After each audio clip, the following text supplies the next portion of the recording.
Alrighty, ladies and gentlemen, we are calling off 7 and we're good to go in 10, 9, 8, 7, 6, 5, 4, 3, 2, 1. Let's go, boys! Woo!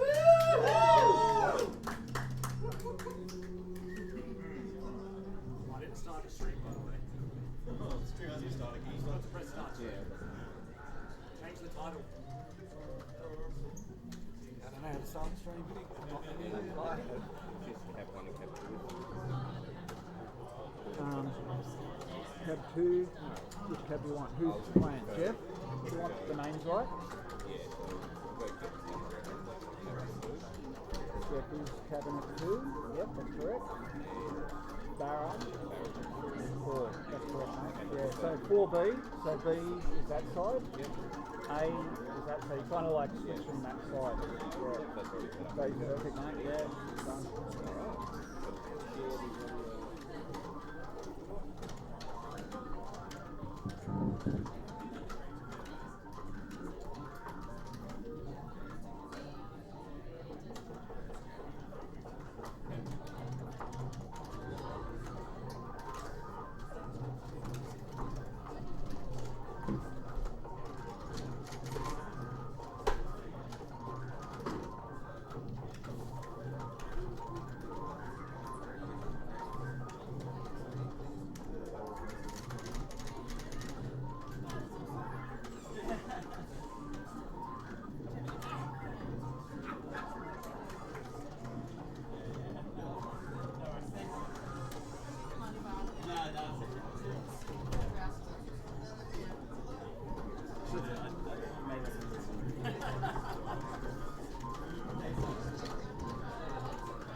we need to change this.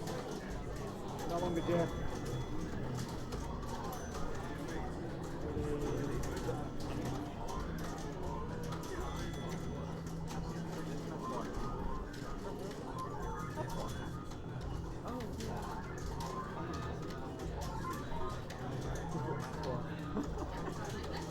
The Queen Columbia.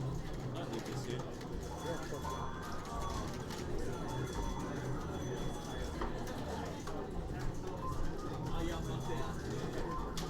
Sorry, I'm not used to the time. Yeah, they've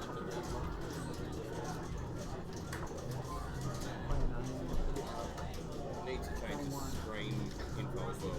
yeah, that's all I've had to do. Who's on? He's just playing on Jeff's cap at the moment. Yeah, AMGS. AMGS. Yeah, then Jeff's going to go back on with. Oh, that's fine. I don't really care, to be honest. I'll play on my cap. Well, you're currently first, technically. I was first. And this is Barra. Fourth Barra, yes.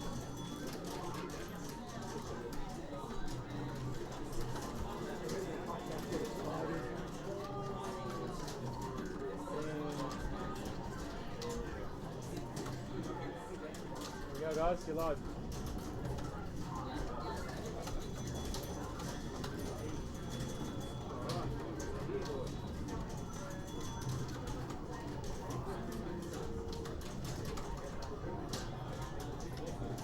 Bit of sugar on Barra's It's not perfect technology. Sorry? It's not perfect technology.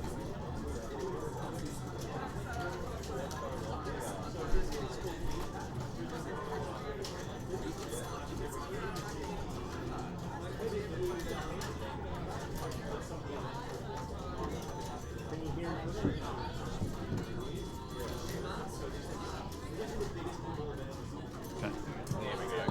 There we go. Hey.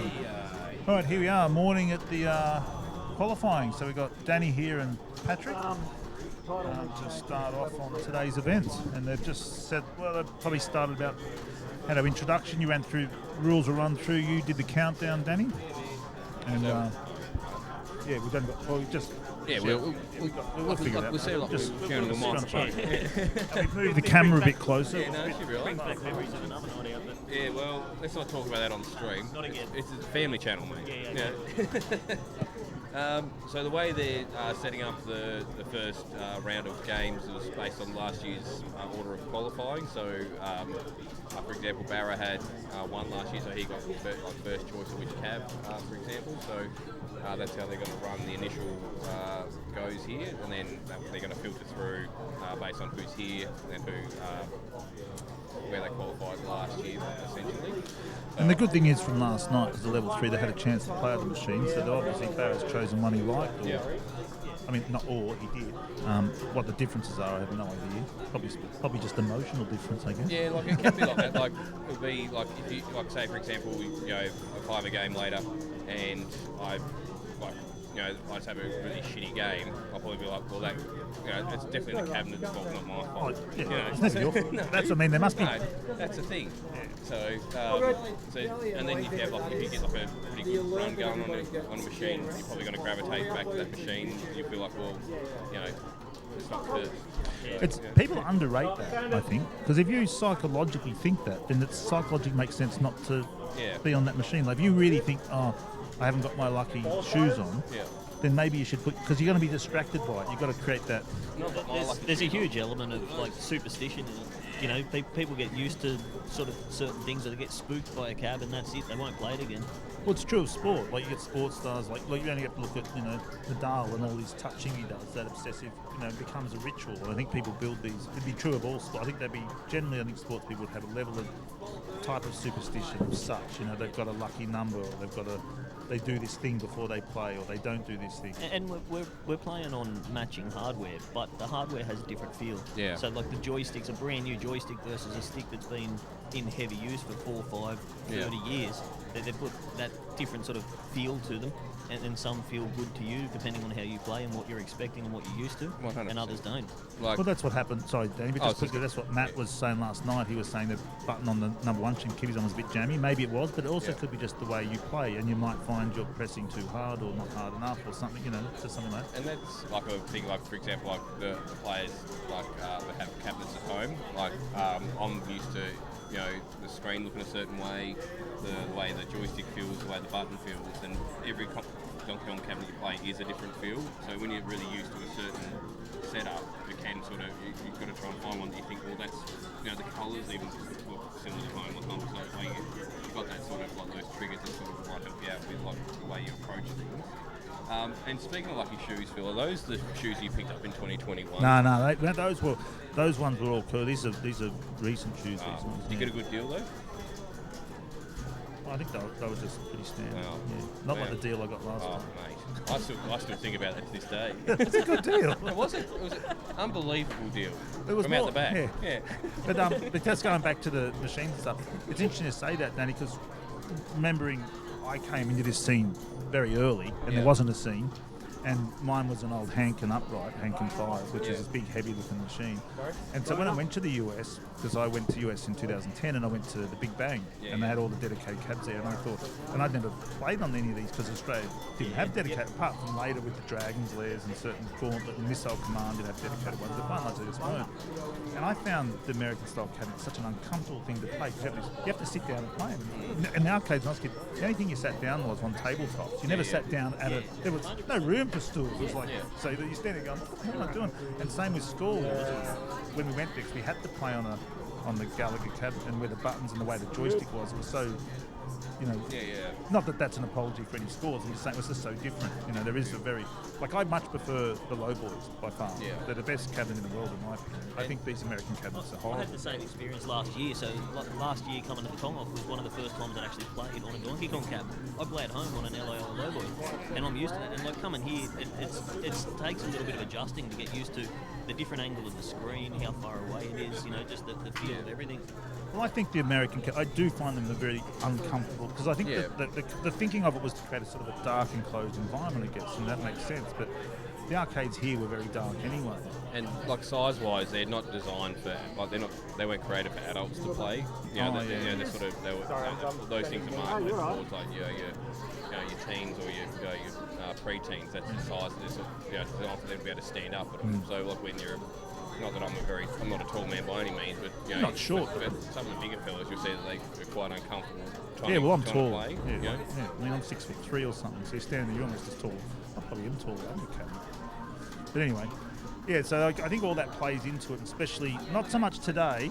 Like but certainly in tomorrow's finals and stuff, we'll start seeing people hoping to be on this machine or that one. The superstitions will run really hard tomorrow. Oh, it's a Sunday. Oh, yeah. I better go to church. The Church of Kong. Yeah, so we saw some pretty heavy last night, some pretty aggressive play from Barra on the barrel boards in level 3. And I know everyone say, that's what you got to do, but I haven't.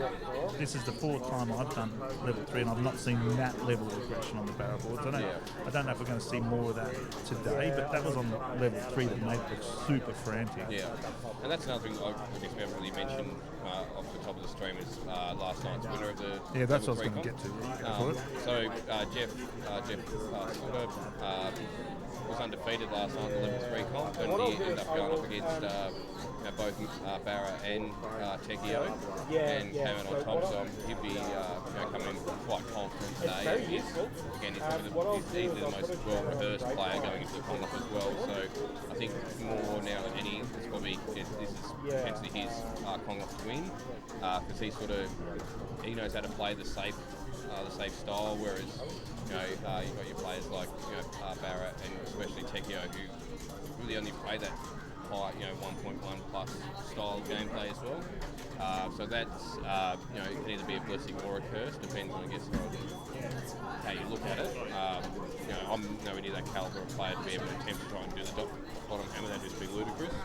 So I don't really know how to play the safe style, and then just hope that I don't, make all the same mistakes that I do every other time.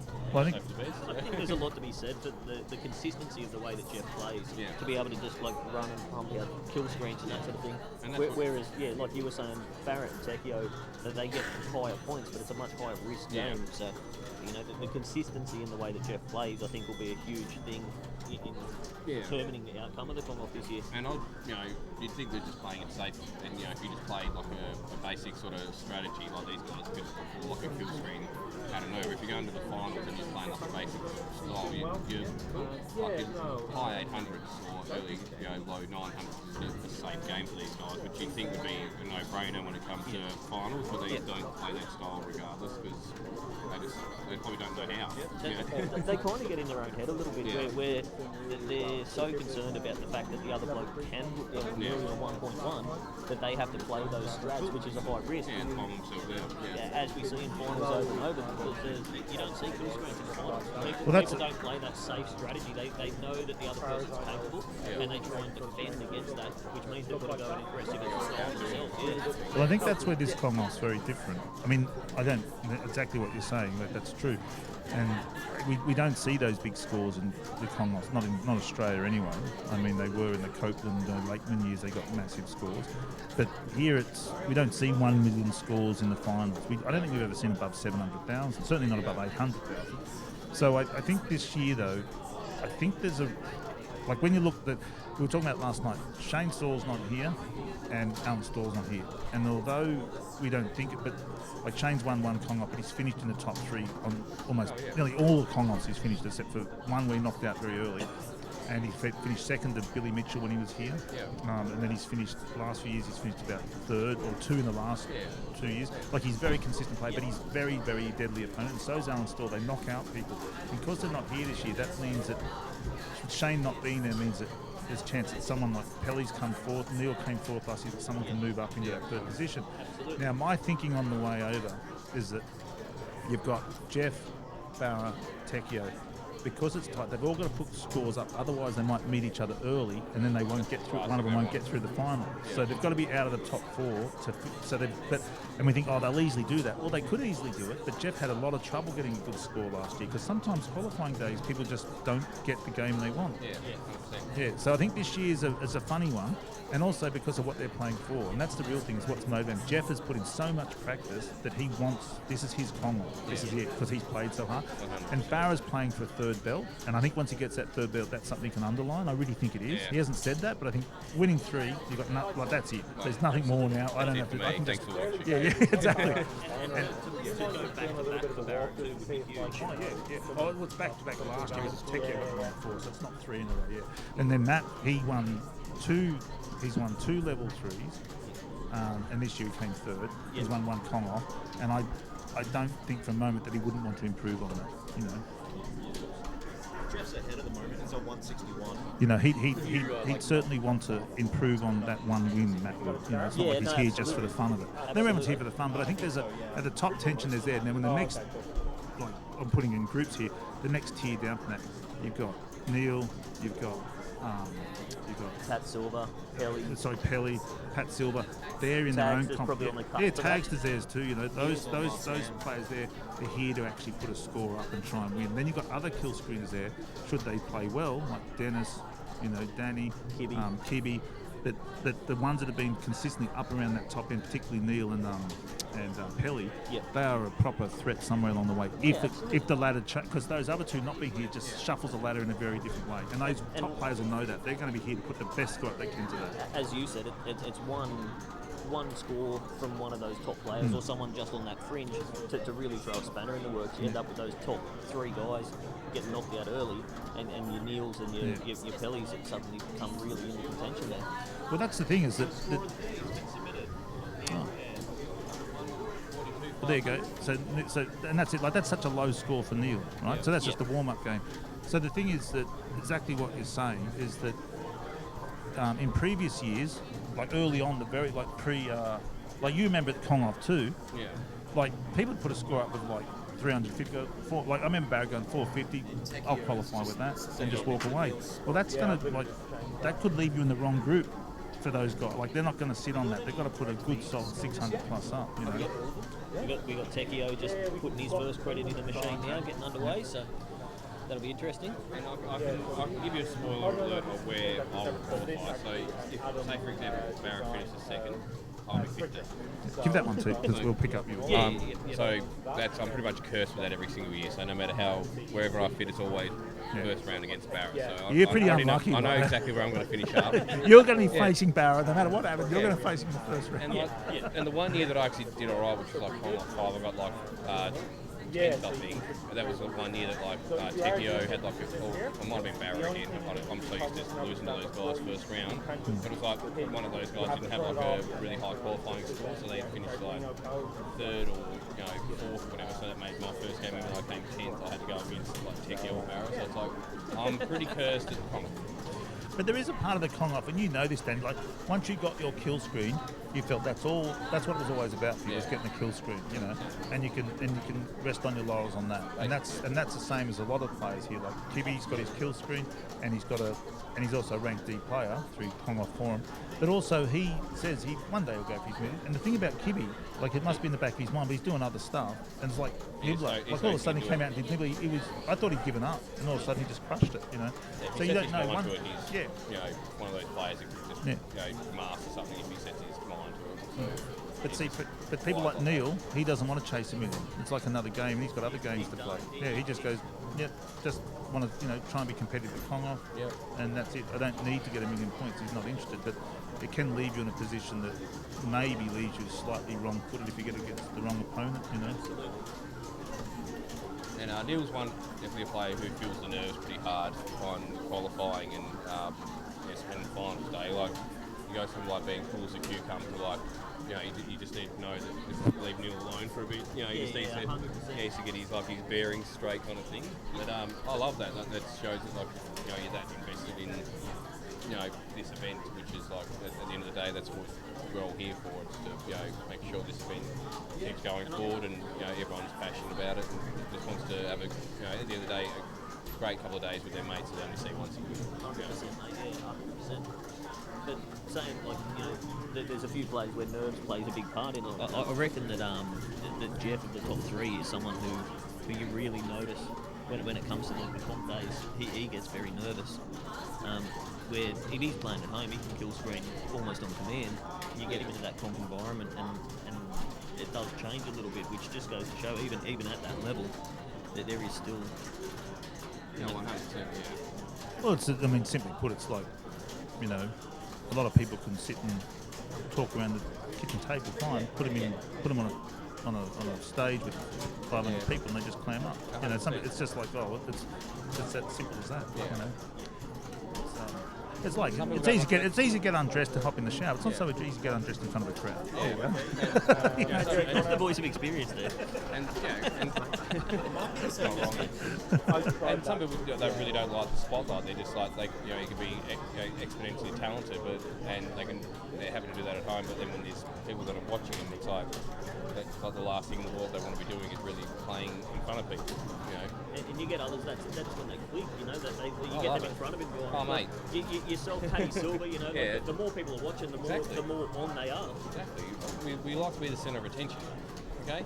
Well, see, the new lad here, Connor, he's just a young fella, and he's got a concert to go to tonight. So he's here to put a score up pretty quickly.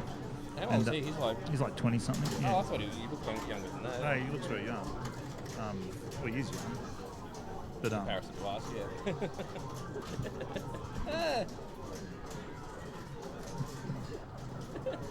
Phil loves it. I don't know why he's just randomly taking a photo of me, but well, I've been asked. Can you blame him? I've been asked to take photos. Oh, I see. Yeah. So I'm just going to act natural. Okay, so I'll just be like. I don't know if you can act natural. Classic. There we go. Tell you what, Phil is the master of capturing little moments. He nails it. He's definitely got that artist's eye. He does. try another one. It's really just trying to capture people without them seeing. That's the problem. What the hell's that? That was sus. Yeah, it was, wasn't it? That was weird. I'm not looking what's on your phone, Phil. Yeah, I think that's a you'll be scarred for life, I reckon. Again, I reckon that's You'll the be voice of disappointed. experience. Well, that's the photo I'm not looking for.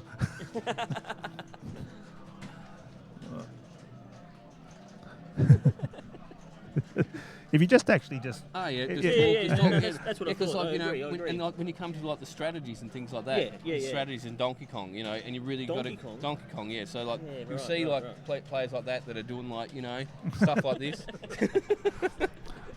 Natural, baby. Natural. All natural. Classic. Oh dear. So it's going to be obviously you guys would have seen the Alan Kong Off 6 compilation I made last year of just him being on commentary. Yes. That is one thing we are going to miss out on is that stall wit and some of his jokes, which were some were a bit off collar, to say the least. I feel there's going to need to be a lot less editing of the stream when you put it up after. Yeah, this I don't think BPAC stream's going to have like a 30-day Twitch ban.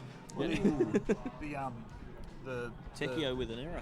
Sorry, I'll just help because I can. Yeah. I still do like Alan's auditory sound effects. For Someone needs to make a ROM set with that in it. It has to happen. Yeah, well, there is that hack that they made, like they just take Alan that Kong sound bites and just put it make because he even did the letter.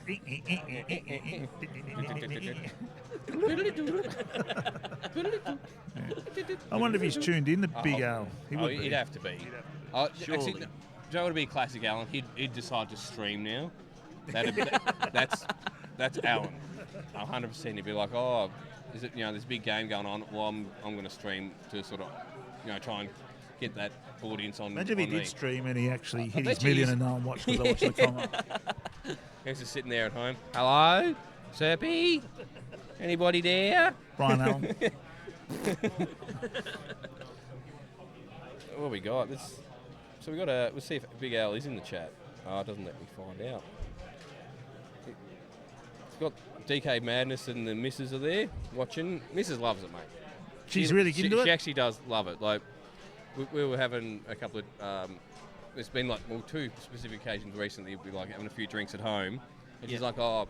And she just wants to watch like Justin's record stream and stuff like that. And then she had one of her friends and their partner came over last Friday night. She's like, you need to put some Alan Stoll on. And I was like, Well, that's different. That's not really the game. That's the man, isn't it? Yeah, it is the man. But I was like, don't worry, babe. I got you. I know exactly where I need to go. All right, so we got. On number one. So Connor, you were talking about, is now going on to the number one capture. I'm not sure if that's getting pulled They must up. be fixing the name. But it's his first ever Kong off. So Because I was hoping we'd get that, so that'll be cool to see. It's not his first ever Kong off. oh really? No, he was No, here no. last year. Wow. He was here last year. He qualified top 16. Did he? But I didn't see him I'm last too year though either. self-centered, mate. No, I didn't see him Or either. maybe he was just missed the 16, but he was No, on no. the- on the I advance. I think he qualified, but I think he did. But it was just at Brewdog. It was so busy because of the pinballs and everyone going through, and there were a lot of younger players in the pinball Yeah. and people coming and going. It was just easy to miss, Yeah. Yeah, there he is. He's on the number one machine there. Yeah, so he'd be so it looks first like in they put view the name there up next now. to the big Kong head up there. They're just setting up his But he's actually a tech at One Up. He works really? at One Up. He's one of the techs there. Yeah. Oh, okay. Wow. He's also he's doing electrical engineering at Queensland Uni, and his father has his own private arcade, about 20 cabinets or so. Oh shit. Yeah. Wow. So he's got an Asteroid Deluxe, which is pretty sweet. But I was just asking about the sort of machines. I said, got a Robotron. He goes, nah, his old man doesn't understand the 2 joystick thing, Ah. which Connor's very disappointed by because he wants to have a Robotron, 'Cause you like don't- any you- sane person You, would. you don't mind a bit of Robotron, do you, Phil? Well, I just bought a J-Rock this year because the circuit board, I don't know how to fix them. I don't want to know how to fix them because it's a whole nother headache. So I thought, that's it, I'm just getting the J-Rock because it wasn't working for a long time. I fixed it and went bad So again. for those that are watching that don't know what a J-Rock is, how would you best describe that? It's basically a it's in my understanding of it, it's not emulation. Yep. So it's actually the software is actually like hardwired into the chip. Like it's not emulation at all. So you're getting the game as is, and I think they did correct some of the faults in the game where you had like shot in the corner. I think they may have removed stuff like that, like certain things are removed, and I think even Eugene Jarvis, they did add a version of Robotron. It's like it's something to do with the type of shirt he wears. Like, I can't remember what it was, but there's different. But it's also got all the Williams games, not including Moon Patrol, 'cause that was not really a Williams game. It was just released, Released by by Williams. Yeah. So it's got Defender, Stargate, Sinistar, Joust, Bubbles, Robotron, of course, and what are the other couple? There's one that's quite weird where you it's a sort of fighting against each other's game. Splat, that's the one, Splat. And there's a later one which is sort of a link to Robotron where it's down on the ground and stuff. It was a really early 3D game, but I've never played it. Yep.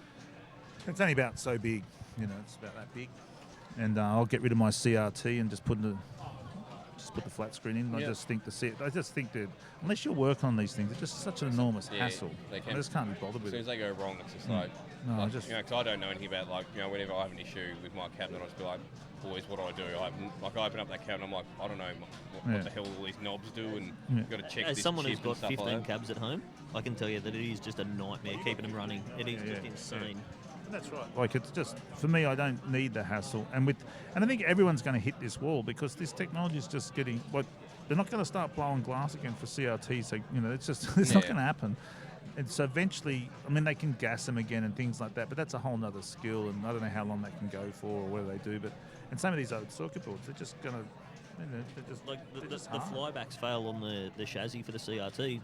That's it. They're not making more of them. What's the flyback? The flyback's the high voltage, so it's what puts out your 30,000 volts to actually drive the screen.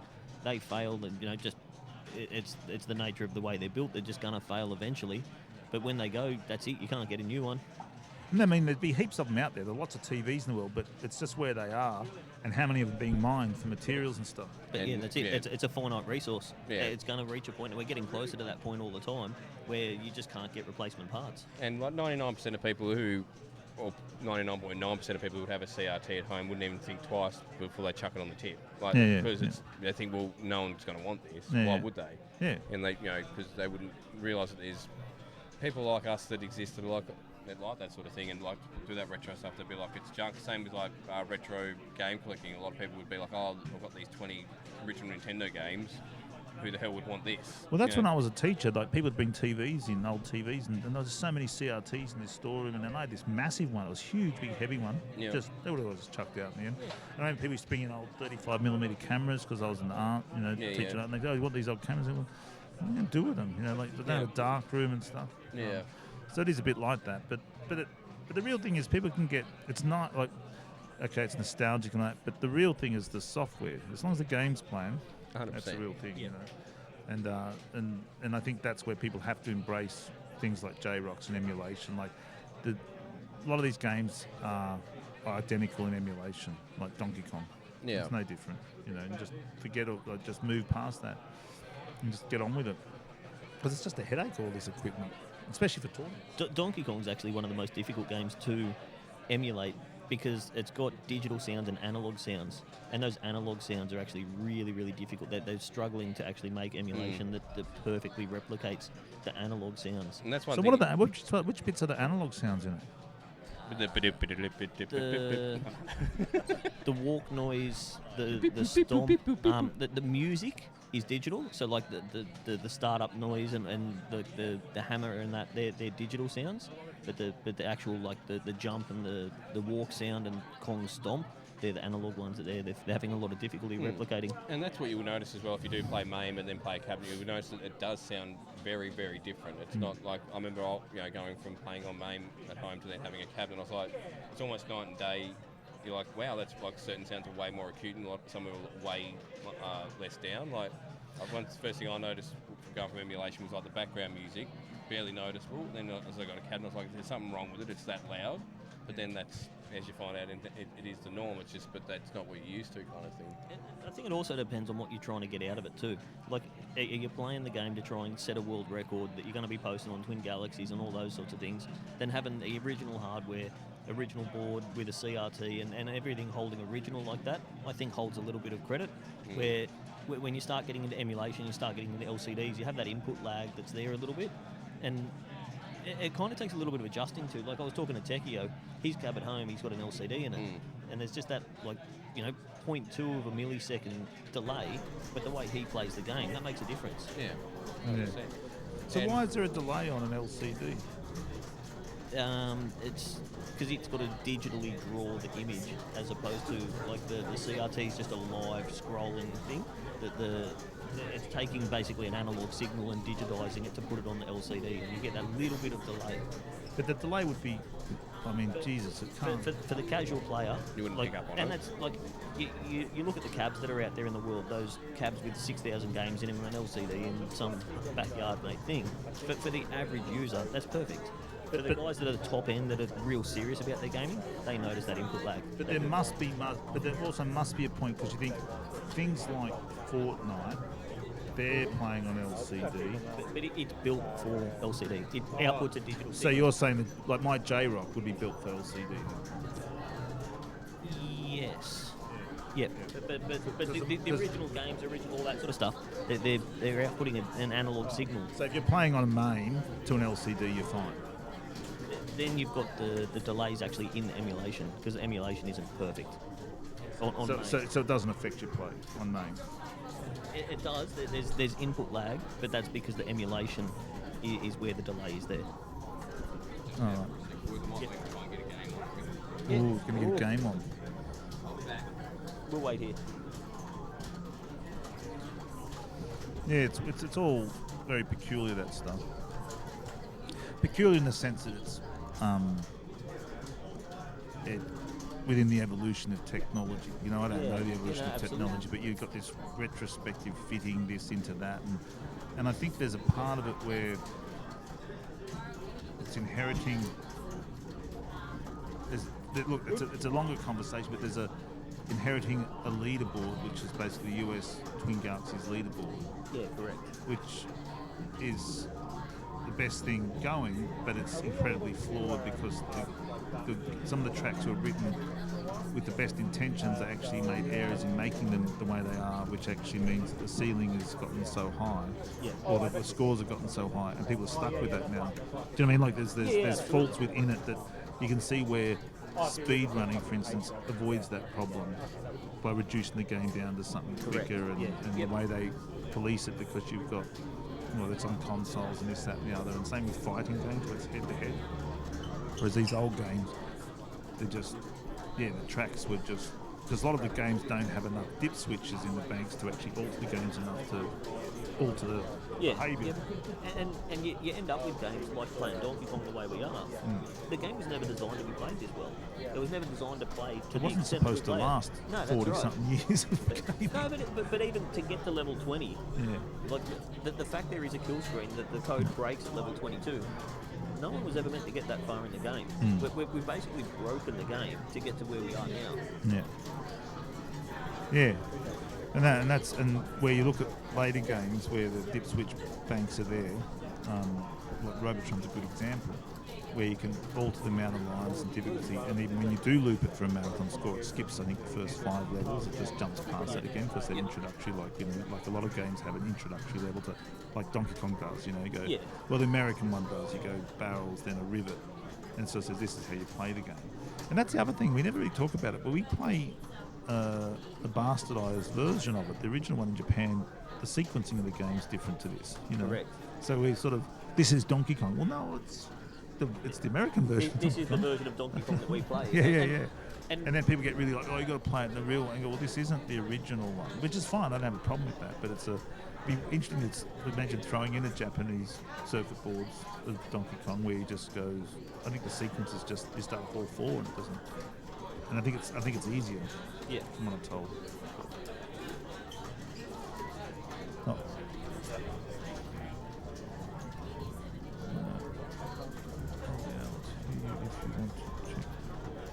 Oh, okay, cool. What's it say if you want to tick? If we want to, check players or change Oh, players. players. Or like, I just couldn't read what that. Yeah. Well, I thought that R was an I. Yeah. thank you, Aaron. Then you can hear us. Yeah. He We'll will be able soon. to shortly. He will be shortly.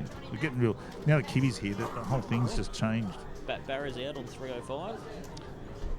So He won't be disappointed with that. I think that's just him getting in, so have a decent game, warm up.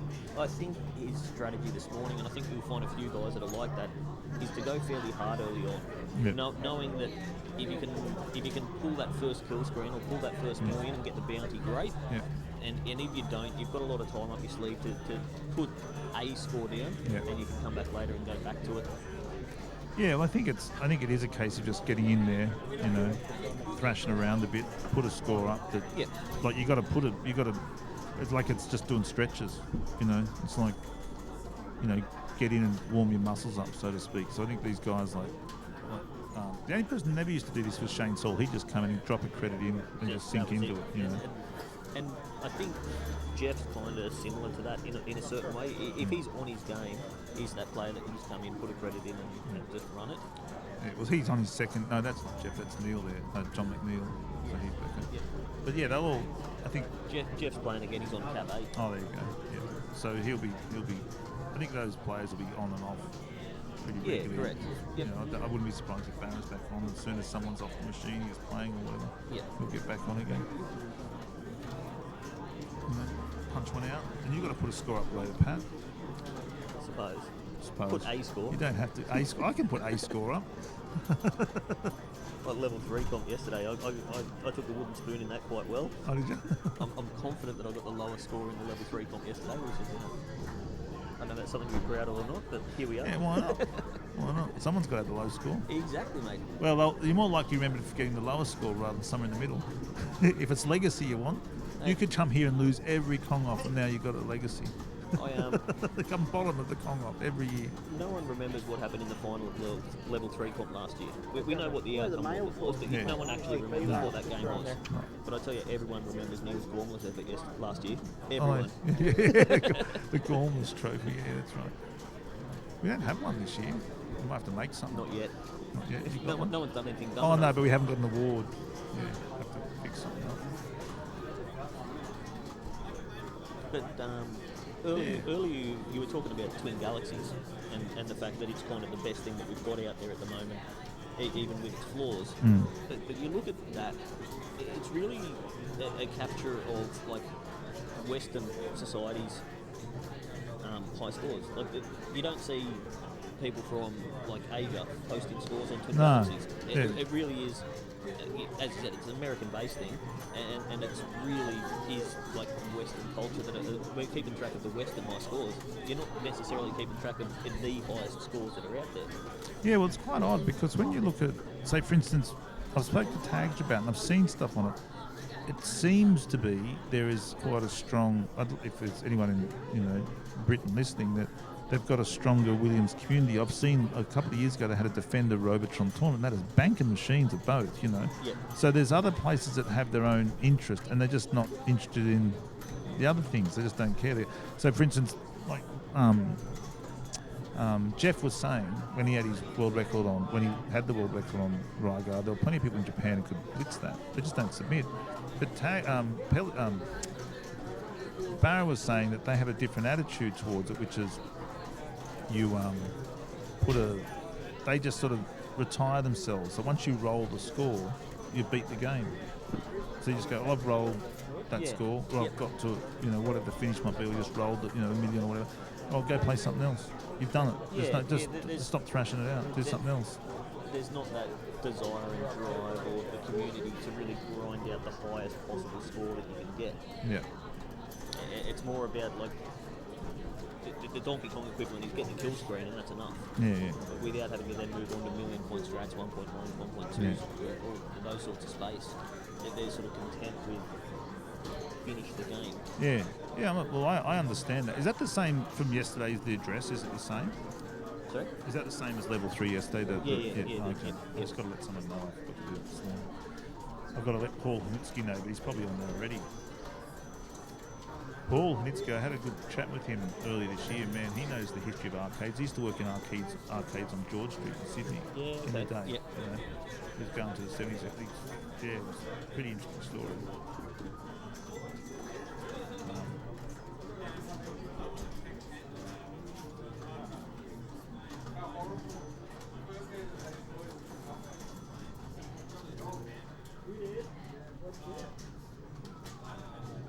Connor's travelling along quite nicely.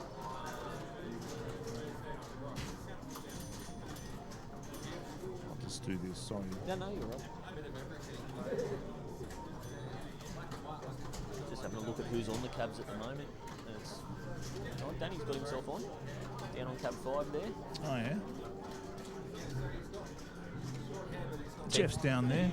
So what have we got? Tekio with a lot of head shaking going on. He's obviously enjoying life. Is that Mark Bell down there? I can't. No, that's Matt Tolhurst. Oh, okay. He's deceptively good. Like he's not a kill screen player at all, but his dedication. Like he's just any game you put in front of him, he's just competitive on. If someone came here and didn't even kill screen, all their thing was to practice to get to 500,000 points without losing a man, that sort of attitude, and then from there you consistently hit around 700,000, you would probably win the combo year in, year out. If you could consistently hit that mark and every time you played, everyone would go into going, I've got to get more than this, you know. And that goes back to what I was saying earlier. With Jeff's consistency of being able to just, like, he's not quite consistent where he can kill screen on demand, but he's probably the most consistent kill screener that we've got in the community at the moment. Certainly at the moment, yeah. It means that the Barras and the Techios have to push for those 1,000,000, 1.1 sort of strategies, which means they're playing a high risk game. And it means that pressure goes back on the higher ranked player technically. Well, there's quite a few players out there that only had one kill screen. See, Neil's had about... We have an Alan in the chat. All right. Welcome, Alan. Oh, you got the chat. We've got there's players out there who make 1, 2, 3. Neil said I think he's got something like less than 10. It might have been 9. It might have been 7. Yeah. But when it comes to those 3 guys, Bar and Ticket, they just lost count. Yeah, correct. And yeah, it could absolutely. be 20, but you lose count. You just go, well, I don't remember. You know? Yeah. So they don't give it much thought anymore. I'm sure they still recognise they got one. You know, I'm on a kill screen, I'll play it to the end. Yeah. But even then, people like Pelly and certainly Tags, that it's multiple kill screens. Yep. But they're not putting the sort of level of practice in that Jeff is, which is why I think this year is his year. He knows that he's got the skills, he's got the practice, he's in the right, absolutely, frame of mind. He's definitely the one who's been putting in the most practice in the lead up to the comp. Which will that help him, or will that be the pressure that he has expectations on himself now that he's that people feel or know that that's where he's at? Well, I think that's the thing, is it must come with a weight of it. That expectation creates a type of anxiety. So if that doesn't start to show improvement, so whatever his first game was, he'll want to improve on this one. If it starts to show no improvement, then he's going to start possibly leaning into that, and it'll just start to crumble from there, and it might bounce up again. Yeah, and we saw that with Tekio in the final last year, with that sort of pressure and expectation. He felt he had to go for really aggressive strats from the start. Knowing he was up against Barra, who's got the ability to really sort of put down those sort of high scores. Yep.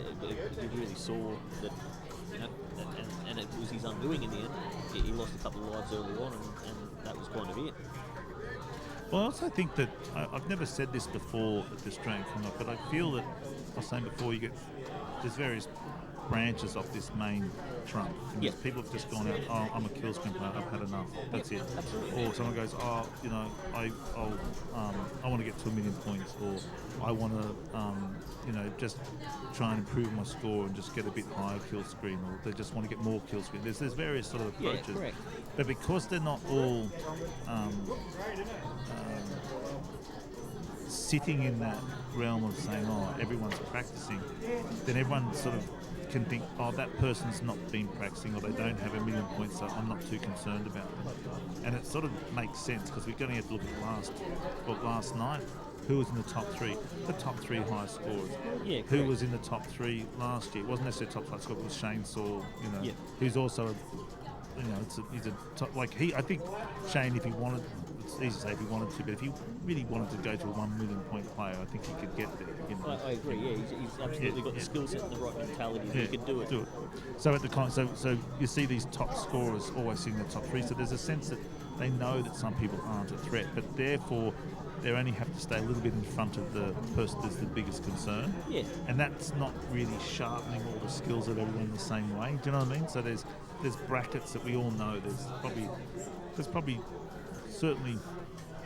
There's three tiers to begin with. So you've got those top three players that we're talking about who are here today. Yep. Then you've got this other tier, which is Neil and Pelly, and there's a group that's sitting there. Yep. Then you've got another tier of kill screeners. Then you've got people who haven't kill screened, which is the fourth tier, but that no one gives a thought to. Thanks, Phil. But I know I'm talking about you, but you know what I mean? Because no, so absolutely. so it's almost like you feel like you're going. Well, I'm already in this race 500 metre sprint. I'm starting at 250 metre line. And there's people that like myself, and there's other people in this category. We're here, and my goal is make top 16. Yeah, that's right. Yeah, that's the goal, just to qualify. And then you go, I qualify, and that's you, and that's fine. But I think what that does is whereas I think when the US Commonwealths went there, like I was at the first Commonwealth, and that was when Hank Chan had passed 1 million points and was world record holder then, and he won that Commonwealth. But there was Dean Saglio there was Billy Mitchell, there was Steve Weeby, there was Vincent LeMay. There's a whole ton of players. You think they're just top players, and they were just all there, and you think, well, if I'm going to be in this, I've got to really practice a lot more. Yeah, correct. Yeah, you couldn't just walk up, throw a credit down, and see. Yeah. So there was. And we've seen that with the Australian Commonwealth, the way that it's changed. Like you look at 2 years ago, 3 years ago, the qualifying score to get in the top 16 was under 300,000. Oh yeah. Where the last 2 years the qualifying score has been basically 450. Well, that's prohibitive. Even to a mid-level player, that's prohibitive. They're just not going to be able to get in that top 16. Well, at the Brewdogs first one, it lifted really high. That's where it got to like 450. Yeah, but a lot was sort of 600 and above. There was so much, but now it's sort of dropped down again a little bit. It'll be interesting to see what happens this year with where the cut is with qualifying scores, because I think the community has come up a little bit higher than where it was at last year, but we've got less people here, so it'll be interesting to see where that cut-off falls this year. Because how many qualify? We got 16 this year. 16, So if you said let's cut it down to say 12. Yep. Well, you said if you cut that many off, all of a sudden the scores would get tougher because everyone goes, I've got to play harder to get in. Whereas now, well, it's probably almost, there wouldn't be much more than 16 people actually playing. I think it'll still be interesting. It'll be still interesting. We've got probably, I haven't seen the list, but I think we're at 22. Yeah, but what I'm saying is if you and you've got to look at the ones who are, if we name the top 16 players who we think are going to make it, we're going to get the players who make up to that 22, but they're going to be people who are most likely not going to qualify. Yeah, correct. Yeah. So imagine if you said, let's make it down to 10. That means it's 6 people who will really push hard, and because they push hard, they might find themselves getting into the top 10 and putting out a better player, and that person goes, well, I've got to play harder. And that's what it was like a few years ago, where people really thought, geez, I really want to have a secure score, I better put 600,000. Because remember that year when someone went back to Netherworld and they got bumped out, because they just left early. You'll find that a little bit this year, where I think if you put a score of 600 down, there'll be people who go, that's enough. Oh yeah, that'll be fine. That'll easily qualify. Where, as you said, if that qualifying for finals was thinner, you'd put a score of 600 down and go, well, shit, is the bloke next to me going to put 700? Yeah, that's right. You think, so someone's 600,000, say that someone's, I don't know, Dennis. Yeah. And he goes, well, that's not safe, because the person blowing could be John McNeil. Yeah. And you think, I better go play some more. Yeah. And that second tier, and that starts going up, second tier that you were talking about earlier, those kill screen players that, as I said, they can put down a 600k score, and that's fine, and they'll be happy with that, because it's going to put, they know that they're that mid tier, maybe going to be in the bottom half of the 16, and they're happy with that. It doesn't really matter who they're coming up against. They're not too worried about seedings. Yeah, and that's why I feel that, you know, that before we had more than 20 something people coming, because see, there's a lot of people like Johnny Bond's not here, and Alan Storr's not here. Dave Shane Storr. Then there was Sean. Sean Ruland. Yeah, Sean Ruland. Yeah, and then there was Jay Mack used to come along. You know, Falcone used to come along, but Jay Mack was a strong player. Was the year Jesse Bogey was there? He was a strong player. Like there was a whole bunch of, you know, that was the Eka in the first Kong off 3 and Kong off 4. It really started to become tighter. Yeah. Yep. But then the skill set of the player base has just exploded since then too. Oh, which yeah, makes yeah. a huge difference. But the qualifying it's minutes changed. so big. Yeah. It's changed the nature of the Commonwealth just because everyone's gotten so much better. But it's like we were saying before, there'll be people who don't want to be partnered up too early with someone they're going to the finals. That'll be the interesting thing, is someone trying to shuffle themselves in a position so they're not out of that top 4. I'm just happy I'm not going to play Barra in the first round because that'll be Danny for sure. He always lands that. But he's kind of. I was going to look at Connor. Let's watch him do this barrel ball. We haven't been talking a lot around Donkey Kong. Let's watch a game and see Connor how he goes. So he's not. So this is sort of Kong of play we used to see, and not picking on Connor, but like he's not got the bottom hammer. You know, that's become a. See, I remember when at the Echo, when Billy Mitchell was there, people were starting to get bottom hammer. He was picking up all the time, and that was beginnings of people's. It became common practice around then for DK players, it seemed. And now nearly everyone here is getting. Well, we'll watch Dennis in a minute. I bet you he gets bottom hammer when we see Dennis play. I don't think Dennis will. I think I reckon Dennis is going to be playing safe, and Connor's the same. Connor's playing safe, so he's just running boards basically. Because the problem with this is, I think running safe, if you can consistently do it, you wouldn't have to get bottom hammer. Correct. But when you get into the game and now you have to beat someone, are you thinking, can I keep... It's a tricky one to juggle. I wouldn't know what to do. I mean, I don't play the game, but you think, is it better to get used to bottom hammer? Because once you know how to do it, I think it's probably not as uncomfortable as it looks. No, not absolutely. But it's a high-risk strategy. The safer way to do those barrel boards is to avoid the bottom hammer. Yeah. But then you get into this competition environment where you're chasing score, and getting the bottom hammer becomes something that you need to do if you're trying to squeeze that extra 1,000 points out of every board. Yeah. Dennis is on level 12. So correct, yeah, so Dennis, I reckon, is still probably on his original credit. Yeah. Oh, he would be, because I think they have to swap out. So yeah, yep. So Dennis is getting, like, if he gets 600,000, he'll be, like, that's well within his reach. Yeah, absolutely. It's in his skill set to push out. Well, he's a kill screen player, so 800's not out of the question for him. What's it like playing Dennis? Like, I used to know this when I was playing Gallagher, and Robotron's a bit different because the level just increases of more difficulty. Each wave you move into gets harder and harder. But there's always a comfortable feeling of like, oh, you just got through those 3 waves. Now we'll have a challenging stage and then back into it. Where's your rest spot? You think you get through a barrel board and go, oh, good. It's just rivets, or it's just like. Do you think like springs? Oh, this is good. I can sort of have a bit of a rest here. I think springs for most Kong players because it's the one where the RNG, all it affects is the springs at the top. Yeah. And if you're watching and you're patient enough and you're skilled enough that you know how to manipulate that, or wait for the right RNG to come up, you shouldn't lose a life on springs. Well, what's your PB? 478. Well, you've got no confusion about rivets. If you can get 400 and something thousand, you can get a kill screen. Yeah. So you understand rivets. So rivets, you get in there and springs. Springs, sorry, not springs. Yeah. Yes, I meant springs. Yeah. So you get into springs. If you've got effectively 400 plus thousand is a kill screen player. Yeah, the skill set's there. It's just, am I dedicated and focused enough for a long enough period of time? So you go into springs and go, oh, you can just have a bit of a rest here, just a little bit of you just go through the motions, go up and jump, and then just go, all right, I just got to concentrate for a bit here. Yeah, and then just that's get through the springs. You've got to concentrate at the top of the board, but you shouldn't be losing any lives on a springs board. A bit of hay fever. Sorry. That's okay. It must be because it's just warmer weather up here from Melbourne. It was coming in because we're out in the suburbs. Well, not suburbs. Suburbs in Brisbane is very leafy. It's warm. It's a warmer day today. The humidity's up too, which I think doesn't help things. Like I don't have a runny nose at all. Just congested. Yeah. Sorry about that, everyone. was going to say something about that. What we were saying before about springs. And when we get to springs, I want to ask something. Just remind when we see a springs board come up, I want to point something out that I noticed it last year and never talked about. And it looked like a change of behaviour for me. I'll show you. Yeah, yeah. So here goes. See, Connor's, he's got a peculiar rivet happening here. He's in big trouble. He's in big trouble. He's been chased the whole way.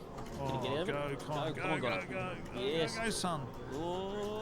Oh, that is good. That is beautiful. Yeah, that sort of play shows a type of patience. The patience is huge, Yeah. and it's very easy in that situation to panic and make a rash decision. Yeah. He waited that out beautifully. He got to a point where there was nothing else that he could do, and he was lucky the Firefox had parted, and away you go. I just missed the spring. We'll get the next one. Yeah, I'm a bit harsh when it comes to the Donkey Kong boards. I think the barrel board's exciting, and I do hold a little bit of interest for the rivets when it gets interesting. The rivets, when the RNG is cruel, gets really exciting. Yeah, but if it's too cruel, then it's boring because you just get locked out too early. Do you know what I mean? You go, now I can't do anything. And so in that the one... The thing I don't like about the rivets in that regard is there can be rivets boards which, no fault of your own, there is just nothing that can be done. But see, that was like that one. Had the Firefox come back the other way, Yeah. sort of out, you think, well, that's unlucky. So it's sort of a game. It's a part of the game where it's when someone actually is patient, it's interesting.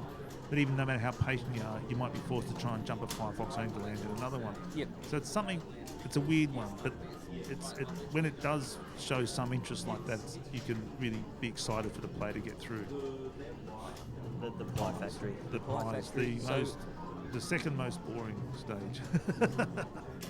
Pie Factory, 90% of the time, is a really boring board, and then every now and then it throws you a curveball, and it gets really spicy. Yeah. But even then, it becomes unfortunate for the player because they just dealt this nasty bit of stuff. You know. Kind of space we're seeing There you go. Absolutely. Because he was going for the Weeby Freebie, he just got that Firefox went up Yep. and just locked him out. But okay, I've got to go the other way.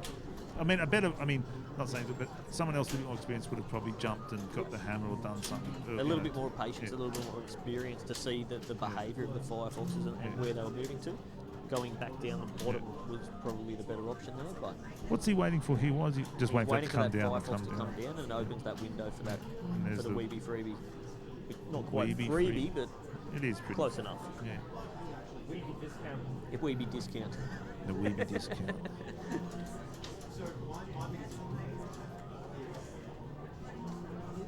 It's a business. Is that We'll watch the end of his rivets on Dennis. And then Connor will be getting close to his strings board. We'll be able to have a look at Yeah, that. we'll have a look at that. I'll point out what I'm talking about. Yep. It's nothing big. It's just a little bit. Dennis through to level 14. I suppose these are little rest spots too. Like that one. The that end of a sequence. rivets board, that's your chance to have a drink. Yeah, you just go. If you want a sip of your drink, scull half a beer, whatever it is. Geez, you'd be hooking in fast. If you're dedicated, you find time. Yeah, if you commit yourself, you know, do it properly. That's right. Hawkeye style, yard class in 8 seconds, whatever it was. You know, you I can do it. reckon he could almost do that in that gap. Here we go. We're on the Okay, so strings here. See if he does what you're looking for. yeah, he will. Oh well, I'm assuming. Oh, I thought that was just a glitch on the screen. I thought he hit that top. Now, I remember when the players used to run to the second bounce. They used to go up one further, I thought. No, it must have always been there. Been to the top Yeah, because I was looking at it elevator. last. Yeah, it has, yeah. Now I look at it, I was thinking, why did I think they were going further? They weren't. I don't know why. Just last night I thought, hang on. I guess it's just a year gap, and I just saw something different last night, but it was the same. You do see some different behaviour from different players at the top of the springs.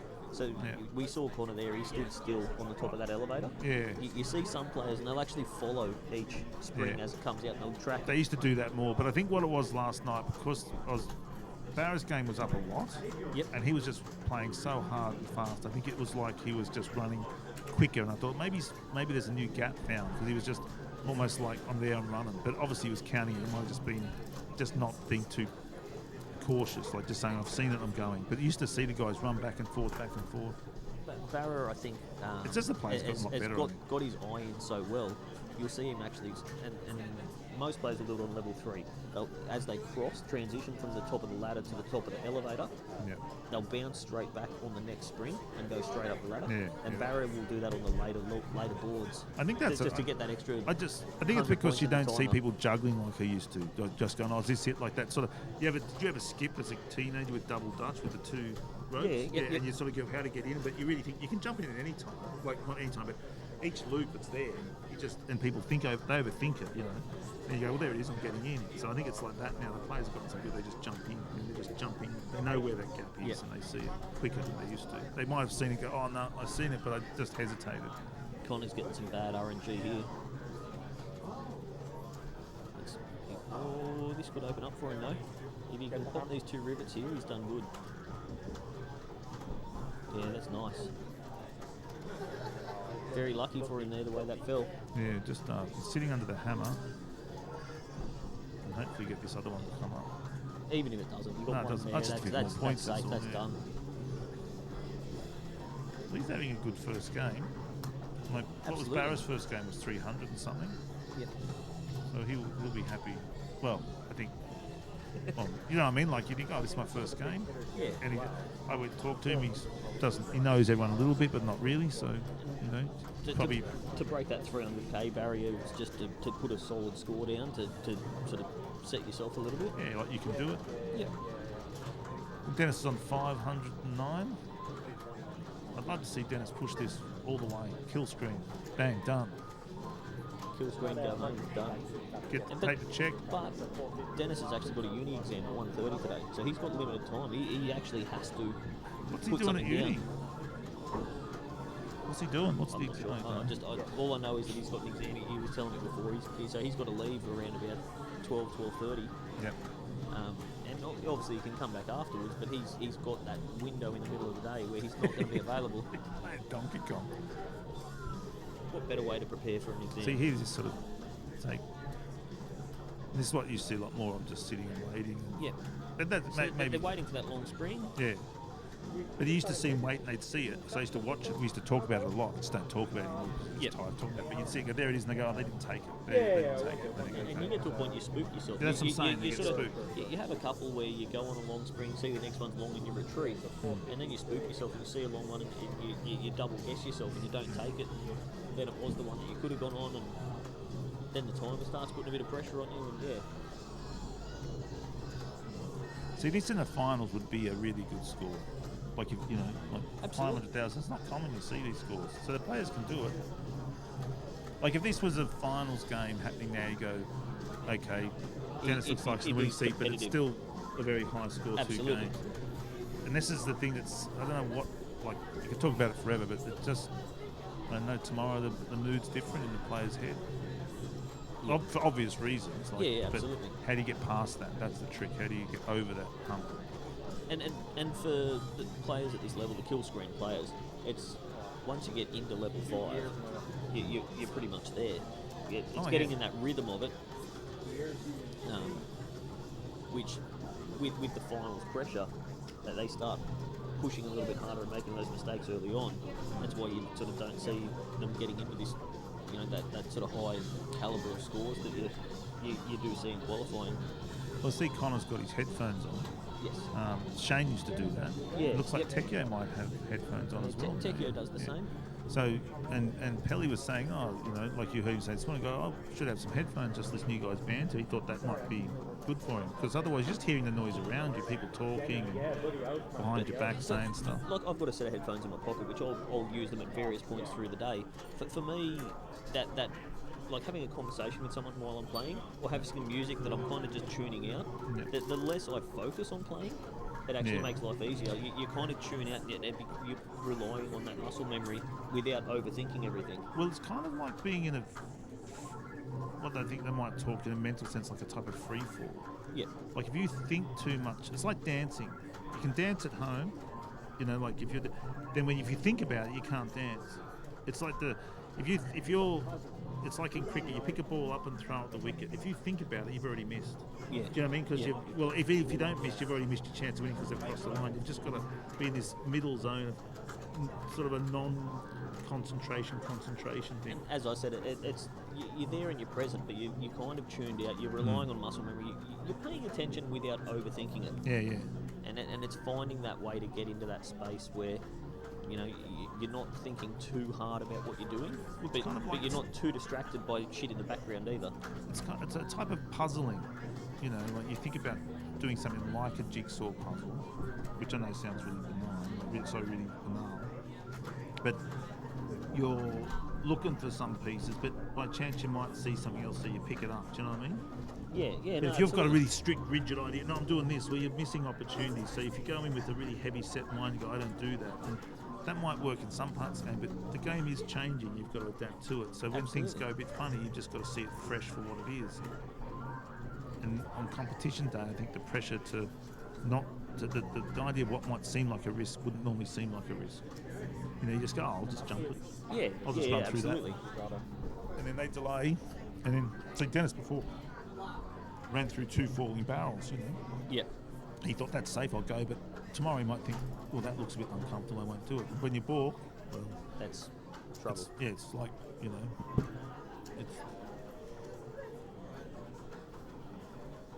it's like that. See, when you you might have crossed the road and the car turns around the corner, you do that juggling left, right, and you're stopping. You just pick it. Standing there's not going to help. No. You either got to go backwards or forwards, but juggling back. Well, when you're walking towards someone, you go left and they go right, and they do the same thing. You go back and forth. If you just commit, you've got to commit to one. Just go, I'm going left, and when they see you're going left, then they'll go right. Good to see Connor still going strong. Yeah, but Dennis is, he's on the other side of 550 for 600. You know what I mean? He's well there. Yep. Dennis still having a life in the bank as well. Yeah. Big style. Dennis, big style. Edmonds. He'd probably be a little bit disappointed to only have one life in the bank at this point. But by the same token, I reckon he's him and Tagster, I think, are probably still the only 2 originals that are still up and running.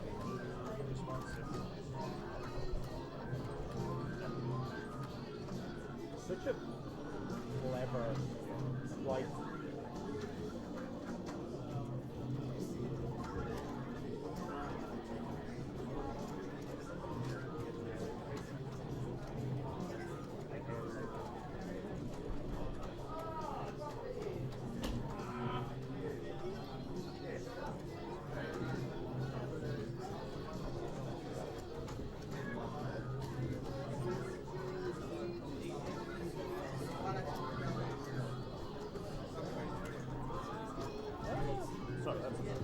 A friend of mine, Millie, she just rang up to, what are you doing at a cafe? I said, I'm doing a commentary on the Donkey Kong tournament. And she says, do you have fun doing that? Yeah, it's good, Dennis is It's a long way from her world, though. She's not interested in video games at all, I think.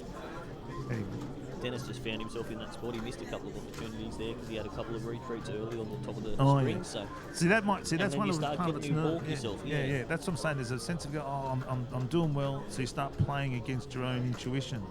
Yeah. It seems in Donkey Kong. Absolutely. Probably understanding, but Donkey Kong's it's made of little bits in the game. It's not like certain games where you're continuously eating. It's like with colouring in, you're just colouring in, but in Donkey Kong, like in most video games, you're just colouring in.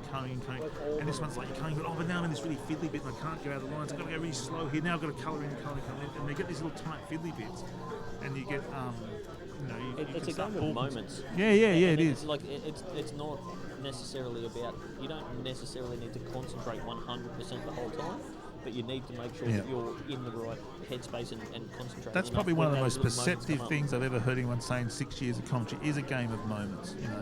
Like when I was playing Gallagher, the moments would only occur because an accident happened. Like you lost your wing ship, and there you go. Oh, now I'm in a moment. Whereas here, those moments occur in every board. There's this bit that's a moment. So, for instance, the moment here is getting the weave done, right? So I've got to get this hammer, and these are comfortable moments. But like to a certain extent, the moment there is that Firefox going up. Yeah. If you got 2 there, that's good enough. Yeah. You want to be getting at least 2.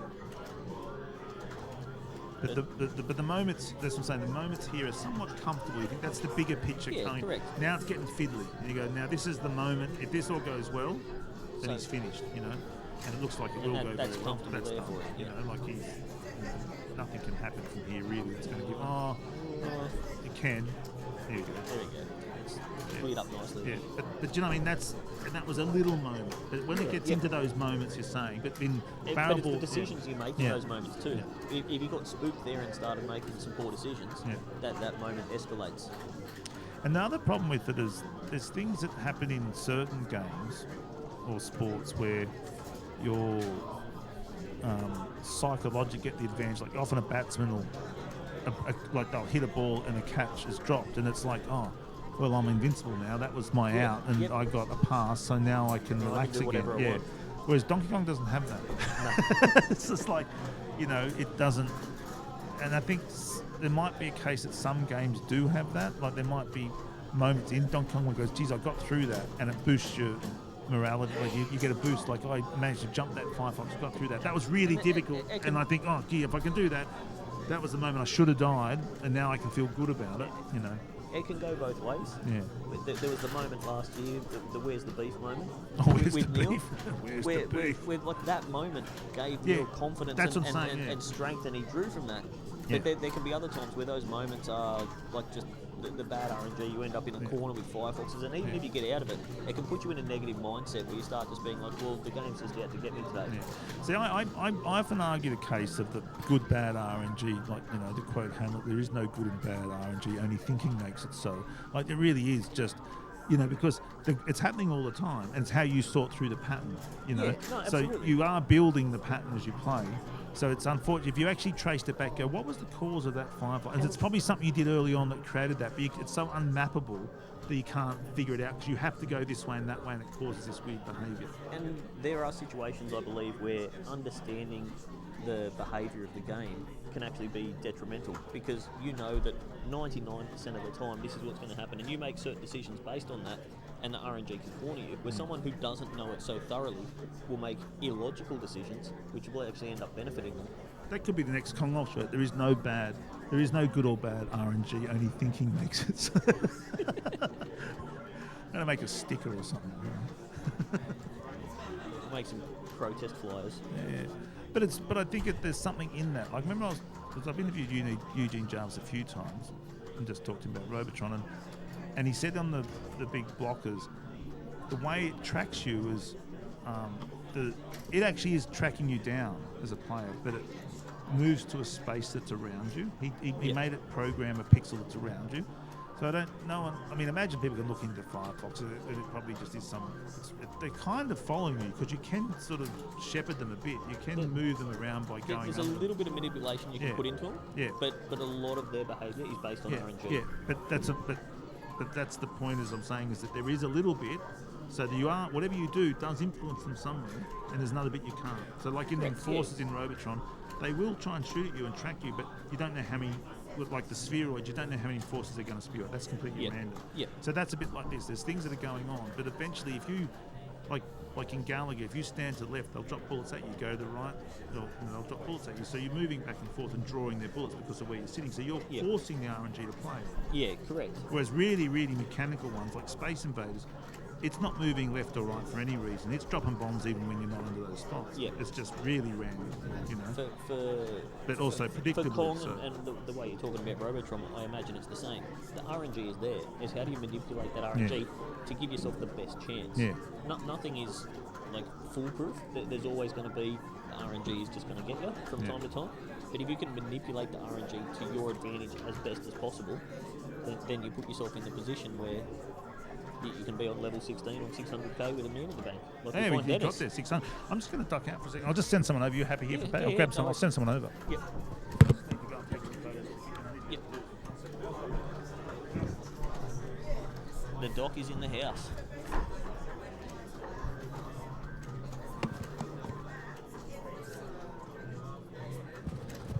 Welcome, mate. Mate, how's it going? Oh, excited to be here. Good. That's the right answer, isn't it?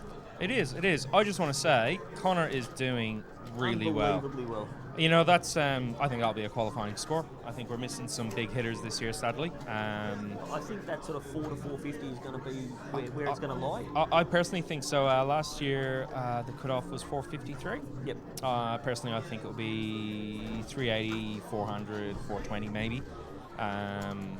In saying that, though, you know, I think I also said that last year. So, but just sort of going off of, you know, how many. Missing Alan, missing Shane, missing Sean. There's some big outs. Yeah, we're also missing Jack Filippi, who down absolutely. at Melbourne. Yep. He's I'm pretty sure he's qualified before, so that's kind of sad. Jay Mack as well, who another Melbourneite who can't be with us.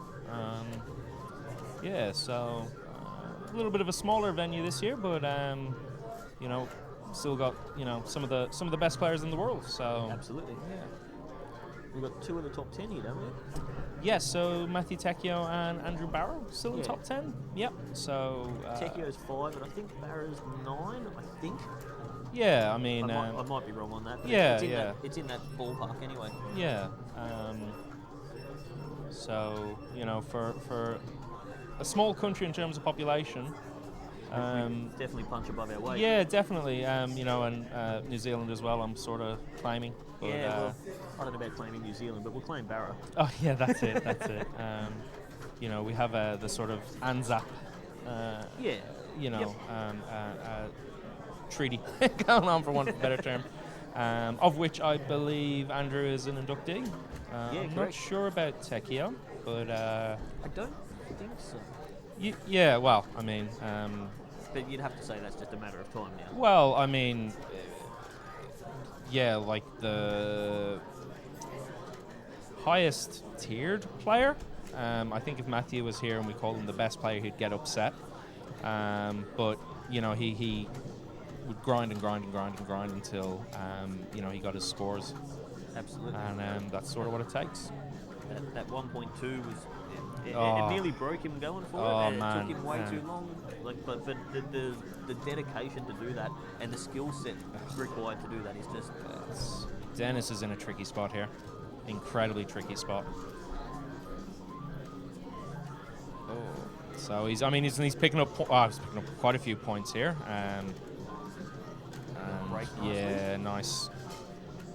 They'll probably hang him on a. So this is an interesting one. You know, both sides are blocked. So where do you go?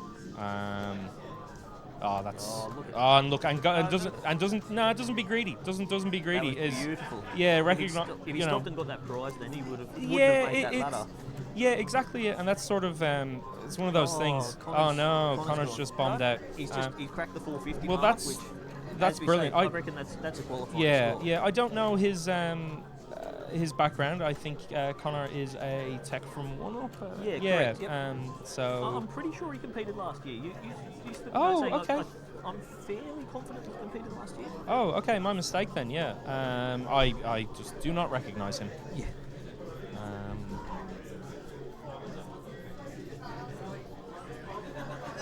But yeah, he should be really happy with that score. Absolutely. Especially for your first coin, you know, that's one of those games where I don't know about yourself, but whenever I'll jump on and I'll probably bomb out my first game. That's It my takes me intention.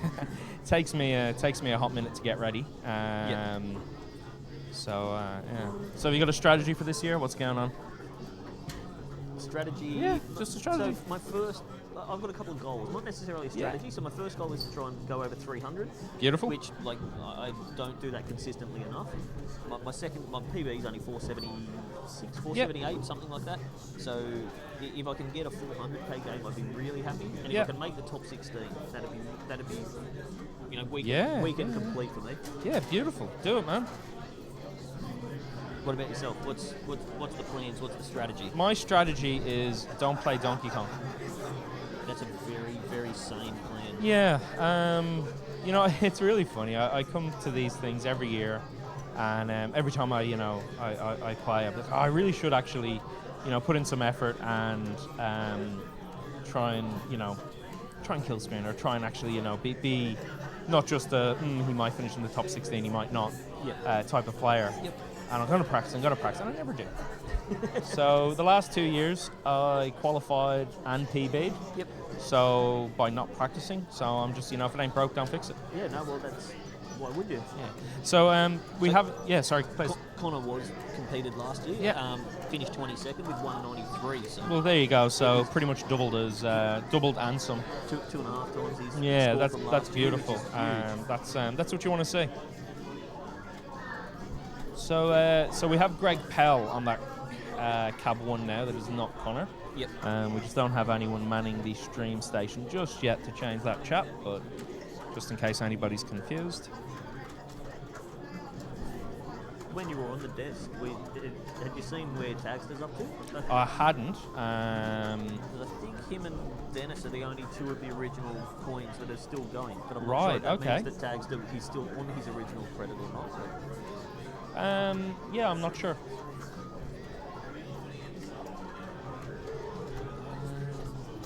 But Dennis is well deep in the game now. Moving on to level 18. I think the nerves will be starting to kick in a little bit, but having that man in the bank still will make him feel a bit better about that too. Yeah, absolutely. I mean, once you're on 19, you're in kill screen territory. So, that was nice. That was a nice steer. Oh, look at that little stall check. Yes. That little stall, waiting to see if he's going to chuck a wild. That's what I don't do enough of. A little stall, but he also was steering with that stall Yep, as well. yep, he was indeed. And the steer, waiting to see what happened, whether it was a wild, whether it comes down that first broken ladder. Yeah. And it just opened up beautifully. That's just nice. That's just textbook. That isn't as good as you Yeah. I mean, for just running boards, yeah. Yep. And I think, I mean, that's my sort of go-to thing.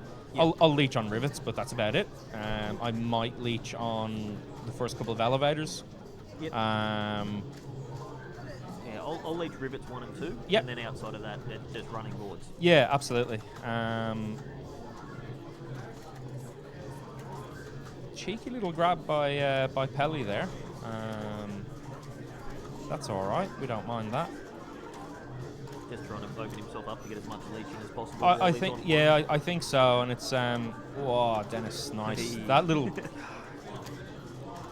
That's beautiful. Yeah, he's in a. And Dennis is one of the few players I'll see. He'll use the long ladder to go to the top girder. Yeah, so.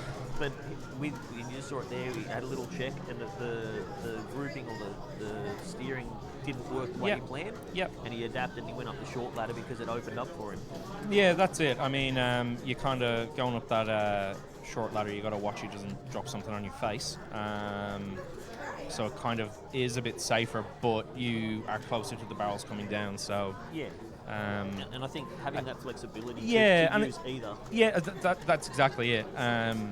Being comfortable in doing those things is what will get you out of trouble a lot of the times. Yeah.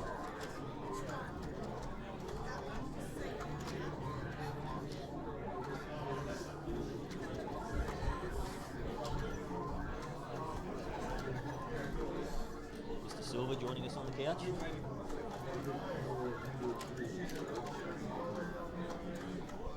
Some people can have the tisms, but I got the rhythm. That's what's going to happen this tournament.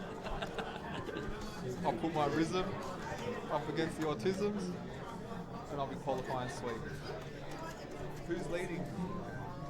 Dennis has got the... He's having a crack again. I walked past and I was like, bro, don't shit the bed on this one. This is hot. Could have happened to a better bloke. Absolutely. How'd you go? I've been sat here, man. You haven't had a game yet? Not yet. I don't want to peak too early. I've been doing it my whole life, man. Look where it's got at me. Look where it's got at me. Yeah, keep Dennis up, man. Absolutely. Wow, he must be like going mental. And Pelly here opting for the leech as well. Again, chat, just we haven't had a chance to swap the names there, but on your left there, that would be Greg Pell. Oh, Greg Pelly's going in? Yep. Alright, bro. You see Connor's game? Connor put down 450. I did see it, It's got some chops. It's got some chops. Put down more than me. That's easier this time of the morning. Yeah. Give me a few hours. Man, I want Dennis to bury this. Same.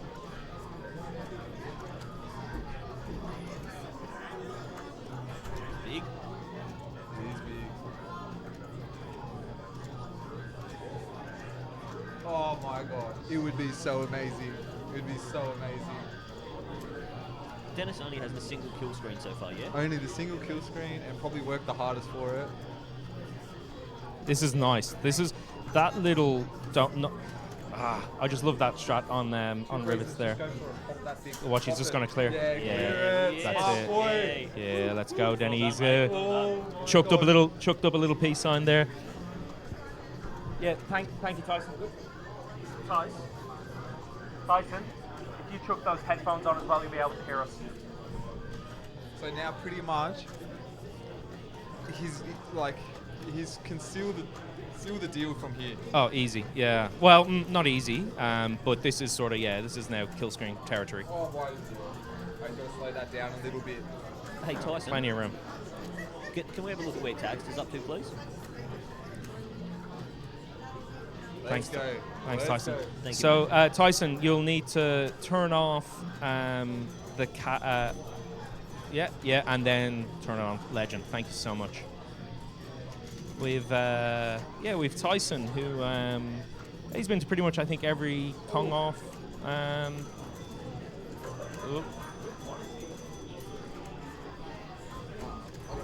Six. So Denny absolutely killing it. Oh. What do you do? No, I'm breaking Oh, it. Tyson, Breaking Tyson, I'll come and help. it. They need 6A. Oh, there it is. Making life complicated. Here we go. Thank you, sir. Have you got X files for me? That's genius. That is very clever.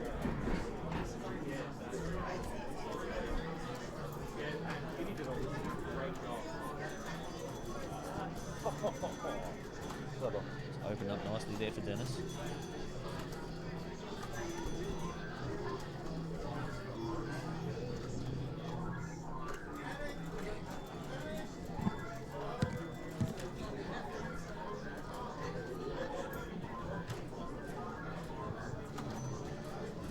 Fantastic.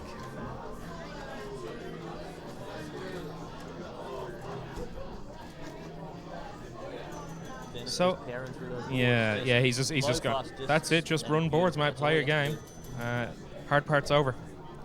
So, Sean, there, he must have maybe restarted or dropped Yeah, off yeah, and jumped correct. back on or something. So, yeah. But come on, Denny, you can do it, mate. Yeah, that's it, mate. Just there you go. You Yeah. could have made that, but he's playing safe, and that's There we fine. go, beautiful, Perfect. beautiful. Wait for one that you're definitely going to make it on. Yeah. Yep. No point in rushing it. Plenty of time left on the clock too. That patience makes such a difference. And not only that, it's I don't know about you, but that sort of where's me? Which one can I go on? Which one can I go on? You do get a bit like it's easy to get flustered. The longer it goes, the more you start to panic. Exactly. And even with plenty of time left on Absolutely. the timer, you start to make rash decisions. because- Yeah. That's Well, what you I'm saying. panic. You panic. Having the patience to just wait it out, and That's and it. If you've got to retreat a few times, just Just do it, The yeah. RNG, it's going to open, and That's you, it. You're going to get that opportunity. That's it. Oh, beautiful stair. Clears the way. Up he goes, mate. He's got it. Just He's got it. in the zone. That's it. Man in the bag as well. So That'll make you feel a lot better. it does, but It does, but like you said, I think if he lost one, the panic it will set is that's what it is. It's like and you often see it where you'll drop a man and it just breaks you out of that. in. you know, lose that rhythm. focus and Yeah, that rhythm. Yeah, absolutely. Look at us talk. Oh, look at this. Dennis is. He opted not to grab the umbrella there. I'm not sure why, but he's just running boards. Oh, little bit unlucky with the spawn there. Yeah, listen, he's. But that's going to be alright. He's still going to get it. Yeah, it's. I have a feeling one of those is a freezer up top as well, so it shouldn't be too bad for him. Again, not going for the bottom prize there. He's not being greedy, which I think is nice. He's just sticking to his normal routine, his normal pattern. I would have gone for the bottom prize there purely for the fact that that freezer on the right hand up the top. Yeah. I could have brought it. You could have bring him down as well. Yeah. And it just opens up. It just opens up a bit more, but you know that's fine too. And look at this. He's not again. He's not going to leech. Safe. He's not going to leech. I don't think here. He'll just clear it and move on. Perfect. Absolutely. And I think as well, considering you're not going for top score, he's now chasing that bounty, $500, mate. Which again we should probably give out a shout to all our sponsors down in the bottom left there. If we didn't have them, we wouldn't be able to throw on such amazing events. So, we've got Noodle Shirt, Hutchies, Dave Arcade, of course Netherworld, Game the System. Yeah. Oh, what do you know about them? Never heard of them. Yeah. What do they do? I don't know. Fraud, I think, mainly. The resources that Mark Bell makes available for people in the gaming community is just, and the community environment that the Gaming System Discord provides is just next level. I'll be honest, I don't partake, and it's not I just. I've enough social media to worry about. I'm actually trying to step away from it, but whenever I've popped in or anything like that, or it's just really, really great. Such a welcoming, warm, and cuddly environment. And then you go to the bar with them. Once or twice. No. Listen, it's it's absolutely brilliant. And we're new digs here as well, as we were saying. The venue here has been fantastic. This is my local, so it's worked out well. Worked out well for me. And again, opting not for the. Oh, that was. This is going to get interesting. No, he's good. He's good. Nice long ladder there. A very, very long ladder. He would have been probably stuffed there because then that freezer moved. It was going to move. Yeah, it'll chase you. Yep. Another half a second there, and he was in a world of trouble. Yeah. But he's doing fantastic here. Just clearing those boards. That's all you got to do. Nice little straight jump. Straight jump. Perfect. Oh, look at that. That. Yeah, all right. I'll let him away with it. He didn't die there, for it was a good strategy. Just don't get sloppy, Dennis. Just don't get sloppy, and you're going to be absolutely fine. There's a crowd starting to build behind him here now, as we've sort of into the 20s. Yeah. How do you find, like, when you're sort of getting close to a big score, when a crowd gets behind you? Oh, I wouldn't know. But you can feel the air change. You do. You do. Even when you're not looking, you can just feel that the crowd building behind you, and the expectation and anticipation. I think it really does add to. It's whether you can keep that focus. I remember. I can't remember which Kong off it was, and I think it was either barrels or rivets, and. One of those things where, RNG, and maybe it wasn't just RNG, but me just not being as good a player, did not go my way, and pulled one out of nowhere. Oh, Denny. That's okay. He's got. He has. That's it. He's still got plenty to go. He'll be right. Was he rushing for time there? Do you know? He got a little bit. Denny, what was that? Which cab is he on? 3. Okay. Yeah. Right. He was just a little bit late on his chasing the spring up the top. So I'm gonna rest me. My son is trying to call me, but I can't. I don't wanna. No, you're right. Oh, it was there, Dennis. Now he's gonna take his time. Yeah. He's got the yips a little bit now, I think. It will happen. It will happen. Absolutely. But you just take your time. There's another long dunk on there. There's a lot of time on that timer still. No. Slow. That's it. Good retreat. Really good. You're good. That's okay.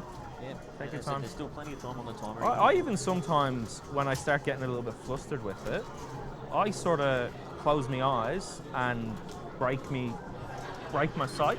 Yep. Yep. He's done it. He's done it. We're on to 21. That's it. So I come in to see this final bit. I won't hold it so I can. I've got to go get a sandwich. So just ordered one. Just needed my break. You're holding fort here, Pat.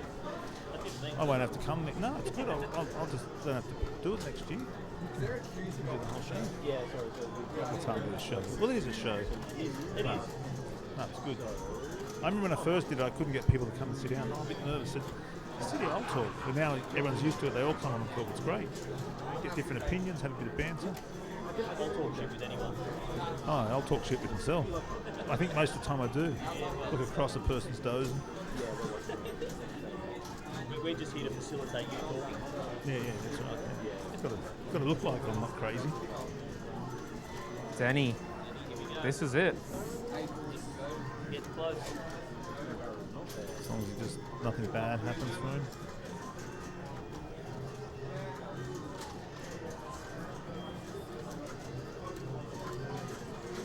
A little bit ugly, nothing happening on the middle third of there. So this is unfortunate. I would have personally cleared the river and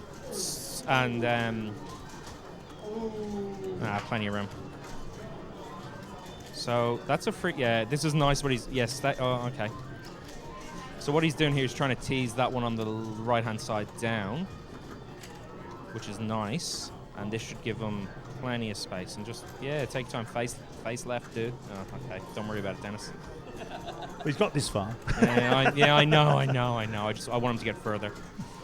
That's beautiful. All right, and that's it. Home free. He's just got to do this once more. Hard part, and like I was saying, hard part's over. So this is brilliant.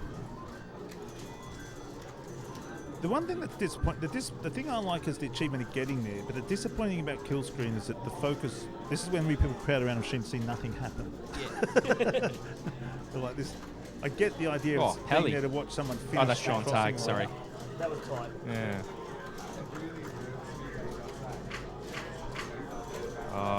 Dennis is. I think Dennis is starting to rush here. He's probably feeling it a little bit, but. That's the way he's been playing. Yeah. Okay. Yeah. He's been. Okay. That's consistent with how he's been Yep. playing. All right. I'll shut up. Well, geez, this seems like a late kill screen. Doesn't we die quicker than this? No, 22. 22. Oh, that's right. We're 21 now. Sorry, what am I talking It's about? all good. Yeah. This is brilliant. Now, I thought we were going into the 22, I think, because we always talk level 21, then it's 22. 6 boards away. Yeah. 5 boards away. Yeah. Oh. So this is nice. Everyone's actually giving Denny a bit of space. They're not like cheering when he's clearing boards. I respect that. I really like that. Yeah, absolutely. And he's got a freebie here. Beautiful. Oh, I discounted. He's got a weebie discount. I do also like the way that Not going for the umbrella as well. People are standing back too. They're not crowding. Yeah. No, it's good. I think the not cheering thing, because personally I like it. I like when if I do something good and someone cheers and stuff, it gets me going. But I know it's not for many. I wouldn't know what that felt like. No, me either. But like, if you have probably a Danny or a Pat on a come and you cheer and you do those sorts of things, they're the guys that thrive on that energy. Yeah, absolutely. Where a Dennis or a Neil, for example, they've got a little bit more nervous energy, and I think giving him the space to just let him stay in the zone where he is right now is the best thing people can be Absolutely. doing. This is very nice from Dennis here too. Beautiful. Just clearing Great those score boards. too. It is. It's a solid score. It's a big score for a Commonwealth, really. Here. Dennis will be stoked that he doesn't have to play again today. That's it. There you go. Well, this could be the upset we're looking for. Like he could find himself in the top tier, and they got to see got 3 players who got to now be bunched up around or over that. It's that top 4 that are going to be that are really just big deciding things. If he can force a Barra, a Tekio, a Jeff out of that top 4, it really shakes up the final. And not only that, being like a score like that will seed you relatively high. No. Oh. Oh my god. That was close. I didn't. I puckered watching that. I don't know about you. I thought he was going to get.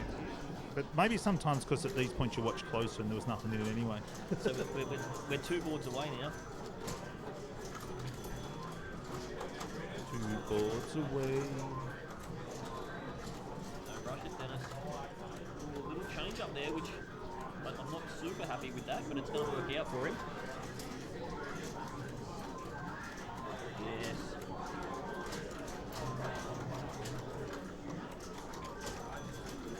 Lovely. Yeah. Nice little steer. Oh, There we go. There we This go. is brilliant. Now, it's pretty Brilliant. much entirely in the hands of RMG now. Unfortunately. He's got it though. He can do it. Yeah, absolutely. Come on, Danny.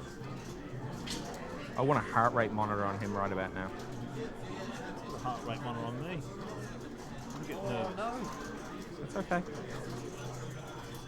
Stay away. Yeah, no, he's fine. He's absolutely fine here. Oh, now he's in trouble. That's all right. Whoa. Jeez. Oh Sorry. my god.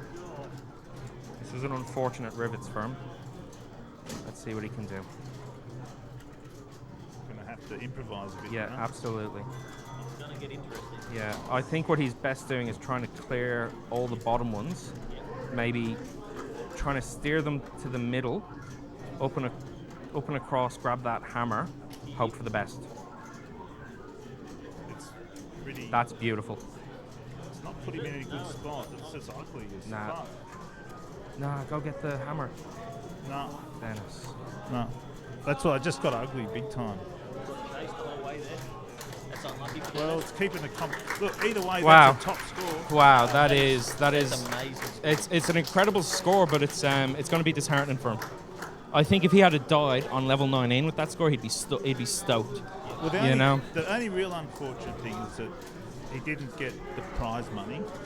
You know, but if he had got a kill streak, he got prize money, but that score would not be much different. No. So for the competition, the real thing is the score was awesome for the comp. Absolutely. Absolutely. I'm not looking at trying to turn a bad thing into good, because it's just a good thing all around. Had he got the bonus money, great. Yeah. But that's going to make these other top players, They're going to and he's a top player, but it's going to cause. Hopefully, it could cause an upset, and I think that would be really exciting for the Commonwealth this year. Is some weird mix-up in the arrangement for the first Absolutely. rounds tomorrow, Yeah. which would be really exciting.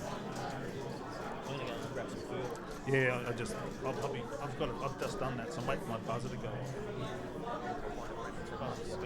off. Yeah, I'm going to try and put my hand up for a cab. So, yeah, unfortunate. I know. Tyson, do you want to come join us on the couch? 830200.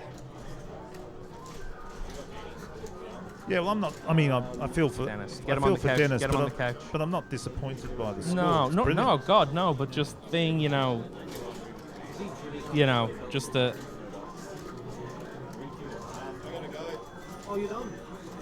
He's got an exam on. Oh my God! So, for those who don't know, Dennis is also studying, and he's off to an exam now. So, I love it.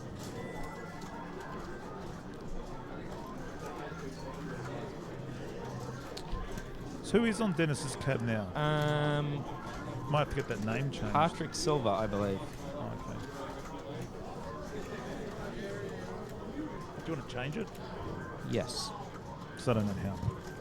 And I'll only make a mistake. And everyone will tease me and beat me up.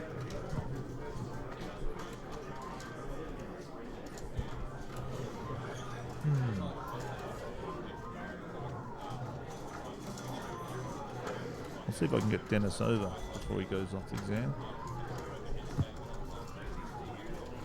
Oh, yeah.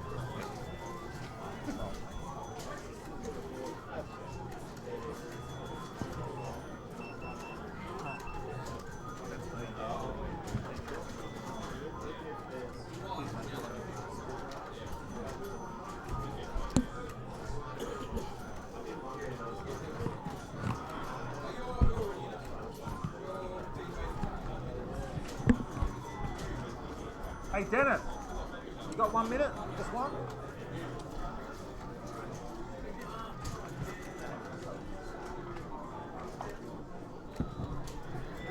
Geez, that's loud.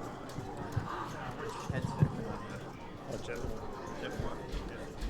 That seems really loud. I'm swapping over. That's better. That was really loud.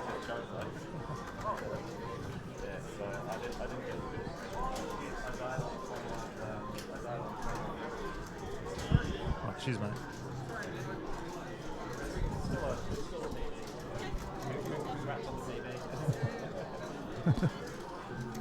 Yeah, just summarising Dennis there, he just fell short of the kill screen by, well, just finishing the rivets, really. I believe choked is probably the more I don't appropriate know, term. we were watching it and you did get a pretty bad rivets there, like it was, and you did really well to get out of that middle mess on the first time, and then it started getting really ugly and I thought, this isn't good.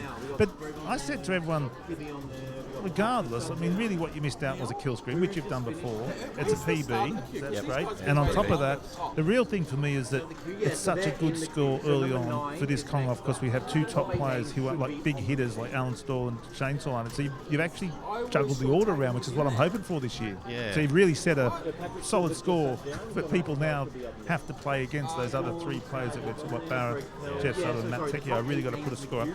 And then we've got a comfortable mix-up, and there's still players coming through like Neil and Pelly and someone and Patrick Silver who can put big scores up as well. Yeah. So I think it's fantastic. Well done, man. Thank you. That was brilliant. Thank you, Phil. The fact that it wasn't a kill screen, it's just symbolic to me. I know it's prize money for you, but that score on the first go and this early in the day is really going to set the bar high for people to chase, and they will chase it this year. They have to. It's just something that I would have really liked to have gotten.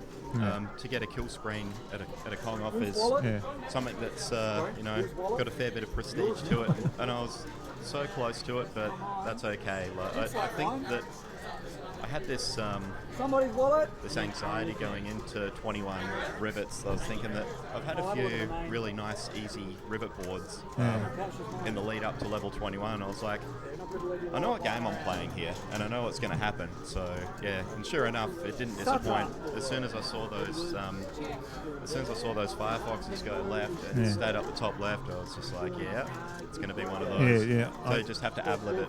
It didn't work out, but well, that's what I said. I said he's going to have to improvise now, and it just didn't turn out that way. But unfortunately, the unfortunate thing for me watching it was I'd read the levels wrong. So when you finished the rivets on level 20. Where were we on? Well, you're in 20 level to 21. Yeah, and I just thought this is it. I thought it was at the beginning of the. You were on the barrel boards on 21. I thought, geez, this kill screen's taken a while. He's only on 21. Oh shit! Because I just came up thinking when I left down there watching. And I said, I was getting ready. This is it now. And the way they worded it, I thought, oh, we're on it. I didn't look. So I was thinking, oh, he's done it. And then, finally. Anyway, but what I'm saying is for the comp, it's very exciting. With the kill screen, great. That would have been great for you for all sorts of reasons. It would have been great for everyone. But the score really, in the end, wouldn't have been much different, and it's really good for the comp. So to see such a big score early on is fantastic. Yeah, I'll just have to come back and try again later. That's all. And now you're off to an exam. Yeah, I've got an exam for an ASICS man today. A deferred exam for cloud computing systems that I couldn't do a few weeks ago because the whole family had COVID, so I couldn't go. I couldn't go to the exam with everybody else. So that's set up for 1:30 today. But you got to get in early and get in for perusal time and that sort of thing. So well, it's midday now. So where's that? Where you got to get to? Just to Gardens Point campus in the city, QUT. Yeah. Well, anyway, and you'll be back afterwards. Yeah, I'll be back. Yeah. Wouldn't miss it. It's just a shame that one of the few days of the year that I really look forward to, that I've got something like that I have to duck off and do in the middle of the day, which sucks. But to be fair to yourself, like you drop a coin and get 830,000 up to level 21. I guess there's no more pressure on me. No, you got the rest of the day. Apart from your exam, that's it. You got the day off, mate. I'm pretty confident in it. It's not a big exam, so it's just a matter of going in and making sure that I complete it. So. But it never looked playing at all panicky. You were just. I was watching it when you were at 500, and I said, "Oh look," and I said, "Dennis really looks comfortable here. He's easily going to get 600." And then got to 550, and I said, "Oh, Larry's at 640." And I said, "Oh, he's past 600." At that point, I think it was around there. I said, "I'm going to go get something to eat." And these guys run, and I checked on you. I didn't get too close. He's still here doing his thing. I thought, I'll sit down and watch the kill screen now. Look, I've. But even then, it was just comfortable play. You were just doing it. I haven't actually had anything to eat yet today, so I've been. I did that on an empty stomach this morning and just running on purely on caffeine. And So all I could think about when I was playing was just that I'd really love some breakfast. And so I guess that maybe that was something to try and, I don't know, detract my my thought process a little away from what I was meant to be doing and stop me from overthinking things a little. So Well, a few players talk about that because, you know, overthinking, you start getting your head out of the game, don't you? You start double guessing, you know, second guessing things. And another thing, I was just happy to let the game just go as it comes, because in the end, RNG is a huge decider in the game, obviously, as we know, and that if I get a bad board here or there, well, that's just part of the game, and I'll just have to try and play whatever gets thrown at me, and that's all I tried to do, just one board at a time, and not focus on the numbers. And I deliberately tried not to look at my score, because that's sort of like, I don't know if anyone else gets that when they're playing, but it does really it distracts me quite a lot. Don't look at that blue number in the top right either. Just keep playing. When I played Gallagher, I used to have a green light for myself. I only ever looked at my score at the end of the challenging stage. Otherwise, I just didn't look at it. Yep. I just didn't. It was just easier. I just thought, rather than thinking about it, just playing and go, and then not pretending. I was, oh yeah, that's a good score. Keep going, or happy with that. You know, I'm here. Well, you knew where you were with it. You said, oh yeah, I'm just chugging along. Yep. But it'd be interesting to see that Rivets board in replay, to watch it again, because it just did seem to turn. It's a good example of a game turning nasty real quick. What causes it to happen? But it just seemed to just swamp very fast. You just couldn't get. What did you get? Did you? You didn't even get the bottom hammer, did you? I think. No, you just didn't get it. I didn't have time to get it. I was just going to leave it, because there were firefoxes on the left-hand side that were stopping me from doing it. So the left was nasty. I came up, and I thought I need to try and hang around that area and wait for an opportunity to go and pop those rivets at the top. And because I didn't get the top left one, that made me pretty paranoid that I wasn't going to be able to go back and get it. So what I tried to do was loop around. I tried to get the rivets in the top right, go down, and then run along the bottom and pop the rivets at the bottom. And hopefully, because I was at a lower level than the rest of the firefoxes, that they come down and chase me, because they were pretty zesty, pretty spicy. So I thought that they'd follow me, but they didn't. They just hung up there, and I was like, well, shit, time is running down. I guess I just got to try and do what I can with the time I've got. And when I went up that ladder, that firefox came under me, and I was like, well, anyway, that's it. Yeah, well, I mean, I was watching thinking, you know, is he going to be able to draw them down? And the problem with drawing them down, they come down so quick as well. So you've got less room to move, and then you've got to try and get back up again. And you've got to get up through the ladders they're coming down on. Yeah. And then if you get that hammer, which I think you may have knocked the rivet out next to it, so you couldn't do much with it. And if you did, they're only going to spawn on that left side again anyway, aren't they? To make it more complicated. That's and right. I thought, my feeling was, I didn't want to say it. I thought, this is going to be hard to get from there. And that's, I suppose, where you felt. Because when you picked up Little Hammer, I thought that was it. But you did this such a quick switch to get those two behind you. That was really lucky there. There was a pixel in a day. It was so close. That was lucky. That wasn't even skill. That was just luck. Yeah, I thought that's it. I mean, he's done it.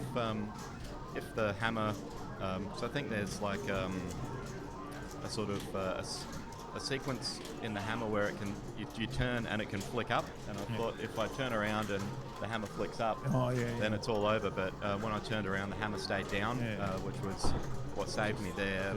But then, of course, when that happened, I knew that those firefoxes would spawn over to the left after that. But I also knew that the top rivet still hadn't been popped, so they could just come across. And I was like, well, hopefully they stay down. They absolutely didn't. As soon as they spawned, they went straight up. Yeah, and that's when I was thinking, now it's ugly. It was really ugly. I don't know what to do here. What a fine mess you've made for yourself here. Well, it wasn't really. That's what I'm saying. It'd be interesting to look at to see how much of it wasn't a mess that you made for yourself. Just turned that way. Because you're just playing them so. Like the Rivet 4 board, that was just orthodox. You just did what you're supposed to do, and this one you just started that way, but it just turned bad. Just had to try and play the hand I was dealt. Anyway. Well, it'll be interesting when you come back after exam, see where the leaderboard's at by then. The qualifying scores will be. I'll try and keep an eye on it before I go in, and see who hits the top, because I'm sure that just because we've got so many really skilled players here. I'm not going to be. What actually are the standings at the moment? Well, before you, Connor was he'd be second highest because he was on. I think he was 400 plus or close to 5. So Connor had a good score. That's a strong score. Yeah, that's well a good done. score. And I was saying that's when he goes, and I said, no, it's really good. So between, like, so you got people are going to have to get over 450, or if it was 500, but say it was 450, you got to have to get 450 up to 800. Yeah. So all of a sudden it feels like the day just, the hours in the day just got compressed. It's now midday. Yeah. Most people want to be out of here by 5 because you know how much game can you get in later and later and later. So I think people are going to be thinking, I've got to eat and get on and play, and to get a good, like you were on there for, what was that, an hour and 20 or something? Yeah, something like that. So there aren't many hours in a day to put to have it, you know, you've got to be there and put up an 800,000 score. It's kind of funny, like when we started this morning, I wasn't planning on having a game at all, but but Tyson called out the names of all of the people who had finished pretty highly last year to kick it off, and I was like, all right, I'll sit down and I don't know, I'll have like a stuff around game and just see what That's I get. probably the very reason you played so well. You didn't put any pressure on I yourself. just didn't care. I was like, you know, if I get a good score, I get a good score. But I also knew that last year, because I set something that was good enough to qualify, I didn't expect that to happen twice. So I just thought, well, I'll play and whatever, you know. But then just kept going, didn't die, and you know, here we are. I'll be. The day's going to get very interesting from here out. I reckon. Just because that score's there. If it was, you know, if it say you'd finished at 600, think, oh well, there'll be people saying, well, I've just got to get above 600, which is a lot of people can. But now 800 plus, that's not a common score. You know, we had a lot of big scores like kill screens and that, but you know, that's a really solid score. Now people and the top scorers and leaderboard scorers now are going to have to look at getting very close to or beyond that score. Yep.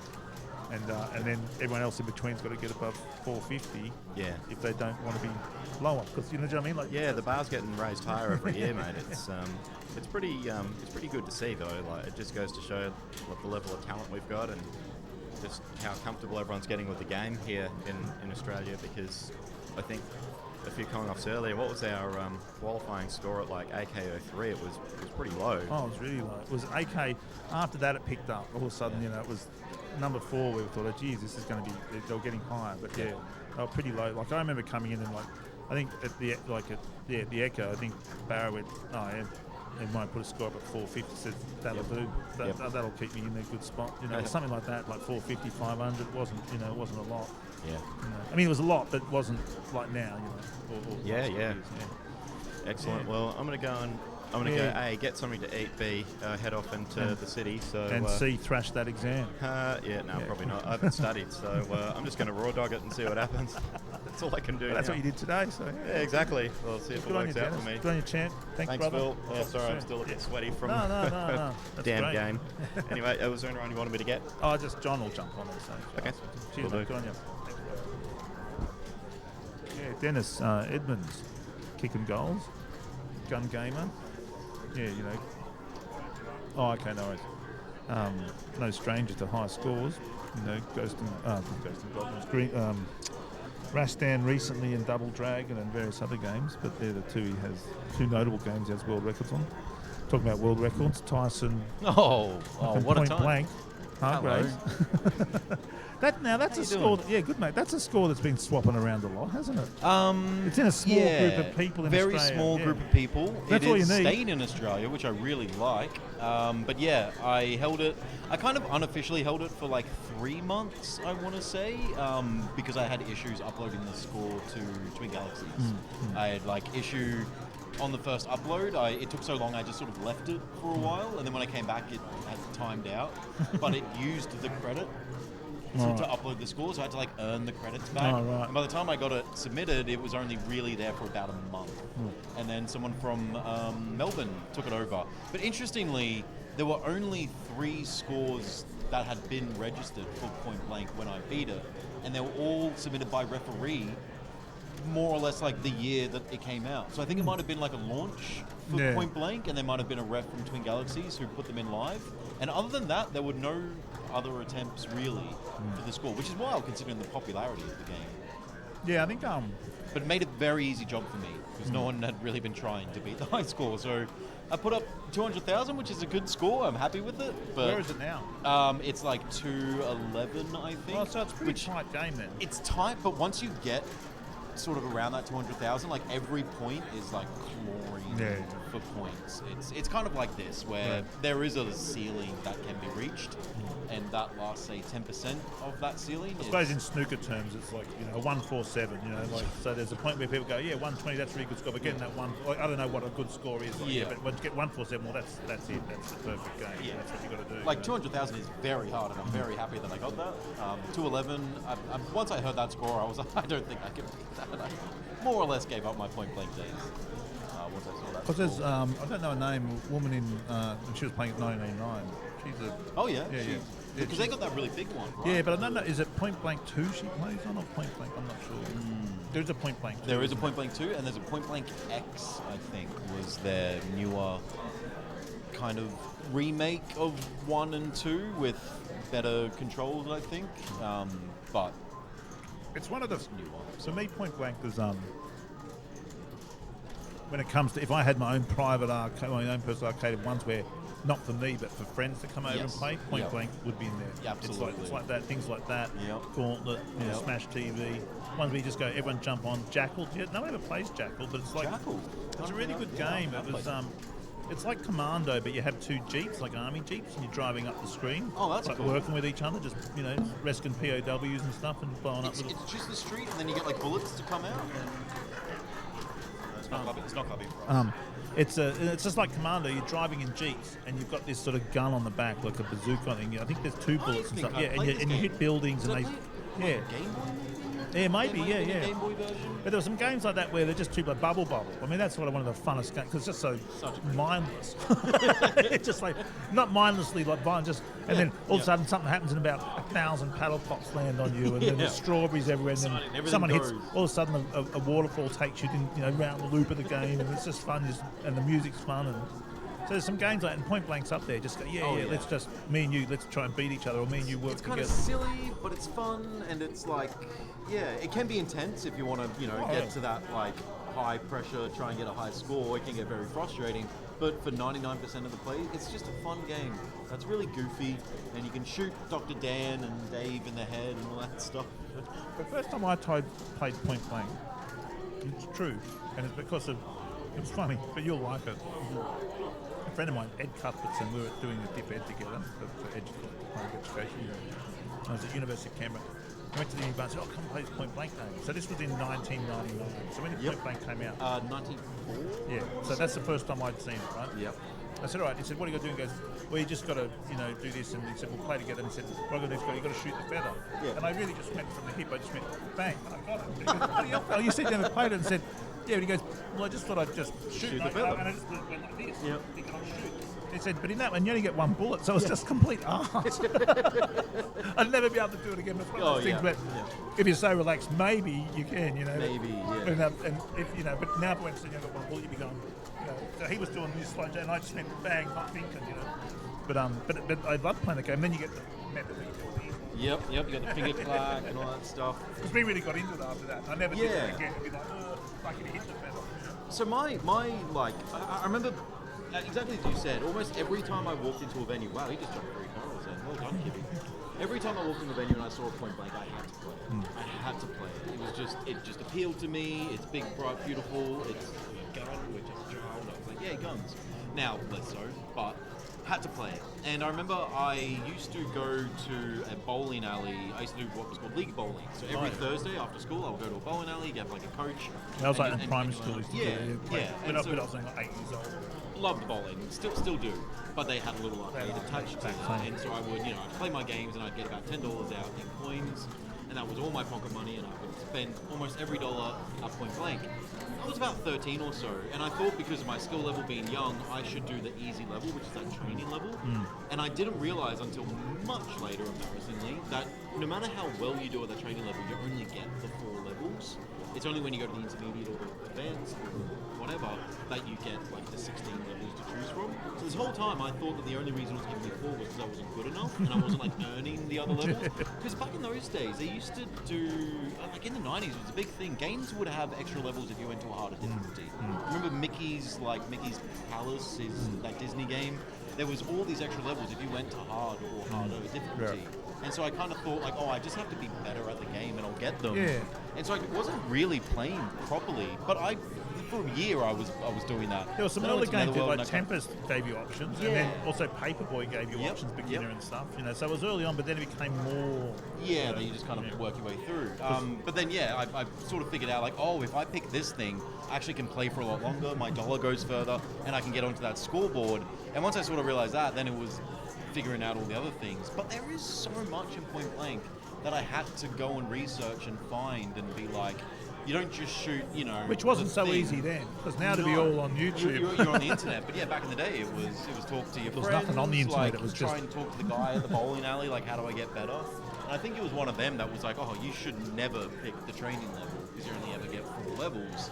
Always go with it, and even if you fail, you'll probably still get like more playtime. But yeah, now there's so many secrets and stuff that you can find out that I definitely couldn't when I was 13, when the game came out in '94. Which I love, kind of. But is that But I also like, love the purity of finding those little tricks. Just accidentally stumbling across something that makes you go, ooh, do I tell them? No, I'm not going to tell them. I'm yeah, gonna there's keep something this a one to bit. myself. There's something about the that stuff now that's kind of. In a competitive set, it's made it much more exciting because everyone can learn quicker and move faster, but it sort of took out a type of fun where you discover things for yourself, and you, like people who out there think, oh, I discovered the beat cheat, or I discovered things. Well, you discovered it for yourself. Well, lots of other people have found it, but it's fun to discover things for yourself. Exactly. Like I have a little daughter, and I remember reading The Hobbit when I was a kid, and I could never read that book again now because it just wouldn't hold my attention that way. But if I read it to her, it'd be fun. And it's kind of like that, you know, and it's a different, you know, it's yeah, well, sort of vicariously through, yeah, and it's a bit like that. You're sort of, you know, you're not. It's like, like you might play a video game and you haven't seen the end of it, and you maybe know what happens in, but you want to get there for yourself, you know, and you want to do it yourself, you know. And it's like that. If I was to read that book to her, and she can read it herself, but it'd be kind of, I'm reading it to someone that has a purpose, and I can see her surprise because she doesn't know what's happening. That once there's a part of the arcade scene now it's so well mapped, and that doesn't make it easy because all the scores are higher, so everyone has to try harder to get there. You know? That is very true. But what I loved about Point Blank, when everything was going on, when all the excitement was happening about it, was that community that sort of got together. And okay, one of us is maybe going online and reading stuff, but then we're just sharing tips and tricks. We had a little, you know, Facebook group that we were posting stuff to. We were all getting together, playing against each other, and that was the best thing. Like getting world records, cool and whatnot, but it started a conversation. It started a little community around this game, a little group of friends that got together and played it, and like that was the best thing about it. Was that we were all trying to one up each other, we were all trying to beat each other, but it was just friendly. And Well, that's the thing. I Is love I think the people who there are no trade secrets. Although somebody might go, oh, I've got something, I'm not telling you. Yeah. Think, well, what's the benefit of that? You know, just tell everyone, because then we'll see everyone get better scores. If you're only getting the best score because you found something that's, if like, I mean, Rygar's got one at the very first level. You get these big bonus points when you jump through. If your scores, like, I mean, Jeff will be able to tell you about it. When you cross the line, where you know you go into the sort of den at the end of the level. If you cross just at the right point at the time and your score has 0-0 at the end or something, you get this massive bonus, like so many million points or something. And that's hardly, you know, you might as well share that with everyone because otherwise you know you've got the high score through a really just bit of a one naff little- thing. one little trick, It's like, you know, it's really, and if you could reprogram and say, well, let's remove that because it's pointless. It's a dull exercise. So I'm with you. If you know something, you just say, hey, look, I found something. And that just makes it more exciting for everyone. And then it's kind of like, especially with Point Blank, a lot of it was who can do that thing better. Because it wasn't just do it, like shoot the moon or shoot some of the extra things around the screen. Was like, you know that's there, but you still need to hit that thing, or you need to hit it more times than the other guy who's hitting it. And that becomes the challenge that we're all trying to beat each other, and it becomes another like part of a game within a game, game with the people around you. Like, it takes on another life, you know. It's not just the game that was originally designed and programmed, it was everything else that sort of comes after it and the community that comes after it. And that's why I love this arcade stuff. I think that's the one unfortunate thing for me is that the arcade scene's very world record focused because the idea of regular tournaments isn't there, even though they might be in Netherworld and that they're not interstate or that. So everyone thinks about the world record, and the world records are really the anomaly. You know, like today's tournament doesn't have to reflect world record scores. You know, but people often even coming, she's a 1.2 or they're 800,000. Well, it's irrelevant because it's like the Olympics. You go there to win a gold medal. If you break a world record, that's great. But it's like if you don't pass it, don't go, oh, you didn't beat the world record, you don't get a gold. Sorry, you just get a mud record. You don't get anything. It's just the tournament. And I think that if it moved more in that direction, which this is what today is, it's just whoever wins is the champion of that Commonwealth. And the world records, it's not a case of one or all, one or the other. They're just very different entities. It's much more exciting to watch this way as well. And the reason I said actually, you said you only had the world record for 3 months. That's irrelevant. At that point you had it. Yeah. Just like if you won the Commonwealth, well, you only won it that 1 year. You go, well, so what? I won the Commonwealth that year. Oh, if this person wasn't there, you go, well, had they been there, they might not have beat me anyway. Like, it's one of those things. I do like to say, instead of saying that I only held the record for 1 month, I like to say that I beat a 20-year-old record. That's what I like to say, is that record was held there since the very early 90s, like 94. I came in and beat that about 2016, 2017, I think. So I beat like a 20-year-old record. I think that's a pretty good cool. achievement. Well, that's the thing, is some world records sit because of lack of attention. Like when Score Wars came along, Andrew Laidlaw's score had been sitting there from 2011 to 2018. But once Score Wars came, that record changed more hands, and it just changed again a couple times this year because it just propels it. And see, John Tannehill's score's been sitting there for a long time now. In Space Invaders? Space Invaders. Yeah. It's hard to measure how difficult that is, but when you look at the people beneath it, I mean, Donald Hayes is a very good gamer, and he's in third when I last saw it, and then beneath that's Richie Knuckles. So you think, well, it could be very hard to beat, but someone's got to go out and do it to find out. And if something came along that drew attention to Space Invaders, we'd soon find out how much more that score could be lifted or how close he actually is. So when you did, you got, what was it? Did you say it was what was the score? 200? I think it was about 201. Yeah. So when you see where it can get to, that next 11,000 points is really hard to get. Yeah. But to get to 200 is kind of where you sort of, almost must be you've got to get there to, you know what I mean? Well, that's it. And I think the guy who beat me, I'm pretty sure he'd already cracked 200,000 as well. And he probably just didn't realise that the high school was where it was at. So when he saw that, like, oh, this guy in Brisbane's just got to, I can beat that. And I think it was, once again, starting that conversation that he didn't even know the world record was, like, what it was. That he knew he could beat it. He probably already had beaten it. Like 201 isn't the best score that I've done. I've done better than that, but it just wasn't the world record run for it. But yeah, starting the conversation, and then like we became mates because of it. There was no animosity of like, how dare you get me. We ended up like getting together and having a point blank off one year at Netherworld. Well, we flew him up here to Brisbane. I mean, you've got something in common. Why would you fall out over that? Exactly. And yeah, he's a lovely guy.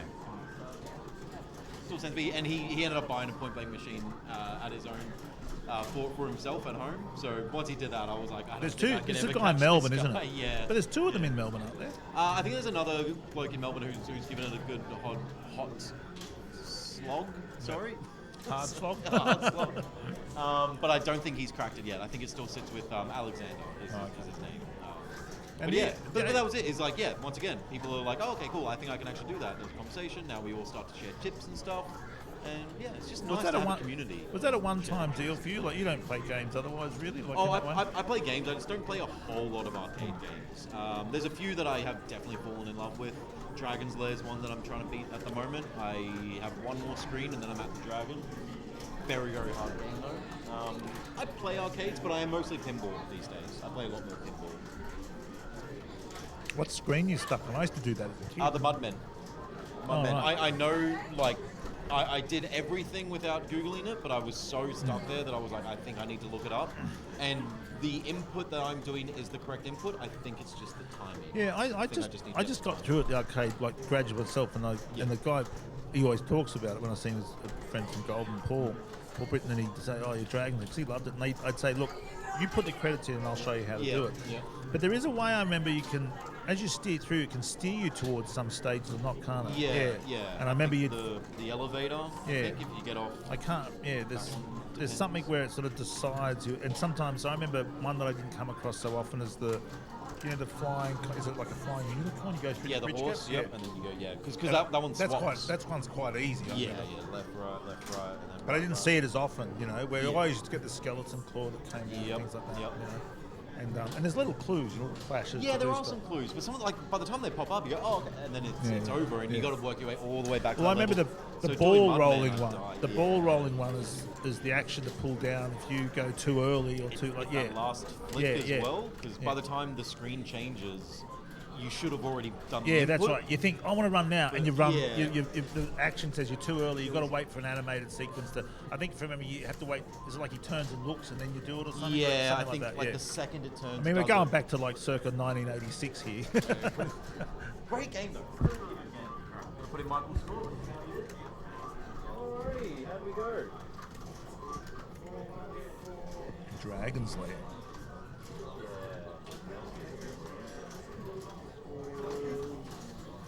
Look at Patrick Silver's board there. We'll see if that score at all changes. I wouldn't have thought that Dennis's score would disappear. 830 on that machine. That's exciting if it does.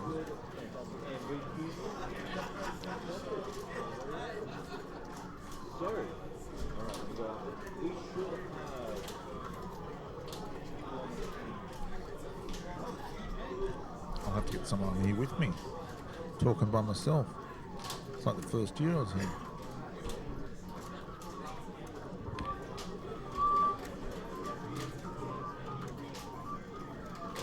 See if I can get someone over for a chat.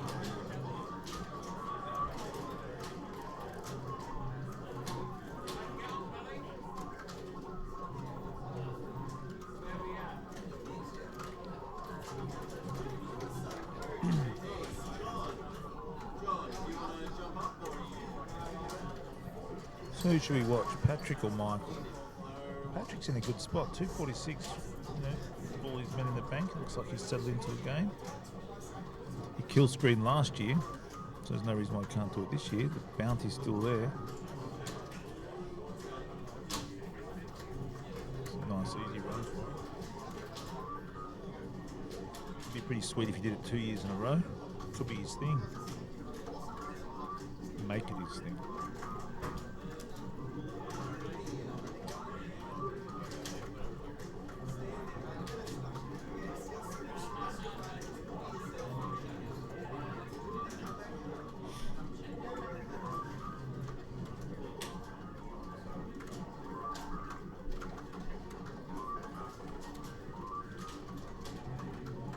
Just here listening to the sound machines. I don't know how well you can hear it on the stream there, but hearing it in the distance echoing through. I don't know which machine I can actually hear. Must be one the microphone's picking up. Matt Tecchio still settled into a game. I might just duck out and see where he's at and come back.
Hello, hello. One of these headphones is really loud. Sean Tag. Sexy time. Oh yeah. That's why you've called me over. Yeah, on my leather couch. I've got a bit. I'm all right. I've got my beer. I love my beer. Gotta loosen up. I got my beer. I got my breath freshener. Beer. It's called ale. That's right. Yeah, I'm gonna get the second one down. See if That's it your, loosens things up. that's your aftershave as well, isn't it? It And is. your Just splash underarm deodorant and everything. Splash on a bit of IPA. I saw Matt take. Oh, they just put him up. He's on 418 now. It's 410 a minute ago. Yeah, okay. Patrick settled into a nice looking game there. 278 with. Yeah, he is. In the Yeah, bank. yeah. Well, there's no other scores out there really worth mentioning though. They're fairly low, like people just starting. I think Jeff was on 200 and something, and Barrett just started the game. Nothing to talk about, but yeah. So Yeah, good man. Yeah. Matt can run with this, see what happens. See what goes on. Yeah, Pat's pretty solid there. I mean, it's early days, isn't it? Level 8, but that's good. Like yeah, but he's pretty. It's just it's neat. He's got some kill screens and 280. Yeah. Hasn't lost a man.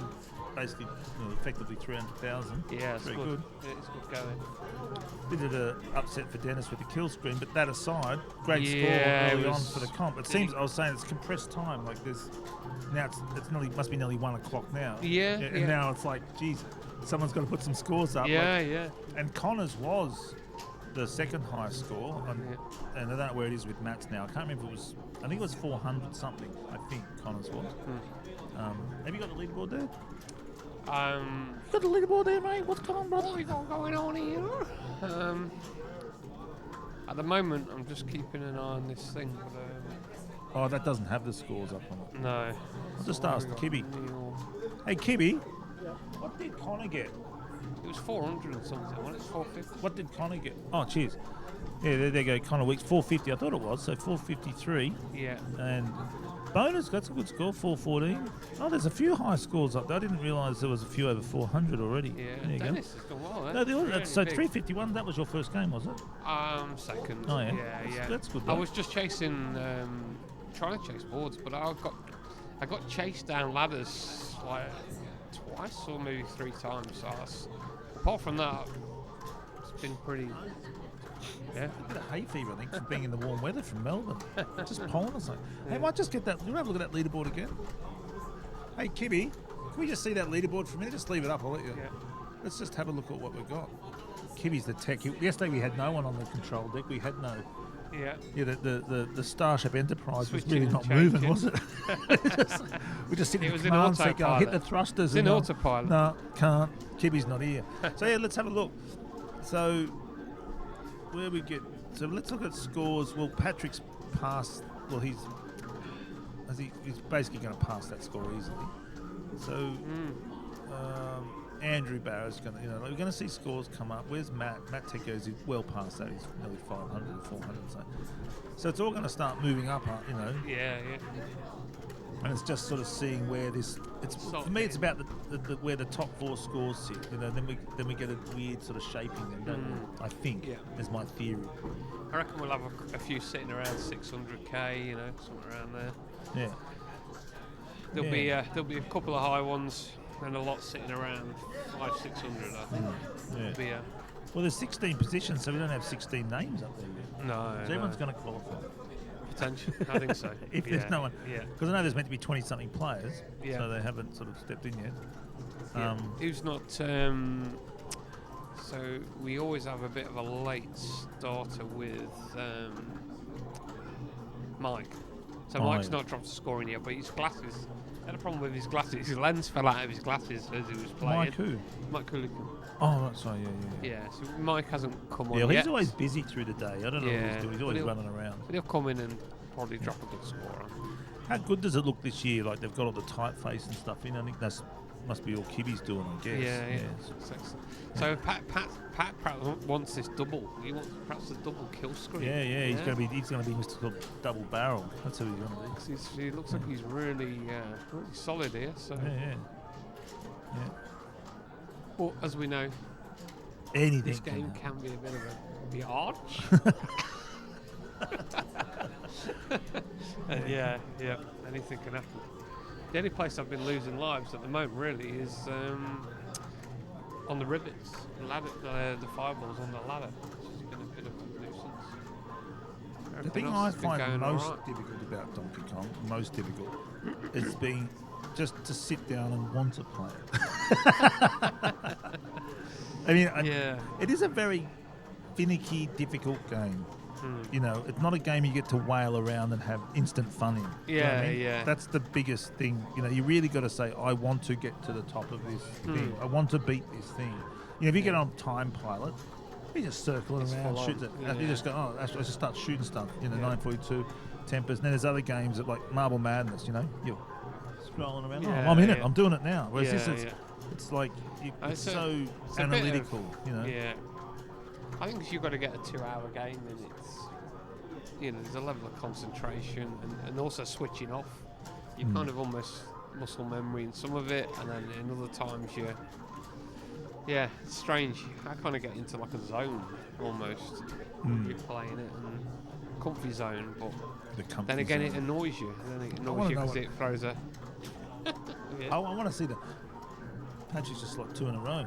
Oh, there you go. See, that's what I mean, right? There you go. It's- See, we've just jinxed you. You come in and said, "Oh yeah, it's a bit of a bitch," and then you just woke the machine up. Went, hang on, I've been dozing. That's right. So he's now like what's going through Pat's head now is like this isn't going to happen. Yeah. In my eyes, that's what. Yeah, I think you're right. You know, start that's, thinking. I he's thought going to this be was going to he's be going to it. be doubting it now Yeah. because he's lost 2. Yeah, it's basically. That's how I'd be. This would be like being on Tinder and all of a sudden you're getting ghosted. Yeah, you're getting nothing. Nothing in I've never been on there, so I wouldn't know. No, no, right. Just in case my wife's watching. I'm just No. trying to sound like the cool kids. But you know, it's like the response is. I'm all okay. All right, I'll scoot for a little bit. Yeah. Pelly, you want to sit down? Yeah, don't leave me hanging here. Go Tagster. Yeah, he's going to play.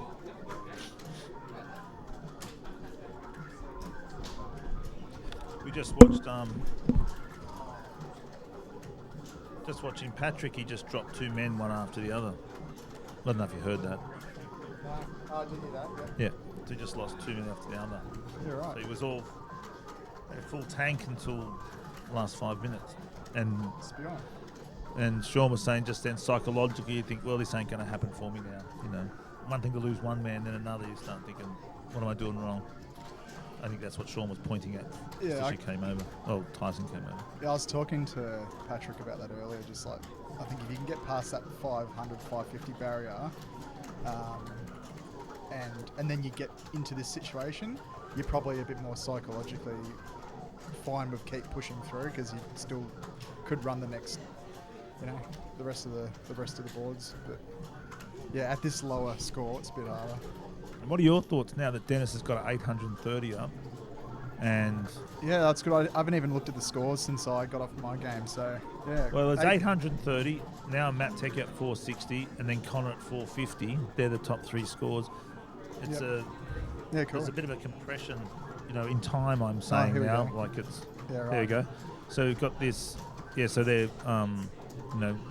Matt's right down here. But he's actually 460 now. So yeah. So we've got. It seems to me that that big score that just dropped from Dennis seems to altered time in a way. Like now, because a lot of people think I'm going to be out of here at 5, but it's an hour and a half game to get around 8. No, that's the thing. Yeah, And, I know. I know. When my last year when I got my score, I started it thinking I had heaps of time, and then ran out of time to push it up high. But because me, I think now I could be here doing commentary till 7 o'clock because of. We might see longer games gone, and therefore, if one gets into a deep game, you want to watch it through to the end. You want to see what's going to happen. Yep. So it's that feeling that I think that some bigger scores are going to come later because to find where you when you start seeing matching up, if someone looks and goes, if I leave my score there, there's every chance. Like some people, like Jeff goes, I might have to play Matt Tecchio. I might have to do this too early. You know what I mean? Yep. Like we were talking about coming over, weren't we? Yeah, that's right. I think those guys won't be satisfied until at least as a kill screen drops, I reckon, today at some stage. So yeah, because the money's there. Yep. It's just here. It is. Oh, there you go. Lovely. 1 million point bounty. Yeah. I didn't do a very good shot. 1 million point bounty, cash in the envelope. And they've got the kill screen, which really had Dennis's name all over it. Oh yeah, unlucky mate. Yeah, that was pretty. I was saying to him, it'd be interesting to go back and look at that rivets because everyone talks about RNG and stuff. To just see how quickly that just went the wrong way. Yep. And what was the cause of it? Like, not saying he caused it, but just where did it begin? Like mapping it and saying, there's an example of things going in a weird direction really quickly. Yeah, I was copying a lot of those on my game. I copy in life all the time. Do you realise how difficult my life is? No, it's just rivets, mate. Everything else is great.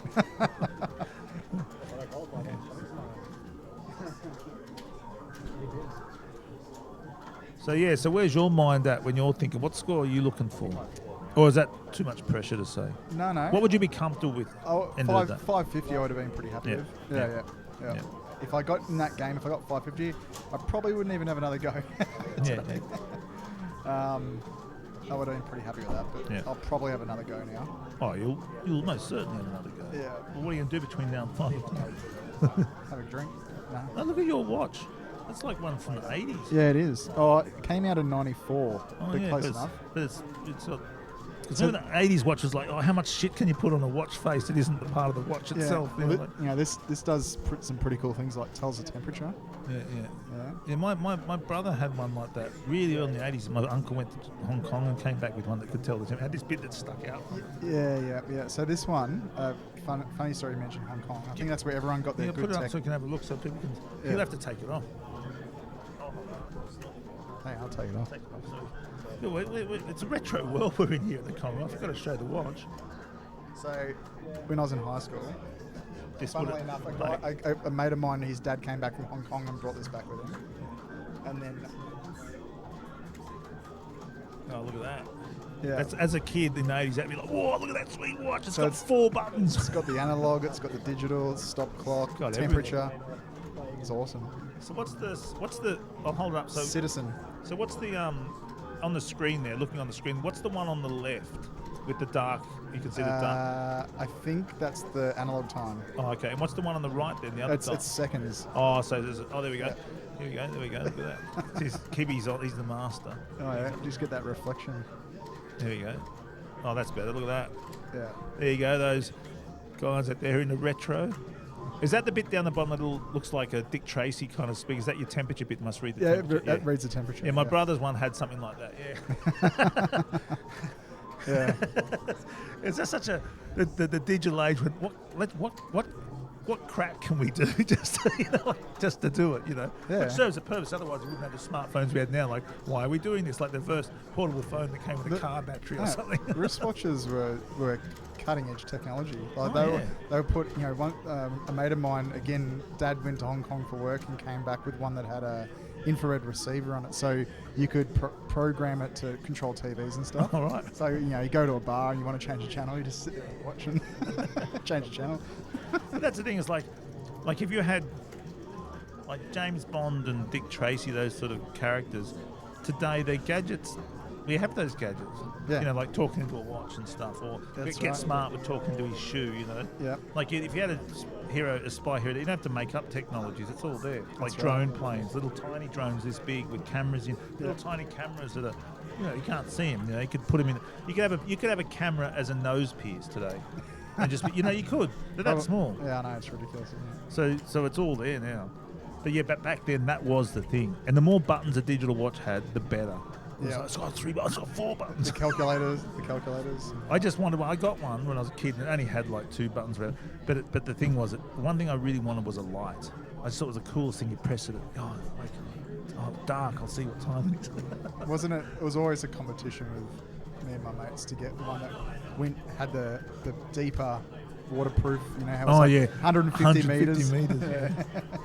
And then I didn't understand because I was a kid. Like, well, what if you're swimming across the water like that, 50 meters? Like, I didn't understand the depth of the idea of pressure. It was explained to me when I actually addressed this publicly to someone like my older brother. Goes, you know. But I thought, well, it's not depth. Yeah. It's like you're in the water for 150 meters. How does that work? Just going like that. 150 3 laps, you got to get out. 150 minutes. Yeah. Not meters. And they've come back, haven't they? They start making those. Oh yeah, the Casio have got a massive retro range now. Like, I've never really been able to wear them.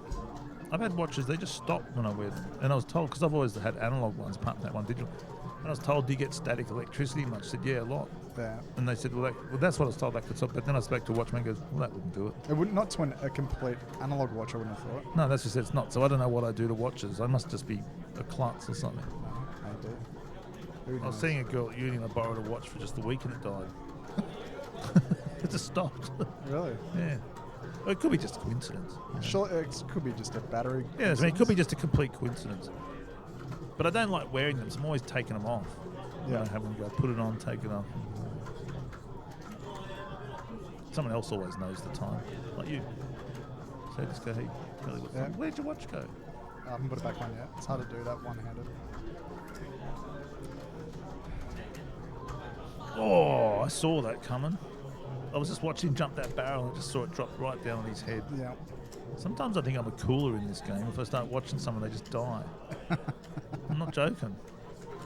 Like I start talking about how Patrick's going, now he's, down. Yeah. And I was just turning my attention to Matt, saying, let's watch Matt, and then bang on the head. Oh, he's playing on the Dennis's machine. Yeah. The big 830 up there.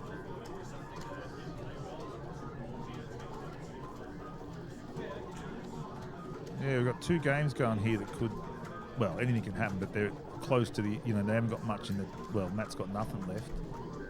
Dennis has got 1 out. See what happens.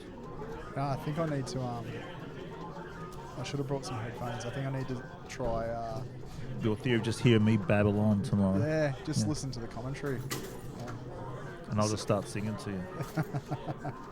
What the hell, Greg Pell? My mind just kept wandering when I was playing onto all sorts of different random stuff. Oh, really? And I was like, this is not going to go down. This is not going to work out well. I guess there's also a lot of chatter behind as well when you're playing up there, is there? Like you start hearing people talking, you start zoning into it. Yeah. I was sitting on the end machine near the big Kong head, and everyone was coming up for photos. It was a little distracting. It's all good though.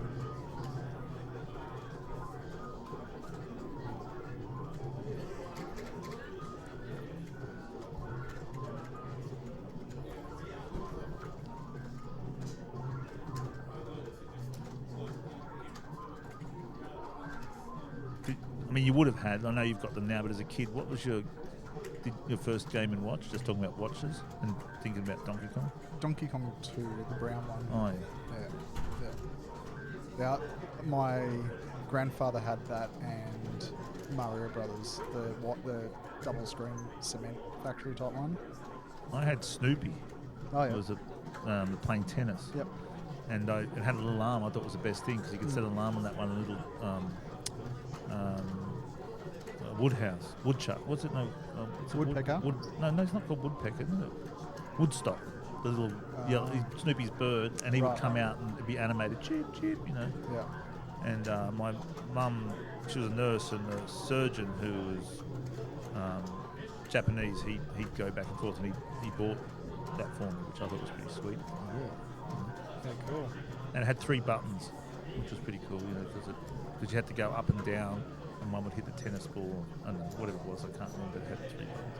Yeah. That was another thing about it, more buttons and stuff, wasn't it? Yeah, a little bit. Yeah. It's kind of weird to think that was actually an entertaining game. Yeah. Oh. Like Parachute. You only got 3 moves.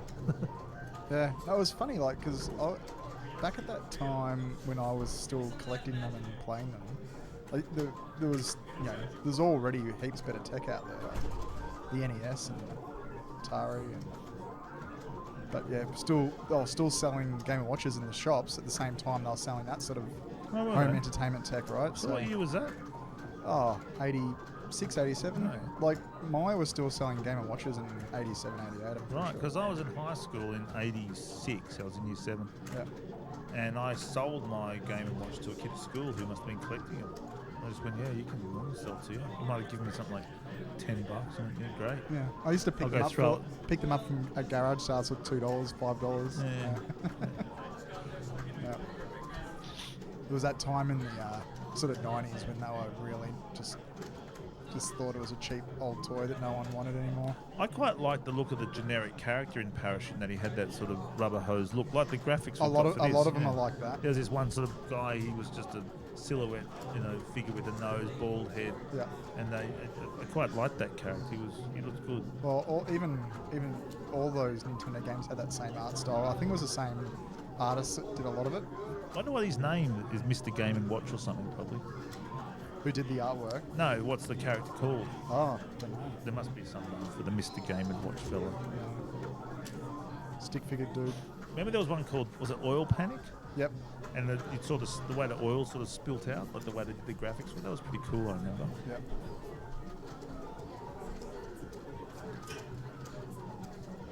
Yeah, one that I don't have, which I always wanted to get was Donkey Kong Jr. That was fun to play, but I didn't own that one. No, I remember playing. Someone had. I remember playing, just jumping back and forth across the vines. Yeah. Much like the arcade one. Hmm. And it had sort of, I think it didn't have stuff painted onto the screen. Yeah. Well, a lot of them did. Yeah. It's setting the scene. For the game.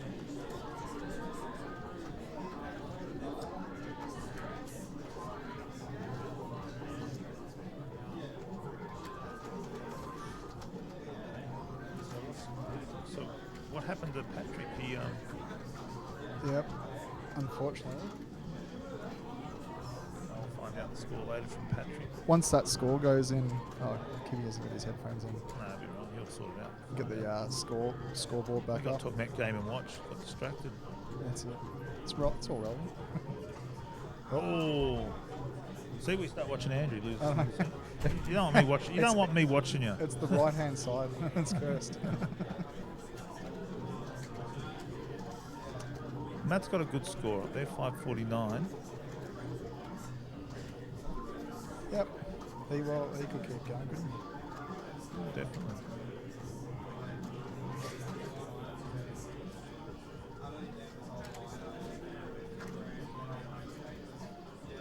See, the thing is, it's unless you kept the data, of this stuff, like really kept a logbook, the amount of games Matt's played, to know where his games go to from 500,000 with no men in the tank. Like what's the average? Yeah, what's the average? Like it's, you've spent 3 lives to get to here, so it doesn't mean it's just the reverse of that looks more comfortable. You spent no lives to get to here, and because the fatigue idea, like where do you go from here? You'd say if you had 3 lives left, you could say, well, if I can just put 150 with each one of these on, you can, now you've got, well, that's it, I cannot afford to make a mistake. Yeah. And there's no reason why you can't do it in reverse, but that's a big difference of doing it in reverse, isn't there? Yeah, definitely.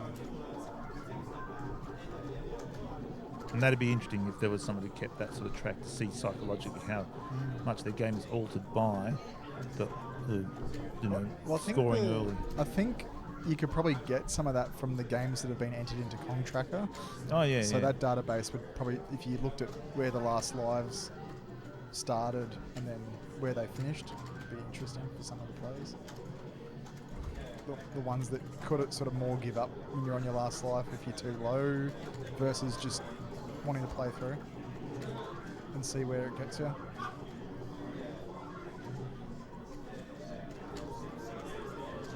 Barrow hasn't had a good start to the day. No, sometimes you just don't get good starts.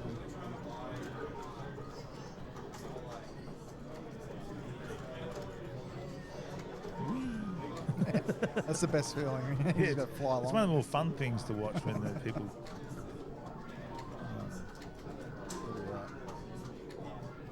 Ooh, but that's not that. It just looks dangerous to me because I don't know what I'm doing. Yeah. You sitting there with that white. There's a white little tag. Have I got one? Yeah. On the headphones, you got one too. Every time I look across, I immediately think of Donald Trump because it's right in the rear. I keep seeing this white tag there. My mind just goes, "Oh, Donald Trump." Like, I'm not, and I just each time I've done it, I thought I've got to say something because each time it happens, I think you've got a Band-Aid on your ear.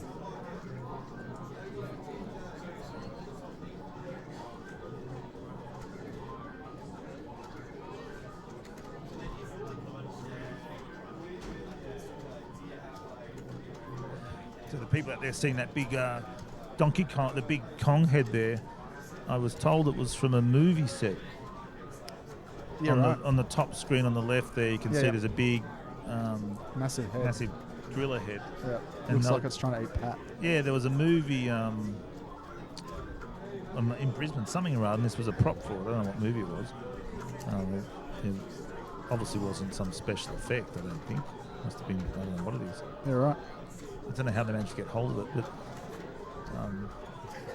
pretty wild. It is pretty cool. Yeah. I wonder where they're going to store that thing. Take up so much room.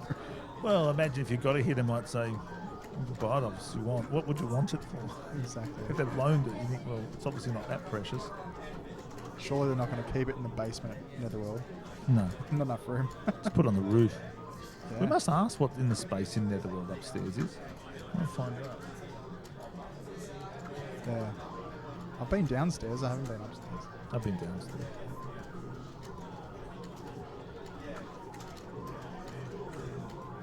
Oh, so Barra just finished his game.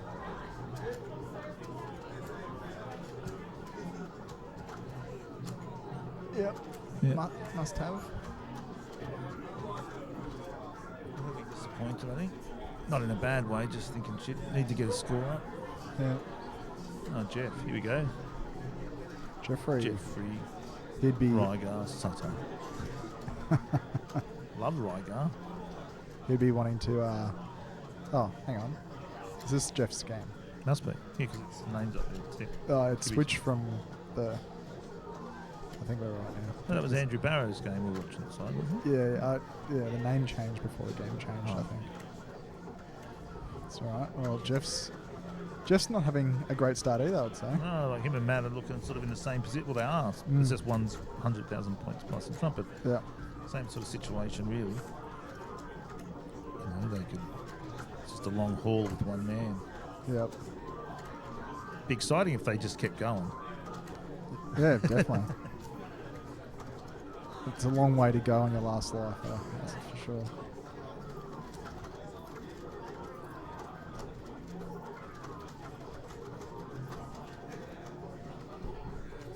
It'd make finals more interesting if they just sort of left them around these sort of levels, and everyone finishes in different spots. Oh yeah. It would make the matchups interesting. Yeah, if you just ran to level 10, you know, we'd have this really tight game. You really have to play super hard grouping and stuff.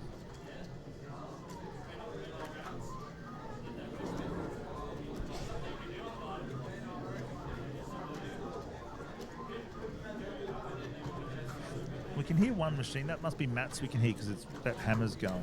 It's quite loud, Matt's machine, isn't it? Can you hear it in the headphones? It might be because the camera's over that way. I'd say it's this one on the end. Reckon it's That's Pat's? quite loud. Yeah, Oh. it's Pat's, I reckon. It's quite loud. Well, he must have been on the hammer at the same time as Matt. Yeah. Were you talking much when you were down there to your comrades? Where I was playing. Yeah. Yesterday they were saying there was a lot of chat during level 3, but probably not so much in this because you're trying to sort of stay focused, I guess. I would probably be happy to chat a bit more, but Tekio was sitting next to me and he had his headphones on, so it's a bit hard to chat. Antisocial. Yeah, that's what I thought. It's just they take Helps that- me relax a bit if I'm sort of just talking about it, I reckon. But anyway. Yeah, we should mic you up down there. Give us a running commentary. Oh, yeah. That'd be fun. Yeah, we haven't thought of doing that. So they do Well, I've said it. We've just never had the wireless ones to do it. do it like they do in the cricket. Yeah, that's what I've Wire been up saying. Yeah. Wire up the players. Yeah, It'd be fun. Yeah. Thanks, mate. Hey, Danny, you want to get on? Yeah, cool. Alright. That's all right. That'll be good. I'm stretch my legs. I ended up with really sore leg yesterday, like really cramped from being just getting here.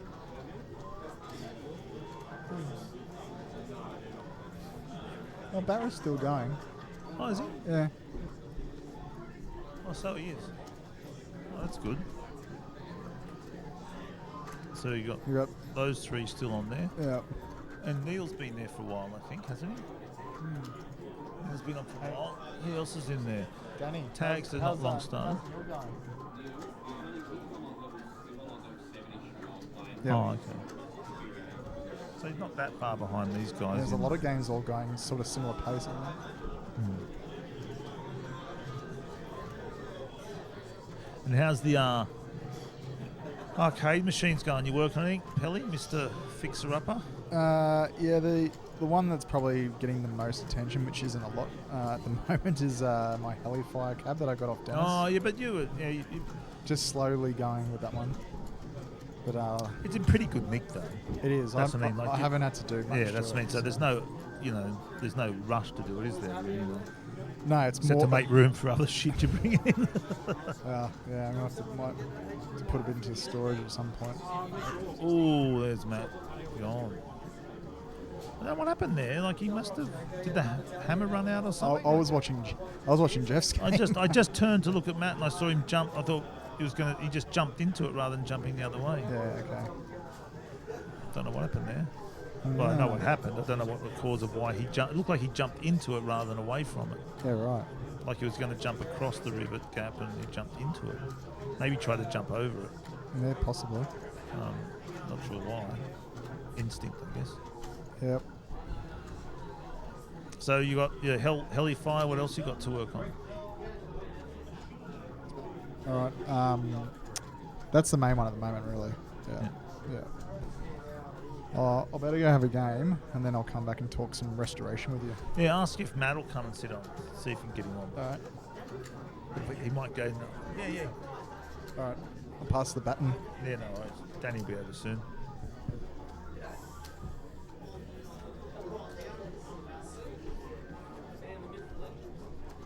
That'd be you. No. Not today. Matt, Hello, everyone. number one techio. Fancy meeting you here. Not playing like number one today, am I? Yeah, what happened just then? I was just saying that we were watching, but we just started talking. I turned to look at your screen, and I saw you. I think you jumped and looked like you should have jumped right, but you jumped instantly. Jumping the fireball. Yeah, but it was just a bad decision. I knew my hammer was going to run out, and part of me is like, you want to get points, and I'm like, maybe because you can't hear that cab. So, when you're at home, you can hear the hammer, it's got that noise. Yeah. And so I wasn't quite sure, and I was like, should be right. If it doesn't work, I'll be able to escape. And no, I'm an idiot, and made a mistake. And, I thought it was only about 3 months since I played 2 weeks ago just for about an hour. Yep. And I thought it was only about 3 or 4 months since I'd played. It turns out It's it was like a 11. It was 11. It was 11 months. So I now could have it's told you it starting- was about a year. Yeah, so now it's starting to make a little bit sense why I'm a little bit rusty. But No, I saw it. I said and you've listened. If you'd be bothered, but I said it looked like his hammer was going and it ran out, and I thought it's run out, and I thought because I watched a bit, Because I so it could've was just- going like that, and I yeah. thought he could have just jumped right, Yes. and you jumped left. And I thought maybe it was just instinct. I can jump No. this, I'll jump it. No, it was just in my brain. I was not thinking right. You got to make decisions quickly sometimes, and usually when you play a lot, you can choose the high percentage decisions, right? But my brain's just not wired that way anymore. I mean, it's a good score, but I don't think it's good enough for you for where you want to be placed for tomorrow, maybe. It Depending on doesn't- where everyone else falls, It I suppose. doesn't matter as long as I qualify, but Oh, you're certainly going to qualify with that. It's just who you're going to be matched up with early on. That's the thing. It's pretty early days. back in the days I used to worry about these things. Oh, you Now- shouldn't worry about it. I wasn't. No. I wasn't trying to plant a seed. I'm just saying that. But yeah, you got to win. You got to face everyone, right? You got to Yeah. be the best player on the day. Yeah, So it yeah. doesn't matter to me. I know there's advantages in being seeded in certain places, but Well, only kind of, because it just means you get to come second rather than first. If it's about winning, we could just. I'm with John Tannehill. You just get a hat. You draw the names out. Yeah. Okay, you play this person. You play good. Well, you're either going to be good enough to beat everyone, or you lose now and have the day off. yeah, I hear ya. And don't get me wrong, that sounds appealing.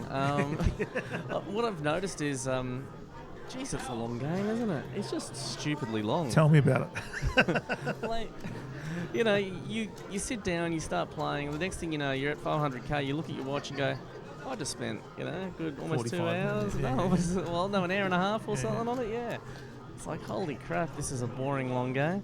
But not that it's boring for people who are learning and stuff, but we play it too Well, much. it's the familiarity. If you've Yeah. been there too many times, Yeah. it's like just Well, you know- ordering. It's like having the same breakfast every morning. You know how they say it's like riding a bike sometimes when explaining something? I don't know if Donkey Kong's like riding a bike. There's some rough edges around the, rough bits around the edges. That's what I'm trying to say. Yeah, well, I think that's the thing. It's the level of enthusiasm that carries, like your enthusiasm for it. And what I was talking about before, like those players who are just like Danny's a good example. He just wanted to get a kill screen, he did that, and you thought, well, job done. Yeah, You yeah. know?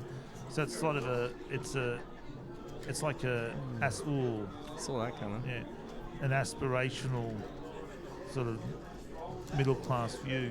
Like I'll have a house, but now I want a bigger house, or I want a house or a second house. So you there's can- no end to it.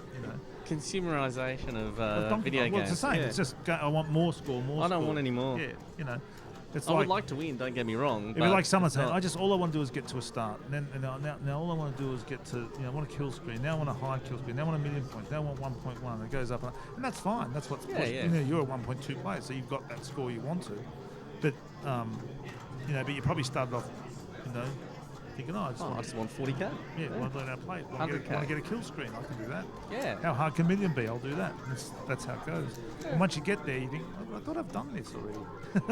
Yeah, it's weird. Like, a couple of years ago, when I knew the Kong off was coming up, I'd be playing every day. I'd be excited. Now I'm more just excited to see everyone and have a good chat and, But I still don't want to make it easy for anyone. I'd still like to win. Well, that'd be the great thing. If you had a whole bunch of young players, or not young, but new players came in, then you come along and do more of this. Just sit around, watch from a distance. Which would be hang out great. with Like, everyone. I'm sure nobody's watching this, but if anyone is, because they're putting a lot of effort into this, consider playing this game. It actually can be a rewarding thing until a certain point.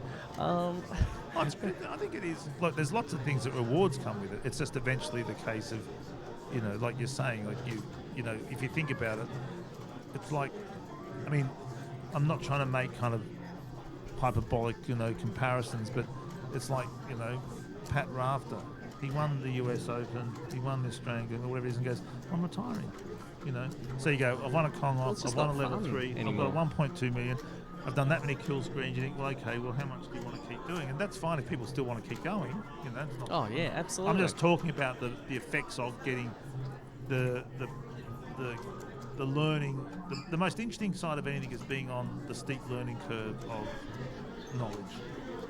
Yes, it's learning yeah. it, and once you get over that, you think, I know how to do this. So then you think, so you go from playing chopsticks to eventually to some small, Beethoven piece to something else before you're playing Rachmaninoff, and then you go, I think I've mastered this now. Yeah. What do I do? And then you go, well, now I'll interpret it. You get into interpretation of it, make it your own thing, and then some video games they don't have that interpretive level. You basically have to repeat performing. There's nothing you go, I'll reinvent Donkey Kong. Yeah, no, I get it. We can reinvent it by making ROMs, which is my argument. Let's change the ROMs. Or doing a level 3 comp or something well, like that. Well, I reckon Change the strategy. my view, as I've been saying, is speedrun it. Get rid of all the other board set barrel boards and just run it to the end and get rid of the point pressing. And then everyone can kill screen. It's a race to the end, And that way it's just a fast game. The whole thing will be over in, well, someone's going to get there because you're knocking out more than half the game. Well, I do agree it's too long. Well, the thing is, it's more a case of, it's more a case of if it's a new thing, which means that everyone can finish that. Everyone can get it. No, I get it. It's an easy, I get you. Yeah, and therefore anyone could possibly win. But if you just run it like if those were, I was saying yesterday, if those two screens there and Sean Tagg was in the lead, or Michael Kibby's in the lead, and Tagg's coming second, if that was the race and everyone's playing at once, say Kibby will lose all his men, Sean's in the lead, and then someone else is second, and Kibby can start again straight away. But he might be 40 minutes behind. But someone's going to get to the end by the end of the day. Well, Dennis almost got to the end. Well, he effectively did, didn't he? But rough, still, he wouldn't have if it was a kill screen finish. He said, well, geez, he went close, but he didn't get there. Yeah, That's how exciting it is. That's right. But it's not done till it's done. But when you get to the barrel boards, the vast bulk of barrel boards is genuine skill. Like it can go against you, but other ones, you get locked out. Like what happened with Rivets? And you think, oh, Jesus, what can you do here? There's nothing. So maybe something. Who's winning? Is it Dennis? Dennis is still top. Legend. Then it'd be you would be second now at 524, and then it'd be Connor at 450. Hang on, was I 524? Because then Jeff just passed me. Oh no, not 524. I looked at his score. I don't know what I was. You got more than that. There we go. What did I get? Do you know? That just shows who's in the lead. I want to see. 600. Okay. Yeah, there was more than that. I was saying. Yeah, it's more than 5. So then it's 800 plus 600 plus then 500 plus with Connor. Yep. And then it might be Jeff now. Yeah, we'll see. I think it was 550. I think he got 550. Connor did. So So let's see what Jeff's let's actually watch doing. some Jeffrey time. Let's it's see. Jeff time. Oh mate, there's no time like Jeff time, I tell you. Well, it happens every night, doesn't it, Danny? Hey, Danny, you don't put these on? Yeah, go have a chat to someone. We can have a discussion, can't we? Yeah, hey, you're the two biggest Jeff fans. He's a fan of you, and you're a fan of Oh, mate, I'm a huge fan of Jeff. I'm a fan of Phil. There you go. All right, now sit down and let's have a serious discussion. Firstly, I just want to take 1 second before we get into it. I want to understand what Jeff's doing. Because I'm going to say, I don't even know how to do the springs anymore. I don't know if you saw it. I walked into one before, and I'm scared of them. I think Used to be just like... a lot of us have sort of had that same sort of thing. Like it's that once bitten, twice shy. So like you die to a spring, and then it's just like you're overly cautious, and that makes you worse. Yeah. Yeah, I did have not too bad of a game going for myself. It looks like he's running the boards. He probably is. I reckon that's what he's doing. And like bloody, when you're on the rivets and there's a fireball that wants to come down, so you go down and he wants to zip down the second set and you just can't outrun him. Yeah, he's not even grabbing the hammer. Smart. $500, mate. What's money? Money don't matter. $500 to buy a lot of fucking cat food, brother. Is that what you eat? Yeah, that's all I can afford, mate. Oh, okay. Well, apart from when I get to go to Fancy Feast or? No, Woolies brand. Oh, okay, yeah. Home brand. Yeah, man. I get you, man. I get you. Yeah, Matt and I got to go to a family restaurant last night, didn't we? It was delightful. Yeah. We went to McDonald's about midnight or something like that. together. Yep. And what did you have? McSmart Plus. And they made it into, took the top bun off the second cheeseburger and made it into a little cheeseburger Big Mac. Legendary. Oh, mate, it was a sight to behold. It was. And they weren't very clean at McDonald's. No, they weren't. I don't think that was a priority, or their customer service wasn't ideal. But what can you expect from a McDonald's in wherever the hell we were? I think we're in Brisbane. Yeah, that's where we are. The King's Land. I don't know. The King's Land's Victoria, mate. Oh, well, I know. That's where I'm from. But what do you? You know what I don't like? I don't like this game. No, it's not very fun. Like it can be enjoyable very briefly if things are going well. Yeah, I hear, but if they're not, here we go. The old domino effect. As long as they don't come down the middle and down the right. Here we go. Oh, Jeff would be breathing a sigh of relief. I think we can all unanimously agree that fireballs can actually frig off, right? Yeah, they're not my favourite. No. They can ruin any good day. I did yell at a couple before. I'm a bit animated when I play. Yeah, that's what we need at the end of the day. So we got some a couple of guys who didn't sort of pull off a huge score there on their first credit, but they're back on now. So we got Neil having another crack. Obviously we've got Jeff, Barra's down the end there as well. So it'd be nice to just come in like Dennis the last two Commonwealths and be like, I'll just get my qualifying score on my first credit, and I'll see you guys later. I can't bring myself to run the boards. It's like I've just hurt myself enough that Pavlovian response is that I have to group things, and I was trying to play it conservative, but my brain's broken. What if you play like a conservative 1 million point strat? That sounds boring as hell. It's not that bad though. $1,000 in your pocket again. What is money? That's even more cat food. I don't need money. I mean, money's nice, don't get me wrong. I love money, but... What do you think of the novelty-sized belt? I think it's the one I've got is big enough, and this one's even bigger. It's like 50% bigger than any other belt, right? Well, hang on. This is going to get jangled here, I reckon. I think we just got Phil Arscam on the... Is this widescreen? Yeah. Donations just start rolling in. Oh. Hey, OnlyFans, Phil, not Twitch.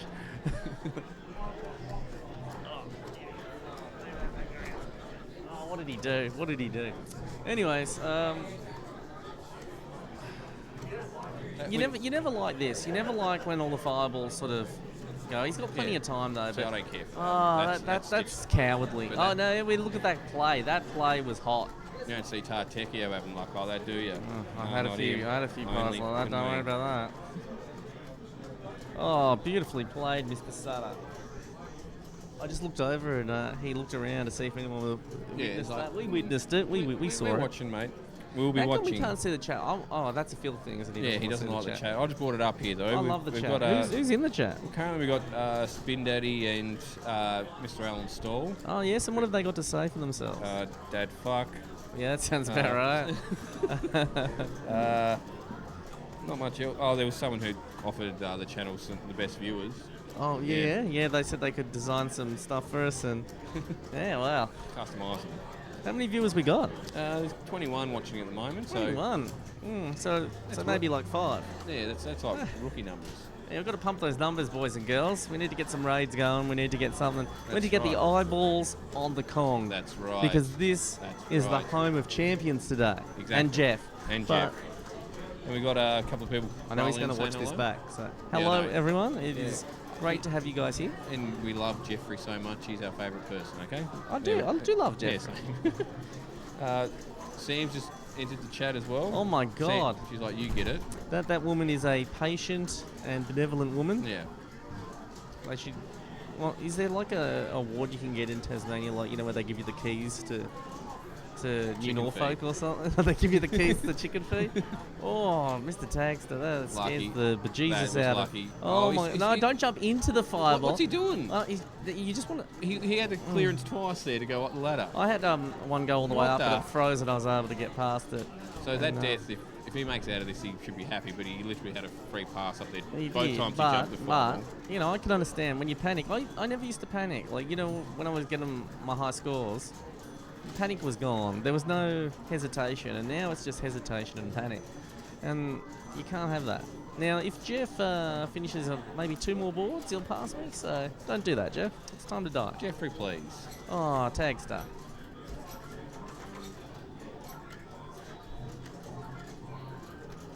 I've seen some interesting things. Like, they've done a really good job getting the cabs going here, but I've seen some interesting things. The one when you play it and the screen sort of vibrates in and out or whatever, it's a good one. That gives a character. I think that's the original arcade feel. Yeah. The time when the buttons didn't work twice yesterday, that was good. I really enjoyed losing to Jeff like that. That was good. We all did. It was classic. I totally get it though. Like, if you're 2.5 hours in a game and then your buttons fail, you don't want to start again. No. But maybe on a level 3, I don't know. Anyways, it doesn't matter. I got a trophy. It was good. Exactly. It was. Not It going was home good. empty-handed, eh? It was good. It was good. Went to the Kong off twice, treated me like a king. It was good. It was good. Now, all he needs to do is finish this board, and he's got it. He's pinging me at the post. Look at that. Taters, they call Taters. them. All the taters. They're coming home to roost here, buddy. All the taters. Look at that. That's Big like... 800s too. What the? Oh, I love big 800s. They're not as good as big 300s. No, like a consecutive 5 300s in a row is always that's pitchy in the field, isn't it? I mean, it's up there with my wedding day and the day my son was born, really. Yeah. I remember the time I got my first, 5 300s in a row. It's like, that time I was going for 1.2 and I was at 1.99 and I only had to smash a couple of things and they all came up a little bit short. Yeah. That's why we love this game. Yeah, like it keeps you humble, or at least it It tries really to. can adjust your attitude pretty quick, smart. Attitude adjustment. Yeah, John Cena, mate. He's actually playing right now, but you can't see him. Sorry. He's on that cab that's not turned on. You can't see the game either. So are you entering any other things over the weekend, or are you just doing the Donkey? No, mate, I'm Donkey Kong and drunk. That's my plan. Drink responsibly. I've noticed want to point that out. as well that not many of the boys have cracked a beer yet, which is They've taken it very seriously. Yeah, this year. this year, like in comparison to by 10 o'clock there would have been someone drinking a beer last year. This year everyone's like, yeah, they want to, but it's like they just want to get that one game out of the way so they can do their thing. I don't know. I'd like to see some passion in the gameplay. I want to hear someone yell out. I want to. Yeah, that's you sort of got to restrain yourself to what you do at home. Like you just want to be like, well, fuck this game. And yeah, you can't say some of that stuff, but I was playing against Dennis yesterday, and I made some joke, and he thought it was hilarious, and he laughed and died. And I was like, I feel a bit bad. Yeah, that's on you. Yeah, that's on me. But not a bad idea when you think about it. Barry's just got that classic, like, he give you one of yeah, he gives you a look over. And then, like, that he knows he knows what he's doing. Yeah. Psychological, mate. Not like a carpet bomb that Alan uses, but much more civilised. Oh, Tagster. What the? So I think really at this point, whether or not Jeff gets to the end will really come down to the board that he's given, like on the rivets and the pies. because he's just going for broke here. Look at him. He's steering them all away. He's running through. He's like, I don't need no hammers. What do you prefer? What do you? Oh, that's a rookie mistake. That's those signature DAC moves, mate. Mate, we all do it. We all do it. That was a really good game from Jeff, and he should be very happy. He won't be, but he should be happy with that. I'll give him a good 30 seconds before he's back on the game. I suppose at the end of the day, like, you know, I suppose when it comes to the finals tomorrow, they could, there's consistent players, but then if you don't score high enough, you can go up against one of the higher ranking people. So I suppose that's why you guys want to push. No, I don't care. When you don't need to. Like, for example, if I want to score, well, I get it. 600,000, we're like, wow, that's epic. Whereas, like, for you, that'd be like, it's going to put you up against one of the top players. On the day, and we've seen this happen multiple times, you can be one of the best players in the world, and you can just get some really terrible RNG, or ONG as they call it in this game. Need some good ONG. Have we explained ONG to the people? How do you explain it? Well, I can try. Death points. Let me see. Just say you get. Just say you go. Stop asking me hard questions, please. Yeah. So ONG. In most games there's RNG, random number generator. Yeah. Well, in Donkey Kong there's the ordinary number generator, which means that whatever situation you want to happen, that's not going to happen. And the situation after that you've got a contingency for, that's not going to happen either. And the one after that. And the one after that. And the one after that. Until you're about 6 contingencies deep. Wow. And you're still... Yeah, the ONG is the key. And sometimes the ONG can go the other way. Yeah, sometimes you get some good ONG. Yeah. When you need the good ONG, that's when it seems to be very scarce. Now, you know what the good ONG does to you, right? The good ONG gets you into a level 21 rivets, and you think you're going to kill screen. Wow. And then it goes, no. Just no. It's a bit too soon to mention that after what happened to Dennis. I don't think he can hear me.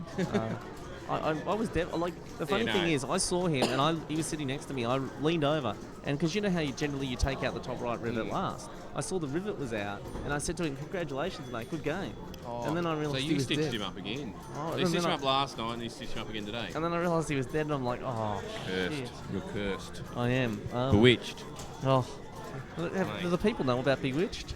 Well, some people say I look like my dad. Okay, do you want to jump on? Yeah, come here. Alright, wish me luck, boys. I wish you all the luck. You go kill it. I think I'm going to have a drink in a second. Come on, get Jeffrey Sutter over here.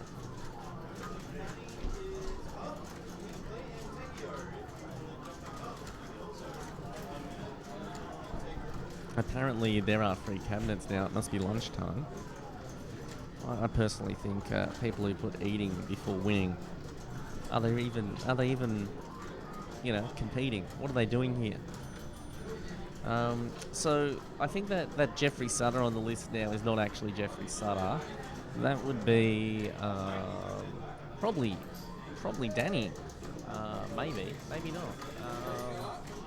I don't know, because we've lost the person who's meant to be doing this. So this is now the Techio show. Fancy meeting you all here. Let's look at these, because is Sean Taxter actually playing? No, I don't think either of the people on this list are actually playing. So we don't know who's playing, but you know what we're going to do? We're going to watch what they do, and we're going to guess who they are based on how they play. Oh, I've been told to shove over. Hang on. Here we go. Mr. Michael Edwards in the house. I need a microphone that I'm sitting on. Oh, holy crap. Okay, there we go. How you doing, Matt? I'm not bad, mate. Yourself? Pretty good. That was a nice little game from Jeff, wasn't it? Yeah, very nice. Was he always racing the boards, or the first half of it he went for it and then changed his thing up? Do you know? I didn't really see. Were you playing? Just now? Yeah. Yeah, I put up a 14. I didn't have such a good game just now. A 14? 4-14. Oh, that's better. I was going to say, yeah, 14's not so good, but a 4-14 is very good. I'm hoping to put up maybe a 6-14. Do you know who we've got here? Because this is not Jeff and not Sean.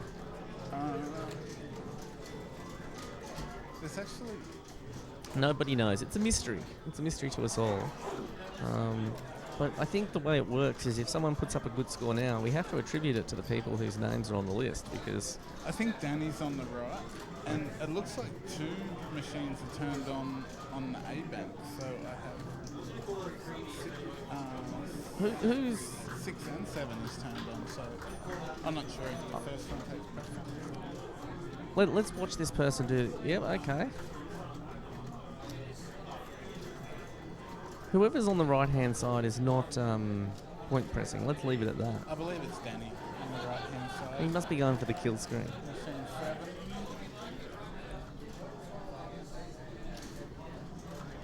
Hey Barra, do you know who the heck is actually playing on these 2 cabinets? Because we got no clue.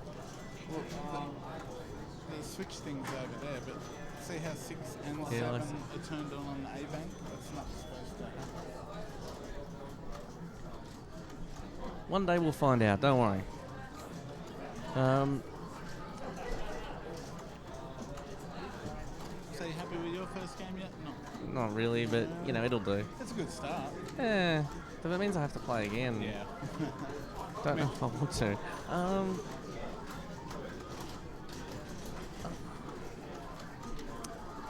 It's hard to tell in these early. Oh, okay. On the left-hand side we've got Connor, and on the right-hand side we've got, we believe, Dak. Simple Dak, as they call him. Though in Tasmania they call him Complex Dak because you know he's very intelligent down there. That's pretty funny. Thank you. So Connor is our newest player, and he's quite young compared to the rest of us. He's about half the age, so he shouldn't be hanging out with men our age. But I don't think he's old enough to drink. Really, he's not old enough to. No, he's got to be old enough to drink. He's got to be in his 20s. He's got to be in his 20s. I have no idea. I don't know. I would have liked to look that young in my 20s.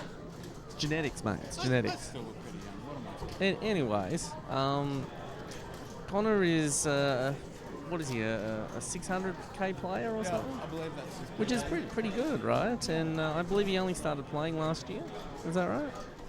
Yeah, I heard him talking to someone about he got the 600 and he hasn't really got near there again. I think I heard him say. Hang on 1 second. I think you still have to click at the top where it's the Gen on the screen. Give me a second. We're trying to provide technical support here, and fortunately we weren't not hit with that horrible CrowdStrike bug feature that happened to a lot of companies over the weekend. But we're going to change the names. Someone's figured out how to do it, and they're just in the process of doing it there. The thing with Donkey Kong, and I'm sure if you're watching this you know that, but the first 4 levels are the hardest levels in the game because there is just so much unpredictability to some of the things that happens. So generally your best bet is to get to level 5 without losing a life. If you get there, it's kind of a bit like you can take a big sigh and worry a little bit less. It's not unusual, you know, if you can get to level 5 that a life could last you quite a long time if you're good at the game. But it's not uncommon for even the best in the world to lose many lives in the start, especially if you're trying to point press. Hello, Patrick. Patrick Silver in the house. New South Wales' finest. I'd say so. I think it is so, right? Or where's Craig Tubby from? Crazy Fox. Oh, is he New South Wales finest? But he's not like Sydney or... Yeah, you know, we're not going to get too geographical here, mate. That's what I was saying. I think to the state level is good enough. And it comes like notoriety, fame. Oh, the women throw themselves at the Donkey Kong players, I know. Oh, man. If you ask Jess, she feels like she's always competing with other women. Well, it's good to keep them on their toes, mate. You don't want her to get complacent. It's just... You would know all about it. They just throw themselves at you. Yeah, but I've always been like that, mate, you know? All my life. So Donkey Kong just sort of exacerbated it a little bit. If only like 5% of this was true. Mate, if only 1% of this was true. But I like that, Dak, obviously, he got his kill screen. He got He hasn't got a million yet, has he? No. So, but I can see he's working on the bottom hammers on the pies, which a lot of people who go for kill screens and that don't. They just go for the weeby freebie, as they say. I used to never, like my first kill screens, never grab the bottom hammer on the pies. Now I'm saying it's 50-50. I think after you hit 850k, like you start to see like you needed a bit more like you're sick of finishing pies on 0-0-0. Are you doing the bottom hammer on the barrel board yet, sir? At home, but like I can't only on the Okay, so you wait for the safety. You know. I don't know. I think I grabbed it at like 6-7. Oh, because I died to one of those level 4 wilds at the start. It came out at the time my fireball climbed up the bottom ladder, and it was like, what do I prioritise? And I'm like, I have to prioritise the fireball, but yeah, just get the ham, bro. Alright, let's have a look here. Oh, he waited too long to go up to get that hammer. I do that, it's like the bane of my existence. No, you got to commit. In Donkey Kong, just like in life, you've got to commit. Even if it's the wrong decision, you got to commit. Yeah. Oh, what happened there? We lost Fazaka, really. That's not Connor though anymore, is it? Hang on. I'm very confused. Did we just change? Oh, we've moved to Neil. Okay. Neil's got a game going. He does. 480, 2 lives left, level 13. He's going for the prize. I would have thought, jeez, mate. I hope that 800 points doesn't cost him 800 points waiting for Nah, that's fine. It's fine. I mean, it looks like he's running boards anyway, so. That's what I mean, the prize. Do you know what used to get me when I first started? You see another guy who also just started, and they wait to leech the fireball, the barrel on the second level, the second barrel board. And I'm like, it takes you 100 bonus points to get to the ladder after anyway. I'm struggling to do these springs. I used to not even have to wait, so at the moment I'm waiting for shorts to do it the old-fashioned way. I used to be able to just run and do it, but my brain's old and 11 months since I really last played, so. I'm actually like itching to get back on a cab. Well, go get someone to replace you on the thing and go for it. I might just get a drink in a second. I think everyone's got a game going. Everyone's got a game going. We're screwed then. We're going to be here forever. Lucky people watching. They've got us forever. How many viewers do we have? Imagine. There's at least 3. Yeah. And one's probably your missus. So. Is she watching from home? Yeah, she is. She's a day off work. Oh, just for this? Yeah, bro. Oh, not like the full day, like she's working from home. Okay. Is that really working though? It is. I work from home most of the time and it is really working. I don't even take lunch. But, do you work up a sweat? I don't work up a sweat. I sit at a desk. I want to do a desk job. I get angry though. Trust me, it has its pros and its cons. It's not like I'm working in a diamond mine. Hang on 1 second. Sorry? All good? Jimmy's got a good game going too. Yes. Oh, that's nice for all the Neil. taters. Look at that. He's missed him. You dream it could always come back down. I could, but I've played Donkey Kong enough to know it's rare. Well, you say that, it'll definitely come down now. It's gonna come down now. Oh. What a game. And then it comes down, it chases you. It knows. It's possessed. You know, they talk about AI nowadays, revolutionising things, but the fireballs, they're the greatest AI that's ever been created. See how it waits? It just waits. Did someone disprove waiting lower than a fireball to make it come down? I heard something said that it doesn't actually... Yeah, only going up, I think. Now, no, isn't it the other way around? It's the other way around, isn't it? When I wait lower... Being above it doesn't necessarily mean it'll go, because you can be on the same level as it and the percentage of it going up is the same as just standing there. So when I but go being down, under it will, because if you're not under it, it won't ever go down. So being under it will... Hey, you're asking the wrong guy. Ask me a year ago. I asked you so many questions a year ago. They all do. You got to work on your answers. My answers are correct. You guys just don't listen to them. I feel like I need a thesis. I'll give you a manifesto if you keep this up. If you believed in me, I could have been a great one. What if I don't believe in any of you? That's what I'm saying. You got to build me up. You got to build yourself up, mate. It's, I've been doing that, and I've just turned into a cocky asshole. Look, listen here, son. I give people the answers, and do you know what they do with it? They go, no, I know better, and they don't get better until they eventually do it. Well, you know what? I will never walk forwards after grabbing the top hammer until I've watched the release cycle now. That's right. They call that watching the monkey. Yeah, you told me off about that enough Watch the times. monkey. And now I see someone else do it, and I feel like they're less than me. Like I'm a better human being. You're a I bit. waited. You've evolved beyond the. Yeah. It's just I not. don't know if I would judge my ability of being a evolved human being based on my Donkey Kong skill, but you do you, my friend. I don't think any Dennis Oven's going to beat you in Donkey Kong. Mate, Jeffrey Sutter might beat me at Donkey Kong at this rate, and he's been working hard and he deserves it. But we're not gonna make it easy for him. Nah, he's very good. It's interesting. The more I play here, the more it sort of starts coming back to me, but I have to make mistakes in order for it to click. So it's interesting. Neil's really got a strong game going here. Harvey might vary it. They call him Mr. Stroganoff. That's his online handle, Stroganoff. I don't know why, but I think he calls him. He calls him Stroganoff? Yeah. Yeah. I don't think any of us are at the point now where we've got like Well, fan names. You ask him if he's Stroganoff. Are you Stroganoff? Where's the beef? That's right. Where's the beef? It's a shame we haven't got our own Mr. Awesome here this year. Yes, Mr. Alan Stall was watching from what I saw. It is a shame he's not here. He decided to spend his money buying a Miss Pac-Man. Can't say it's a bad decision. I've got to say, yeah. I mean, I'd rather be playing Miss Pac-Man than this too, so... I'm not really selling it to the audience, am I? It's a great Look, game. it is... if you are interested in challenging yourself and seeing improvement over time and effort that you put in, it's not something that natural aptitude for video gaming will get you all the way. You do need to work hard at it. You need to treat it like you got to treat it like it's a sport, right? You have to get out there every day and play it.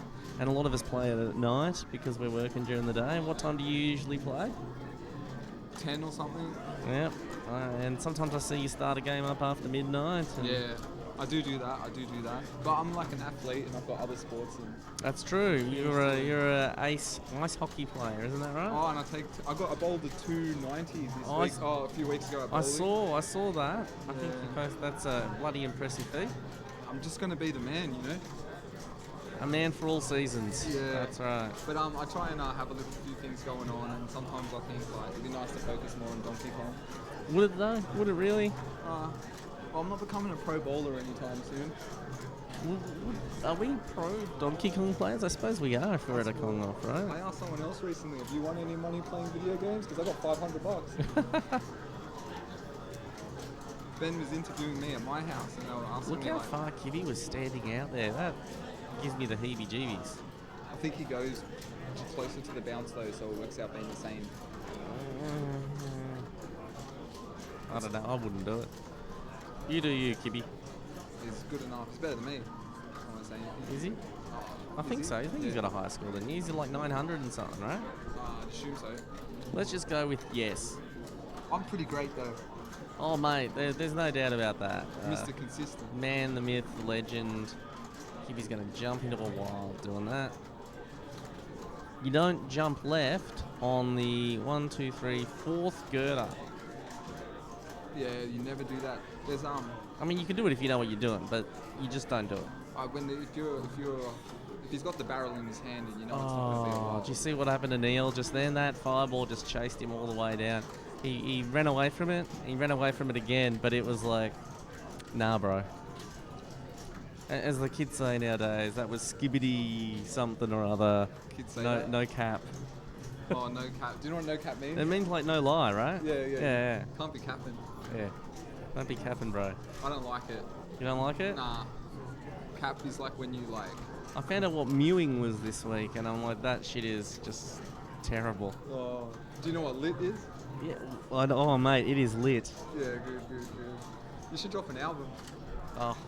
I got the voice of an angel, let me tell you. I can't... Do your I got no 2020 slang. I want to be hip, mate. I want to be hip. I want to be hip. culturally relevant. Oh, I think that's 2 different hips. Oh, I'm gonna do my hip if I keep going like this. Come on, Neil. Come on. That's it. We need to get someone else here. I need to get a drink, and I'm getting hungry. Let's see who we got. Someone a little bit more intelligent than me, but everyone seems to be playing. Maybe we get Phil or someone back here. I don't know. What about Dr. Aaron Rayner? Oh, mate, now I'm stuck by myself. Look at this. It's the Techio show. What? Yeah. Save me, please. Maybe I can provide something intellectual. Actually, speaking of intellectual. No. Mr. Philip Day, raconteur, man of mystery.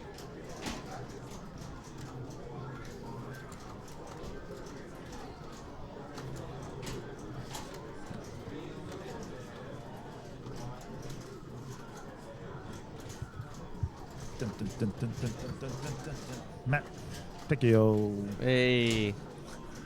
I don't think I've done that since I was 8 years old. Did it bring you happiness? That's all that really It matters. did. When I saw my fingers, just thought that's kind of fun. You look like an alien. You know, Neil was doing so well, and then all of a sudden the game just turned on him. Planked. Oh, yeah, right. Oh, he's still in there, though. Oh, yeah, mate. Yeah, I thought you meant he'd finished. No, he's still going. Ooh, nice. No, that's all right. Nice. The Kibby's going strong. Everyone's just trying to run the boards down. Well, I've seen a lot of games get to 3 men at that score, Yeah, 600 and then is, just things. full I'm of not hope. saying therefore it's cursed. I'm just saying I've seen a few games go, oh, this is looking good. Patrick Silva was in this position where Kibby is, Mate, and then it just sort of maybe drops. statistically that's where people get some fatigue. Maybe, the randomness by that point. Well, I was saying that with your game. I said it'd be interesting if Matt kept a really strict logbook, which I know you didn't. Once upon a time I Yeah, did. you would have early on, then you just gave up, Yeah, like stop, any yeah. sensible person would. But if you had kept a really good logbook, I said Matt's at 500,000 when you got to your no men left, you're at 5 something. And I was saying it'd be interesting to know because if you were at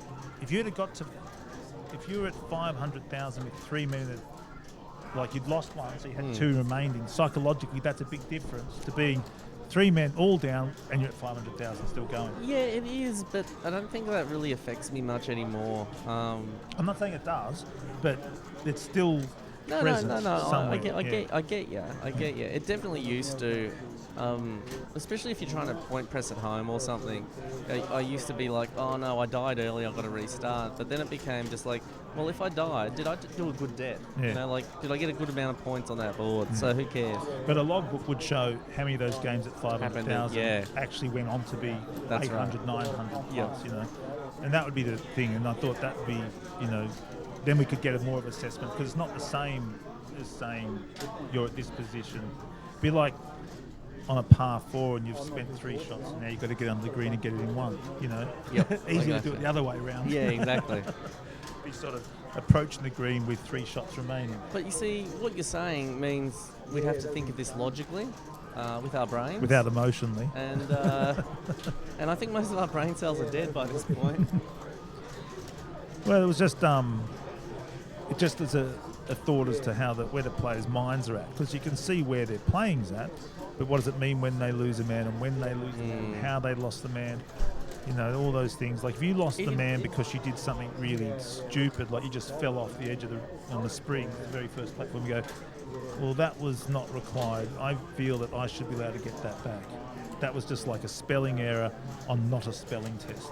Like, what is the answer to the question? And you give the answer and go, well, that's spelled incorrectly, but it's still in a verbal answer, it would be a correct answer, but written, you only get half a mark because you didn't spell it correctly. You know what I mean? Like I get you. Yeah, it's sort of like, what am I being tested for here? So Hey, there must be a who's feeling. your favourite dictator? What, Danny, did Danny say that, or you were We listening went to to it? McDonald's last night, and he asked me who my favourite dictator was. And, Who did you say? I said Kim Jong Il. I said to him, it's hard to sort of rank Yeah. them in any kind of real positive way. No, they're not. Like I you mean- said, what's your favourite dictator?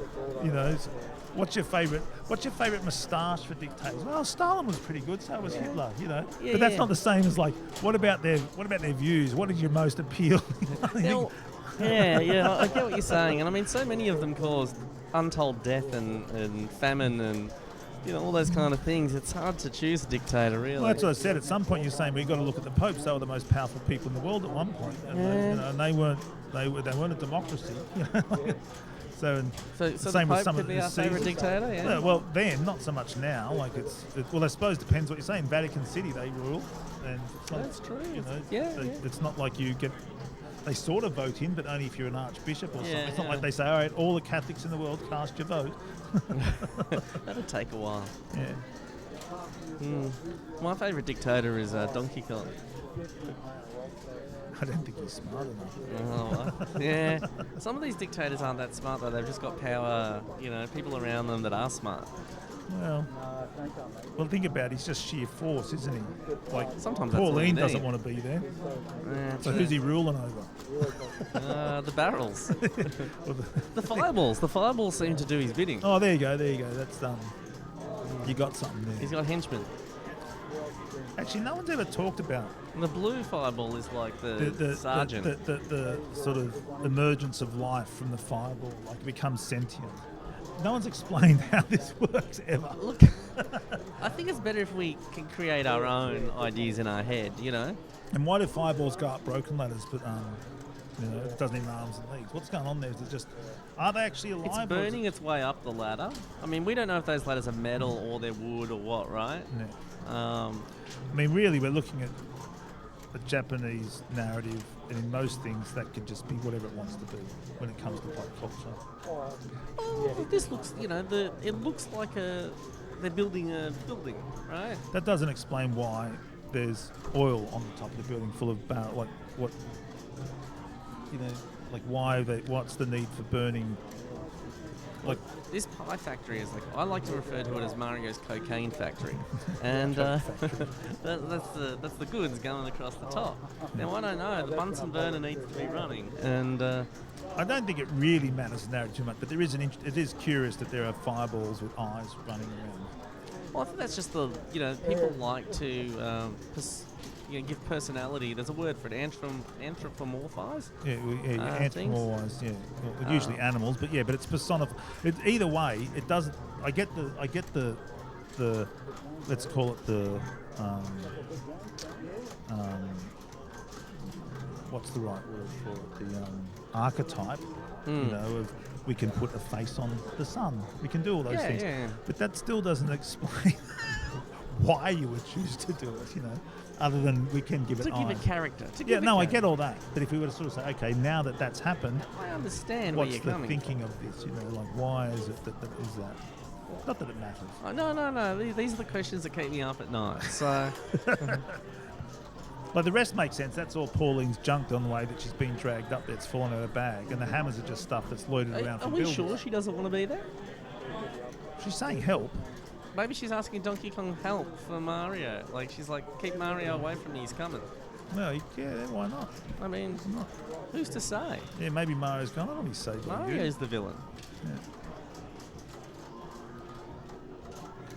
Well, the love heart breaks when she's carried off. It's probably in the sequence of events she's disappointed. Okay, yeah, I see where you're coming from here. Yeah. So it'd be hard to ignore that narrative that she's... Here's one thing. Yeah. On the other levels, you've got oil cans where the fireballs come out of, but there's no oil here.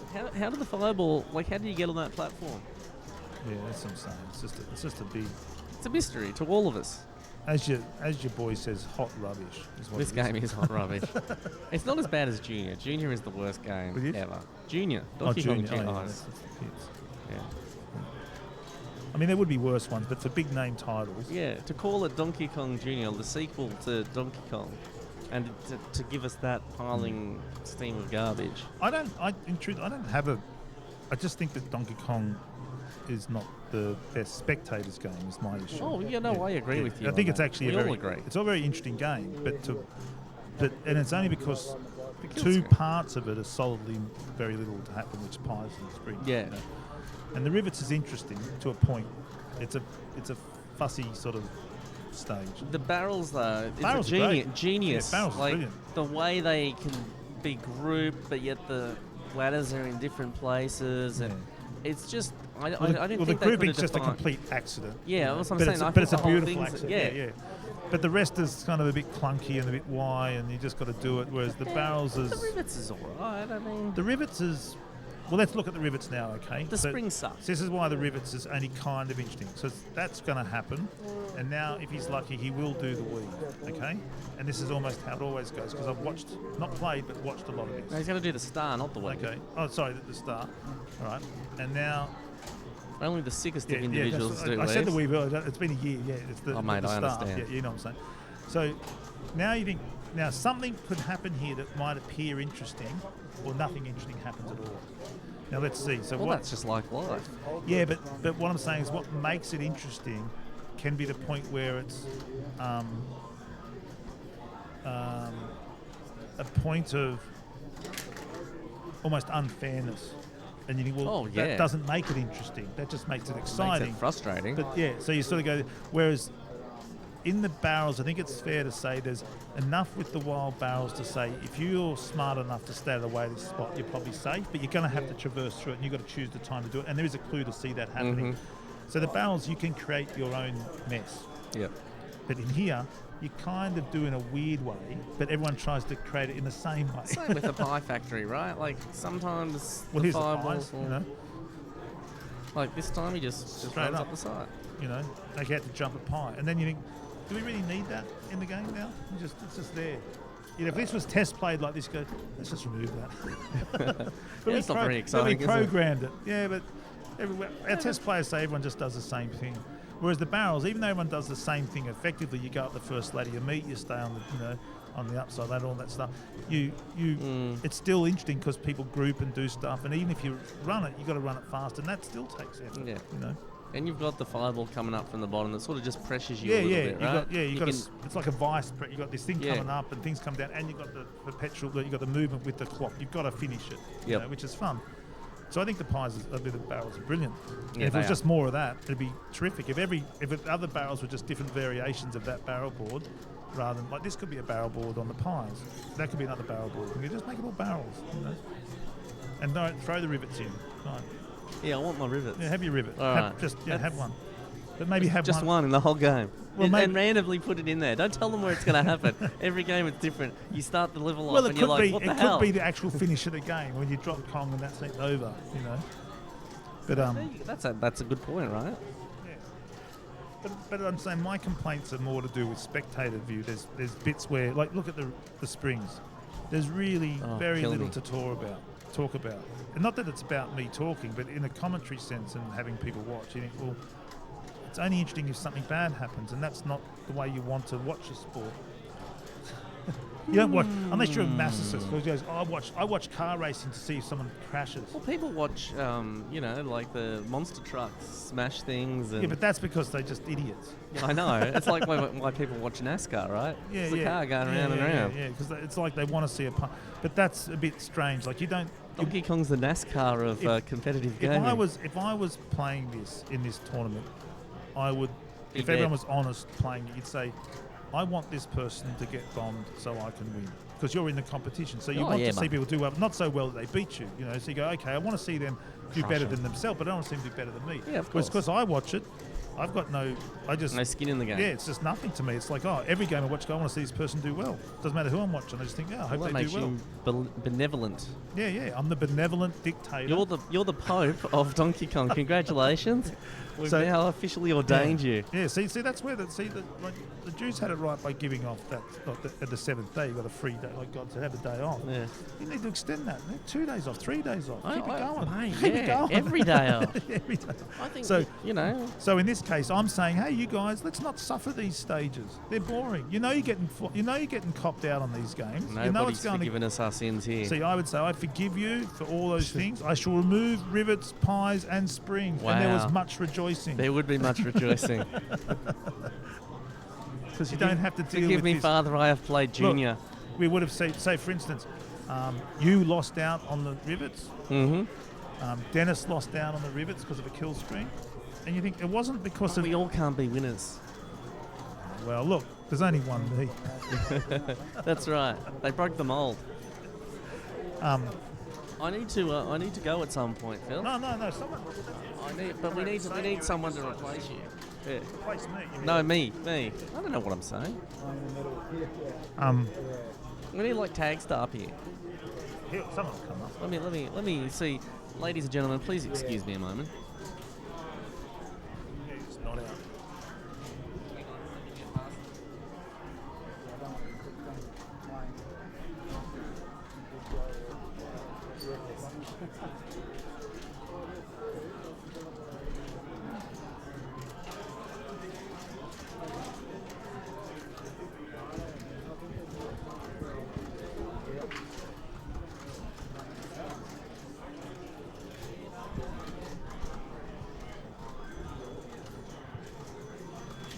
Oh, mate, check it out. That's why I don't play DK.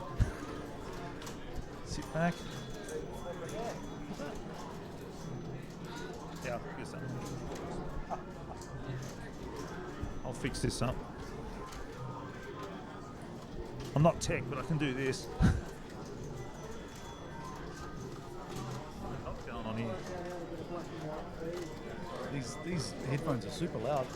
Yeah, that one's loud. I'll swap it over with this one. Hang on a second. I don't know why that's so loud. Aaron was on it. Maybe he turned it up.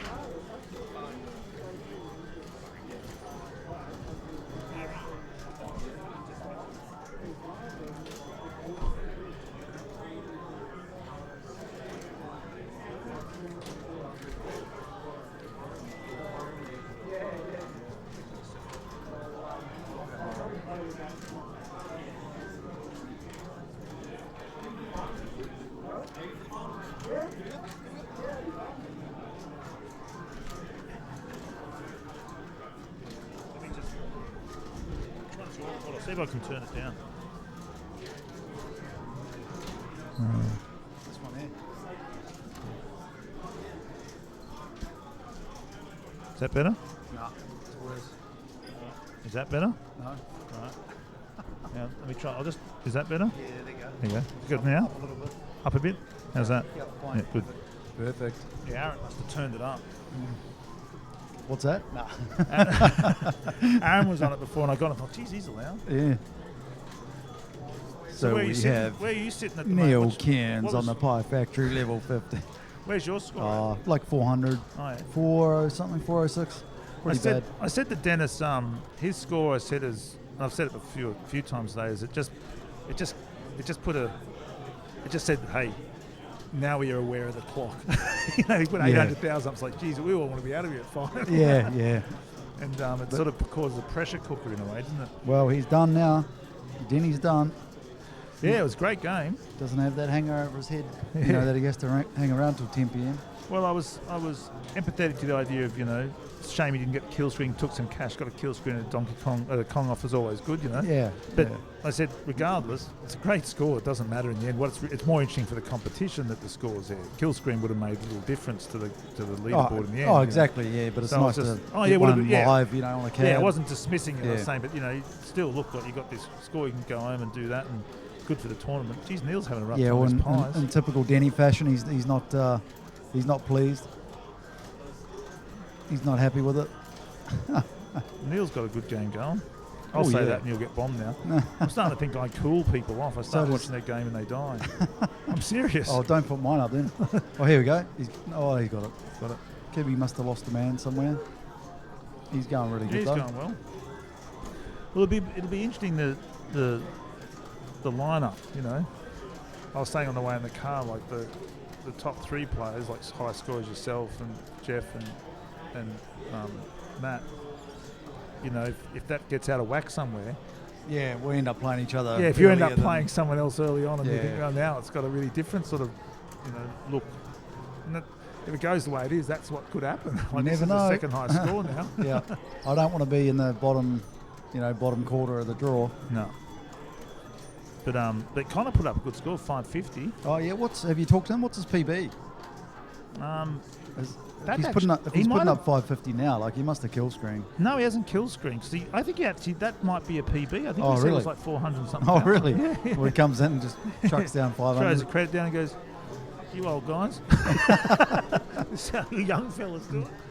So I always wondered that with young people coming in, because you see in Tetris and that, it's the young guys. Yeah, that and pinball flog as it. well, though. Yeah, they flog it in pinball too, yeah, you know. yeah.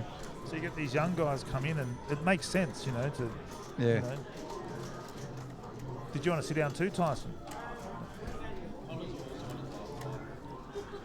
He's on his last life.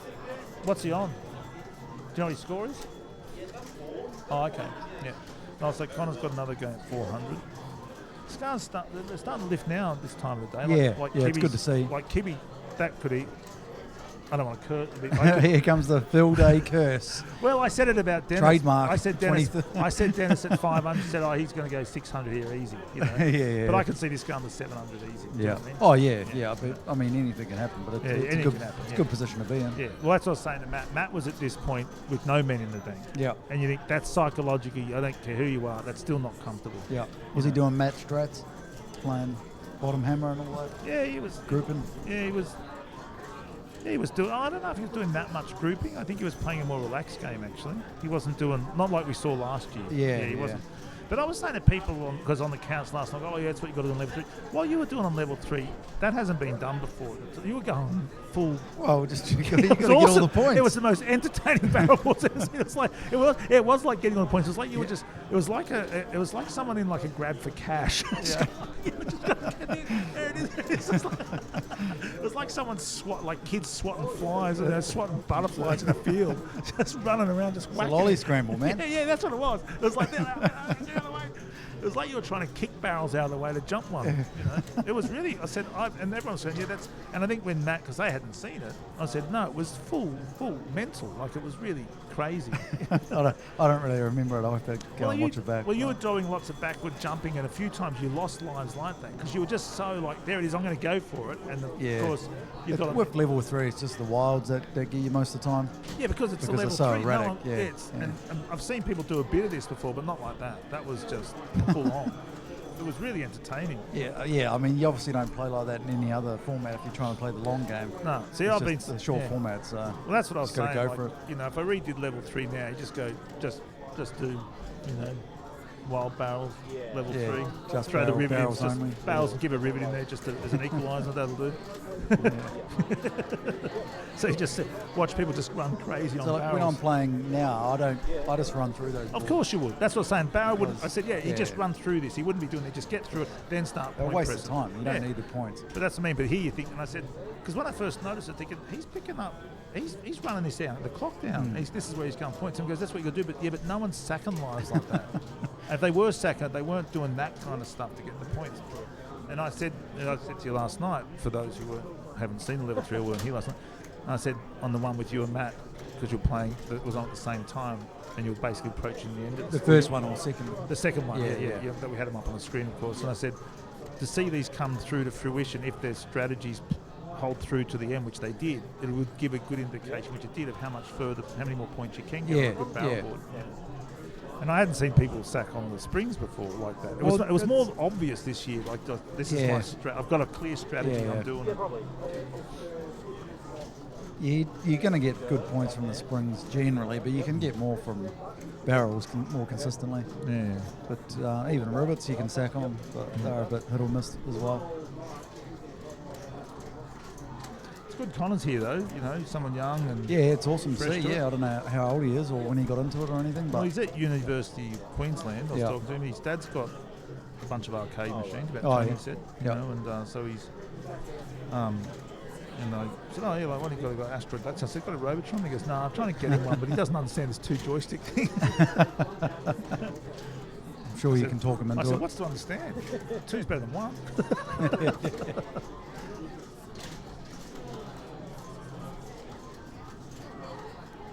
But I was saying before, I thought this Commonwealth would be when, like we've talked about a bit, but like with Alan and Shane being, not that I don't want them here, but it does, it's like it's sort of like a penalty that changed the whole mood of the team, didn't it? Like, this is a really different landscape now. Yeah. Well, they've been at every other Kong. Yeah, and they're not easy beats. Like they'll knock people out, on the way up to the top 3. Definitely. And Shane often gets to the top 3 anyway, but on the way he can leave carnage. Yeah. Same with Alan. Yeah. He does. But then it's just made a very different. For tomorrow, it'll be a very different thing. Although I think we've probably only got about 16 people playing to qualify. I think there's 20 something.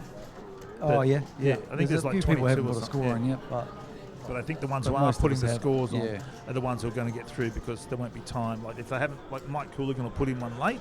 Yeah. But I think that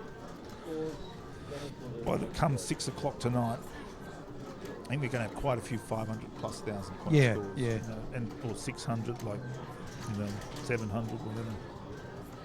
Because the bounties are still there. They are.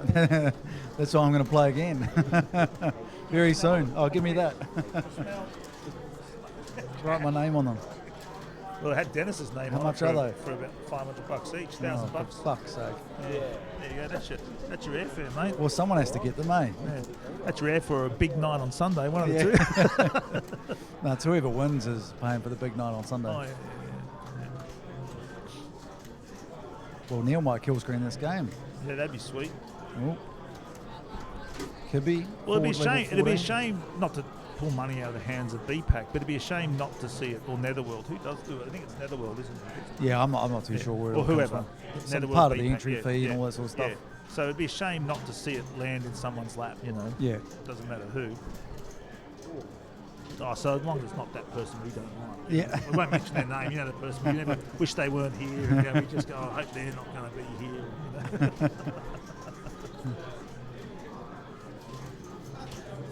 What happened to Billy Mitchell? Oh, yeah. Oh no, Kibby! Oh, Kibby! Oh my god. If he gets past this, it'll be the greatest board in Donkey Kong history.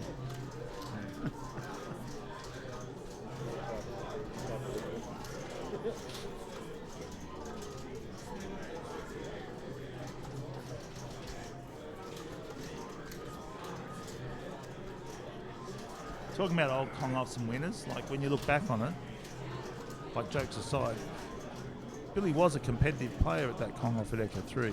Like Oh yeah, he was the best player there. Oh yeah, like I saw him at the first Kong off. He was pretty busy at the first one. To be fair, he didn't play that much. He played a bit, but it was because him and Richie was the first Kong off and that. But he settled in so quick and put some big scores up. Yeah. Credit to him. You know what I mean? Like everything else aside, not to make an issue. of it, I just mean, But I mean, he had something to prove, and he and he was proved playing it, a lot yeah. before that point. Yeah.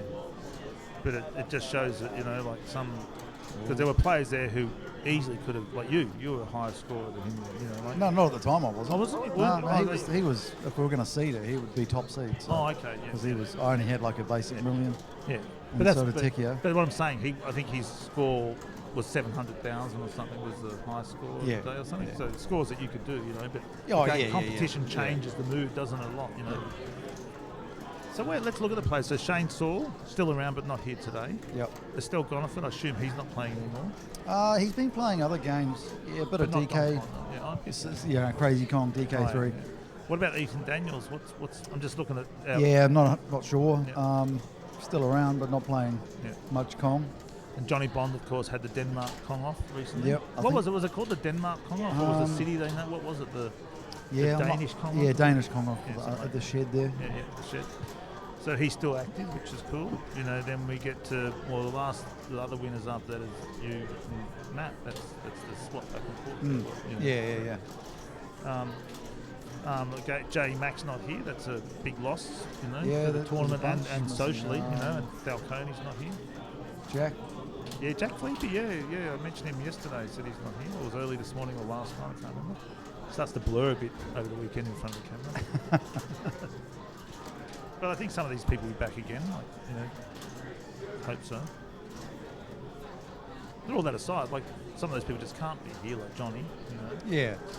Sean. And Estelle. Sean's back in. You can't expect Estelle and Ethan and Billy Mitchell to come out every year, That ain't going to happen.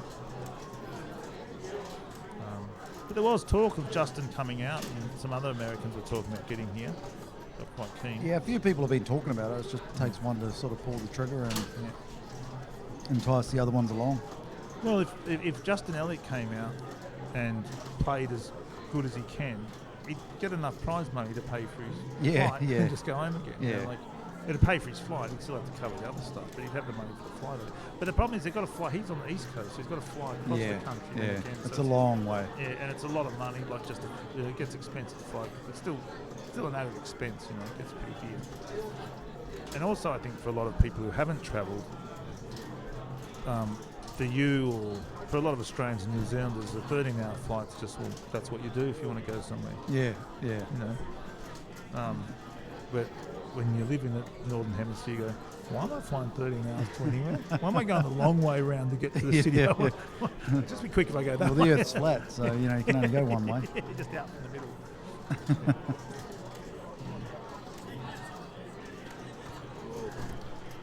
So Neil's pushing up there. What are we, level 20? Are you getting close now? Neil will be getting excited. Where's the beef? Yeah, so he PB'd recently. Got a new Did he? PB like in the last few weeks. Yeah. Oh, right. Been playing quite a bit, like 898 or something like that. Oh, okay. He did say he'd been playing a bit. Yeah. Oh, he said, I want you to keep it secret, though. Sort of goes out the window when he Just submitted put the it- score. But Yeah, that makes it. But you must keep on top of the leaderboard then to notice that. oh, Or I someone just he mentioned just it. told me. Oh, he yeah, told and you. then I saw it. Yeah. Do you see much of the leaderboard? Yeah. Well, I've got my own Aussie New Zealand leaderboard that Yeah. I haven't updated in a little bit. Are there many scores going? Because I But- was saying earlier, like there's not any real low-hanging fruit scores anymore of the top-tier games, like popular Nah. titles. Like we saw the Gallagher one drop twice this year, and that's just getting. Yeah, it's almost 30 million now. Yeah, and that's the marathon score. Like, Yeah. remember it was 16. Yeah, Remember its score was? since 1989. Yeah, Yeah, yeah. And you think, wow, like to 2019, yeah, basically. you just think like, wow, that's and it shows you like the game. If it gives if someone gives a bit of attention that can reach, particularly across the American audience in the US, all of a sudden that where Andrew Laidlaw's score went from 2011 to 2018. Yeah. And well, Then it's been Jordan, smashed. Yeah. Armando, Mike Thompson, yourself. I don't know Yeah. if you ever held it as such, but you certainly passed the score. But did you hold the world record at any point? Yeah, in May? yeah. I was yeah. the first to break 5 million. Yeah, okay. So I was basically the yeah, first to beat Laidlaw's score. But yeah, okay, yeah. So then you know, 'Cause I so, got yeah, 5 that's mil. right. Yeah, so Yeah. that's 5 plus 2 more. That's 7 times. But in amongst that, how many times it swapped back and forth? Yeah, yeah. So 7 scores, where it's like, and what it moved from, like Yeah. the beat 5, which you did, but then that's the 5-man one, and the 5-man one's got to be above. Well, it's got to be above 10 I million. think it 'cause is 10. Yeah, just 'cause it above was 10. Because I was handing out those 9 million point, 9 Yeah. million club scores. So Yeah, I think Jordan and Armando might have 10. yeah, so it's doubled. Yeah, over doubled, yeah. And then people, they were running, 6 million, on marathon, they were running, weren't they doing like 6 million runs without losing a man or something? Yeah, I think Armando did. Something crazy Yeah. like that. I don't know if Armando's he won't be happy that he doesn't have the score, so there's every chance he'll want it back again. Yeah, for sure. He was playing single ship there for a while too. So he got like 4 million on single ship only. Geez, that's impressive. You used to have the world record, or you still do? Yeah, no, I had 3 point Three, yeah. something. I knew it was high. I got the kill screen Yeah. or loop the boards Yeah. first. Geez, that's good. Weeby always felt it was a better game, single ship, and I don't disagree. But it's Yeah, hard to but- say it's better because it's not built for it. You Nah. know? It just It's harder, it's quicker. yeah.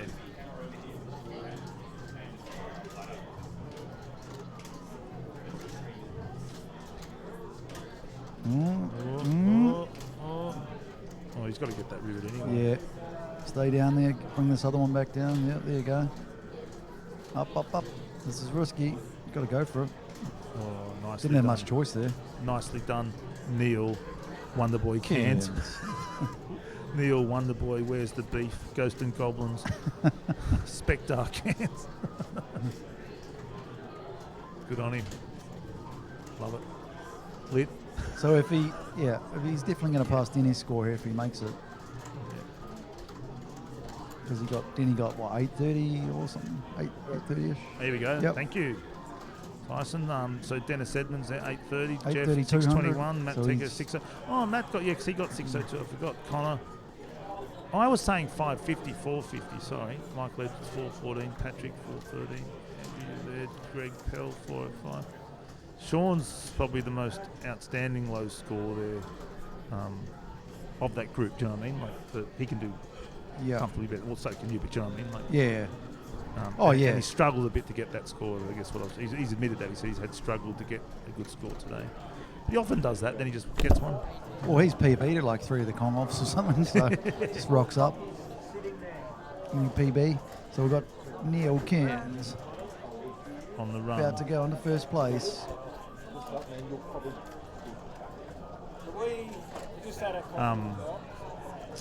What was I going to say? And he sold his DK. Who's that? Jeff bought tags as DK machine. Oh, okay. Yeah. I didn't know that. Yeah. And Alan Stall bought a Miss Pac-Man. Yeah. And he's got a and a multi Williams on the way or whatever. That'll test his fists. Oh. Either he'll be in 2 arms in plaster, or there'll just be this pile of toothpicks that was the Williams ball. It's going to be fun to watch him play Robotron for the first time. Did you back into your garden shed on? Why is there 2 joysticks? Yeah. What happened to it? This joystick's completely missing. Oh, Kibby lost a man. We missed that. I was watching. To be honest, I was watching the not. Yeah. He's still going good though. I said that. I don't think I usually say to be honest. I'm picking up from other people. It's like that 100% thing that people say. You know? Oh yeah, 100%. You know. Oh, and all of a another sudden one. It gets into your lexicon. Kibby, please. Oh, Kibby. See, I'm not to blame for that. I wasn't watching that. You know. Yeah, Neil's in top now. We just got Neil's first. From Tyson. He's doing his job up there. Yesterday we didn't have much attention from the control deck. It was a bit empty. We were a bit short of staff, and it was a bit uncomfortable. I was thinking, I'll just talk about other stuff. With Kibby and Tyson. I'm sure that was hard for you. No. Well, it got into the dictator thing, you know. Like Danny got and said, "Where's your favourite dictator, Phil?" Where's this coming from? You know, he's been watching too much the US elections or what? Oh God! Topic for another day. Yeah, no, I'm not getting into that. 3 more boards. Yeah, here we go. The final springboard of the game.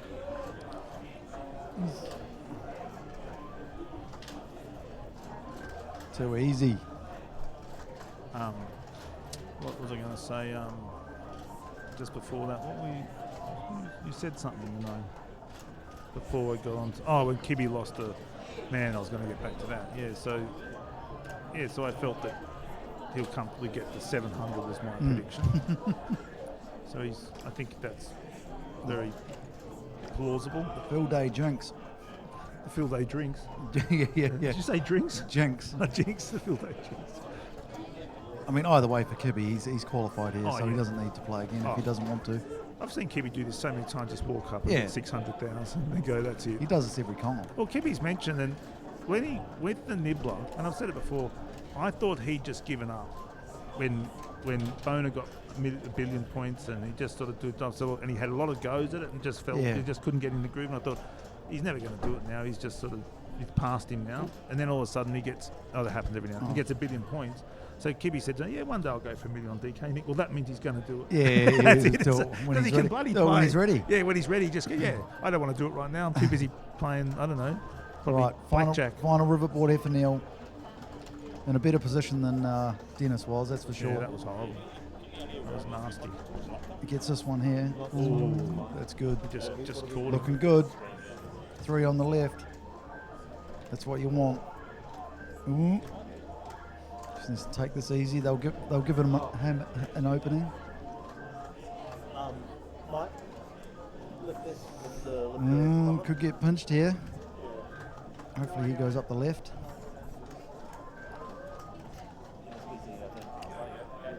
Oh, that guy's hanging around. Oh, go.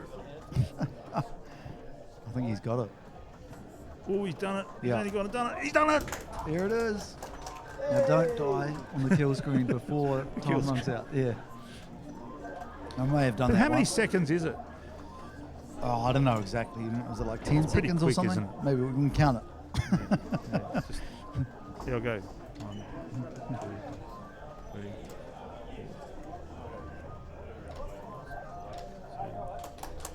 4, 8 seconds. There it is. Neil Kent. Where's the beef? On his, Right. where's the beef tracksuit? Beef. I'll go and grab the man himself, eh? Yeah. New first place, first kill screen of Kong off. It's all 7. Tyson's doing. He got on that control deck and just everything fell into shape. There was no mucking around. Oh, there goes $500 anyway. I'll say I'm dismissing. Ooh, sweet child of mine. You heading off, are you? I'll grab Neil for you. Yeah, no worries. You going to get back on? Yeah, I'm gonna course play you will. another game. Yeah, get that billion. Get that million points. Yeah, billion, yeah. Yeah, get a billion. Why not? You know. Yeah, I'll see you soon. I'll referee it. I'll come back when I get a million points. Yeah, no worries. Yeah, come back. I'll see you in about 2 hours. And Neil will be over here in the hot seat, so to speak. Yeah. With these, I think is that a new personal best for, what was his personal best? What 890 something, okay. Yeah. So Barra's going to get on. Tyson's send him on his way. And hopefully he remembers to send Neil over for a chat.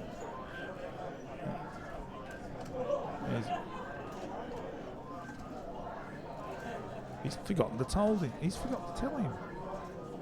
Neil's just gas bag and he could be talking over here. Telling everyone about his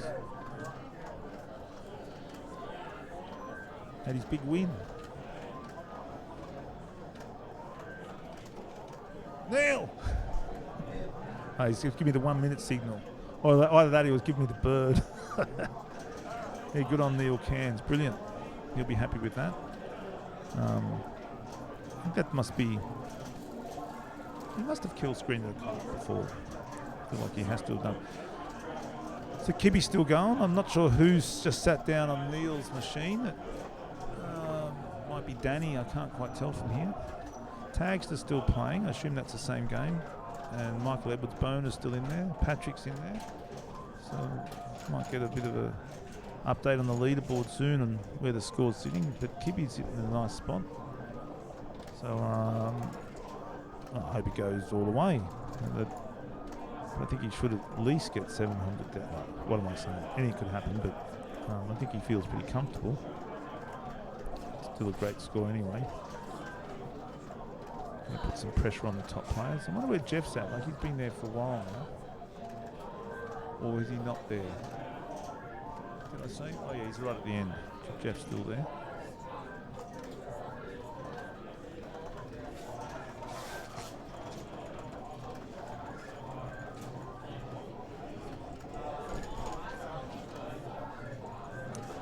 Not sure what machine there was on. Anyway, so back to Michael Kibby. And I don't have the feed in front of me like anyone's saying chats and that, but I can see from a distance there's people on here watching. But I guess we're a bit out of the whack of the time zone of the US now. I imagine it must get, well, I feel it gets more tense for me watching the rivets because of the players are quite comfortable with the barrels in the sense that they can steer and control and they can manipulate the ball, but here they just don't have that opportunity necessarily. They can try to by getting them to come down ladders and getting them to move a bit, but if they don't move, you know, it's an uncomfortable situation to be in. But this should be comfortable, hopefully. Jimmy trying to get some movement there. Ooh, nasty. Here's Pat. Yeah, he's just having a bit of trouble with this Firefox. It won't move out of the way of that hammer. Oh, that's another good... yeah, he's just... oh, he's got it. They're going to go left. They go left when they go up the ladder. So now we should be able to get that. There we go. So there you go. What's Neil feeling? You were with the kill screen last year, I Patrick? saw Neil. So you were the kill screen last year. What do you reckon's going through Neil's mind? His enormous sense of satisfaction? Oh, relief. He stood up not multiple elation, times. just It's relief. Like, because you want to do well, and then I think he played at his level, so he can go home no matter what tonight and be like he did his best today. You don't want to come here and not have the game that you expect. So he'd be feeling really positive. I mean, a lot of people have the game that they're happy with, but to get the kill screen and be the first to get there for the day, you know. Oh check yeah, the definitely. that's what I mean. I think Neil's good enough to always expect a kill screen. Like if at a Kong off now, like I think he had one a couple of weeks ago. Yeah, but at the Kong off, if he doesn't get a kill screen every Kong off though. No. But I think when you come in, he had a fresh off personal kill best. screen, Barra was saying like last week or 2 weeks ago. His scores now something like 890, I think he said. It's really good. Someone new got the bounty again, Yeah. like 2 years in a row. It hasn't been that foursome you were talking about. Yeah, Shane's always had quite a few, but there's been others in between. But yeah, he's probably one who's had the most, collected that kill screen bounty the most. You know. Yeah, good on him. I'm happy. He'd be feeling chuffed. He'd probably be grabbing a beer now. And, yeah, he said he just ducked off. He'd probably, get some fresh air and whatever else. I saw him stand up a few times and pat himself down and adjust the shakes out of him. Yeah, it's a long time to be sitting there. Oh man, and it's torture because everyone's watching you after about level 18. Yeah, level 18 is feel the eyes pressing on the back of your skull. Yeah, and you can see everything off the reflection of the bezel because they're smoked. Yeah. Kibby's doing well though, 700 plus. I think this could be a very nice game. I don't know who's on Neil's machine. Do you know? Can you look over there and tell me what machine Neil's on? Like, who's there? Is it Danny? Either Tagster or... No, Tagster's been there for a while, I think. Might be Danny then. I think because it was next to the machine I was on. It could be Barra. I doubt. We'll just see. I'll tell you who if he grabs the bottom hammer on. Yeah. We'll see. So obviously now the top guys are going to want to get that million now. That's the next bounty, and then you'll see some more crazy play. And Kibby's out. Don't know what happened then. Yeah, I think he hit he probably was meant to back jump, but he. Oh, okay, yeah. I actually probably would suspect he hit the button then. He won't be disappointed with that. 709, that's a good score. Especially he would have been on pace for a million, so 2 levels, 80. I think he would have been around 900. Yeah, good score though. Definitely. That's nothing to sneeze at. So we've got Neil, Dennis, Kibby.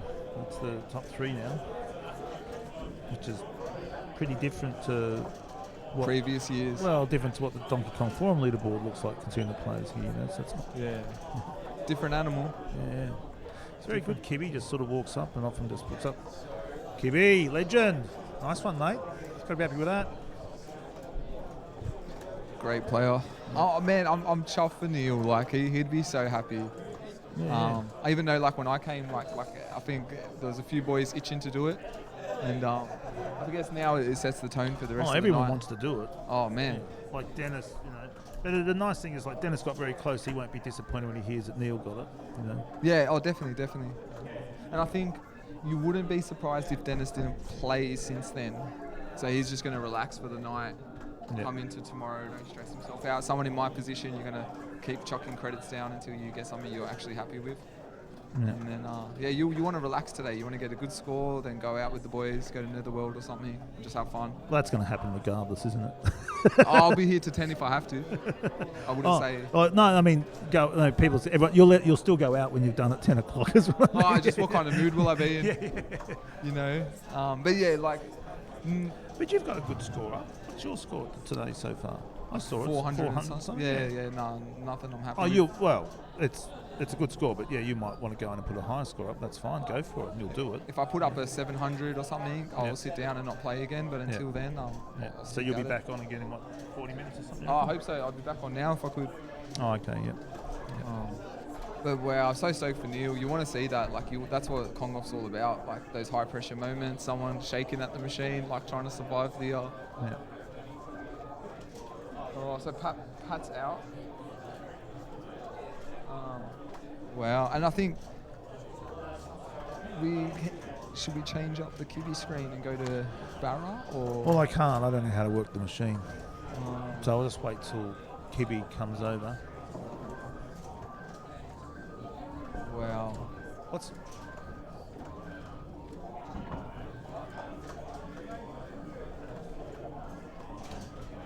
someone to do it. So.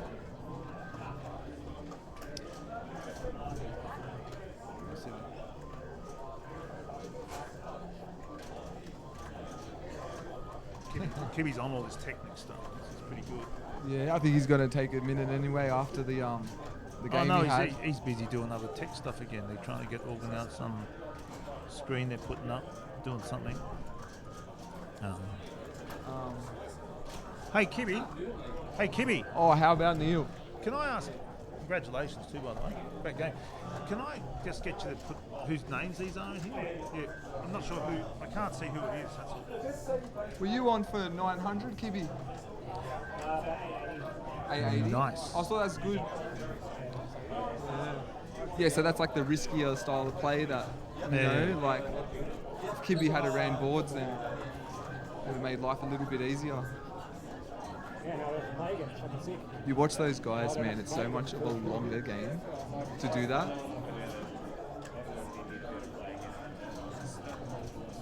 Yeah, I wonder what Jeff just got. He's off the machine, so he was on for a while. Here comes Neil. I might have to get Neil in. Yeah, I'm going to go get Neil for you. No, he's just coming now. Cheers, mate.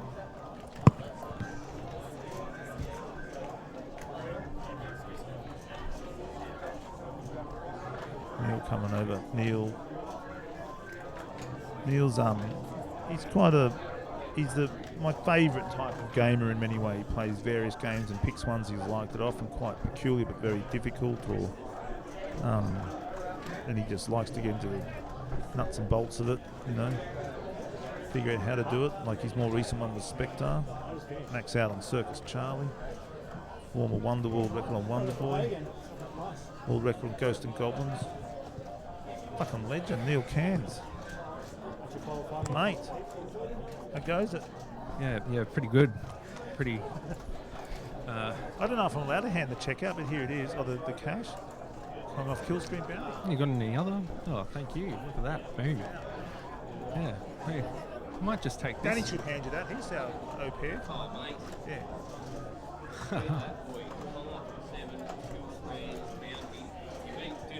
Three rivets, my friend.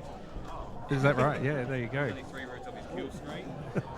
We've located the beef, ladies and gentlemen. Yeah, the beef, is found. The beef is here. Yeah. Here's the beef. Yeah, no. Yeah, nice one, Neil. And the fact that Dennis just fell short, you know, you guys are good mates. No one's going to be disappointed. Like, you know, he'll be glad to hear that you got it. I hope so.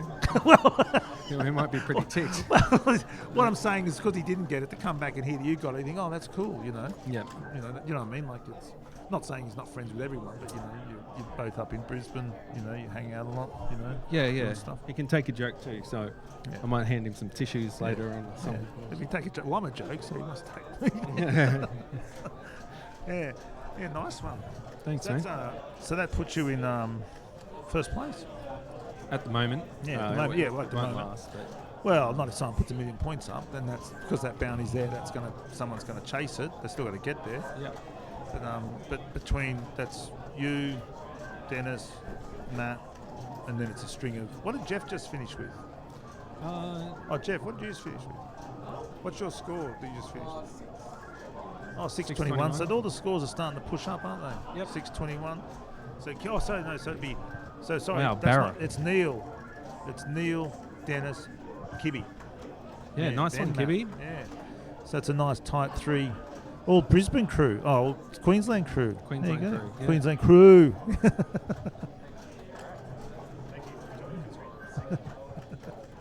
So 3 local lads to the state of Queensland. Yep. Yeah. Which is the home of Donkey Kong. Yeah, I think.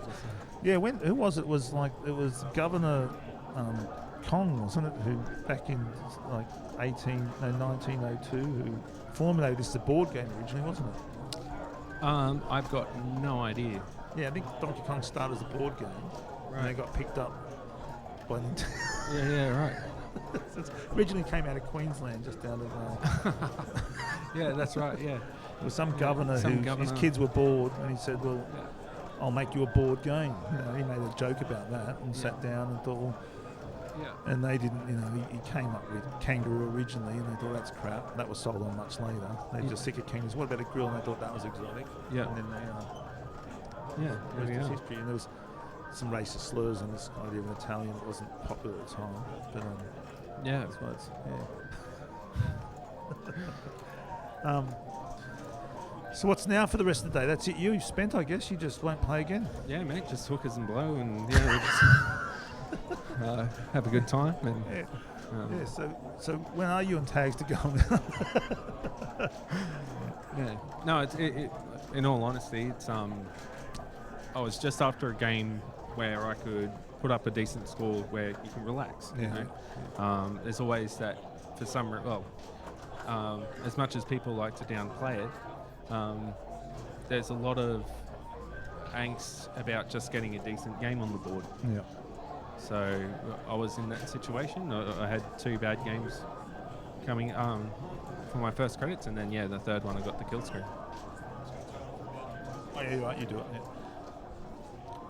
Just got to switch off. I think it's just our monitors that switch on. The stream will keep going, but we'll just be out of sync, or maybe everyone is. Whatever just happened. So you were saying? Yeah, so like it's just nice to get the score that you're comfortable with going into tomorrow. Yeah. So I had a bit of a... And the kill screen's really icing on the cake, isn't it? You know. Yeah. So everyone kind of knows me as the stat guy because I love Statman. Not Scatman, you're the Statman. Yeah, for sure. Yeah, got to make sure you put that T in there. So I know that if you're serious about it, like if you want to play and win, and I'm more than comfortable to say that that's what I'm trying to do this year. Well, you've actually had a practice routine coming up to the con. We'll get back to that in a minute, but yeah. You've got something to say. So with the knowledge of the stats, it's clear that you need to be in the top 5 players on qualifying day to move on to the finals. Yeah. That's so. We've got enough information over 7 years to say that's the case. The maths don't lie, Neil. Yeah, and George Riley would be happy with that. He's a maths man. Yeah, right. Yeah. So there you go, maths. Mr. Maths. So that was my plan. I wasn't planning to kill screen, but was happy to get something like awesome. that. So so I can relax. I'll probably play a couple of the cabs just so I know what they play like for tomorrow. Oh, yeah, just get on and just fiddle around a bit. Yeah, just see which one I prefer, because that's the benefit of finishing high is you get to choose your cabs, and then you play the lower seed players. Yeah, that does make a big difference because because you're playing like as always, like the lower seed players, which means that clearly you're a better skilled, you're a stronger player. But as it starts to bunch up, that's where it's going. We've been talking about on and off for the last number of weeks, where it's going to get when it gets mixed up in that top bracket of 4 or 5 players, when it gets muddled around. If someone should have to play someone, early on in the lower bit, like if someone doesn't get a high enough score, then they're playing someone well below their normal their personal best. Yep. Then we could see what would look like a final being an early match, and means that the top 3 is already a different result before it's finished. You know what I mean? Yeah. So we're basically talking about Matt, Jeff, and Barra. Yep, that's it. Yep. So and we felt that might be the case this year. We've talked about it with Alan not being here and Shane, that might be the case that we sort of mix it up quite a bit. Might have been anyway. Do you know what I mean? Yeah. But because of your stats, you were saying that they were 2 genuine threats from all the years of data. Yep. Yeah, for so sure. This is the year if someone wants to. There's an open door there, isn't there? Yeah, 100%. Especially without Shane Saul, who constantly makes it to the finals. It's a little bit more open, a bit more interesting for the lower end players. Yeah, exactly. So for Zachary. For Zachary. Oh, exactly. For Zachary. Start using that. Yeah, we'll use it as exactly. Yeah, for Zachary. But you've had a practice routine, haven't you, leading up to this? Yeah, I have. Yeah. Because you did a PB a couple of weeks ago, Barra was saying. Yeah, I got 894, something like that. Nothing crazy or nothing to write home about. But yeah, it's good to get a new. But it shows it's working. Like today's kill screen plus the personal best in the last couple of weeks. Yeah, definitely. Yeah. So it'll be interesting. But like I said, you'll rest easy tonight. Do you know what I mean? Yep. well, for the rest of the day, that's it. Let's go. Let's Yeah, get that monkey's off my back. Yeah, legit. That gorilla. Yeah. So, yeah, it's going to be interesting. There's some really good scores coming up at the moment. So, yeah. Well, I think these high scores are going to switch his focus, you know. Yeah. Like really sort of, he'll go, that's it, I've now got to go in and just focus. You know? Yeah, probably get a comfortable game maybe under his belt and then go again. Yeah, well, I think he'd be serious saying, I'm going for 1 million points. That's what he's doing right now, is I'm going to go for 1 million, you know. Yeah. That's what he's going to try and do, I think. I mean, we could all say that's what we're going to do, like everyone says, but I think he's going to, it's like, no, I'm not just saying, let's see what happens. I'm going to go for 1 million points. And it certainly looks like it, what we're watching. There we go. Ooh, I told him I'm the cooler. If I start talking about someone's game. Yeah. Thanks for not talking about mine. But Oh, I was talking about it a lot. I don't think I am. It's just that I'm here all the time. I'm going to be talking at some point. Someone's going to die, and then I thought, I can't really jinx anyone. It just feels funny, you know, but have you noticed anyone else playing really well today? Oh, there have been. It's just been some sort of back to front games. Like Matt was on a really good score, but he was on his last man at 500 and something thousand. You know what I mean? That sort of thing. Like no men left with 500,000 points and played on from there. There's been a few things like that, but some of the games like yours, for instance, and Dennis's, because they're such long games, we watched them all the way through. You know, so that made a difference. And same with Kibby's, you watched it all the way through. Yeah. So there's been a few games that have come and gone, but nothing's settled into, anything as long as that. Well, Matt's was quite long. Did he get 600 and something thousand? He takes a long time to get points. So it was quite a long game, but it was because he was, in that sort of where his remaining men were gone, he was a bit wrong-footed. So, being at 500,000 and with no men left, I think you clearly want it the other way around. Yeah. So, not saying that meant I lost confidence in it, but you just think, well, this could end any time soon. Yeah, for sure. It didn't end soon, but he got a good score. But and he wasn't disappointed, but he was, he knows he can get a better score. It's just, he'll play again for sure. Well, I think he'll play again. And then there's people like Pelly Tagster. He's not happy with score. He's had been pushing hard to try and get past 400,000. I think he may have passed it now. I'm not sure. I just saw the scoreboard, but he was like 300 and something. So he's I think he's still 300 and something. Well, he was when I last looked, but so he's struggling a bit to put a good score up. Patrick Silver's about 400 and something, and he's not happy with that. He said he'll be happy when he gets 700,000. That's what he just said on the stream, before you stepped in. So he's clearly going to be here till 10 if he has to, to give him the best chance he can to get that score. And then if he can't, he can't. So I think Tags will be happy if he hits around the 500 mark. I imagine he'll feel pretty comfortable with that. So he'll be playing for that. So it could end up being what I thought would be probably an early finish for some reason. I thought the scores would go up early this year. Yep. Like for some of the players, thought I was getting into it, but this probably happens every year. It just starts to drag on. So it looks like, it's 3 o'clock now. Yeah. Close to. So, it's only 2 hours away. So if someone's getting a million points, well, it's going to be 5 o'clock before they finish. Yeah, for sure. And So, it's funny because the day creeps up on you because you're playing such. Like when we originally played, 12 hours of play, that's a heap of time to play a heap of games. But as the competition's gone on, and the players have gotten so much better, a good game takes you an hour. So you could waste an hour and not be happy with your score. Well, the scores now, they were once qualifying scores. Now the scores are not good enough. In the players' minds, 350, 450. Oh, that's comfortable. I remember Barra getting a 450 score. It might have been at Eck, said, "Oh, that'll do." Yeah. No one's going to, I'm not going to get knocked out with that. And just went off, and that was it. Yeah. Whereas now you think, well, okay, you're not going to get knocked out, but you're not sitting in a good spot. Yeah. So that's what I mean. He said, I'm not going to get pushed down too far from there. Those scores are, and you got to remember, some of these scores were once people's personal best. These low scores now. I always remember Matt when he came up, coming off to his personal. He was only I wouldn't say only, but he was a 300 and something thousand point player. Yeah, 100%. I remember like thinking like having a best of like 400,000 Yeah. and just being like, I'm never going to get any better than this. Like this is like I felt like I'd reached my peak. Yeah. Yeah. So I think that's the stuff that players carry with them now from Kong-off to Kong-off. And because what's interesting is we really probably only had competitively probably 16 players here for 16 slots. I think there's something like 23 players, 21 or 23, something like that.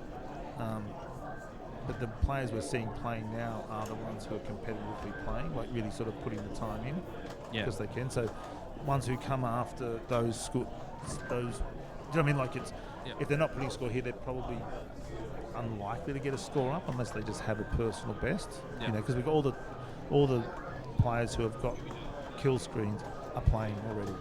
You know. Yeah. So I think that the interesting is a lot of these players know they're going to qualify anyway, but they're going to keep playing. Yeah. Which is kind of interesting compared to years gone by. Like that's good enough. I'm in. I'm going because they know they want to put that score up. It's almost like a confidence boost for tomorrow. You know, if they go in tomorrow that knowing they only got a score of 350, 400, and they know they want more, then they're going in feeling a bit psychologically injured, I think. Yep. Whereas people have got a good score go and say, oh, I played real good yesterday. Like Kibby's is a good example. I think he just dropped one coin, didn't he? That was his first game, wasn't it? Was that his first game, Kibby's? I think so. Yeah. And that was your second game, wasn't it? Third. Yeah. So that's when you go, oh, well, and you had it's not like the other two games weren't hopeless. You know. Oh, well, my first one was bad. Like I was obviously feeling the nerves, dying in a lot of places where you just don't die in Donkey Kong when like you've got some form of skill or knowledge of the game. And then the second one I actually died because I thought Dennis got the kill screen. Oh. And I was cheering him. I was trying to say congrats and bumped my game. I felt bad because I went up to him and said congrats, and he was like, "Oh, I didn't do it." I was like, "Oh, that's awkward." But he got a PB, so.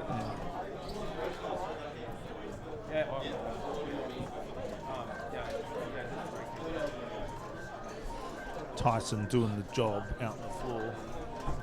They're good, Great those bloke. guys, Tyson and Kibby together. Like it makes it like yesterday with neither of those guys. He said, I don't know how to fix that thing. Yeah. I don't know how to work that thing. Ty and Kim, it could be like a little show, I reckon. But no, Tyson's great. He's been a part of Netherworld for a long time. Like, doesn't even work there anymore. Yeah, that's what I'm saying, because he doesn't work anymore. He's still here. You know? Yeah, but he still loves these events. He's still got passion for this competition. We talked a lot about Point Blank earlier on the stream. You know, the Point Blank history in Australia. You know, scores, the back and forwards of that. Yeah, pretty interesting. He's actually said he's playing a lot of Dragons though. Yeah. Yeah, he just wants to do it. You know.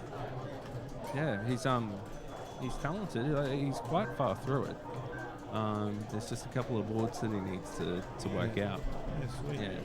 Yeah, I said to him, I used to do it as a kid. You know, I was talking about remembering bits and pieces, but I just did it myself. I just slowly worked my way through it, you know, down the bowling alley. Yep. And it was a fun thing to do just because you want to see the animation. And you want to see it. So there we go. What have we got?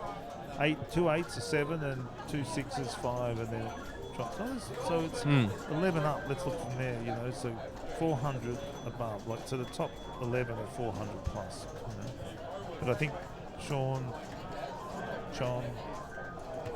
those scores will certainly lift. Mike's will lift again, I reckon, if he gets a chance to play. Yeah. He'll probably play late. He often does, doesn't he, Mike? Yep. Yeah. Mike's very busy doing other things around What the does he place. do? He's always busy doing stuff. What's he's just involved in running the show and stuff, isn't he? Yeah, so there's certain desks that we need to keep filled, like the merch desk. Mike's done a lot of work with the console stuff, making sure everything's all set up there. Just there are like small things that happen that need attention to from staff. So because every year he's here, but you don't get a chance to chat too much. He's busy doing stuff. Oh no, you can chat to him. He probably just doesn't make time for you. That's Phil. I look busy. I just got to wipe these benches down, Phil. I've got to move these kegs. I can actually sit over here. There we go. I didn't realise I was still on camera over here. It's a big couch. It's more comfortable, this couch, than last year's. Yeah, what would you rate it out of 10? It's all right. Here's some Barrow information. Kids, Kibby, can we get that back? So we've got these player profiles. Oh, yeah, here we go. So awesome. we've got Barra here, so it's just showing his ranking. He's 9th in the Donkey Kong Forum. Yep. 2nd in the Australian New Zealand scene. That's amazing how top the players in New Zealand. I know that's Australia, New Zealand, so he might be number 1 in New Zealand, but the amount of million-point players in New Zealand is quite weird. It's like 3 of them. Yep. Yeah, that's right. Yeah, for sure. So, first player to win 2 Kong-offs. Yeah, there you go. So, Kong off 4 last year. Very skilled. Yeah. And here we go. Let's look at Matt Tecchio. It's number 1 Australia, New Zealand. His ranking is 5 in the world. I think he might just be behind Wes or just in front of him, just behind Wes Copeland. I think just behind. Yeah, just behind. Very close behind. Yeah. And won Kong off 5, which was I think the finish of that was Matt, Barrow, Shane Saul, and the following year it was I think he Barrow, played Matt, Shane Saul. I think he played Shane in that one, but yeah, I might be wrong. Yeah.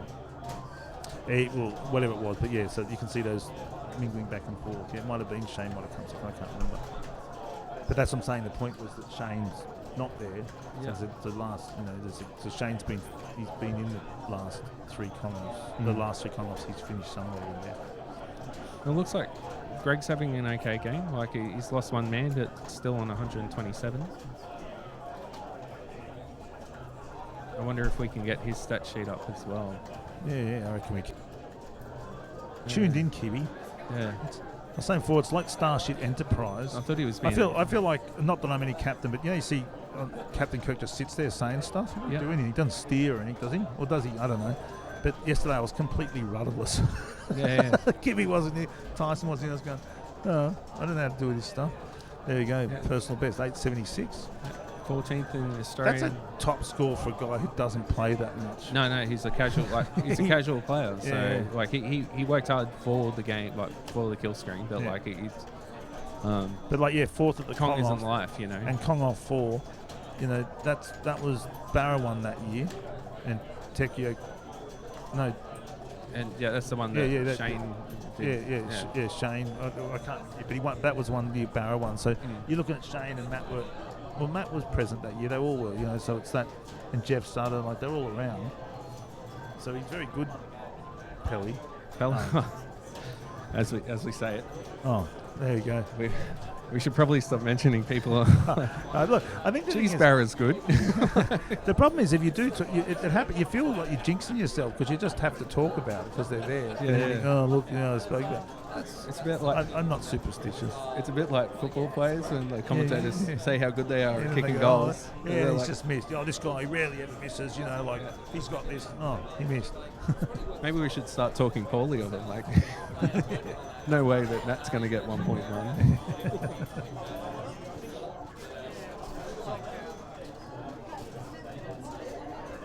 So Barrow would be pretty cheesed right now. Already 2 men down. Yeah. The thing about I don't think I've ever seen him just walk out on a game. No, he's there for the long time. But he'll just play this and go, okay, I'm just going to play it. Well, if you were dating him, you'd feel very comfortable because, he's going to stick with you to the end. There you go. He's not just going to give up. I think it's Stacey, isn't it? His girlfriend. Is his name Stacey? I think it is Stacey, isn't it? I don't know. I hope I got that right. But yeah, anyway, there you go. There's some. You're in with. You got a right guy there, according to Neil.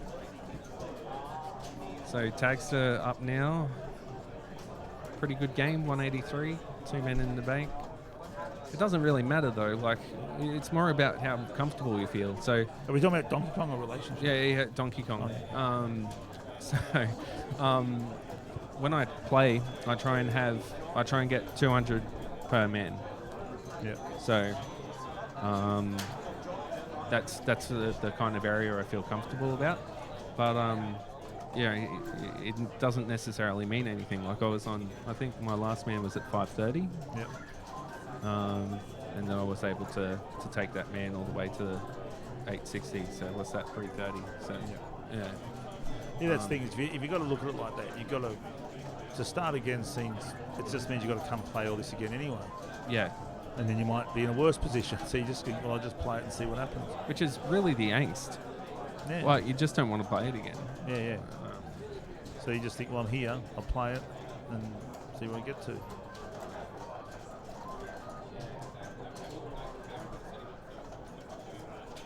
So Sean's been here almost every year. He only missed out due to COVID, wasn't it? Yeah. Because he was at the first con. Yeah, he was. Yeah. Were you there at the first? No, I went and saw Stan Lee at Supernova, and we met Stan Lee. How perfectly does that fit in with this, like, sort of so-called geek culture? I didn't go to a con. I went and shook hands with the creative Spider-Man. Yeah, well, look. I'm glad I did it because he's not around anymore. So isn't he? Apologies, Stanley, if you're listening. But no, I don't think he is. I think he's no, passed. he passed. But I just meant he was pretty old anyway, wasn't he? Like if he'd be around now. How old was he when he died? I'm not sure. Sorry, but he was still very witty. Oh yeah, he was still very lively. Yeah. Are you actually a Marvel fan or a Spider-Man fan or anything like that? Or you just a I've pop got icon? Got to meet him. I've got yeah. Actually, you know who Spider-Man is. He's in Mallrats. That's what I like. He's in Mallrats. Yeah. Well, that was before the Marvel thing, so he was almost like it's always a cameo in, but it's like, hey, here's Stan Lee. You know? Yeah. Well, we took the kids as well to see him, and we thought that just gave you. I don't want to look like a sad grown man. Oh, my kids want to meet you. Yeah. Get away, kids. We thought that would be a pretty cool experience for the kids to have a photo with Stan Lee. So when I was at uni, there was Impact Records in Canberra, which was a real meeting point. Like Impact Records it became a JB Hi-Fi, and it was sort of funny because JB Hi-Fi was still the same place in many ways, but it just wasn't. Anyway, Impact Records was an independent record store, and it was there when I was a teenager. We used to go over to Canberra to buy albums and stuff because it was such a big record store, but it was in a different spot. But I used to go in there and buy Spider-Man comics for $1. Yeah, right. Those old Spider-Man comics, and I'd just buy them, just something to read. You know, something if I was catching a bus back to see my folks or just filling in time. I go, I'll just grab a Spider-Man comic and just, read it and just leave it somewhere. Yeah. That was sort of goofy. I used to really like Archie comics when I was a teenager. I used to always, when I went on or even younger, going on a coastal holiday with my folks, I'd go to the newsagent and get an Archie's Digest, kind of those little short, thick ones. Was it like he was some player, wasn't he? Or? Yeah, big time. And there was Midge, who was Reg's Moose's girlfriend, and it was always Betty Veronica, but I preferred Midge. She just looked better. Had a short bob cut and stuff. But I had some friend Darren and Kirk, but Darren was older than us, so he had a car, and I only a year old had his P's, and he'd do laps up and down the main street, like back when lapping was a thing, just in country towns going up and down the main street. And I found lapping really boring, so I'd buy myself an Archie comic, just lie down the beat on the back seat, read Archie comic, and they put on like metal music, like heavy metal stuff. Black Sabbath. I liked Black Sabbath. I think Black Sabbath are interesting, but it was more in the vein of Metallica and Venom and Megadeth, and which I found less interesting. I think they're pretty. Yeah, right. Well, if you actually listen to, Black Sabbath, there's more interesting sort of guitar, riffs and things like that. And there are melodies in there of sorts. Once metal lost its metal melodies, like harmonies, not melodies, harmonies and stuff, it got pretty dull. Yeah. So I used to like Dio, Ronnie James Dio. After he left Black Sabbath, I thought he was great, like Last in Line and things like that. But we'd sit there, I'd be in the back seat reading Archie comics. But I never got into comics like in the way that you're talking about, meeting a creator or anything like that. Yeah. So what did you do? Did you get something signed? Congrats on your kill screen.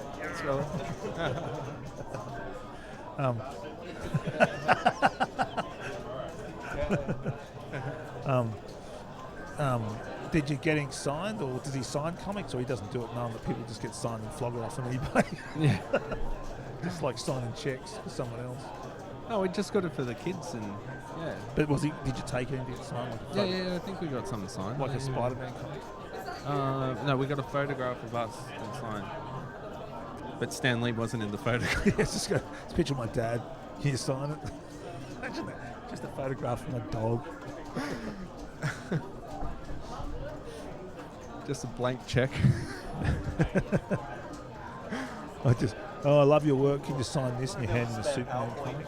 Yeah, just go. Didn't you do Superman? No, I did Spider-Man. Oh, what's the difference? Well, one has a cape for starters. Maybe like a sporting card for like an ice hockey goalie. 'Cause you don't see the face. Like, yeah, this is you, right? Or just get the last name Lee wrong. Like you just get a Spike Lee film. And go, oh, you're Spike Lee, aren't you? Stan Lee did this film. That's Spike Lee. You sure? Are you sure you're not the director? Chun-Li, like the... There's a quiz in there, like Lee the board game. Anything with Bruce Lee.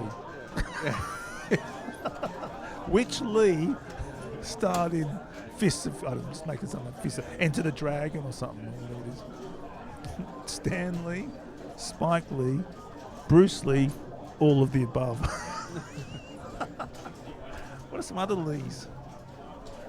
When we were kids in Goulburn, there was this, where I lived, there was a local myth about a guy called Lee Judd. And I never laid eyes on him, but the idea was if he had a motorbike, he had a motorbike, he was meant to be a very good motorbike rider. And we heard that if he caught you, he'd grab you and make you grab his muffler, like on a motorbike, like burn your hand. Yeah, right. Now, it was just completely made up, but it just spread and we believed it. Yeah. And we'd hear a motorbike go, we'd go, shit, Juddy, and we'd just get on our BMXs and just pedal fast as home as we could. Yeah, like Lee Judd. Urban myth it was. Yeah. And I remember as kids, we'd be down in the... I remember being in my mate's mix, like his father drove us down the main street, and we heard a motorbike. It was in the main street of town, and we were like this. We just, shit, Johnny. We were really scared. Yeah, just like, oh no. He's just like a ghost who could reach into a car through the glass and just, covered with me. And there's stories that, like, he went over on the dams, like a farm down at the bank to hold the water in. Like, he went over that and cleared this dam on Naddo Hill and all this. Yeah, right. All this mythology around in it. And my brother's like knows him. He says, yeah, he's just a really nice guy. Yeah. See, and I wonder if he knows that we all knew. And I don't know what he looked like. In my mind, it was just a guy, and I just imagined him on a trail bike, but with a full mast helmet, because I didn't have a face to put there. Yeah, right. Yeah. Anyway, it could end up in our quiz. The Lee. Yeah. Which Lee made kids hold on to the muffler? Spike Lee, Stan Lee, Bruce Lee, David Lee Roth. How many Lees are there? David Lee Roth. I don't know many Lees. What about what can we forget? Leonardo da Vinci. Yeah, Leonardo DiCaprio. Like, can we have Lees in there anyway? So, just having a look at Sean Tagg, right? Yep. Stats. Yeah, stats. Why don't we get his stats up on the screen? On Sean's. Look, Kibby's on it. He's a dynamo. He's got. I mean, he doesn't even got headphones on. It's just like through osmosis. Like he just mentally. Yeah, there we are. So 831. Nice starting kill screen score. He's 125 on Donkey Kong Forum. That's not bad, is it? That's worldwide. Yeah, I'd say he's like probably 125th player, best player in the planet. Yeah. Well, it is. It's like billions of us. Interesting. I've never really noticed this before, but a constant qualifier. Tag. He's always in the mix tomorrow, or the finals day. Hasn't come out too well as a head-to-head player. He's been stalled twice on Australian AKO 2 and AKO 3, but that's not surprising because back then Alan was a much better player than the majority of the players that are here today. He had his first win and only win against Michael Kibbe in AKO 5. So that was actually an underdog win where he finished 9th, and then he was knocked out by Tekio. So he's come up against some really stiff competition, probably because of where he's been placing in these comps. So finished 15th, 10th, and 9th and 11th. So, yeah, and got beaten by Dennis Edmonds last year. And Dennis was playing super well. You know, Alan's won a Kong off. You know, he's won a Kong off. Yeah, so like there was a Aussie Arcade tournament. Yeah, it was back called in the day. it was called the Aussie Arcade Kong off. So there was a Kong off before the Kong off presented by Netherworld and Richie Knuckles. It's through the Aussie Arcade, and I think that Who presented it? Do you know? it just ran in line with the. So it was kind of a Richie Knuckles thing in the sense that whenever there was a Kong off in America, they ran that at the same time here. Yeah, right. Yeah. So I think that's still important as a historical point for the Kong off. There was actually a Kong off. It's not to undermine Netherworld or the Kong off. Just saying there was actually Kong offs running. You know? More stats, yeah. More stats for me. Yeah. Because that's what I'm saying. So Alan, if you take those stats in, because there were players in it, like I bet you. I'm guessing Barrow must have played in one of them. Yeah, not sure. You know. Yeah. It's just getting the stats. I think Aussie Arcade, it's just finding those stats information. That's the problem. It's a jungle of information. Yeah. A lot of these places are, and it's a part of why I started to do my own stat sheet. Yeah, well, that's what Barrow was saying. He's got his own sheet. He's got his own, sheets, because otherwise all this information is across like 20 different sites or whatever. Well, that's the problem. Like if you're, like, say for instance in Twin Galaxies, it's a big failing, and I'll use that word on their behalf now and then. Maybe they must have changed it now. They never used to mark a world record score. So when you look at the leaderboard, you can't tell if a lower score was once a world record score. Yeah. Which is kind of a failure in. So, like for instance, when I made you your trophy, I just looked it up on Google, and because there was a post on Netherworld on Facebook, it just came up in the news feed. You'd say, just got the world record 2021, and had it there. But if it's not public knowledge somewhere that's in some sort of repository, we can find again. So, like, the Guardian article on John Tannehill secures that point. Yeah. But there are lots of things that don't, because there's world records come along, gets mentioned on Twin Galaxies. It's an organic site, so it doesn't. They archive it in spots, but you've got to go back through that, and that means you have to sort of know what you're looking for. Otherwise, it just doesn't jump up and say, "Oh, that's like your Wonder Boy score." It's not marked as a world record score on Twin Galaxies. Yeah. Well, maybe it is now. And if you didn't know it, you just go, well, which one of these was? So when we looked through the old marathon stuff on Gallagher, you couldn't tell what. Maybe some of those previously were world record scores. We just couldn't tell. Tags had just got out of trouble there on the Pies board. So, looks like Barrow's settling into a game, although he's, like I said before, he wouldn't be happy with that start. Yeah. What's just gonna have a look at see what Sean's chasing for his own score. A personal best at the Kong off? No, just wondering if we could get a leaderboard check. Yeah, I'm sure it's coming up shortly. Because it would just be interesting to see what he's chasing to improve his game. I think he's chasing up like 300 something. Yeah, not 400. It's like 350, 330, 350, somewhere around there. It's not like 390. And there's a wizard down there. Someone just walked in with a wizard hat. You don't often see someone come in as a That'd be a wizard. pinball wizard, right? yeah, must be. All right, pop quiz. Who got pinball wizard? Did I miss something? No, just Aaron swapping out. The Who. Yeah, well done. I was thinking you might go for Elton John now. I was just curious. Yeah, no, the Who. 5 points to Neil Cairns. Because that's a part of the musical, Tommy. Yeah, they wrote it's a concept album thing. Yeah. I don't know the Who that well, but I just wondered. I thought you're younger than me. I wonder if you know.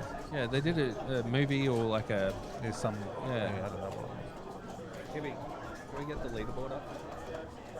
5 points. All right, so then we go. 351. There you go. 351. Okay, cool. All right, so hopefully we can improve on that. Yeah. Who's he going to pick though? Pell at 405. Interesting. So this is homegrown territory here. Yeah, Melbourne. They live very They're in the close same distance town. to each other. Yeah, you know, the same sort of area. of Imagine town. having a kill screen and saying you're not the best in the town. In a small suburb. Yeah, guy next door. But Yeah, this setup's really good that Kibby's put together. Absolutely it's love awesome. it. It's so much cleaner, which is what we wanted. You know, like just like getting rid of the chat was a really Thanks good for that, idea. Kibby. And that was me. Get rid of the chat because you used to just get on there and just junk would come through and just who cares. Not saying that it was all junk. It's just that it's up there if someone requests a question and that, but it just took up real estate. Yeah. Because remember how small we used to have the things? They're like little blocks in the middle. Yeah. I might have a look at Tag's game again.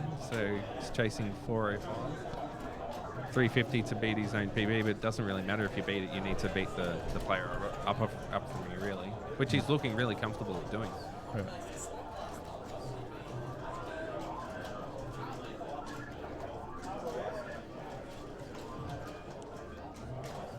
Oh, that's not ideal. Not ideal there. He's just getting I think chased that's the by longest a fireball. five-ball chase I've ever seen. Yeah. I thought it was going to catch him. So you obviously can outrun a fireball horizontally, but not vertically. I think he was slowly getting chased down then. Yeah, it looked like he was. But just like it he ran out of puff, he just went, ugh, yeah, I can't be bothered. Yeah. But he's it's like a dog chasing a car, just gave up too early. Could have caught the wheel. He's very tight on Ooh, nice points here. Oh, my goodness. Oh, well yes. done. That was amazing. Look at Tag, look at he's a big smile. Looking around for this moral support. He had it here from the couch. Yeah, from the from the control center. Yeah. No, it was well done. So he's got a man still. Wants to get that 405. But in saying that, Pelly wouldn't be happy with 400. No. What kind of, like, from talking to people, what kind of scores are you, are people saying that they'd be comfortable with? Probably like 500? Yeah, I found. Well, some I haven't talked to. Jeff he'll play till he gets till 10 o'clock tonight to get a score that's got to be top 3 score. That's what I imagine he'll do that. Yeah. That's my guess. So he won't be happy until he can do something that he knows is, represents his true ability. Do you know what I mean? That's what he's going to do. Barra's going to keep playing until he gets a good score because the bounty's still there for $1 million points. That's which is pretty much what he said before. He goes, "Oh, that's the way I'm going for it," you know. And that's what he'll do. Patrick Silver said he won't be comfortable till he gets 700,000 points. Yep. But I think I reckon for Tags to Pelly, they'll want to be. My guess is around the 500,000 mark. You know, that's the feeling. You know, just talking to I'm going to go play again. Not happy with that. You know, it's too low. And I don't think that. It's not saying they can't get higher. Clearly they can. But I think they'll think, yeah, that's fine.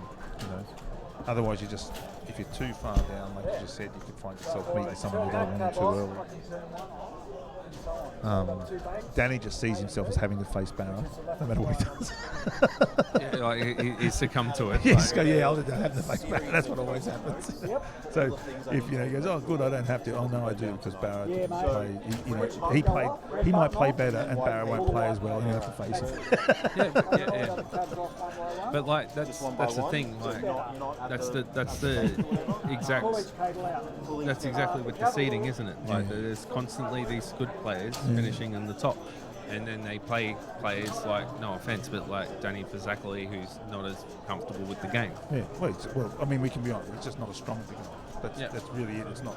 He's comfortable with playing, but the result isn't as high a score. I mean, we don't have to shy away from that. You know, we are the commentary. This is the commentary. We have to comment on those things. So Danny's not as, he's not.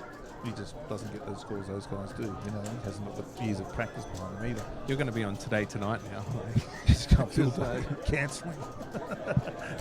But see, like Bone is someone we're not talking about who did really well last night. Like it was a point where he'd had 2 wins and no losses. He went into that field, And Bone is someone who just comes up and plays. And, I wouldn't be surprised if he's got a game going that it's really high.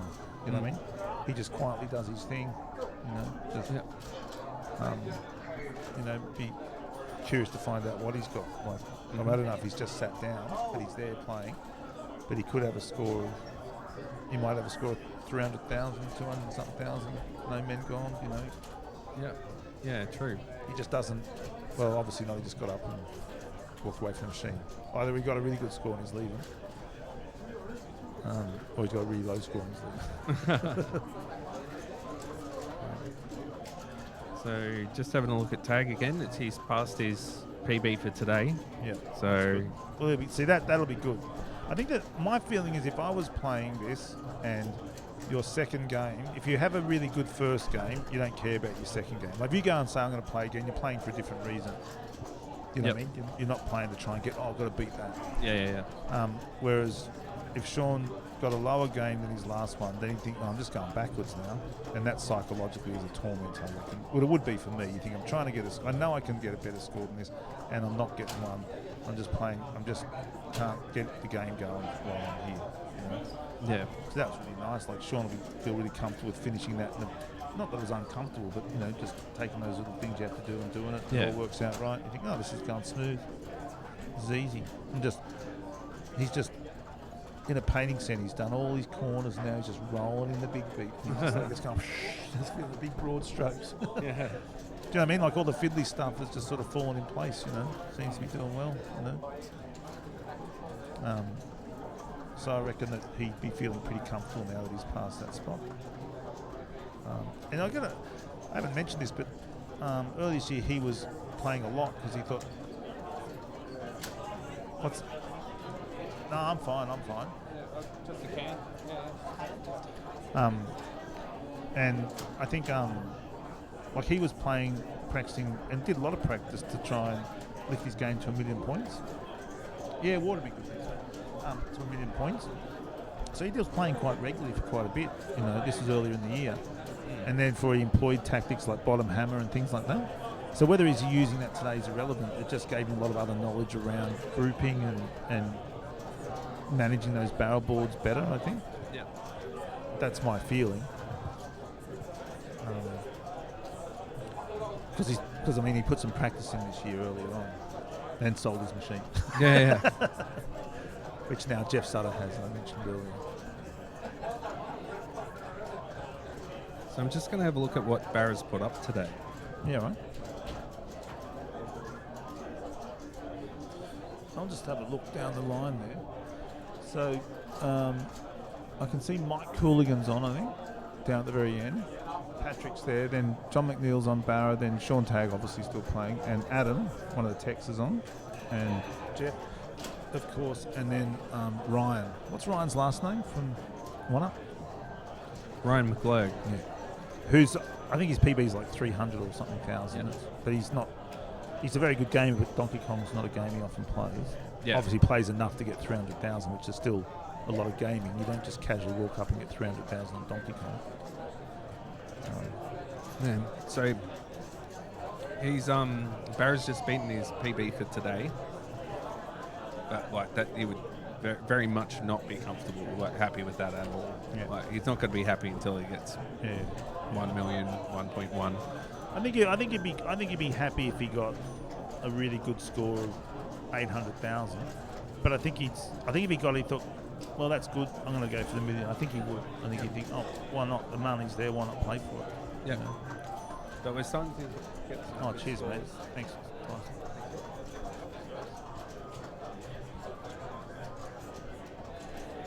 And just with Kibby walking past there, we could have a little chat about Anzac tomorrow night without mentioning names, who's going to be inducted, but we've been juggling names this past few months. Yep. And narrowed it down to 3 people with another 3 or 4 for future ones that we think we're going to induct, but we just thought we'd space it out a bit. And there was other reasons as well. We just thought, well, it was your thought, and I think it was a good thought to where they'll be, you feel next year where they're at, what they're doing is going to be even more impressive. I want to induct them more at that position. Yeah. So the idea Without being, mentioning names. a lot of the players or people that will be inducting we don't really see that there's much growth coming up within 12 months, where other people, we can see them contributing more. Oh, yeah, perfect, thank you. And also because some of the things they've done are isolated things. Different to high scores or things like that. Yeah. It's not just all people playing games. Like we do everything for journalism and things like that. And although we have inducted Carl Jobs, which is because of journalists and stuff, and he does look into lots of retro gaming on consoles, and some of those console games can be arcade stuff. He's done stuff on various different sort of titles and stuff. But it still centres at the moment largely around arcade, and it may stay like that, whether we branch out. I think at some point we'll reach out into things like the Street Fighter and fighting games, because there is activity there and things. It's just finding out who they are. It's finding out who they are and having the people on the committee that have that knowledge. And then moving up further. But once you get into the sort of pro gaming and that, we're really out of our comfort zone in knowledge. Like there could be one of the best players in the world could be playing StarCraft in Australia and you wouldn't know. You know what I mean? Or Fortnite or any of these games, you wouldn't know. I wouldn't know. Tax has survived enough board. Yeah. It's good. Yeah. These guys are level 10, level 11, though. It shows the point pressing difference there with Barra. Yeah. So we're slowly seeing scores rise, which is great. Like I know we were talking about Barra before, but like he had 400. So like both of these games are pushing lower players, or pushing people down the ladder. So it'll be interesting to have a look after this is complete to see where people are standing.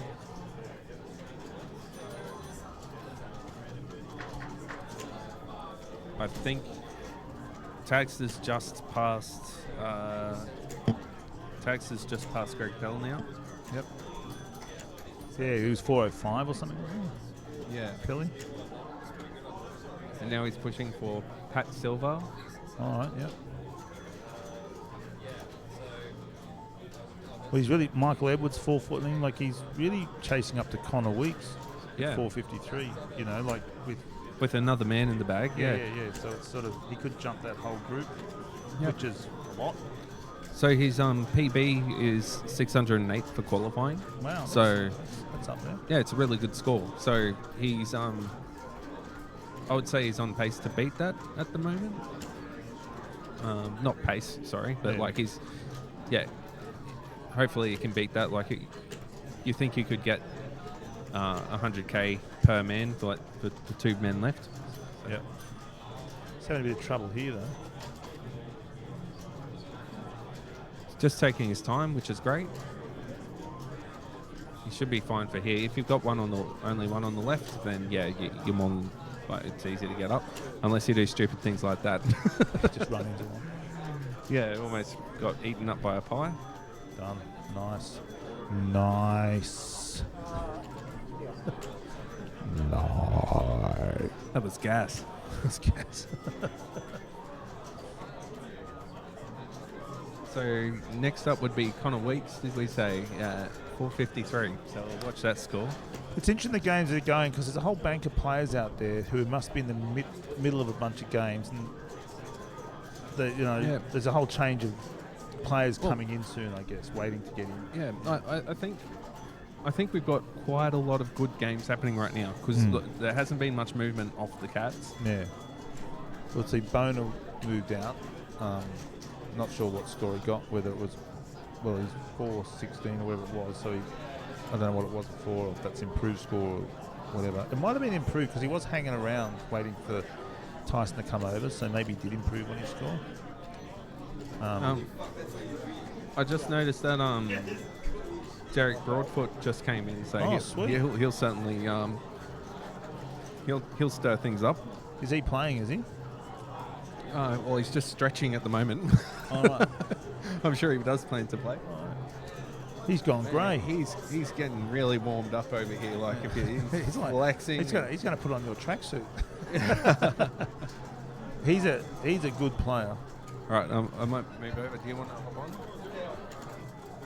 No, you're right. Well, you can stay, and I wouldn't mind stretching my leg. Are you right going solo for a little while? Is that all right? Yeah. That'll be gas. I got one place in the queue. So I'm just going to wait for someone to die.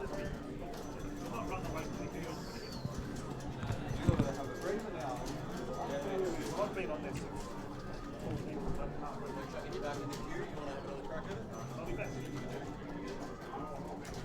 Still, we've got 5 minutes. Okay. So I'm just passing time till we go. Oh, yeah, yeah. Are the names correct?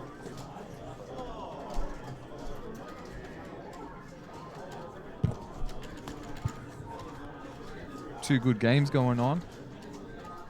Tagster. You want to hop on for a minute? Yeah, it'd be good to see Tagster use this man wisely, and Barra can make any game work for him. Doesn't matter how many men he's got left, but he could have no men left and still kill it. I think Tagster's on his way to having a good game.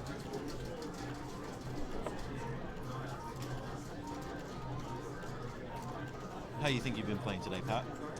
Not happy with it. I sort of didn't realise a few little things. I sort of probably didn't approach it the best this year. Like if I die on level 3, I just walk off from the cab on my second go, and I'm like, I still got 2 men left. There's a long queue this year. Yeah. So I'm thinking what am I doing? I feel like the average is really high this year. Like everyone's having that 400k game, so the queue has taken longer. Yeah. So there's very few people bombing out and just getting out immediately and waiting for that next game. Yeah. They're really pushing for each point. So I feel like people are waiting around a lot longer, even though there's fewer competitors than. Yeah. Sorry, I was not here previously, but I was here 2 years ago, and I remember that was quite a good showing. Quite a few people turned out for that. I love that Barra's spring strategy. They walk forwards on the short spring and wait closer to the ladder. That's a tricky one to do. Yeah. It looks so much easier though when you watch it. The easier DK looks, the better the player is. Yeah. So the more that's going on. Yeah. They're steering at a different they're just operating on a crazy wavelength where it looks so easy because they're making those situations safe. What was that strategy there? Was Barra waiting for the Firefox to get it? And it's just gone back down there now, unfortunately? Or is that... Sorry, these are strategies that I'm well above my level. I'm a layman when it comes to So how Barra ran that out didn't of look hammer? good. Yeah. That didn't look good that he got eaten by the Firefox. No. There? Was that... So what happened, he grabbed the hammer because the Firefox was on that girder. Yeah. You want to prioritize the Firefox, but in doing it was just that... very unfortunate that it went back down that ladder. Yeah, right? and then he's had the hammer run out when it's gone back on their girder. That's why you play Donkey Kong way. You wouldn't play the game if that sort of stuff didn't happen. It just wouldn't be... It just wouldn't be a thing that you do. You'd be like, oh... It'll be too easy to predict, right? Yeah. No, what's going on? I think... who's that? Tag? No, that's Jeff. Has an issue with his machine. Oh, that's no good. So I think here, I'd be expecting Tagster could possibly have a cracker game right now. Alright, to the scores, Yep. So we'll see Barry's got that the fireball still going nuts. He's got a bit of action here. Easily steered away. Watch him traverse that.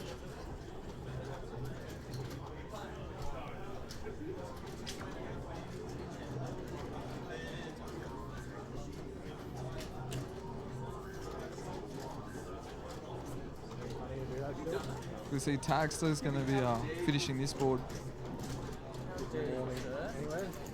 565 or something.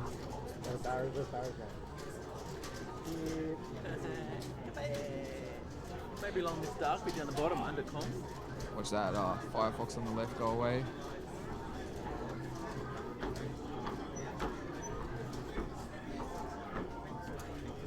Don't put it away. So here's a good example of strategy. See, Barra is a couple levels behind, and the score difference is pretty substantial. So it shows how much the bottom hammer, high risk but high reward there. It's going to be a good rip. Oh, seem to be running away from his hammer today.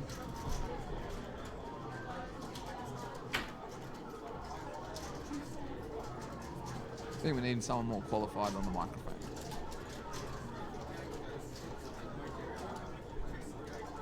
Got got one freezer. So he'll wait till that freezer freezes and unfreezes again if he can. Watch that top right freezer unfreeze, and then he'll make them play on that hammer. You never want to grab the hammer while it's still frozen, because it could end up just being potentially a nail in the coffin. Good tags to go. He's going to clear this board pretty safely, I'd imagine.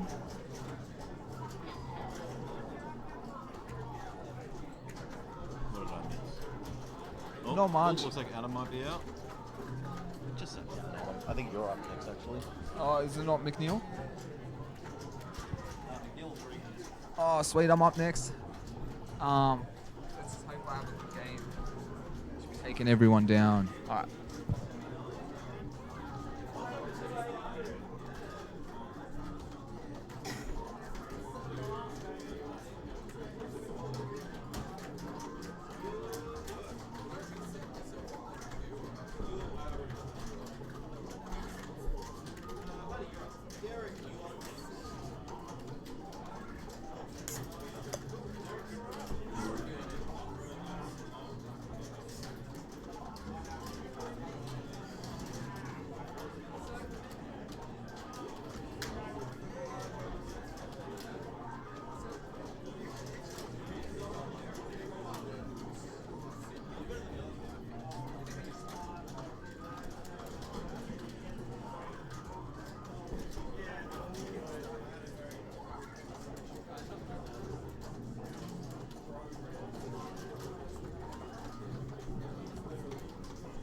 All right. All right. Here with the Play It Up boys. What's going on, buddies? So we got a couple of games here to watch. We've been watching this Andrew Barrett game for a little while now. Had not a great start. I think he lost the 2 men before 200k. Oh wow! So we're saying wouldn't be too happy with that. This is his PB game today, so or best score today. Oh. So slowly going up the ranks. Sean Tagg, I believe if we look on our right there, is popped Connor, pipped Connor from 450. There we go. And he'll be slowly working his way up the ladder. Game's gone. Nice. Looks like Barra's going for some pretty hardcore points pressing here. He's going to be pushing for the million. I don't know what the pace is like. Do you guys know the pace? Sorry, no, I don't. Yeah, not good with pace. Yeah. Sorry. But so Sean Tagg is best qualifying scorers 600k. Oh, wow. So he's looking really comfortable at beating that. He's got 2 men, so he should be able to get 50k per men there. And he is... This score will put him into 7th place. So chasing 537 from Danny Fazakali. There's so many and they're so cool. Nice. So have you had many games today, Mike? 3. Yep. Yeah, so I did a 249 and then I did a 179 and then I just did a 261 about 10 minutes ago. Yep. So I'm pretty happy with that. It's above average for me. Like these days, I don't play often, so... Yep. Are you going to be staying late to try and push for a bigger score? Yeah, try and get a last-minute Hail Mary, maybe. Yeah, you've done it once before. Yeah. A couple of years ago, Mikey was super late, but on his last credit, got a qualifying score. That's it. Yeah, it was like half manning the merch desk with Jimmy and had a couple of rounds and ran the juniors comp and then managed to get a late game in and pulled through for just the 16th. Yeah, man. No, it was awesome. There were a lot of us who were back at Netherworld in the bar watching you at that point. Barra just died on a barrel. Oh, game over Barra. Didn't turn soon enough. So he certainly won't be happy with that. Yeah. Especially with your name so much further above him. First spot on the board there. It does put him into 6th place for now, though. So Okay. At least he's on the board. Yeah, nice. Yeah, I checked. I think my qualifying score of 261 was 16th right now. So yeah, right. I've really got to push up to the 300s, maybe 400s if I can get a game out. But it's mostly me killing myself. It's not RNG being mean in most cases. Have you got clear air from here? Like you're, I do. You're able to play. I might be helping a little bit with N64 comp setup, and McIntyre will be running those. So, yeah. Give us your thoughts, Denny.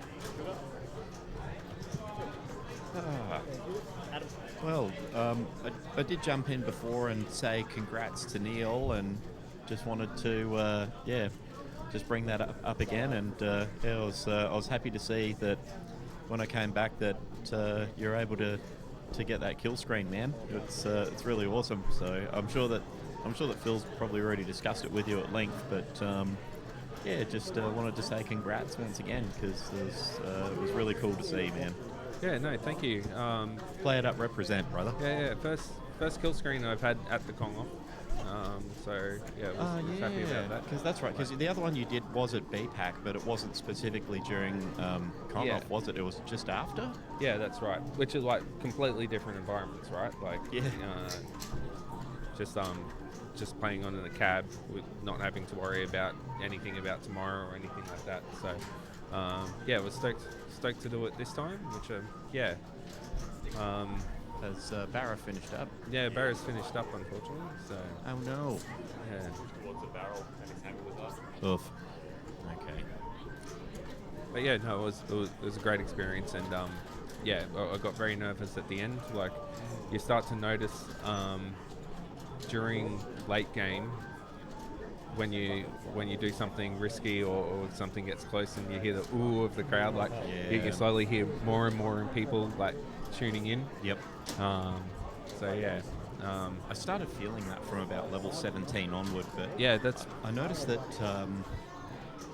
you know how the angle of the bezel will it reflects back the people that are watching you behind your back, but I noticed that all I could see was like the occasional foot, and I thought there's got to be people watching this now, because once you get to that level, because that people walk past and then go, ooh, Ben's having a good game, or Neil's going all right, and then you expect to start seeing extra sets of feet around, and I didn't see anything, and I was like, doesn't anyone care? So it kind of nerved me out a little bit that I didn't actually notice like much. It's kind of an odd balance to strike, because you don't. I think if you notice that there are a lot of people crowding around behind you, or you heard like "way" or "woohoo," and you're like, "Oh, look at that top shelf by Matt! Wow, classic." That you. Thank you, Titan. So we. But moving forward into the final levels, it kind of made me feel like a bit self-conscious in a way, like because I felt like no one was watching. But yeah, then I think maybe Jeff might have mentioned that everybody was watching, but everyone was standing back and keeping out of my peripherals so that it wasn't meant to be distracting. So it's kind of ironic. Yeah. But no, it was really great to get that score, and just I think I mentioned to Phil when we were talking a bit earlier that it was just I didn't even want to play a game today. That I wasn't actually planning on setting a score or even really competing. That it was just I was intending just to sort of lend a hand to Adam and Tanya, or just some on-the-spot stuff to make sure that our cabinets were all working good today.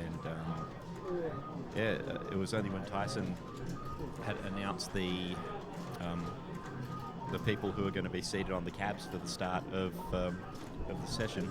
He mentioned my name. I was like, fine, I'll set a score on a game. I'll just play and see what happens. I don't care. And so yeah. So you're pretty relaxed there at the start then? Yeah, it was. They didn't really put any pressure on myself, I guess. I was just happy to go in and just put some numbers up, and I thought even if I get 100k or something, I don't care. I'll play later once I finish my exam, because that's what I was thinking about today. That I had a deferred exam that I needed to finish for a subject at uni, and I was thinking more about that. Yeah, not about playing DK.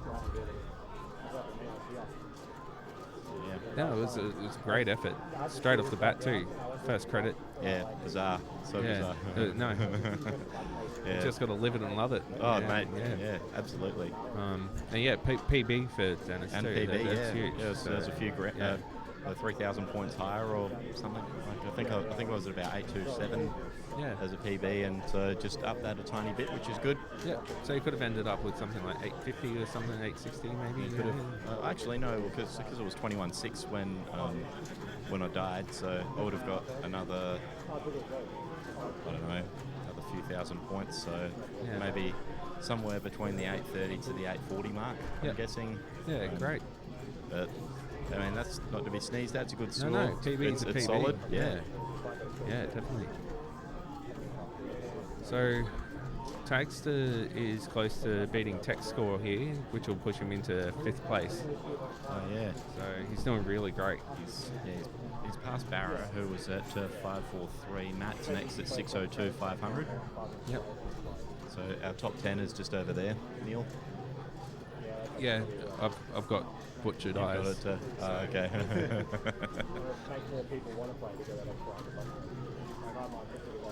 So Tax is going to do really well here. His highest qualifying was 8th last year at 638. So hopefully we can beat that score. Tax are just like... He's put himself in a nasty position. Yeah. I think that he might not have fully committed to that jump across that rivet gap, and the commentator's curse. Look at that. Just it happens once again. Once you sort of get up there in the levels department, that people are going to start watching it. Yeah, and to be honest, I missed the board there, so you can get some really curly rivets boards. We need action replay. Oh wow. Just like So hopefully, hopefully you can get past that mark and put up a new PB for Kong-Off. Speaking of marks, did Mark Bell set a score for this today, or is he playing in Pinball Masters today? He's playing in Pinball Masters. Yeah. He's playing the wrong games. Yeah. He needs to be playing DK. There's 180 blokes out there that'll tell you otherwise. Well, that's my point. Yeah. We need everyone we can get. 100%. 100%. Yeah, because Mark said that he was planning on kill screening Donkey Kong and that he'd actually started playing to do it, but I guess he's seen the light. He's realised what sort of horrible game he's playing. He thought, maybe I should play something fun and that I enjoy. Yeah. Well, it's a joke in the community that once you reach 200, you've got the sickness. So yeah, that's right. It's true. No, and I should probably mention as well that Connor Weeks, a newer player, he set a score last year when he was here for AKO 6. He's put up a very solid score today as well, and he was second at one point earlier on in the day from just playing a very solid game. Oh, Tagster. Oof. Did you see that dead drop just then? And nearly got a barrel in the head, but that's okay. He's all over it. Ooh. I thought he had a little bit more time on hammer. Yeah, they're hard to read, aren't they? Got robbed on the 300 there. Like I always have an idea of when they're going to run out. No, like sometimes when I've got a hammer and I'm about to hit like a barrel, I always hit the jump button just afterwards, just in case. But like you never know exactly when that thing's going to pop. You know, like no way. No, there's too much going on in your mind. Oh wow! He almost got toe jam. Yeah, you were inside that then. I can't watch that. It's too nervy. Honestly, my hands are literally getting sweaty watching. A couple of close ones, but he gets through as long as you're alive. That's the main thing. Oh, 100%. Pretty impressive player considering he's not just a Donkey Kong player, you know, like he really plays a lot of other things. I think any normal player looking at Matt's game just then when he grabbed the bottom hammer with the fireball coming up, under any other circumstances for another player getting the hammer like that, I think, whoa. But with Matt playing, like, he plays such a high precision, dangerous game that it just doesn't. I feel like he just does that sort of stuff all the time. He's so good at it that he can just do that, and it's like, oh, that's nothing. I just don't know. I couldn't commit the hours to put that into my game. Like he's spent the time trying to get to the level that he's at. That's for sure. 603 for Tagster. So Tagster has. I think he'll pass Tekio at the end of this board. Yeah. And then he's chasing Jeff Sutter at 621, and his PB at 638. Awesome.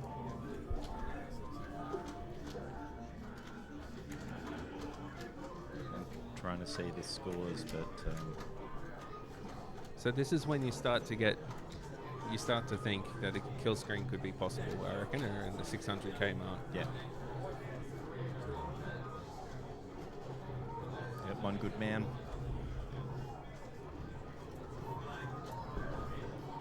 While I can, I should do a big played up hello to our missing fourth member, Sean Ruland, who's...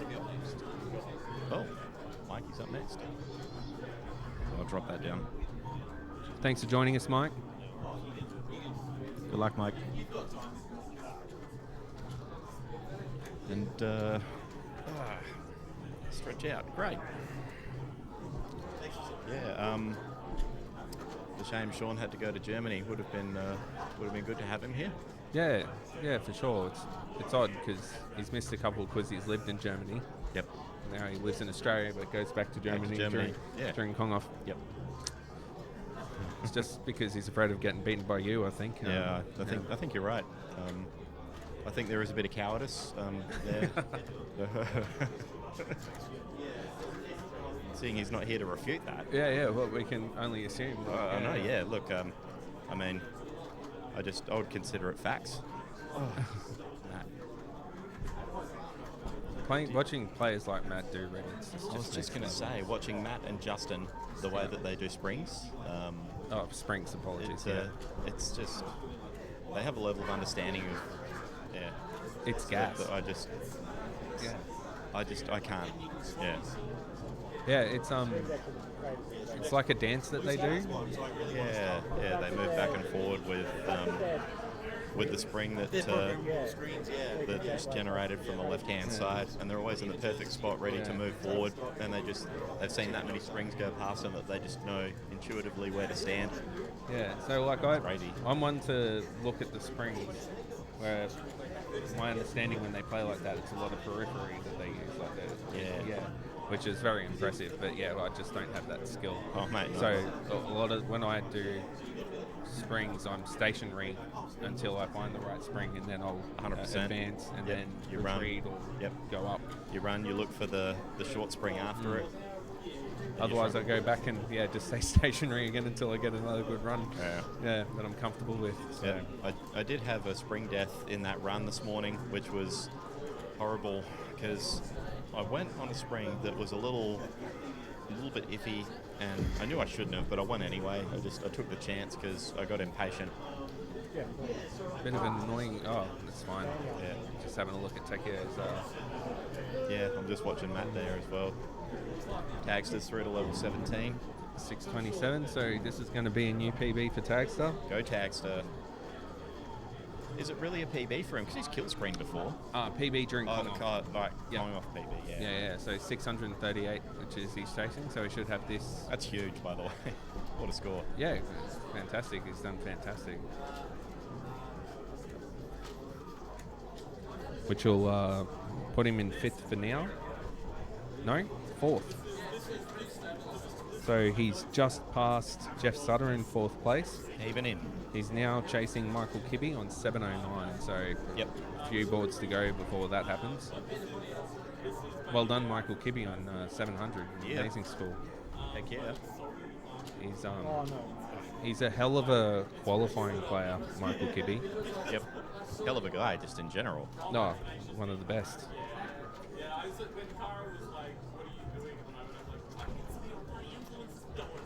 Michael Kibbe had placed 5th last year with 889. Yep. So you'll certainly want to do better, but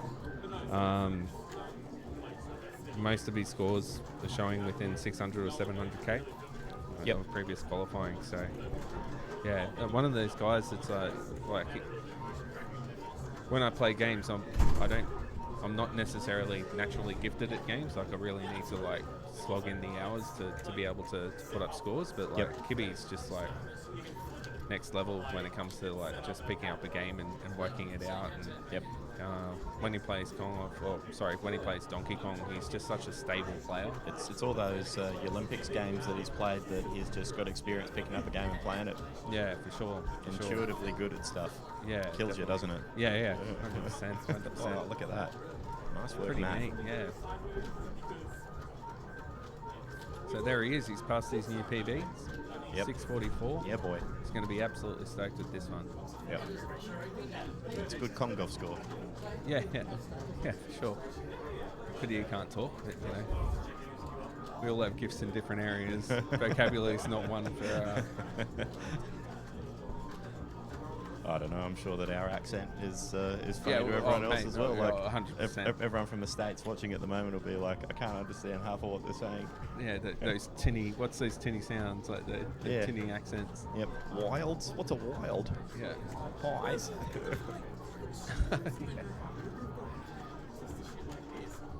Watching tags, so that fireball's not going down for him. I hate it when they do that. There you go. It'll come straight up again, yeah. Isn't it funny that something like that, right? So it actually doesn't matter overly how long it takes him to get over there, because you've always got enough time to get up through a board. But it builds frustration in the board. Yeah.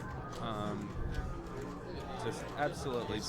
I feel like he's draining time because he's not staying on the top level, and now he's had to go down to try and get away from that. Now he's going to have to climb up. Brother, should be alright. Shit. He was actually safe there. Yeah, I think he would have been alright. You can actually, you can get 100 points off him as well. That's a relatively short space of time to go in and. 100%. Yeah, he's really. He should be alright though. I hope. Come on, Tags, you can do it, mate. Oh, beautiful. Pressure building, right? Just building the pressure in the pot. Yep. So Tekio's down a man. Didn't see that happen. But Tekio is one of those guys that says, you know, losing a man at the start happens to everyone. It doesn't phase his game at all. That would phase him. Yeah. Yeah, no, unfortunate death there. But yeah, 656 for Tagster. He's chasing the 700 now. Look at all those freezes for Matt. They're all up the top. He ain't moving at the moment. Did he get the cab? I think he might have given up because of that death. That might have been a walk-off. Yeah, he has. He's got up. Might need to switch feeds. That's a shame. Barra. Can we switch tackle? Everybody else? Yep. Oh, that's a shame. Tekio has left the building. That's a joke. That's Yeah, Tekio's just not sitting in a cab.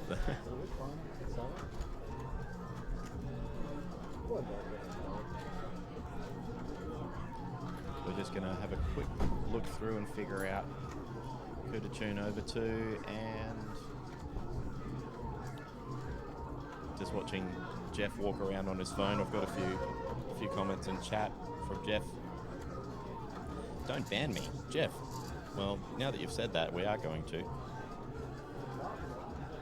Yeah, look at that feed. That'd be cab 7 that Derek's on. Question for you, Danny. I use the high score on the cab as inspiration. Like, I look at a score, whatever it is, like 300. I'm like, oh, I'm going to try and get to that 300 and beat that. Do you do the same?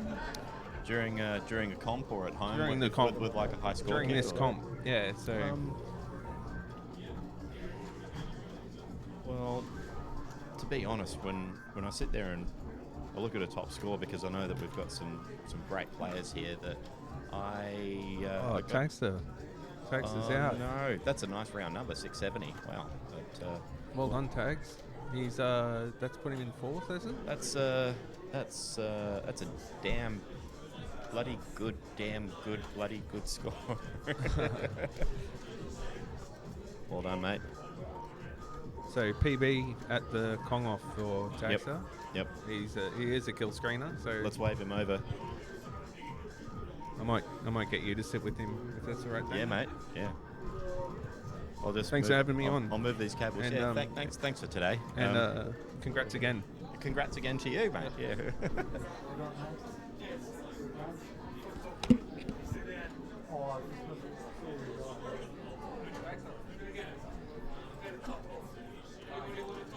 I'm fine for now, thank you. Sorry, everyone.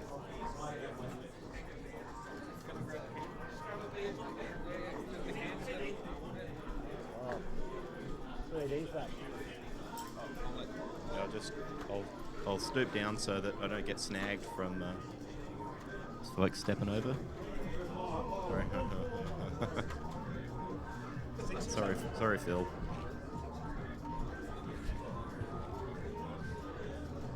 Phil, here we are again. Evening, Dennis. What's the news? What's the lowdown? What have I missed out on? Not much. I've just been catching Derek up myself. Broadfoot, awesome. It's good to see Derek back. Yeah, I didn't think that he actually played last year in AKO6. No, I don't think he did he? No. He's a really, really natural gamer. Yeah, solid. Always puts up a solid score. Yeah. Just turns up, does something. Yep. So where's the leaderboard? We might ask Kibby if he can pop it up. It looks like we're on the laptop to our right. That was being put up, but I might ask Neil if he can bring that up on his way out.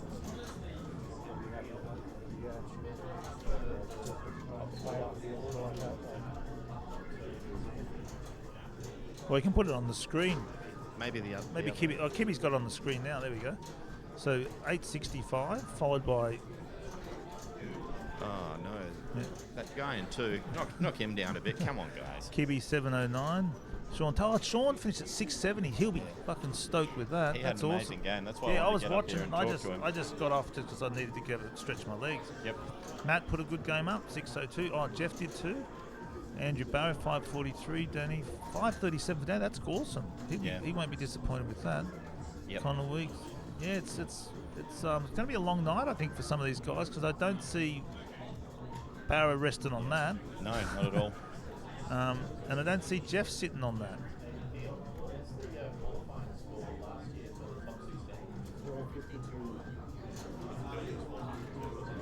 Okay. Last year's qualifying score was 452. Yeah. You reckon we're set to beat that this year? I don't know. It might be the lower half a dozen scores probably be coming up in the next few hours with people putting in updated numbers, but it's pretty... Yeah, it's hard to know. John McNeil hasn't been here for a long time, so it's hard to know what John might do. Yep. Pelly can, he could lift that for sure. Patrick can lift that for sure. Boner can lift it for sure. You know, Connor, that might... 10-3. I think, because I was thinking it was 550, I was saying early on, so that might not even be a personal best for him. I think he's around 400 something. Yeah. 10 through 13. Each one of those guys could probably do double those numbers. Yeah. They're all such strong players. Yeah. It is good to see John back. Yeah. So yeah, it'd be interesting to see how this evening, as we approach. Well, it's already 4, so 5 o'clock is often a time where you get a sense of like what are we hanging around for. Yep. You know. Yeah, but that's also a good thing for the people who want to put up updated numbers, because then the cabs become a bit more available. Yeah, because there's those like you Derek's out. It's probably his first game, isn't it? Yeah, it might be a warm-up game. I don't think that he was here this morning when I left. So Dennis, you, Kibby, Tagster, I don't see those 4 people needing to or wanting to play again. I did want to put up another game. Really? Just for practice? I'm not happy with the fact that there was 3 rivets between me and a kill screen. I'm furious about it, and I'm not laughing at you. No, not at all. I've got a real screw you attitude to this game that you can play again, but it's not required, is what I mean. Of course. It's not. So even if you did, Paddy, did you see that?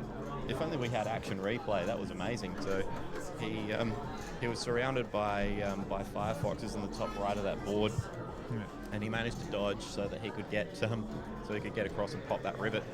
Nice. That was incredible. I wish I did that. Wish I was Pat Silver. Oh, cheers. So Sean Tagg's in 4th position. That's awesome. Yeah. See, like Jeff, Matt, and Barra, they just haven't produced today yet.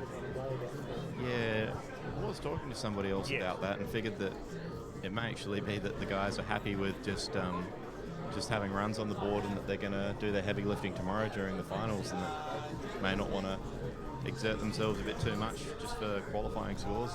Well, Barra left here saying, I want to chase that $1 million jackpot, you know. Good. So he was saying that, so that's exciting. Yeah, that's his beer money. He'd definitely want that. And I don't see Jeff wanting... I just have a feeling that if Jeff won't... If he does, he'll want a score that he can go home feeling confident about for tomorrow. And I don't think that's the score that's going to make him feel confident. Jeff, I think, off the back of doing so well in last night's level 3 comp, I think that he'll be looking to improve his score, because he always pushes himself really hard, and that's why he's been streaming so much in the lead up to Kong off. Yeah. Oh yeah, that's mean he's the one player here who's put in a shitload of practice for this Kong off, and it wasn't just for the Kong almost off, every night. Yeah.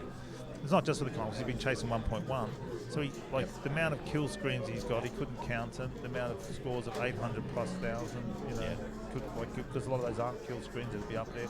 So sitting here with a 600,000, think this is bullshit. Yeah. You just think, I can do this, I can do this. For a player like Jeff, it's chump change to him. Yeah, that's right. They're great scores, but I just think he's going to want to. He'll be here till my guess is. Well, I don't know, until he gets it, or till late, whatever comes first. Yep. So I think that's a bit different, and I don't. Danny, I think he could well just say, well, that's got me in a position, I'm happy with that, and he won't be at the bottom. Yeah. So he's not playing, any of the top seeded players. Like he'll just sit there going, well, that's a comfortable spot for me. Yep. Because I remember there was a year when Mike Hooligan qualified and it was the lowest score of 450, and that might have been Mike's score. Like that was he just slipped in, and I can't remember who he pushed out now. Michael Edwards pushed him out. Oh, okay, cool. Yeah, okay. So there's a Nintendo 64 GoldenEye comp now on outside the marquee. So is there any stream link to that or anything? Like, no worries. Yeah, sweet. Are you running this one, eh? Are you running that? Oh, all right, cool. It's good there's other console events because it's so easy to do. You might as well do it. You just plug it into a telly. Yep. Carry it in a suitcase, unlike an arcade machine. Yeah, it's a bit more accessible, but we have had to go and take all those CRTs out into the marquee out there, and moving those back and forth every day has been a bit of a pain in the proverbial, if I'm honest about it. But well, I'm getting rid of my CRT and just putting an LCD and be done with it. I can't say I blame you. I did the same thing with Mortal Kombat cab that I picked up recently. The tube was necked in it, and instead of trying to find a 26-inch monitor to replace it, I just put in a 26-inch arcade monitor, and it does the job. It's easy to set up and configure. It's super light and do the job. So I bought a J-Rock for a Williams J-Rock, so hooking that up to a LCD will be pretty straightforward, I imagine. Not for me, but Tags is going to do it for me. Mate, Robotron on LCD looks good. Yeah, well, it's a J-Rock one, so I'll have Splat and Sinistar and all that. It's got to enjoy. But I say you do it, Tags, and the CRT's yours. He said done. Great. Yeah, so that's a nice swap. That's all right. So a bit of bubbles, maybe. Yeah, bubbles. Yeah, awesome. Yeah, I want to get done so when guys come down like yourself and go, hey, come over, let's have a whatever tournament, just whack something out for fun. Excellent. Strong game, Pat. Well done. I like watching Pat play. He's got a very aggressive gaming style, and it's quite entertaining to watch. Like he would be on cab 3. Yeah, I can tell. That's the cabinet that I put that score up on today. You can tell because when you grab the hammer on the second to top girder there, you get artifacting through the barrels when you grab the hammer. What are you saying? What sort of thing? There's a line through the barrel, so it's like just a super minor issue with the PCB, and it means that like one contact on one IC that generates the video circuit is not making completely, and that it's Listen not to you, Mr. Radio Shack. It's not faulty as such. Most of the stuff that I've learned through Adam and being a tech here in Kongoff. So having someone as knowledgeable and a great technical resource like Adam, who's very generous. He's a big gun, isn't he? Yeah, very generous with his time about it as well, and it's been good to be the beneficiary of that. Yeah. So I consider myself lucky. But yeah, the advantage, of course, is that I get to learn a few odds and ends, just generally useless information to anyone who doesn't do the repairs on the boards. But for someone like me, where I have to go and fault find and make sure the board's running 100%, it would save me days worth of headache and messing around. So it's very valuable. No, it's like the thing is with all the arcades up here, it's a good thing you have Adam around, and it's a good thing he's passing the knowledge on because completely. Say if he leaves town, it's hard to get him back to fix something. Or if he were completely within his own rights to do and just say, you know what, I've had enough of Donkey Kong to last 2 lifetimes. Yeah. Who could blame him? Yeah, that's right. We had. The setup took a little bit longer than we had anticipated this year, but roll in for a different venue and getting set up. But I'm pretty happy with the way everything looks, and I'm a big fan of like massive Kong head that we've got there. Yeah, so it's pretty sweet. You guys can see that in the window there in the top left of the stream. You can just see that side of the Kong head. So that's actually a telling shot now. This time of the day, look, there's quite a few empty cabs sitting there. Like people. You did call that, Phil, around 5 o'clock that it would start filling. I see it every year. Start filling out. Well, people have something to eat, and it's part of it's just burnout. Yeah. I've got to need a break. You've put in a few games during the day and just think, you know what, I don't need any more Kong for a few hours. Yeah, you just need to have a break and reset, go do something else. Which makes sense. Like you can't. Yeah. But you're not a machine. It also gives. It's kind of good. It gives anybody who's had a game who is still outside of the top 16 a good opportunity to push up and start pushing people out. Exactly what Mikey did a couple of years ago, like you mentioned earlier. So, well, I think there's something in it. Like you get to a point. I notice this each year. I mean, you'd have to go back and check, which is a lot to check. But this will thin out, and therefore someone can just go up and say, there's no one around now. It's more like home, you know. Not saying they think it's home, but it's just quieter. There's less people watching. It's just sort of, it's just gentler environment, and you can just sit there and just relax into a game. You know, we saw, which was a year or two ago. Like, of course, Mike Cooligan did it, but I remember really late. Matt Tekke put a big score up. Remember, really late. Yeah. I think it might have been 1 million points or 900 and something thousand. It was. Points, I reckon it was like just that. under a mil. Yeah, just under. So I think it creates an environment for some players where they go, oh, this feels more comfortable. So I think some people probably are just sitting it out now. Like I think Matt probably will. He'll probably just say, I've just got a rest between now and then, not getting the jostle of the machine. See, Jeff's back on again. Okay, what number is he on? He's back. He's back playing his own cab, Jeff. Yeah. He's got to start to. He's got to start to broaden his horizons a little bit, so to speak. He only plays one machine, and that's his. Oh, that's his from home. Yeah, no wonder he does so well. He won't play any other cabs. Yeah. Jeff, please. Michael Boner's got a game going. Like, he's an interesting fellow, Michael Edwards. Like last night, he was sitting there with 2 wins equal to a bunch of players. Like, he'd no losses, 2 wins, and he can clearly play. But he just moses along doing his thing. So he's sitting on. That's a nice spot. Like 2 men in reserve at 230,000. Yeah. Well, I'm rounding it up. Will be shortly. Yeah. That's very true. He is a very strong player. Just guess it really depends on whether he wants to put in the effort to do the score or not. Because I think sometimes that he's more than happy to sort of sit around and do the social thing instead of just sit down and grind away on a cab. And I think that's what he did a couple of years ago when he was just tipped at the post by Mikey at the end, and I think he just decided that he was done and decided to hang out and have a couple of beers with Jeff. And that's where he just got knocked out.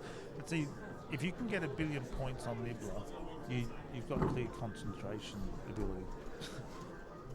Yeah. So I think that it's just a matter of wanting, I think.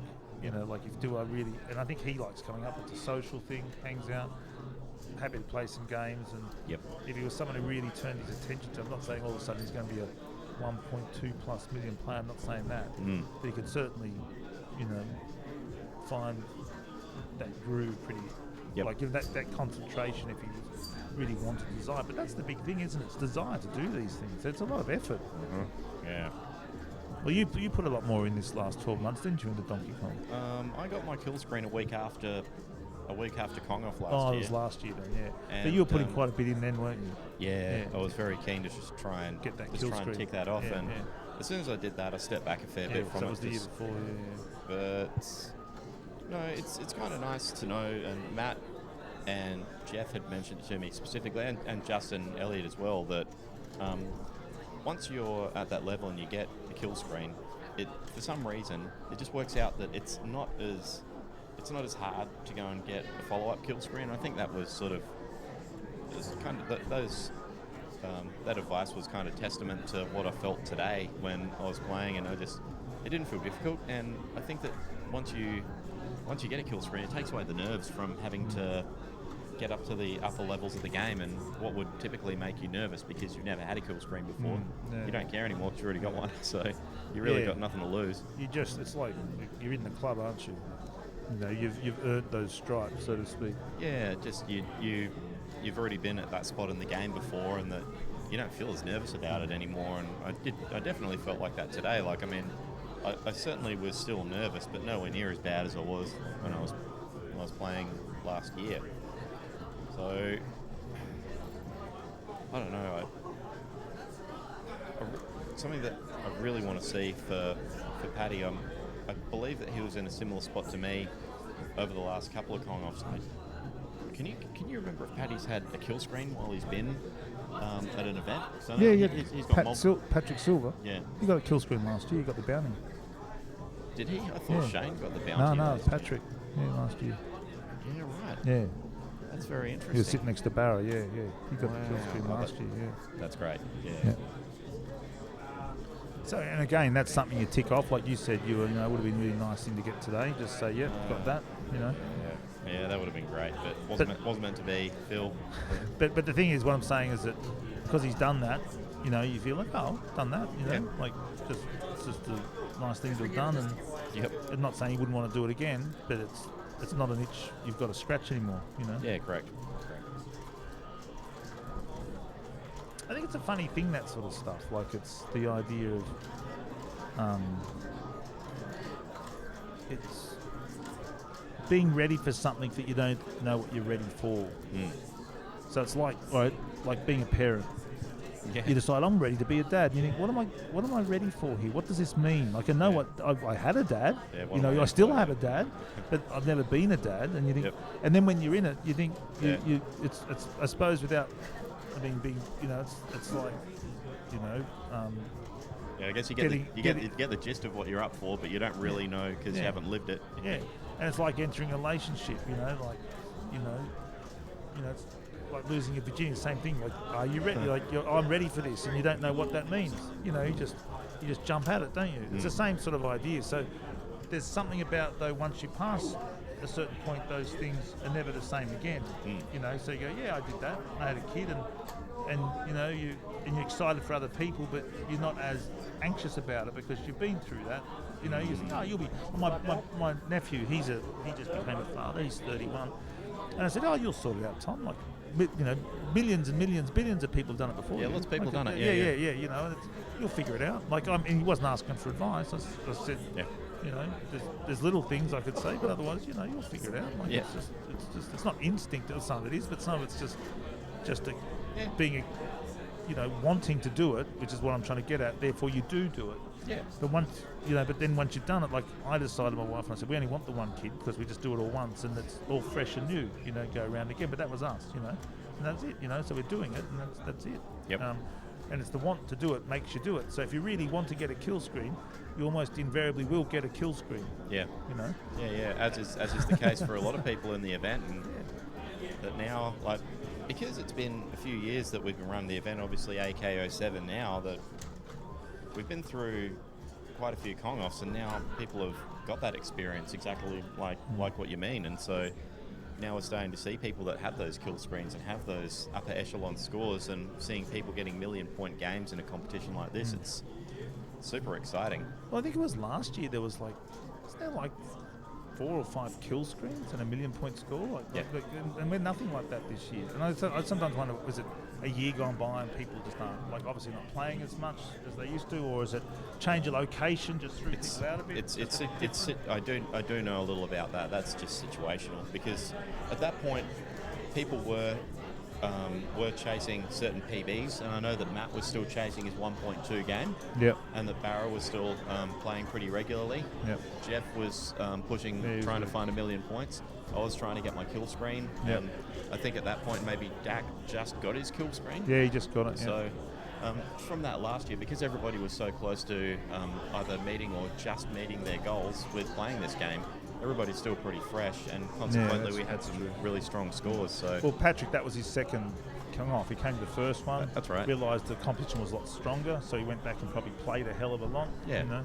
Because he thought, I'm going to go up there, like he said it to us, I'm going to go and crush it. Then he realised, wow, there's a whole bunch of people who are really good at this game. You know, he was unaware, he was a bit naive to it. That was an interesting choice by Michael. Oh, geez, he just fell through a rivet gap.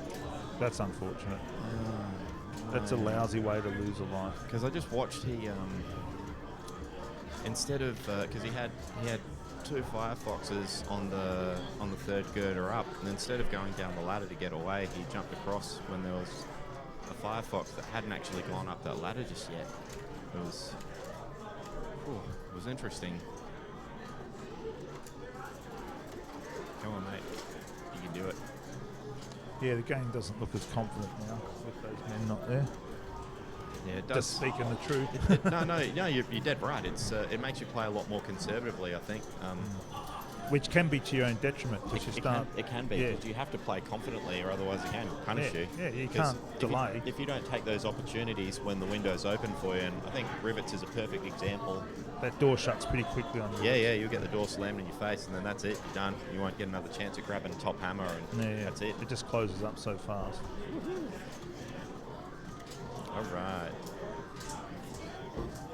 I keep going to call him Bono, but It's that's his nickname. Boner. That's his Twitch Isn't handle. it like Boner Force or something? Yeah, Boner Force 75, I think. Yeah, I don't know where he got the nickname Boner Force from. It's a reference to a South Park episode. Oh, okay. But I think like the World of Warcraft episode maybe that they did, and what one of the people calls themselves, and so he took inspiration from that. Paddy's still going at 354, still got one in the chamber, which is good. I'm just looking at the scores to my right. Boner's got 414, and he's just below Connor. What did... sorry, I'll just run over here and check this real quick. Is that Aaron's boy down there on the end of the cabs? Dennis? Yeah, that's Tig. Yeah, that's good. He's a solid player. He was playing in the juniors comp last year and won it. And my son came second to him, so I would almost be I'd be happy to let my son play, but he's still quite young yet. He's only 8, and so might be a bit too much for his confidence. I think that I want to give it a couple of years before I go trying to let him go in a competition like this. Oh, we've got a game over from Boner.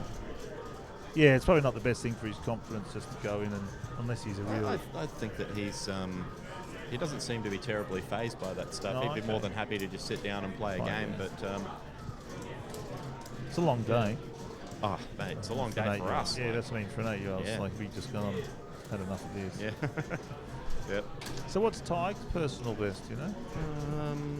Is it Tig? Tig. Tig, yeah. About 150, I think, from memory. I could be wrong. So looking at the scores here, and I'm just trying to look at Pat Silver's current score. Where are you, Pat? Oh, yeah, 11th, 413. So Matt Pecchio sat down to play. Yep. Mike Cooligan's back in for a game. 4, yep. Jeff's there, of course. Yep. Derek Broadfoot's having another crack at it. We need to... Ryan's having a go. We need to switch feeds over to somebody else. I don't know how to do it. I have no idea either. I don't want to break anything. So I'm sure to... I'll wait for the stream master to come back and... Stream. Yeah. Which well, I am we've most got certainly Patrick's not. game going, so... It's well, there's Kibby, so... Yeah. Well, Tyson I'll can do it too. I'll have to duck out and go and grab some lunch in a minute. It's been a busy day. So I come back from QUT. I need to go and get something to eat. I'm feeling a bit the same. I had a toasted sandwich at, I don't know, maybe this morning today. You know, that would be my breakfast and lunch.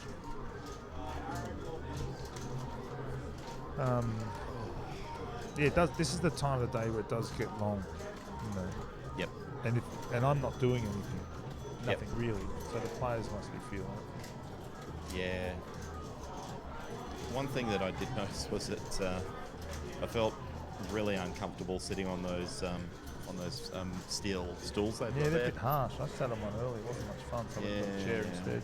Yeah, it wasn't great. It was a little bit distracting, but at the same time, it sort of stops you from getting too comfortable as well, which is it's kind of good. But what do you reckon Patrick will finish at here? Just your gut feeling, you know?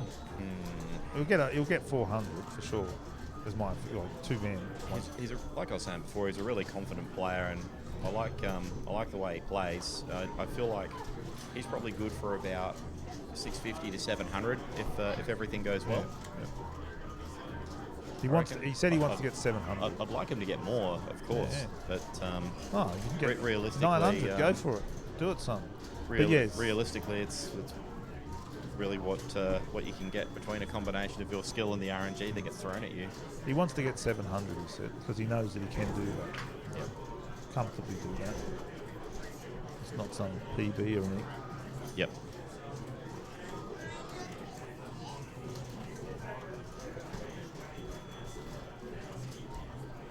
It's kind of funny that we're at a bowling green. I don't mean that in any way other than you can forget that we're at a bowling green in a bowling club. Yeah. I like the marquees outside that are on the bowling green. Arcade machines. Yep. Good. Come on, Matt. Let's go. I just want him to get that good start. Matt is, I think, a little over it and doesn't really feel like wasting his time once if he doesn't get a good start, he would have the potential to just get up and just ditch the game. Yeah. He says it doesn't affect him, but I think it doesn't. It must flick around. You know, like you can't ignore it is what I mean. If you're, of course, no men there and you're on 500,000, you can't pretend that that's fine with me. Yeah. Matt very well knows exactly what he needs to move forward in a game to get the score that he wants, and I feel like maybe if he doesn't see exactly what he wants to see, that the interest probably drops right off, even if it is competition.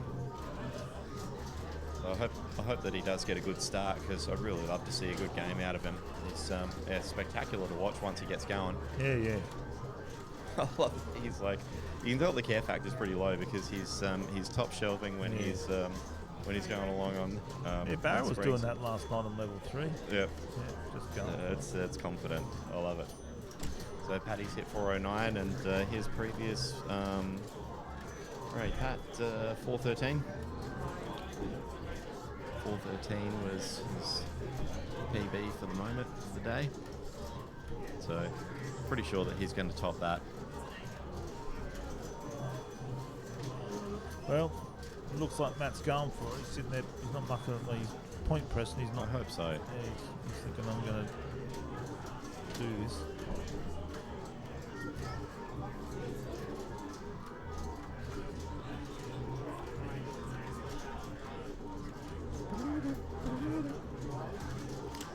It's a shame we don't have Alan to do sound effects this year. Well, we were talking about that before, and someone said there is that Alan Stall version of Donkey Kong, and they said they should put his sound effects on it. Then I remembered there's that footage on YouTube of me filming, well, it was actually Eric Aitchison filming Steve Wiebe playing the piano for the introduction to Donkey Kong. So you could have music by Steve Wiebe to start. You know, Yep. He played on that piano. So you got that from Steve Wiebe with Alan Stall's.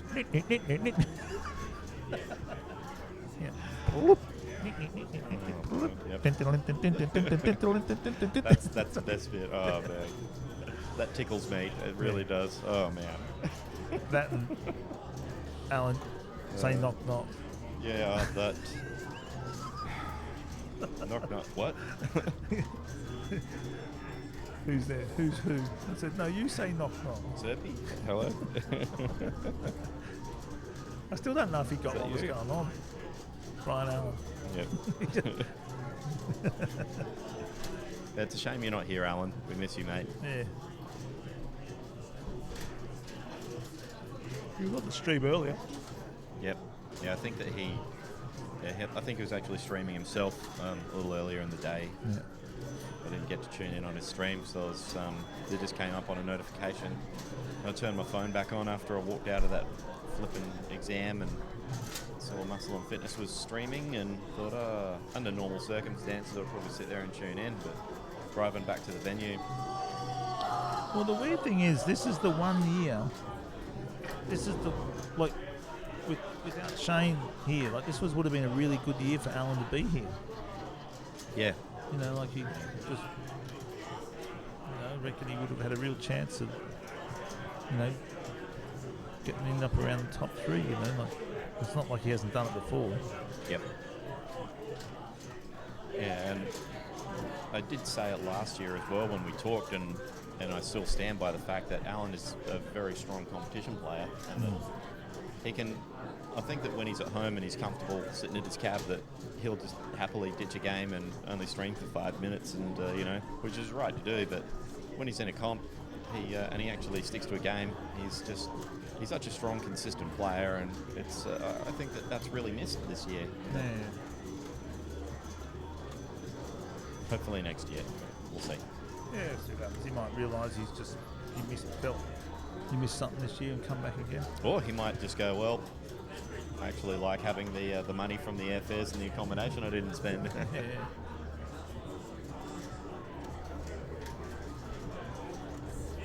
But that's not that much, really.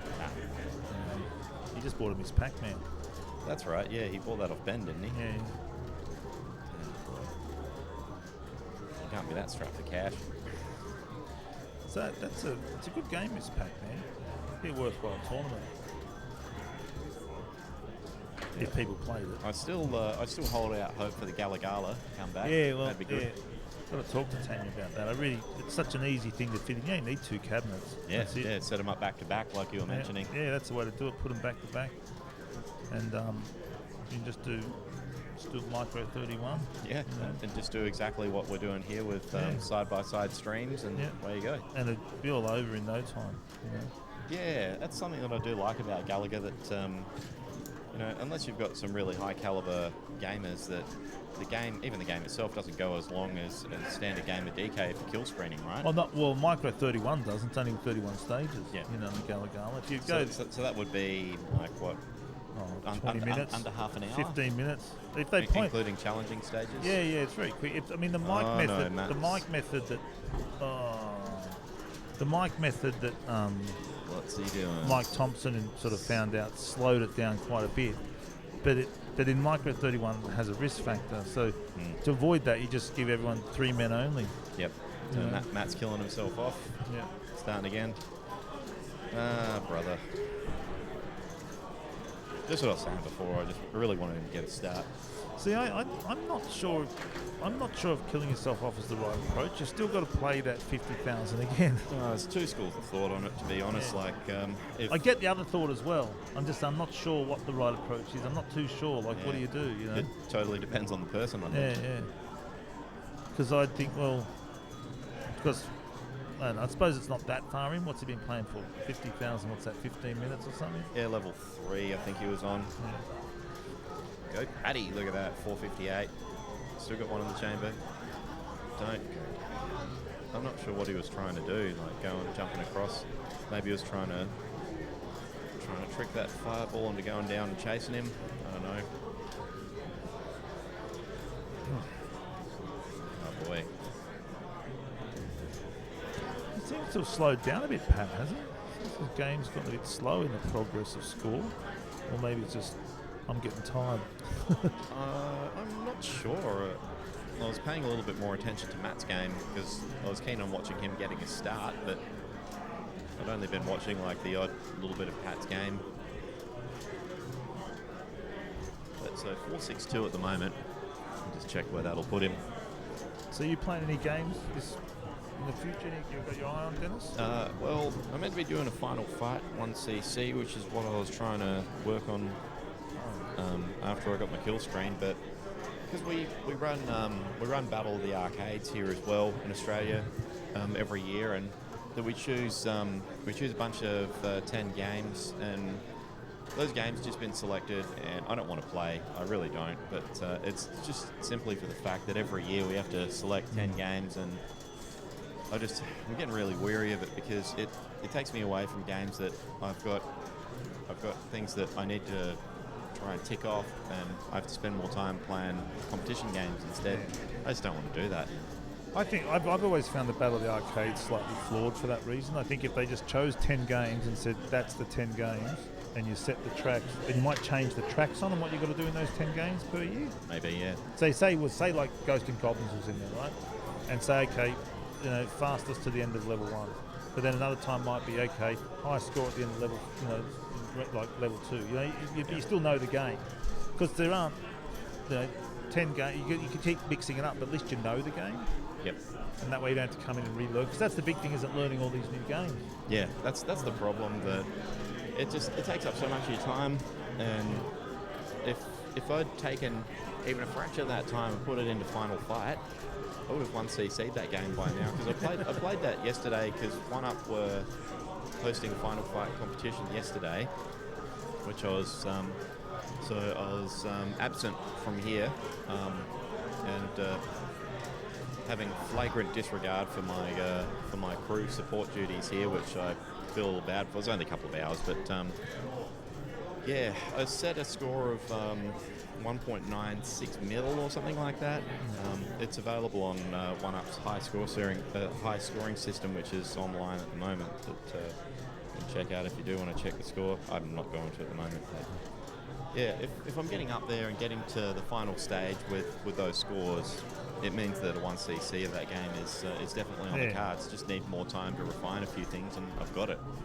So, like, imagine if you had, like, saying, like, to reduce relearning a game.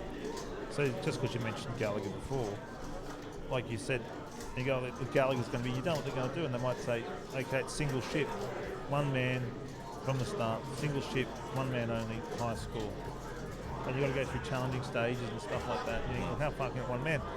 And then you could have something like, okay, you double up on your first go, and then it's most points on the one run on a double up. Once you lose a man, you stop playing. You know, there's lots of ways you could change the setting to just get games that are still familiar. And then you could sometimes just say it's 3 men, there's high scores you want, just move around. Yeah.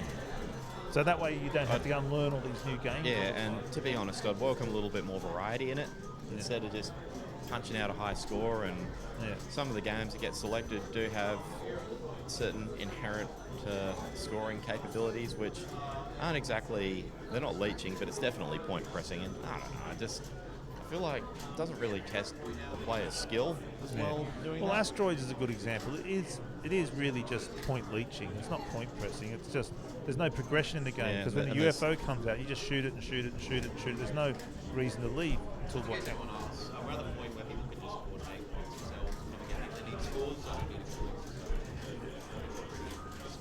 Oh, okay. Oh, cool. So it's at that point now. These games have been so heavily understood now. Yeah. And like we're talking about 40 years plus for some games, and for a lot of games, and also, but in the last really, I don't know, certainly last 15 years, like these games have been very heavily played from 2000. You know, like once you get past 2007, the amount of scores have just been lifted. So it's if you once you put them in, you know some people are going to run on them for 2 hours plus easily. On all these arcade exactly. games, you know? See, I was talking to Tekio about it, saying, look at Space Panic. Like I was looking at it recently. It's a fantastic game. Predates Donkey Kong. Looks like Donkey Kong in many ways. Do you know Space Panic? Nope. Oh, the world record's like 15 minutes. It's bloody hard. Okay. And I was talking to Robert Merchek about it, and he said it's unmappable. You know, you just can't. It's just completely. Yeah, it's a really weird game, and really difficult. And I think that's the sort of games that people probably should start looking for, that are just really fast. Well, not fast, but just short, intense games that aren't mappable. And say if you can find 10 games like that, you know, and there are 10 games. Great competition games. Yeah, but the real thing is having them in 61. So the problem with things like Robotron, for instance, you've got 2 joysticks. It's hard to, or Tempest, you can't spinner like that. You need just a 8-way joystick and a couple of buttons going. Like Defender, you got to learn all the buttons. You know? Yeah, that's true. But something that would also help to create a little bit of diversity in the games you're playing is throwing in a trackball game or something like that. I would welcome that. Like say games like Centipede, which is. Oh man, that's a hard game. It's pretty specialised playing, getting good at that game as well. But it means that there's certain people don't have access to arcades, and if they do, they don't necessarily have a centipede. So it gets really reduced down. Of course, yeah. Look, so that's the next exchange is to either have a tournament where you can have people who've got a Switch or MAME or 60-in-1, or an arcade they can come and learn the skills. If you can get to a Gallagher machine, then you can learn to play 1942. Do you know what I mean? They're not the same thing, but the skill set's there. You might not know how to unlock certain stuff with the rhythm, but it's exchangeable. You know? Whereas if you haven't played on a trackball, you all of a sudden, true. It's a different, just a physical action. You know? They're not. No Centipede or Arkanoid for you. Yeah. Well, that's like a spinner. You know, you can get to that pretty quickly. Oh, that's right. Yeah, Arkanoid's a spinner, not a trackball. Oh, I thought that's what you're pointing at. But yeah, but a spinner, same thing. If you haven't played one, you'll learn that quicker than you will on a bloody trackball. That's true. Yeah. But even still, you've still got to be on one. And somebody who's been on one more often, they're going to be more familiar with it. Yeah, exactly. So next score up is 537,800, 8th place. And that's Danny. So I know that if Danny gets pushed down, that he's going to want to go and set another score, and then after that's Barrett at 543. I reckon Barrett's having a big rest. So if Paddy, maybe. I'm not saying he'll come in and just get the score, but I think he's probably just having a break. Yep. Yeah, I think I can see Paddy probably doing 550 at least. Where is Barron? I think he went outside. I mean, John McNeil must be going to play again. Yeah. Yeah, I think so. We're just having a look here because... I'm just looking around, like, I can't see Neil Cairns. I mean, there might be just broken off, like, dinner and stuff. Yeah, I think everyone's probably gone out to get a feed. It's almost... It's about... Oh, no, Neil's on. He's having a game down the end there. Yeah, Not that he needs to, but Neil's on... He did say he wanted to play again just to sort of... Yeah, Neil's on cab 8. Yeah. Nicely spotted. He's almost out of my way because I've got the enormous belt. I've got the AKO Leather Daddy belt there that's blocking my way. It's massive. Yeah, it's huge, eh? I mean, no one's going to wear them. That's the point. Yeah, it's just meant to sit on a cab. Well, that's going to take your whole wall up. Yeah, I know. Where's Jeff going to find a place to put that belt? Should bring the belt over. Should we show it? Yeah, it can. Yep. I'll get my beer out of the way just in case. Oops. Thanks, Phil. Are you all right? We're all right here.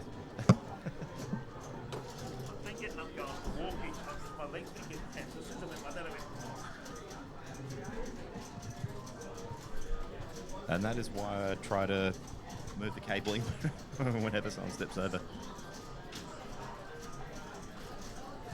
All right, you good? Rattle. We did say that we wanted to go wireless last year as well, which this would be a testament to that.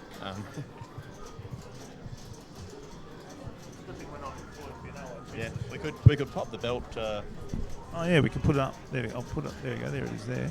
Oh, bling.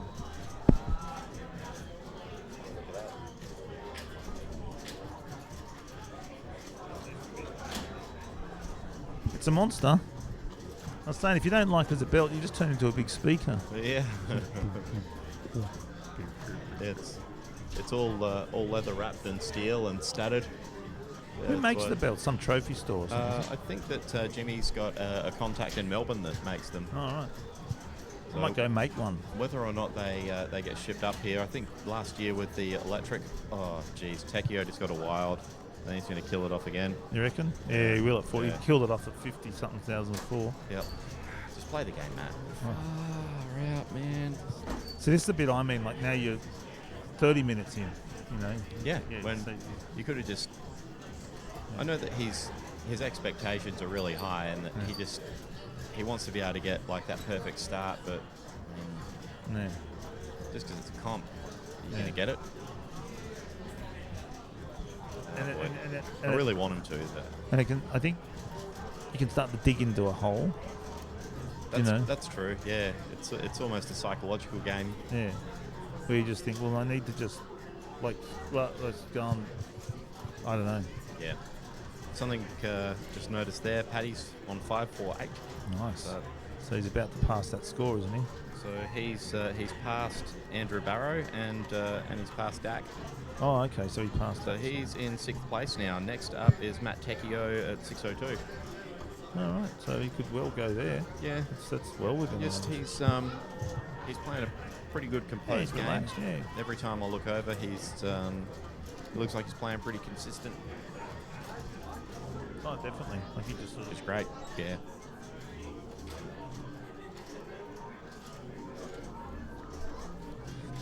Yeah, I'd like to see Pat get a good score up. Well, I say that for everyone. But when someone's in that game and there's somewhere you think, oh, well, now I'm not. It's not wishful thinking. Yeah. You feel like, oh, I think maybe we both want to see that some really strong numbers get put up in the top 16, and that's the ultimately that'd be the best thing. I want to see that that minimum score get pushed every year. It's a good lead indicator to show how we're doing as a community here with our Kong. Well, I've argued lots of times the top players aren't untouchable.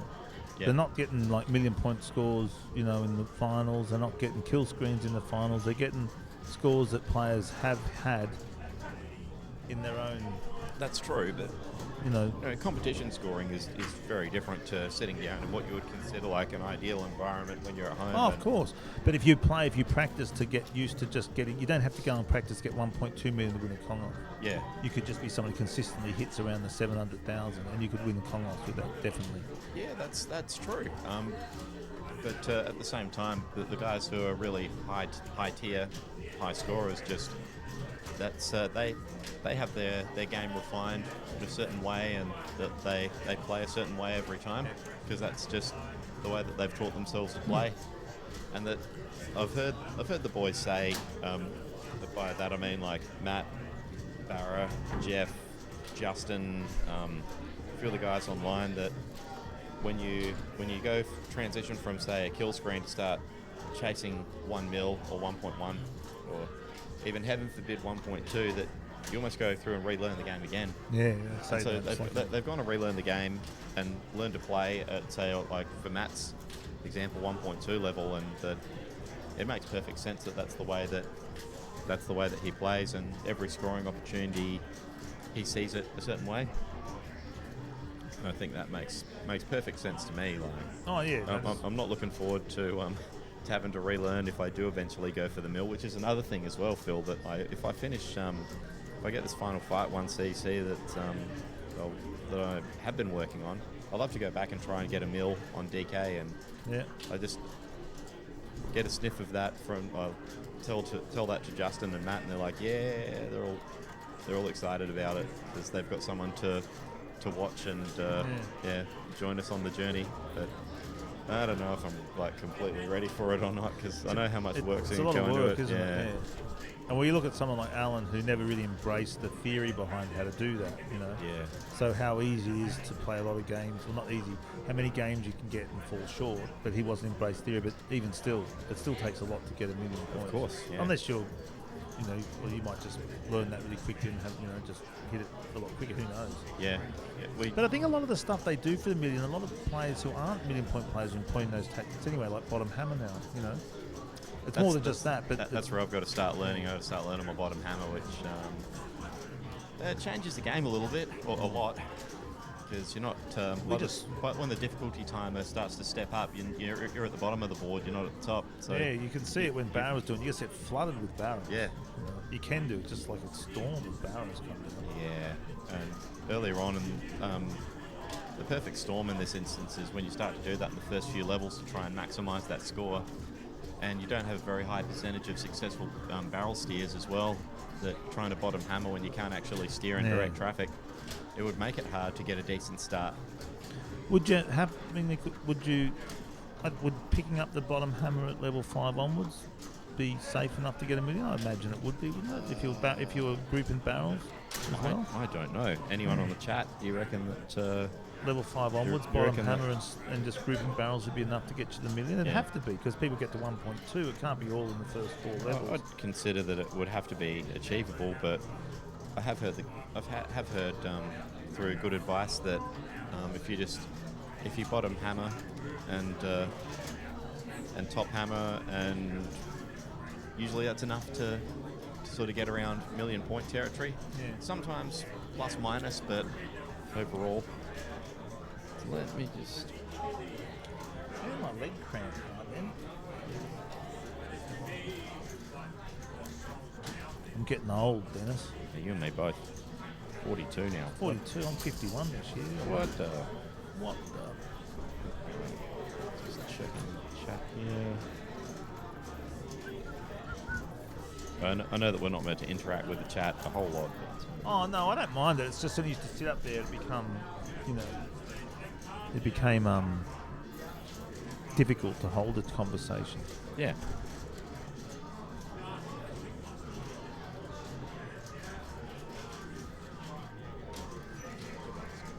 Sinking away. Pardon me. A lot more pinball activity today, isn't it, from yesterday? Like this is. Yeah. Look at this, Phil. 601. What's that? Matt Tecchio is 602 500. All right. Well, that's about the drop. All that Paddy's got to do is just get a prize, but well, he's got to finish this stage. No, I don't want to jinx the guy. It's springs are always a pain in the butt. So yeah. Go, Paddy. Nice and easy. Whenever you like, mate. Plenty of time. Getting the jitters. Oh, look, I think when you get to that point, I know that when I was playing this morning that I don't go unless I'm completely comfortable with the combination that I'm getting. Ooh. That happened to me as well.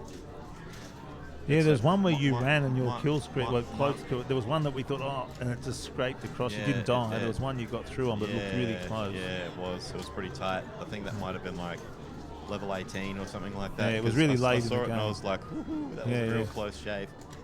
So 602, 600. He's passed Matt by 100 points now. Yeah. So What happened there? Well, he just psyched himself out, did he? Nah, look, I think it's almost like it's a bit of a trick of the eye when you're watching in There's your a peripheral long. vision. There's two longs. So I'd probably say wait. I wouldn't have went then, but You got it. that was fine. Well, that's good. Hopefully he doesn't take that too hard. If he can get 50,000 points on this, he'll settle there. I reckon. Yeah. You know, If you work around the premise of about 200k per man, that's enough to kill screen. Come on, Paddy. I want Matt to get this start. I want to see some Techio action. It's been waiting a year for this, so I want my payoff. I want my dessert. Yep. I've eaten all my Pay up, man. meat and veg. Where's the dessert? Exactly. Been a good boy. That's right. Been patient. That's classic. There you go. There you go. So 6:15 for Pat Silver.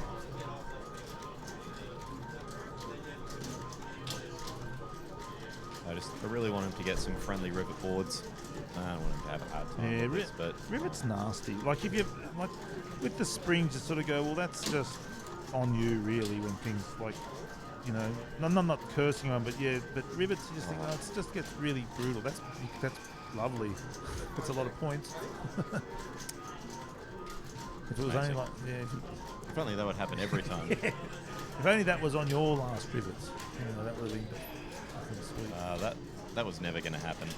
Yeah, I did mention it before, but because I did have some pretty friendly RNG through the game. At least he's going to get some more. He's going to just double down. Yep, as you would.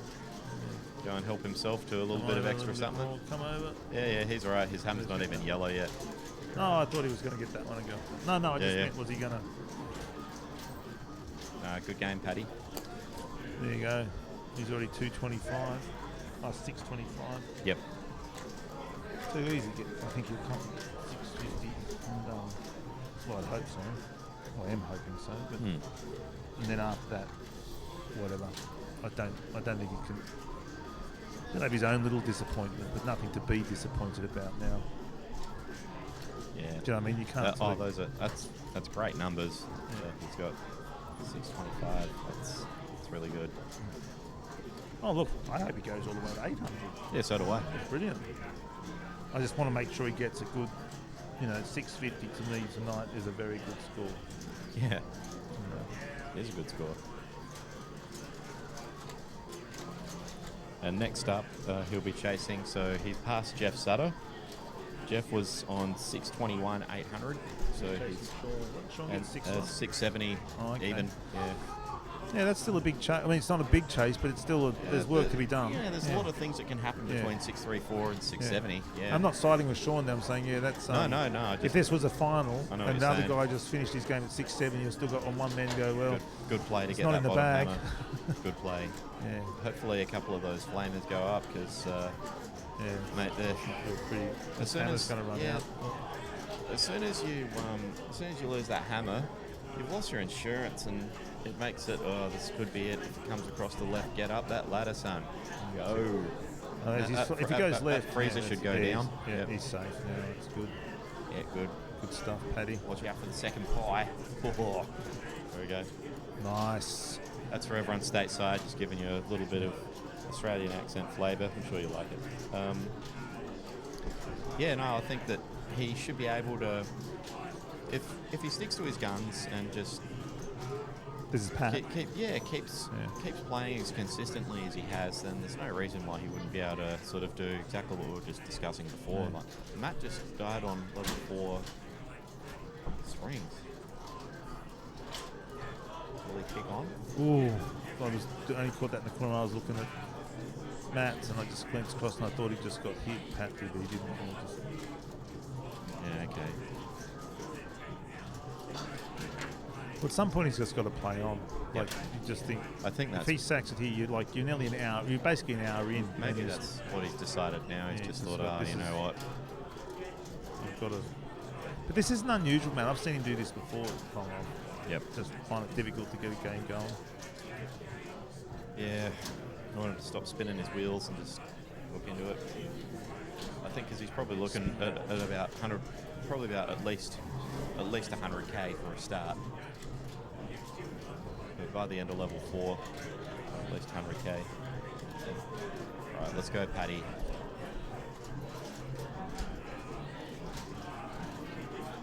I really want to get this. Yeah, get this spring properly. Go, son. Ooh. Yeah, fair enough. He's psyched himself out here, but hasn't he? I don't know what it is. Like he was being fine earlier. Perfect. Yeah, nice. You breathe easy now. 650. He's playing on that cab that I got that score on, Oh, 830. Nice. Yeah, you were saying that because I've noticed those barrels with the line in them now. Yeah, Neil was asking me a little earlier when we were talking if the high score on the cab is like something that sort of drives you or spurs you on to set a high score, and for me it's not. I find I find it a little intimidating seeing like a crazy high score. Yeah, well, that's all sitting up there, isn't it? Yeah. Yeah, that's right. It's kind of good having the first coin drop of the day because it was sweet. Yeah, I can get like what is it they have on their power on 7,650 or something like that. At least I know I can do that. Yeah. I'm liking this of Paddy's. It's good. Yeah. Super consistent. Yep. So he's so where is he's past Tekio now? You were saying before. Who's next in line? It must be. I can check that. Well, he's nearly past. Must be getting close to Kibby's. Tagster is 670. Yeah. So Kibby's was 800, wasn't it? Kibby is 709. 709. Sorry. Yeah. Oh, you little shit. Oh, that's good. Okay. You can never tell. You never tell what these things are going to do. Overall, you get like going to get a rough idea of what to expect from Firefoxes on rivets, but they still continue to surprise you. It's just a weird level. There's, like I was saying to other people earlier, there's things I really like about it, but I often feel when someone loses, it's really sort of unfair. You know, it's, like that barrel, that fireball is sitting on the top of that ladder. You know, yeah, eventually Freezer's a big part of trying to manage rivets properly. If he sneaks across, that nice. was well done. Get the hammer, son. Yeah, get it. Yes, yeah, come down, get some. No, that's all right. Get him now. Boom, one more will be good. Come down. No, get bomb across now. Do it. Do it. Yes. Well done. That's it. Good one. It's another good to one. see that Matt's still kicking on as well. Yeah, I'm glad he didn't start again. I thought that's just. Well, it's not nutty. It's just you eventually got to. You know, you're an hour in. Yeah, at some point you're going to have to try and get a game in.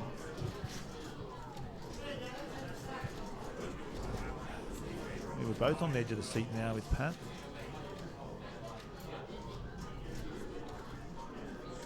Yeah, he's got a real good game on his hands. I just really want him to do well.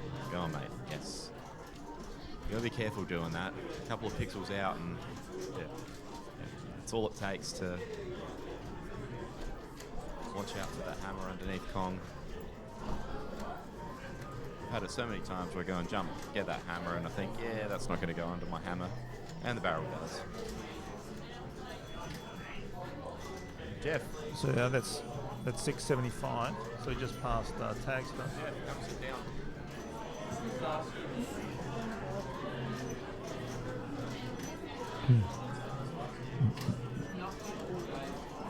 Until I gave you the talk.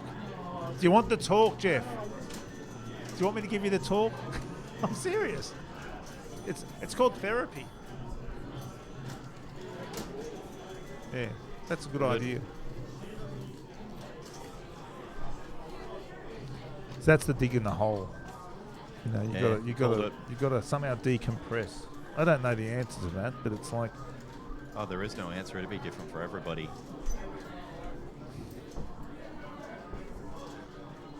the real thing is you can't will your will.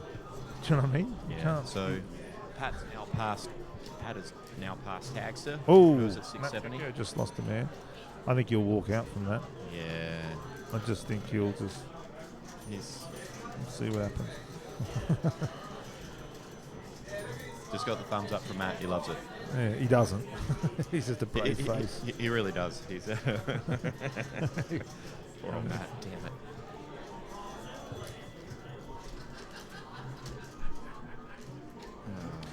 it. I reckon if Pat gets to 700, he'll psychologically chill, and I think he'll go a lot. I mean, it's a really dumb thing to say. It's like it's like saying if you get in front of this race, you'll win it. Like obviously, Yeah. but there's something. People that play this numerical game, he said, I want to get 700. So after everything's a bonus. Yeah. And he'll just feel far more comfortable. So he's really. Might be right.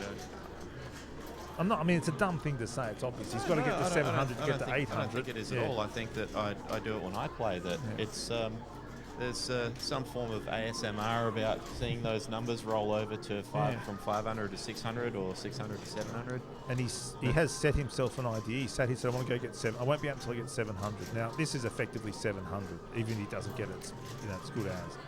But when he gets it, it'll be a very different feeling for him. All right, Paddy. All right, well done. so now we can see him push on and he'll think, good, I got what I wanted. Yep. Just let's watch him over there when he gets close. We'll have a glance at him on the machine and see what his reaction is when he gets 700. One board at a time. Yeah. Just keep cruising, brother.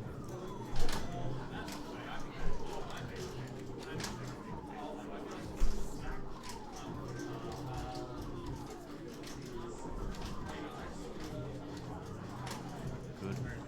That's nice and safe. It's good.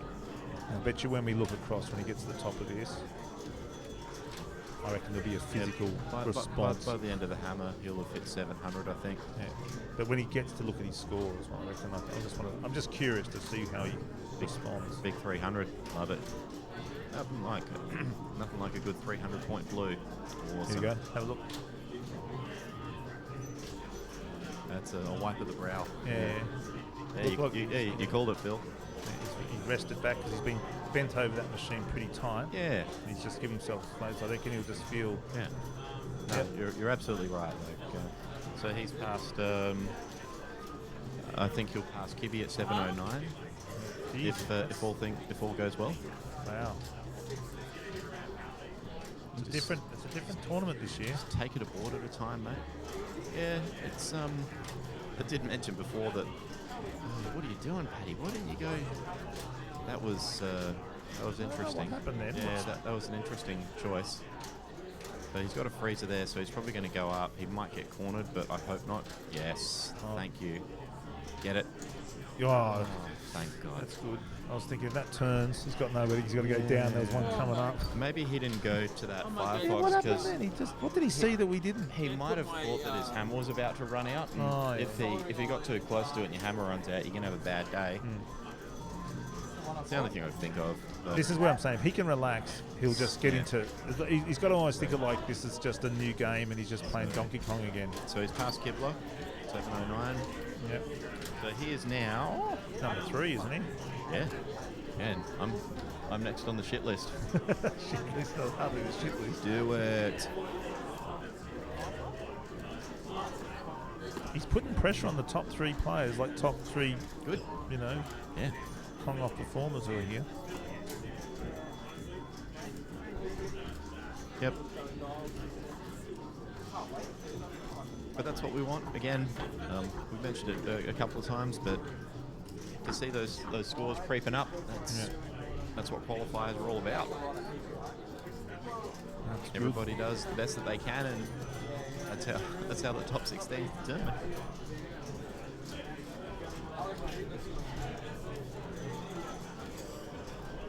One Tyson. I got free time now. Excellent. Look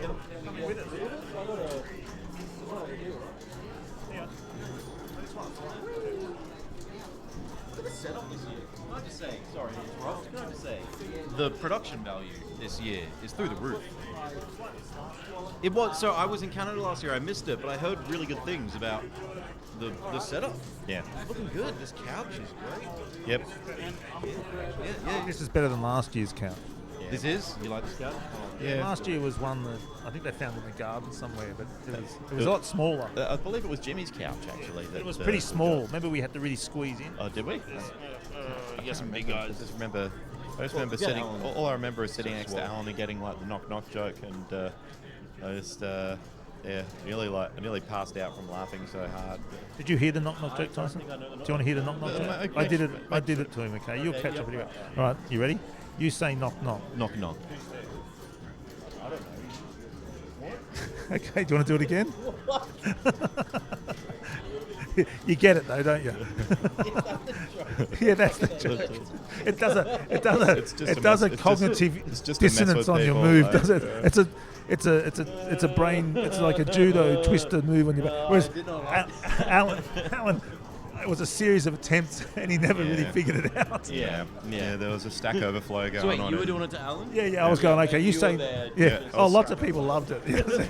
I said, Alan, you say knock. He go knock. And I said, who's there? And he go, who's there? And I said, no, you say knock. So he never figured out. I've got to now. If you yeah. All right. So knock. Oh, you say knock. Knock. Who's that?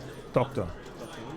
So you're out. Do you know what I mean? Like, I'm out. No, I'm out. Oh, you're out. I got out of the loop. Right. So you can say anything. Yeah. You just got to come up. You just got to recall a knock joke. Yeah, is to actually go. So if I did you now, you say knock. Who's there? Oh fuck! I'm blank again. Yeah, you just got to know a knock joke. But you get the problem. He never really got them. No, go again. Right, knock. Interrupting cow. Interrupting cow. There you go. Got one. Got him. Sorry. Got him. That's okay. In the context of things, I think it's fine. You know. Yeah.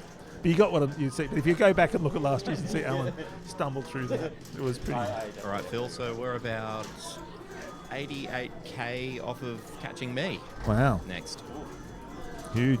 Chase him down, Paddy. What I was leaning over to ask is he still on pace for 1 million at level 19? Can he within the next two? Not at all. He's probably on pace for about 870, 880. Okay. So he could. Can he knock Neil down? Yes. All right. That's right. Spooky. That looks favourable. He's got the Firefox up there as well. Yep. Yeah. Please. All right. Watch. Just get the. Yep. Thanks, Phil. There was an incident before, so we're very Oh wary yes, of cable yes. I can management imagine. now. Even now, as I'm just like, I want to move over 2 centimeters. I also have to untangle 5 cables. That's good. We get there. Yep. I think electrical tape might be next year's edition. Look, wireless was mentioned as well, which wireless is actually a lot harder than. It could be flaky though. Yeah, with multiple things. Yeah. With multiple things, wireless is much harder and flakier there you than go. just old school things. Like 1 or 2 wireless. I mean, Bluetooth these days is the easiest thing in the world. But yeah, as soon as you add like multiple mics into the mix, That makes sense. it becomes a world. It's like, people who know what they're doing can do it like that. But Yep. not saying no one here knows what they're doing, but I certainly have no fucking. We're just watching Paddy on rivets now. He's done the smart play and he hasn't gone across to pop that. He's done it now, which is fine because he's only got one above, which is good. And that's easy. Just get out of there. Keep on it. And there you go. And he's trapped. He's pretty That's clear. That's great. He's just trying to. Yeah, he's trying to get it down so that he can go across. Yeah, 'cause yeah. What he wants to do is go up and take the top rivet out. Yeah, come back down. And then come back down, grab the hammer, go across, punch out a few of those. Look at that. Look at that. Look at all those taters. Boom, boom, boom. And if he can get it across quick enough, at right? that. Oh, my yeah. God. And there you go. There you They're still all on the left. There you go, Paddy. Do you love it? Now, he could have still Wait. Would it have been better to time the hammer out, go and get the... Well, better is subjective to how you're playing. Not necessarily. Because the hammer can just take so long. Anything you do like that, there's a higher level of implied risk that you take when you go and do that sort of thing. So at this stage, I think just because it's level 20, that he's going to be playing an extremely conservative sort of gaming style and try not to do anything outlandish. Imagine at this point there is a sense of relief with completion. Yeah, it's for any board, I imagine. It's really great to get that far. It's very validating, but it's just like one more screen is just like, wow, okay, did that one. All right, let's get the next one. Because we've had tech finish up, should we look at any other feeds and see if there's anything else we can... Do I need to put, let me just, while I'm here, 189300. Watch out for the... Yep. Oops, and then hit you in the head. That's okay.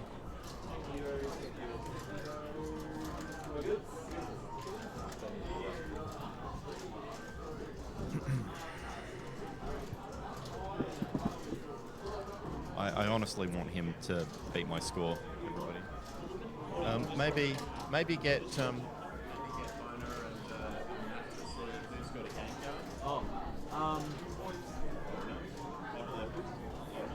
Boner? Hey, Mike. You said I call you Boner.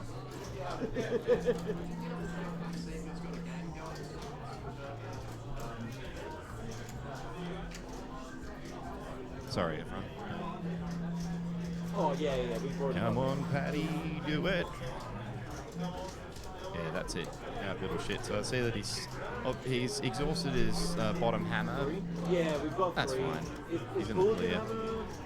Bulls can just start it. Shit, dude. There you go. Good. It's good. Oh no, blue screen. What the? Cab 7. That's Cab 7 is Mikey C. I think he's just driving. He has.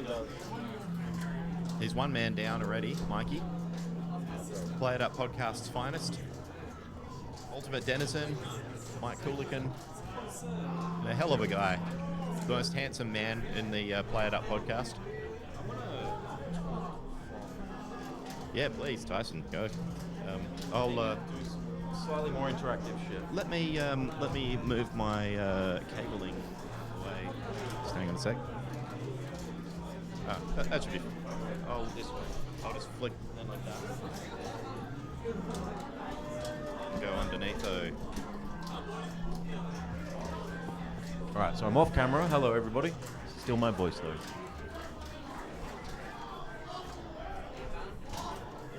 Okay. Alrighty. Come on, Paddy. So, I really want you to get this score, bro. Come on.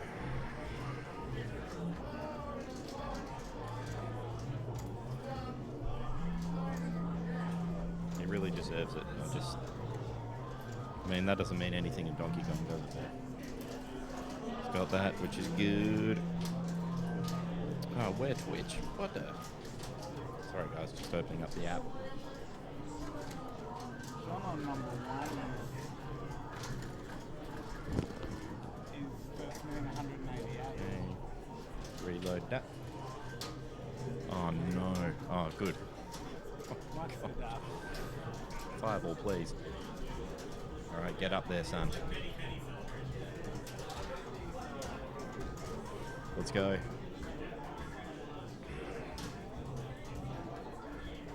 Let's go.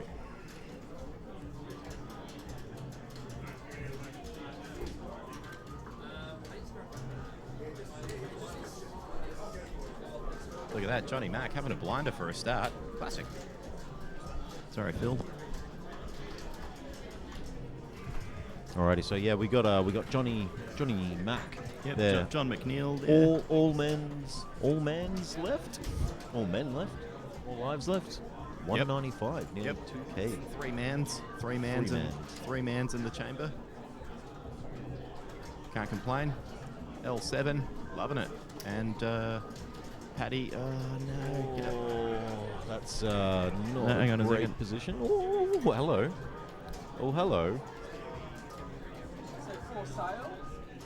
Okay, so Jeff.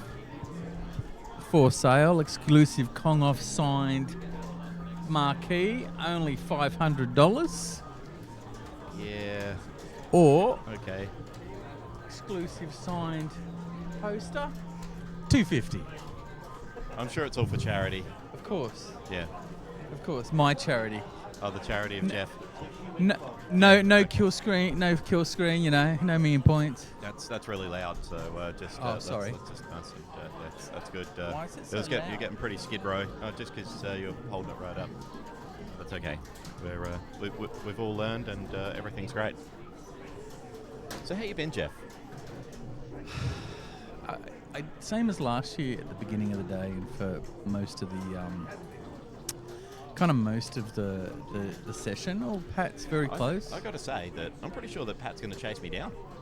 I think he is. I really want that to happen. Yeah. By the way, like I did say to Tyson a little He's earlier been on that his I Last thought Man about- since when? I Because he's thought- been on the Last Man for a long time. About 6:20, I reckon, would have been. Yeah. 'Cause, yeah, he had an unfortunate spring death, same as me. I really want this for him. After I know the pain of coming so close to a kill screen, and Now, you guys are going to be all picking the cabs this year, you know? Baratekio and Sutter. He's smart, he knows. that was that was amazing. Pat is the running the boards champion, mate. He does it every game. He's tried bottom hammer stuff, but yep, he just loves running boards. Well, yeah, it sort of comes into what I was saying to Tyson before. We were talking about different people's gaming style. Actually, no, sorry, it was Phil talking about different people's gaming styles, and that when you play the game a certain way, it dials you in to just play it automatically, and that's why people like Matt will play the game a certain way, because he's taught himself to play at a 1.2 level. And it's uncomfortable. So what I find myself is I'll be running boards in this comp, and then I'll find myself not sort of thinking, just being out of the zone, and I'll just automatically stop at the bottom hammer. Yep. And then once you stay there for a certain time, it's like, oh, I've got to do this now. I've got to use the bottom hammer. I was going to say, do you find that just switching back to running boards, it messes you up a little, or? Only when your mindset not right. Like, it's still the same game, you know what I mean? Oh, of course, But yeah. I think, it's the same as anywhere, right? You got to do it at Augusta. Is that what it was? Yeah. Do it at Augusta, because my chair is lower. It's not as comfortable. Yep. You know, I'm not sitting. I'm not playing or sitting. 10k till Paddy's got me. Yep. I reckon he'll do it this board. McNeil, sorry. Thought it was Paddy for a sec. Still got 3 minutes. No, he's going all right. He's going pretty good, about yeah. 200k per man. He's on pace. It's fine. Well, that's sort of what you go on, basically, isn't it? Like about 200k per man. Yeah. Roughly. Yeah. He's all right. What's this? Almost there. Oh yeah. Springs. Be good to us, That's it. Springs. Be good, Paddy. You've got it up there, It's Paddy. not really, Just snap it off, brother. I don't think Springs is his issue. It's got to be like, be good rivets. Be good. Yep. That's a one, mate. What's he waiting for? Look at that artifacting. Isn't that classic? Yeah. Paddy, just wait your play it. turn. Just play it cool, hot shot. Oh, it's long. Oh, Paddy. It's a good qualifying score, though.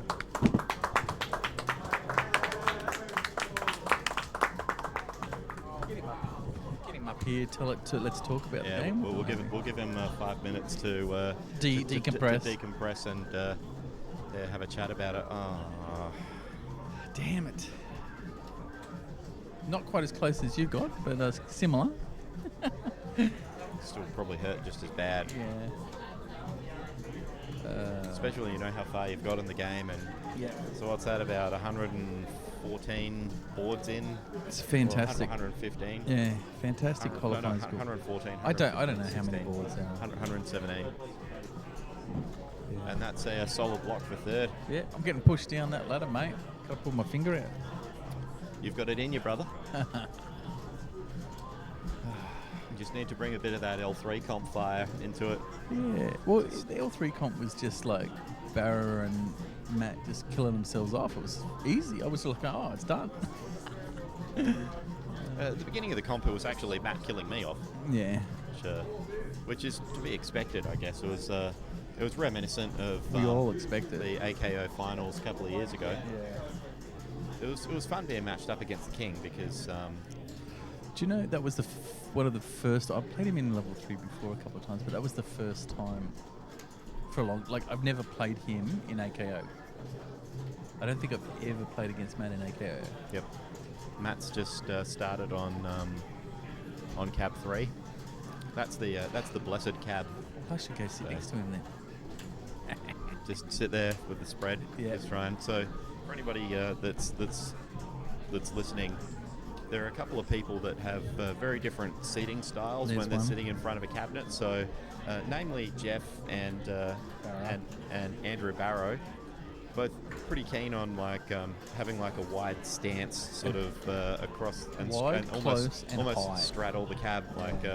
So we refer to it as the spread, of course. And so, whereas Matt sort of almost sits sort of like daintily.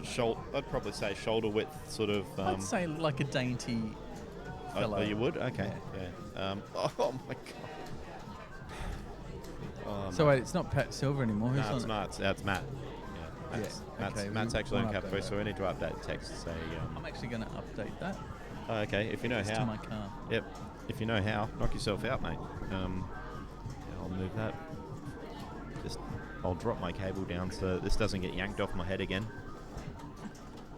You got it. Step on over. Beautiful. Oh, I'm so devastated for Pat. Man. Terrible.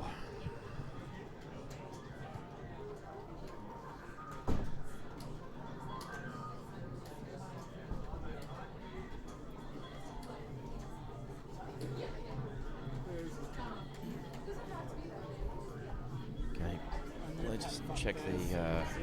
Like, I saw the second one there, and I was like, no. Link to score table. That was the one I thought Yeah. he'd get through. I thought he'd have trouble on the rivets. It's a good idea. What are we on? We're on 1? Yeah, Now I've used a fair bit of data. How about that, huh? Isn't that just terrible?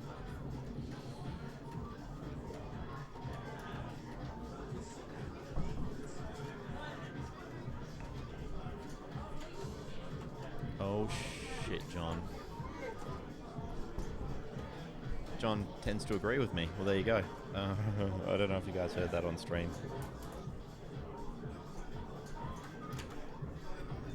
Hey, Buck. That's my screwdriver. What the?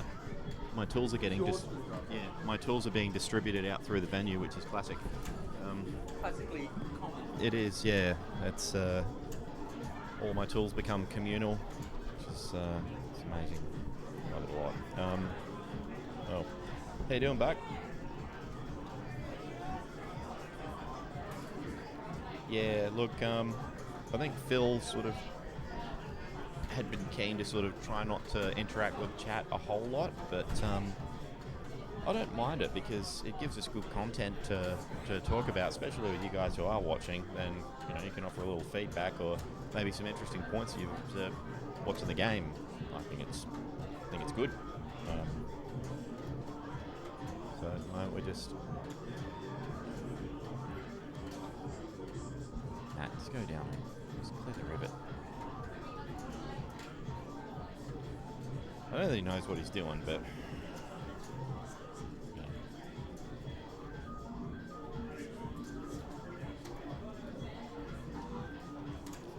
Hey Buck, just answering your question. So your question was, how does it work? You keep saying qualifying scores. There's only like the top 8 advanced today too. Yeah, so you're correct. It's essentially the top 16. There should be a link on. There should be a link to match play that'll show you who the top 16 are at the moment. If I were able, I'd post that link. Oh boy. Put that up. Come and have a seat. All right.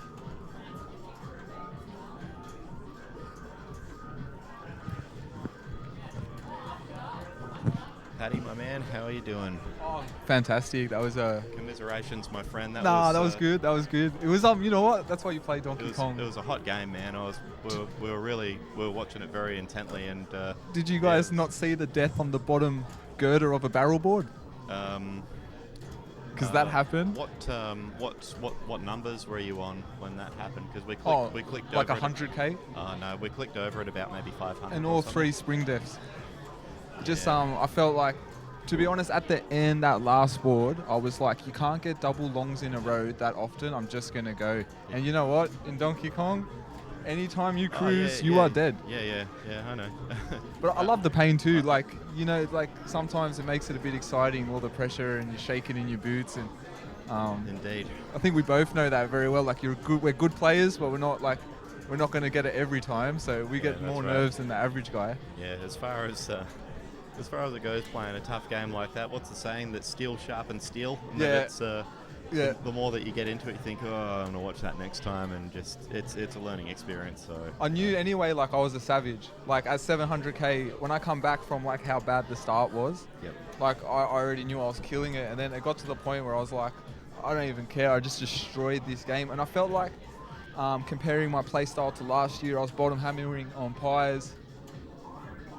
I was smashing more than I've ever smashed in my life. Like, I was really wielding that hammer, and I'm stoked. How do you feel after your day? Like, you're in the same boat as me. Well, I don't know. It's difficult to say because when I started playing today, I didn't have any intention of actually setting a good score. I was purely just there because Tyson called me up to play on the cab, and I was like, you know what, it's happening. Fine. I'll play a game. I don't even care. Whatever happens, happens. And by the end, obviously, I started to focus, and I was pretty keen to try and get a kill screen, but I didn't feel like that until right up at about level 20, I think. Yeah, I was the same as you. As soon as I clicked over to 20, I started thinking to myself, I actually have a chance to bury this, to snap this off here. Oh. Yeah. So we were all so caught. Like, I was watching, and I was like watching from like 2 meters away, and then like everyone was like trying to clear. Everyone was rooting for you. It's the cruelest mistress in the world. Oh yeah. And in the end, I took again, like yourself, I took a death on springs, just unnecessarily. I wasn't watching properly, and I guess I was watching out the corner of my eye, and I thought that the spring that I had was a short spring, and I just didn't read it properly with my peripheral vision, and it got me good. That's what probably, if you've never played Donkey Kong, to be honest, to clear that board, right?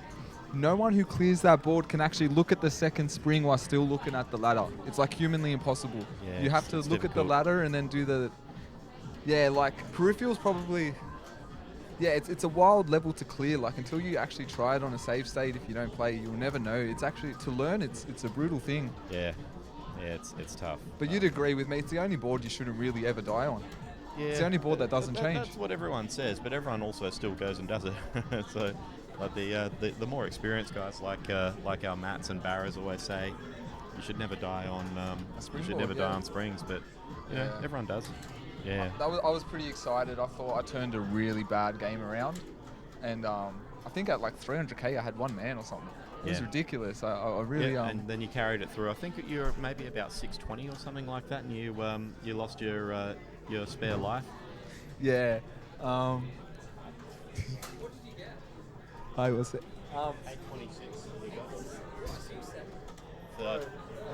Well, I died 2 boards from the kills, like 2 boards to complete with a kill screen.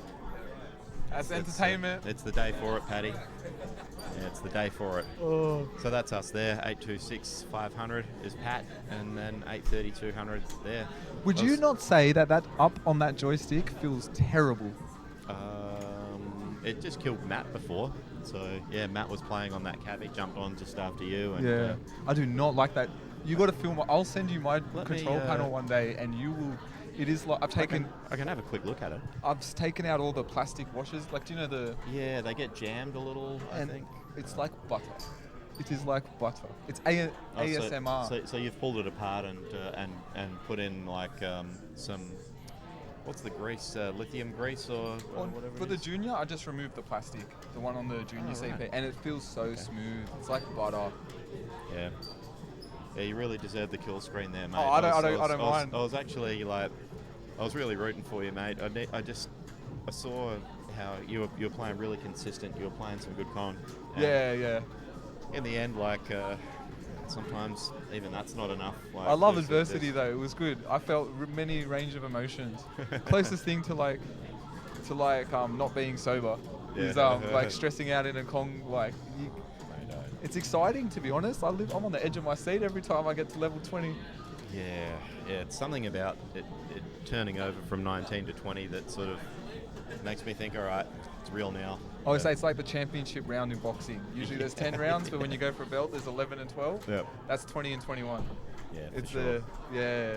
Oh man, I'm pretty happy. I look crushed. I don't know if I look too crushed when I left, but Look, I think just like everybody, once they have a big game, you just need a couple of minutes to decompress. Yeah, And then yeah. come back into it. Like it happens to everyone. this is where I'm grateful for my cats. I usually play with like cats distracting me, and I Yep. feel like sometimes at Kong Off I can actually sit down. Yep. And Kenny and Panda ain't Kenny and jumping. Panda, They're yep. not on my control panel. It's awesome. Yep. Oh. Yeah, so I feel like, you know what, we did great, Dennis. I'm very happy with my score, but at the same time, there's still a big part of me that just feels like I just wanted like 3 extra rivets, man. Yeah. Johnny's just copped the spring. It's the springs. Yeah, it's doing it for everyone today. Yeah, I'm thinking of getting reading glasses or something. Like some. Yeah, look, you just probably check with an optometrist, and they'll be able to tell you straight up what you need. Because I feel like it shouldn't be this hard. the thing is, though, like if you start doing this, because your eyes then start to rely on it, rely on wearing glasses. yeah. So eventually, what happens is your sight, not always, but it can deteriorate a bit quicker if you start wearing glasses. Oh, I don't want to do that then. Because have you seen the guys at sports who wear like the goggle glasses? Yeah, man, like Horace Grant style. Yeah, I don't want to be that guy. Well, you know, it's a point of differentiation. You could be like that in a hockey match. You could have like your sports goggles on. Yeah. You'd be able to take a puck a lot easier, you know. Yeah. I don't know. I just want to do springs better. Maybe I should practice. No, but you could do that too, yeah. Have you ever used save states to practice Donkey Kong? Yeah, dude. I had to do that for springs. That was how I'd start, just because I think in MAME, like the combinations don't seem as irregular as on arcade hardware for some reason. I don't know if that's true or not, but it always felt like that when I was practicing. Like I felt like with my save state, the combinations would always be the same. Where was your save state saved? Was that the start of the level? I had 2. I had one at the start of the level, and then I had one when I got right up to the top where your safe spot where you've got to wait to walk across. So every time I'd make myself do the whole thing. I'd walk across and then wait for the bus, run for the bus, catch the bus. You know. I have read something on DKF where someone said if your save state's at the start of the level, you might have the same springs. Yeah. So I think that might be the case. I think like with the, I always thought I was too cool to practice on a save state, and I've never done it. And now really? I'm thinking like I should just join the Dark Force. Yeah, you should, but all it really helps to do is just to identify, I think, what you already know. Yeah. You know what I mean? But I guess if you look at people like Matt and Justin, the way that they play their springs, they're able to just like hover in between and walk back and forward. And I think that This is a good point to mention. Unless you're looking to sort of move your springs game forward to where you can hover in the middle in that area where the springs all bounce to walk back and forward to get up the ladder quicker, maybe that would be a good reason to start using save states. But yeah, from what you've got, your game is super strong. It's just that I think I didn't sleep much yesterday, or I didn't sleep well. Yeah. I've got to get some food. I feel like food is needed for me to do well. I need a feed too. It's like nearly 6 o'clock, and I know that the kitchen aren't backward when it comes to closing up and just going home, because they did that to me last night. And You're not going to miss out this time. I ain't missing out. I want to get a pizza. I was going to say though, do you know how we retreat on? Oh no, John. Good game, John. Good game, John. Bradley. noticed when you retreat on that spring, Dennis, say you get double long and you retreat, Yep. theoretically we should be able to run back to the ladder because we're going on a long again. Yep. And I feel like maybe we can bring that to our game for next Congo. Yeah, for sure. Let's see if we can get feed switched over so that we can watch Matt and who Where's does? Kibby? I feel like the guy with glasses on. I always assume Aaron. Yeah. Aaron. Doctor. He knows stuff. Yep. He knows stuff. Hi, Jeff. Look at Jeff. He's having a very animated day, I would say. Yeah. Playing next to him is like.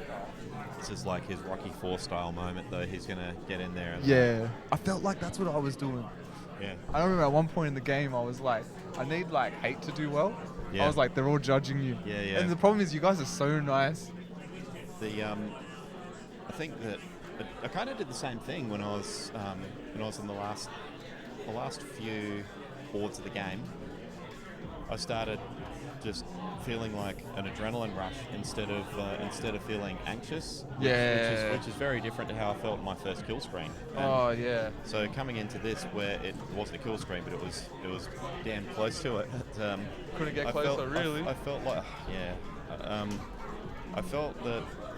I felt just almost super comfortable in a way, and it sort of gave me like a bit of an adrenaline boost because I thought, oh man, you know what?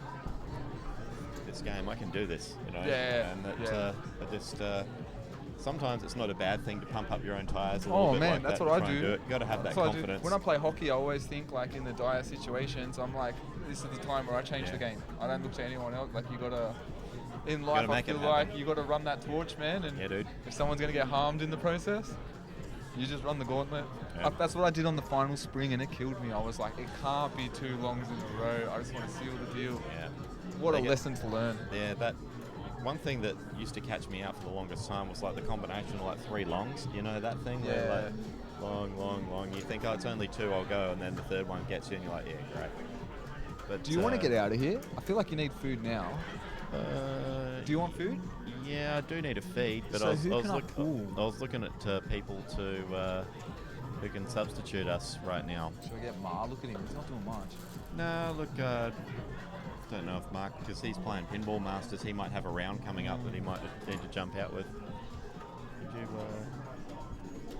you? So I was going to grab a feed. Do you mind jumping in for a jiffy? Give us the squiz. That's what they say, right? We're going to have to change the feeds too, because we got... Who we got now? Switch feeds. Alright. I'm going to do my secondary setup thingy. So we'll try and My get off-camera some, chat. So we can check back on Matt in about 3 hours. I don't want to... Sorry, it just takes forever to... Yeah. Well, Donkey Kong, nah, super quick. 10 minutes tops. Like a kill screen takes ages. Matt takes who do another- we want? Who's got the stuff? Who's a cool guy? I reckon Cab 4 Cab 4? and Jeff. And no, we're on Jeff. Oh, Yeah, Matt Tech Your Screen is Jeff. The name just hasn't been updated. So let's go to the real Techio. Let's go to the real Techio. Alright, we'll see what he's up to. Who is on 1, 2, 3, 4, 5? Tab 5. So how's Matt going? Oh, So we, on the left-hand screen, we are currently watching, that is Michael Edwards, but we can check on someone else. so this is, we haven't got anyone having a big game just yet, but you never know. You never know. Oh, look at that. Beautiful.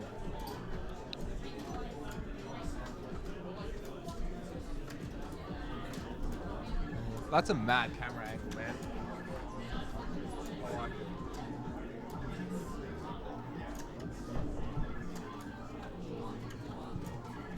I got about 50 messages while I was like on level 20. I'm going to read them now. There might be some disciplinary actions.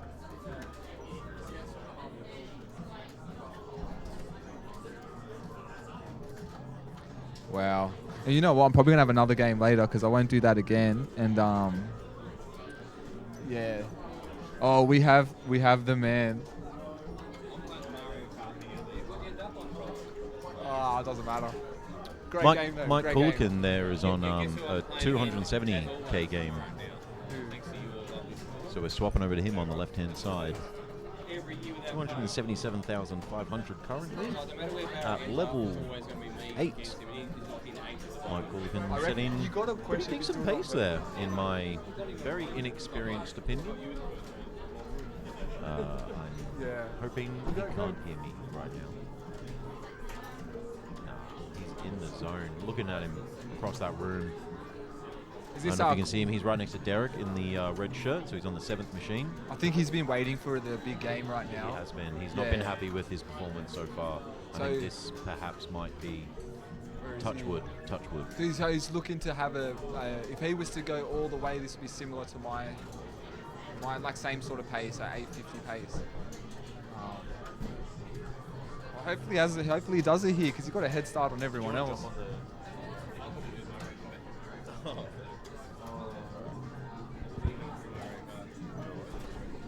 Hard to make it sound. Alrighty. We're back on the couch. Back on the couch. I'm looking forward to some food. Do you know what time they shut the food? No, that is a very good question though, because I should eat. Anyone should notice that Phil just disappeared. Yeah, he totally ghosted, didn't he? He ghosted. Like he said, yeah, I'm going to step out for a minute, and he did. Because you probably don't know, but Phil would tell you. I'm meant to be like monitored on the microphone. Right. Yeah. I don't want to say anything bad, but they might have dropped the ball there. I should be monitored, watched. I'll smack you around if you say anything. You're gonna miss it. Wrong. Like, I'm telling Wait, you. I think that actually might have been something that I shouldn't have said. But you did. You can't do 2024, bro. You cannot hit children. Are you older than me? How old are you? 35. Oh, okay. I'm 32. There you go. I'd be hitting up. That's fine. That's then. fine. That's fine. Yeah, that's okay. Wow, there we go. You I thought can't you were hit way people younger. than- no, I was you like, can't. you are making a good point now. Violence and I was has to be older people. Yeah. Yeah, it's fine for youngs to hit. Yeah, older but you got to yeah. stop at 50 because then That's it's elder. right. Like, yeah, That's right. No Yes. violence. Like, Yes. yeah, it's a very confusing world we live in. Where is Phil? Unless it was a white collar Where is boxing Phil? match. That's right. Unless they were getting paid millions of dollars and getting irreparable brain damage. Yeah, you can't do that. It's just not appropriate. No. Yeah, not without like someone there in a stripy shirt to makes it all coordinate safe. that it's all right to punch each other. You know, in if the you have a face. doctor on the premises, it's much safer. I mean, that is actually a pretty good line to draw. To have a, That one's. I think they maybe got that one. But what do the Romans ever do for us? Yeah. Didn't they make running water? No. I mean, besides that. Oh, that wasn't even important. Besides that. Yeah, no one needs running water. Aqueducts, we'd be exactly where we are today without the aqueducts. Yeah, right. I shit out a window. 2024, it's all about bottled water. They actually held us back. None of this running stuff. I only take still. Just stagnant and discolored. That's the way I like it. Back in the day, Jess used to tell me that her cat only has bottled water. See, I have a cat that is quite precious about their water. Not bottled. That I think that's a bit much. But running water. Cats are like, because if it is running, it's fresh. That's a good. That's a pretty safe. I think we've toned it down now. I think we have. It gets like tap water now, but like there was a period where we were buying like nice We're talking about a waters. conversation. I was like, this is a much nicer conversation talking about cats and their water drinking preferences.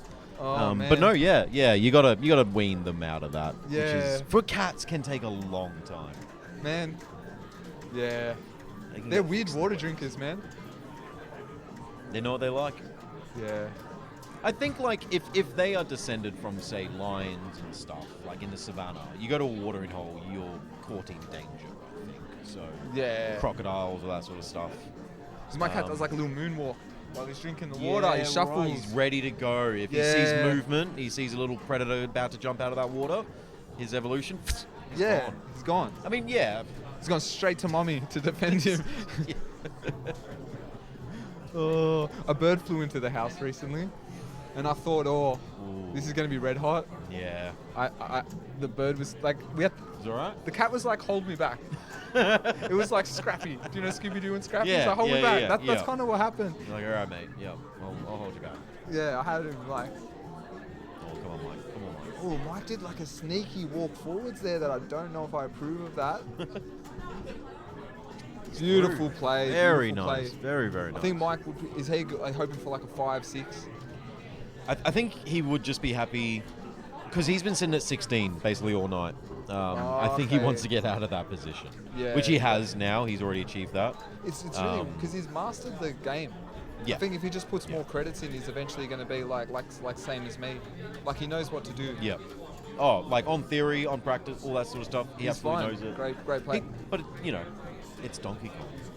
Yeah. Take the best of us and give us a bad day, and you get nothing. That's what I'm trying to do the Stephen Bradbury tomorrow. You're just hoping everyone else. Not hoping. falls- I know they falls will. down. Like I dreamed about this the other day. Like I'm going to win, and obviously if I win, people like Tekio have to Yeah. mess up, but Yeah. that's on them. I mean, there's many ways to win, but winning's winning. Yeah. Still the same achievement at the end of the day. Oh man, it's amazing how long it takes to watch them play. Like he's on level 3, leeching some springs. He's doing a great job too. Jesus. I mean, I don't even know what the hell he's doing. Well, right now. 72,000. Oh, so the bonus timer. Oh See yeah, that? yeah. Yeah, he's you got- know about yeah, the- like the hitboxes and they go and whatnot. But you know, the fact that he can do this, like I never knew you could do that. That's cheating as far as I'm concerned. I call you know silly business on this whole affair. I don't see a Stand referee on the there and screen. jump next to the thing.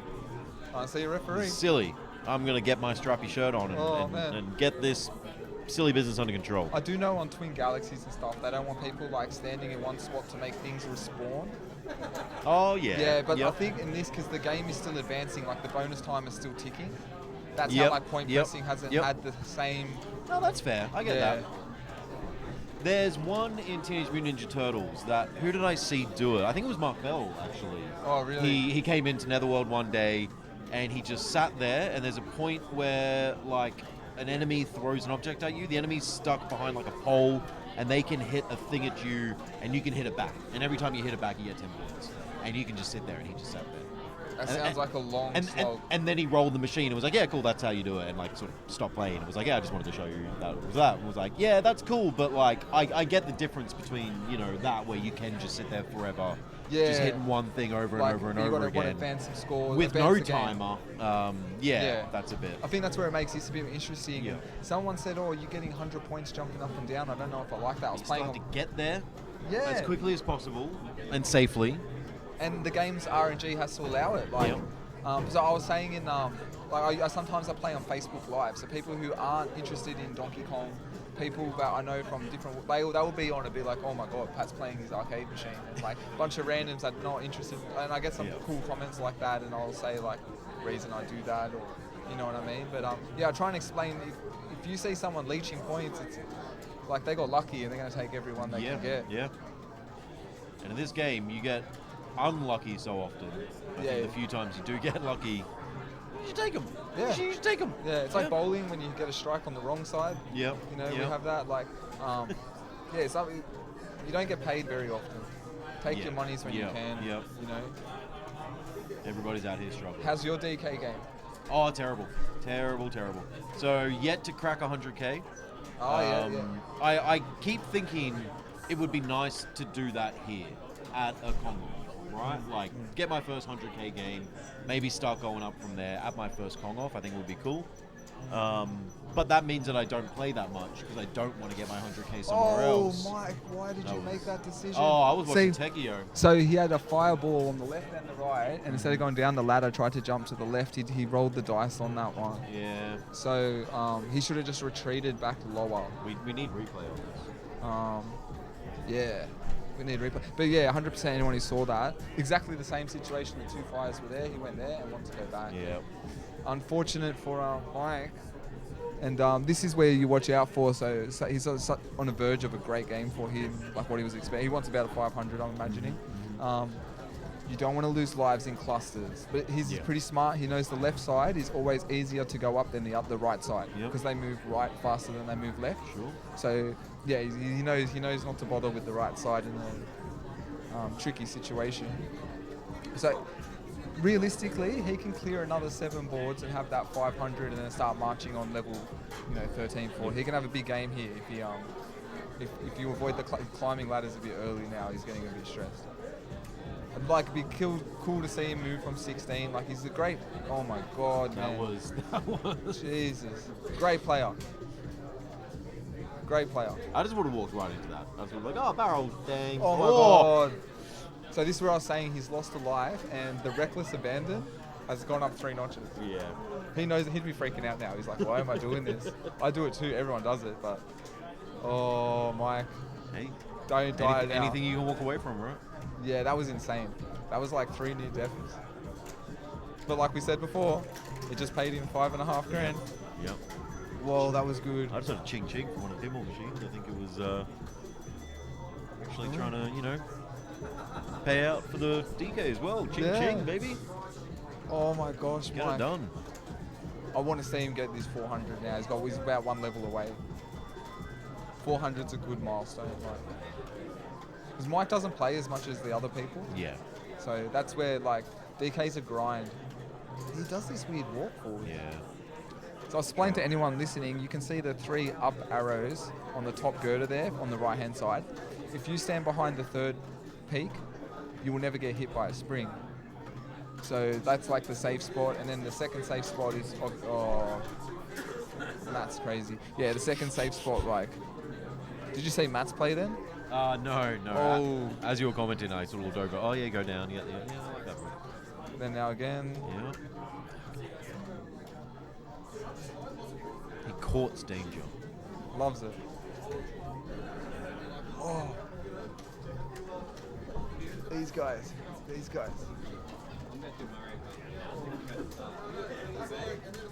I haven't got a bag or a name tag or anything.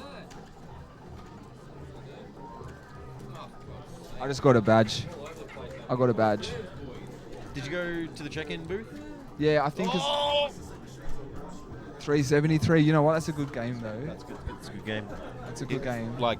He's safe now, ish. We'll see what the rest of the day brings, but safer than he was. I believe he's the highest scoring crew member. Oh, no, yeah. Dennis. Yep. Is Dennis on crew this year? I don't know. Well, He's not wearing a shirt. pretty high scoring crew member. I don't know who the hell's involved anymore. Because everyone kind of pitches in these days, which is lovely. Yeah. What do we get? One there, day Mike? I'll learn enough to help you out, but 7, until then. 3, 900. Oh, good stuff. I like how you got to do all this. How It's am I pretty going? easy. Alright, so the standings. So now Mike Coolican is down up to 13th place. He was in 16th. Oh, that's good. That's good. So he's jumped up a few spots. You are now 3rd, Pat.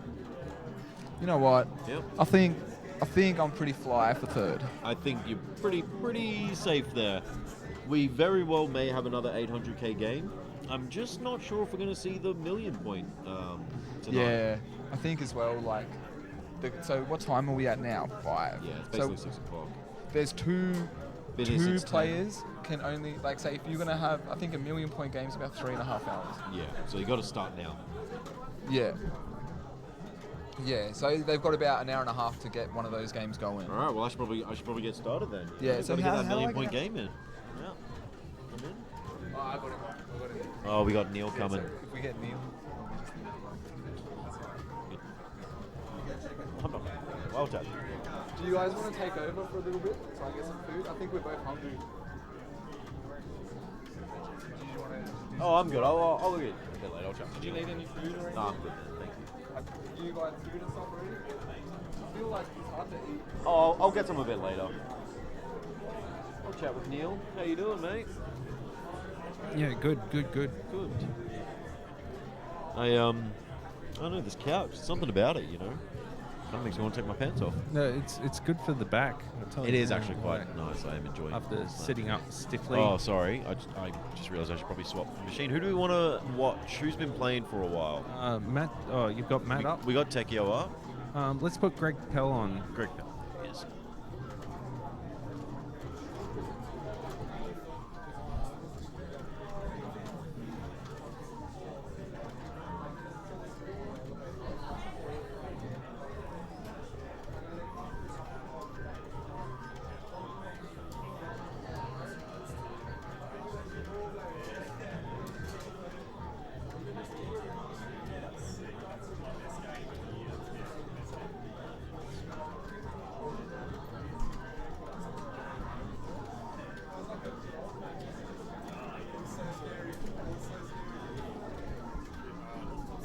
Here we are. So, Greg Pell's PB for the day is 400,000, I believe. So, keeping a close eye on him. Yeah, is he up there? Oh, he's... Yep, oh, hang on. 405, 300. 405, 300. Thank you, Mike. Is his high of the day. So he looks like he's just started a new game. 22, 9. He's on level 2. Yep.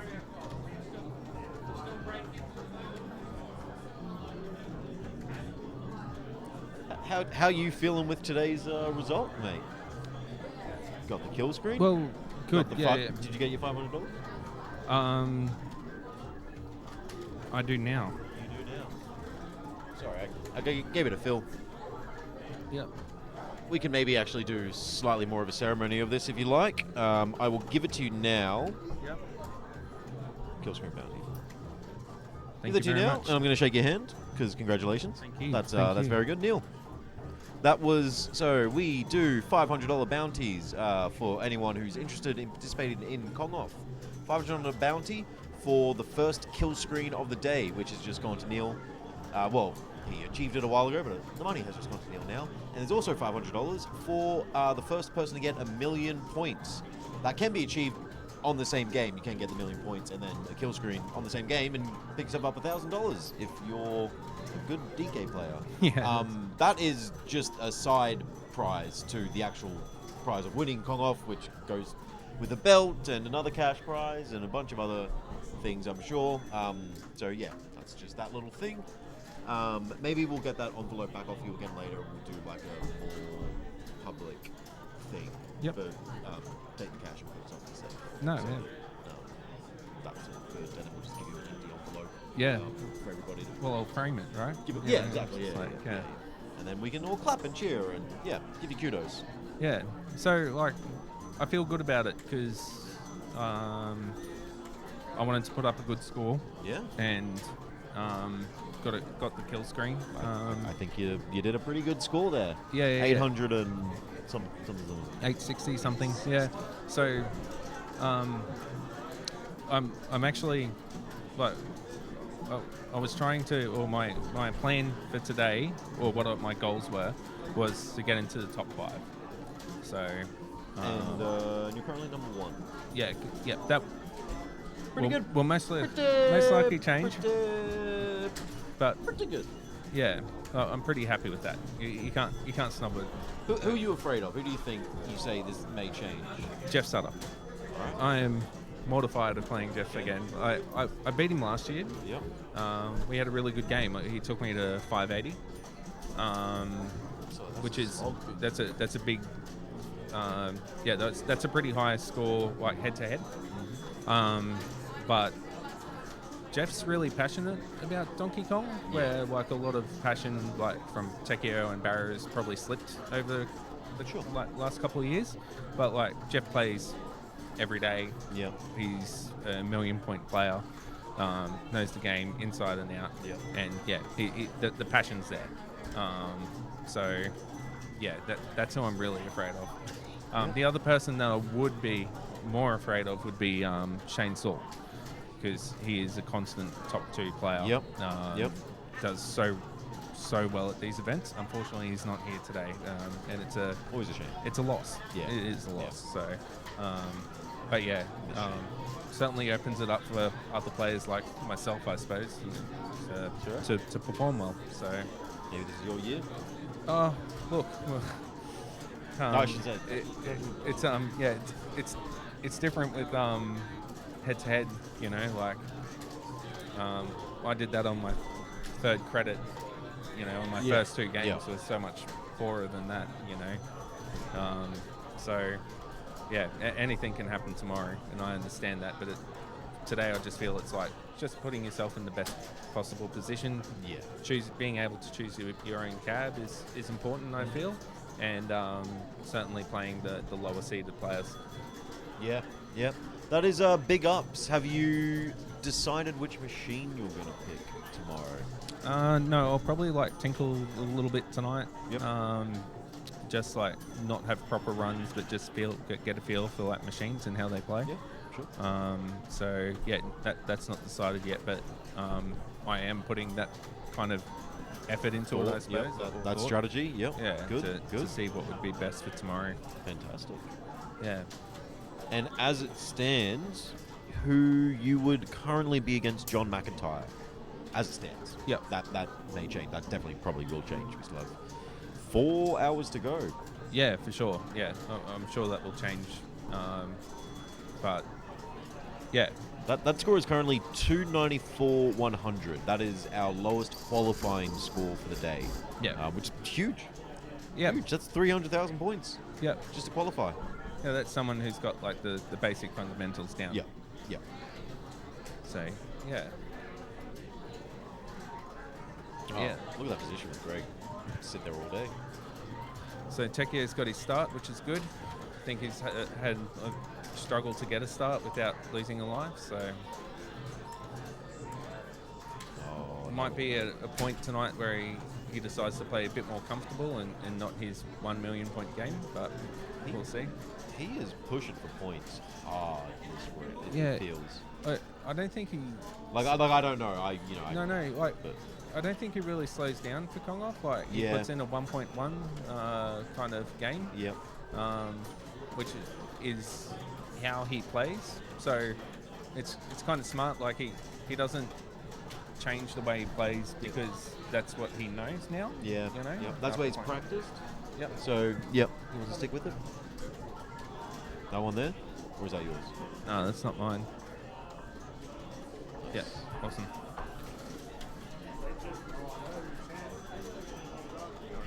Why is Matt just sitting there? Sorry? Yeah. Well, are you coming up to be on? I can't have to leave that. I kind of want to get set up. Oh, okay. Hey, is that your phone?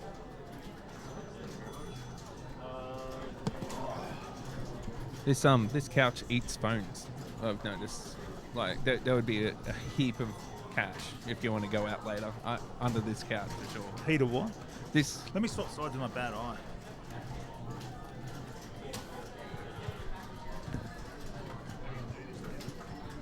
You go over. Setting up the sore neck otherwise.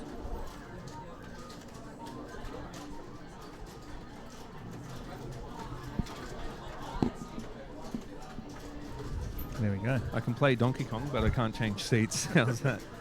What you just did tangled your legs. I'll show you later. On that. There's a bit in the graphic novel that has that sort of thing in it. So where are we at? Matt Tekier has settled into a start finally? Yeah, I was just saying he's struggled for the start today, so it's good to see that he's finally got a start happening. I also decided to put Greg Pell on, who's sitting around 400k. Yep. I don't think he'll be... It's a good game, and it'll get him in tomorrow, but he'll definitely want to beat Tagstar. He wants to be the best in town, right? You reckon he's gonna... Yeah. I think there's a little bit of a rivalry there, like a good, healthy rivalry. Yeah, it's like you and Dennis. Yeah. Or me and you. Or like Sutter and Tech would be one. Yeah. Or Barra and Tech would be one. Yeah. One of those healthy rivalries. So. What's one of the unhealthy rivalries?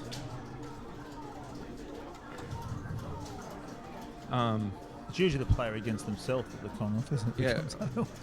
I was going to say... Danny versus Barra. Oh. When they always match up together. I was going to... that is pretty unhealthy. I was going to say Danny and Society. That's pretty unhealthy. Alan Stall and his Mankini. Alan Stall and 1 million. Yeah. Yeah, that's one. Well, I really thought by this time tonight we'd be well out of here. I just had this feeling that scores are going to go up quickly today. Well, it certainly hasn't happened. We're going to have some... well, some scores have. They went up like, Dennis, yours, Pat's, there's not that many games in it. Let's get there. There's quite a few have been grinding away and just not making any progress as the scores they want. Yep. You know, it's not as if Jeff's current scores as a rubbish score. It's not at all. It's just he's not happy with it. You know. Yeah, yeah, certainly.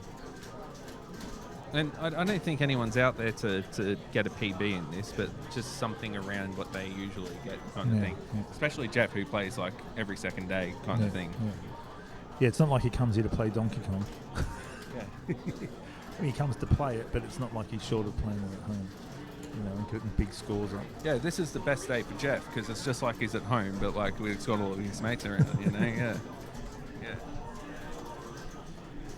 So he's one that I reckon can win this year, and I think would be a great change and would be great for this competition. Yeah.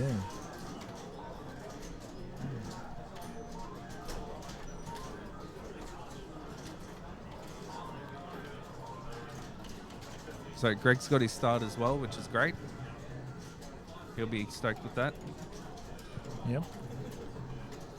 For players like... Oh, so Greg must have sat down quite a bit of time after Tekio really, but it wasn't that long ago I looked at Tekio's and he was 105.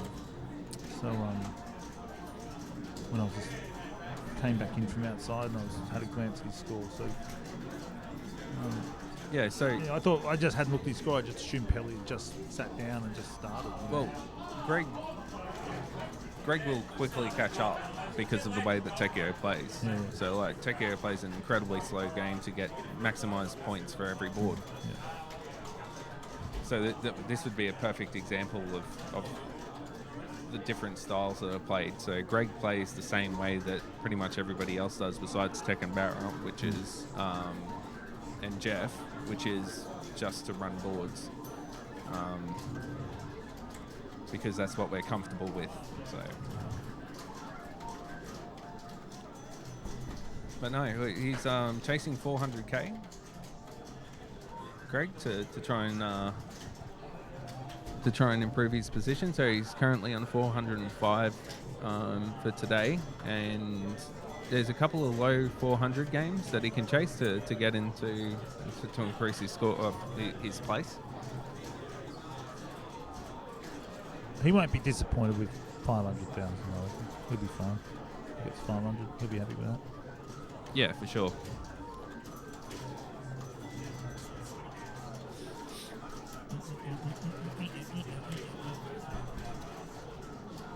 I know.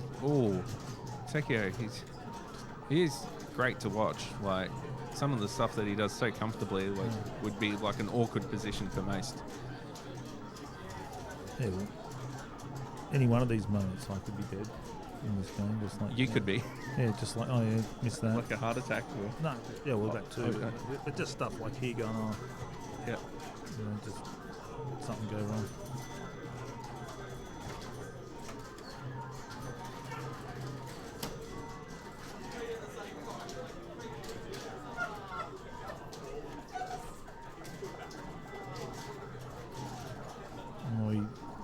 That fireball. He just bolted. He said, "I'm out of here." Not today, Tekio. Yeah. Lives to fight another day. He might get him now. Yeah. I think that was a different one though. Yeah, it was a different one. Yeah. It's too good. I wonder if there's that much points in what he's doing. See the ladders where Kong goes up. Can you go up those ladders? No, it's an invisible wall. Yeah. Oh, yeah. I figured someone would have the answer, and the answer was going to be no. But I just want you to say something like, "Well, no, I need to ask someone." Yeah. Takes you to a secret, takes you to the kill screen. It gives you 800,000. Takes you into a better game. Puyan, maybe. Welcome to Smash TV. Just takes you to Bubble Bobble.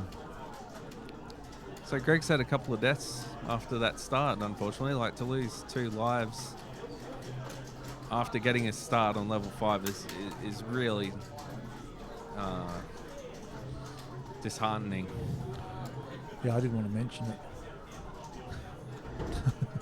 Nice going, Neil.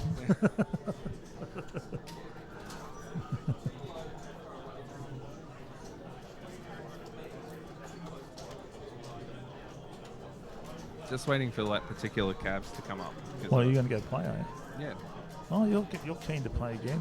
I know you said you were going to, but I didn't think you actually were going to. Yeah, you didn't think I was that nuts. This is It's madness. like, You don't need to. You're sitting pretty. I just want to get a And feel. you got a good score. Yeah. I was saying before, I just want to like if I'm going to take this year seriously, which we've The had whole a bit year of- or just- yeah, for sure. Yeah. Yeah. I want to get a feel for each cab and how they play. Yeah, I mean, you did say that. Makes sense. Well, like, if you're gonna try. Yeah. No. I was just teasing. It makes sense to go and play, and even if you just play a game and just run it to 200,000, then play another one for 200,000, get a feel for the different cabs.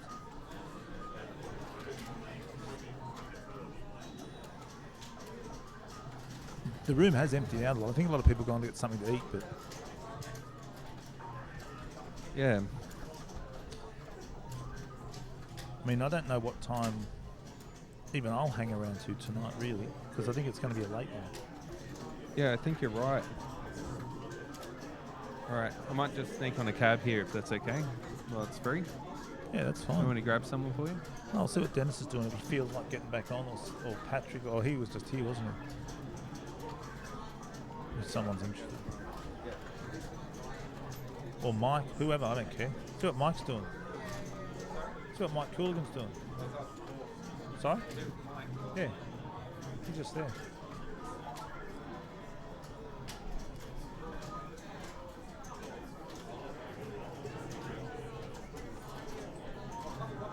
No, you're right. You're right. Yeah, Pelly lost a couple of men there. You won't be happy about that, but he'll just play on like a trooper. And that's well settled in. So he'll be certainly chasing that 1,000,000 points. And he did it last year, so well, he's done it. He's done enough times before. But he did say he only played like maybe a game or two in the past week or so. He hasn't played for a long time. And he said he found it funny playing again, just how long the game is. He just realised again how slow and long it is after having a big pause from it.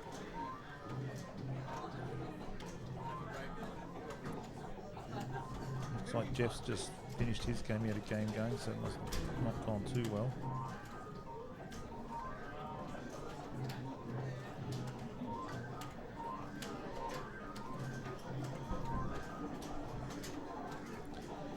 I always wonder what they wait for at the bottom. It must be when, like something like the fire fault, when it comes up the fireball, they're going to knock them out anyway. But just a downpour of barrels once they get, once it gets moving. Tsunami of barrels, an avalanche of barrels.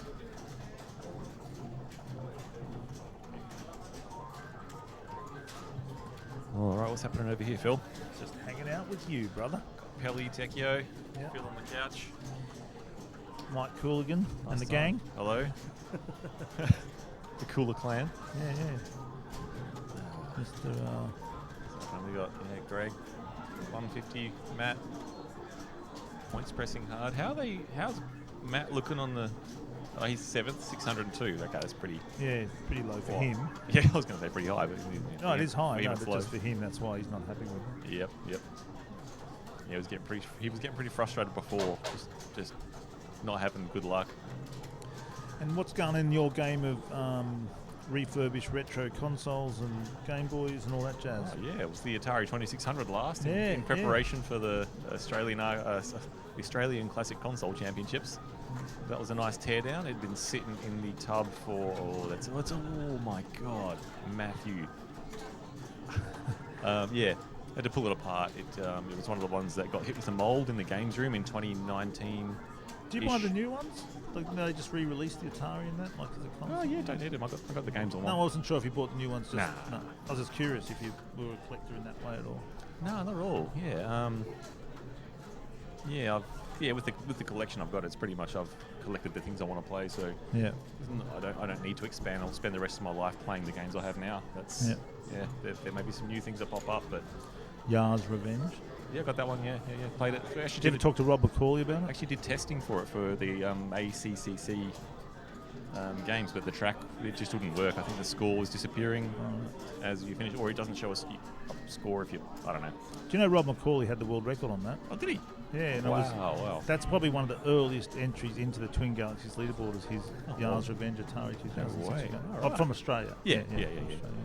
Oh, that's interesting, yeah. Oh, He's got a string of Atari 2600, like heaps of it. I didn't even realise. Yeah, you need to talk to him. Oh, Matt was pushing that one. That fireball he was in the fireball as he finished that level. I think for us, like I don't play it, but I've noticed the amount of things that they get. The collision detector on Mario is pretty generous in funny ways, and other ways it's not. You know, Yep. When they know where they can sit, there's like they're getting hit with springs across their face and all sorts of funny things. Yeah. You can glide, you jump through that girder on that second big jump across on the elevator level. I don't know. You can put your head through the entire girder, on that top left edge of the girder, and it doesn't kill you. Yeah. It's, that's for some reason, particularly generous on as far as girders in Donkey Kong go. That leap of faith jump. Oh, he's a bloody barrel steering genius. Look at that. Yeah, there's only two barrels. When he did that, it was only one and one below. Oh, didn't go for points on that one. Decided to get up higher. Yeah, look at the difference. Like Matt's on level, Greg's on level 1. Yeah. Matt's on level 7. Yeah. And 159,000 versus 266,000. Yeah. From level 6 to level 7. Yeah. Yeah. Good luck finding that increase of 100,000 points. That's wild, isn't it? This points pressing is just next level. I was watching Barrow do a bit of it earlier on as well on the stream here. I was on the couch, just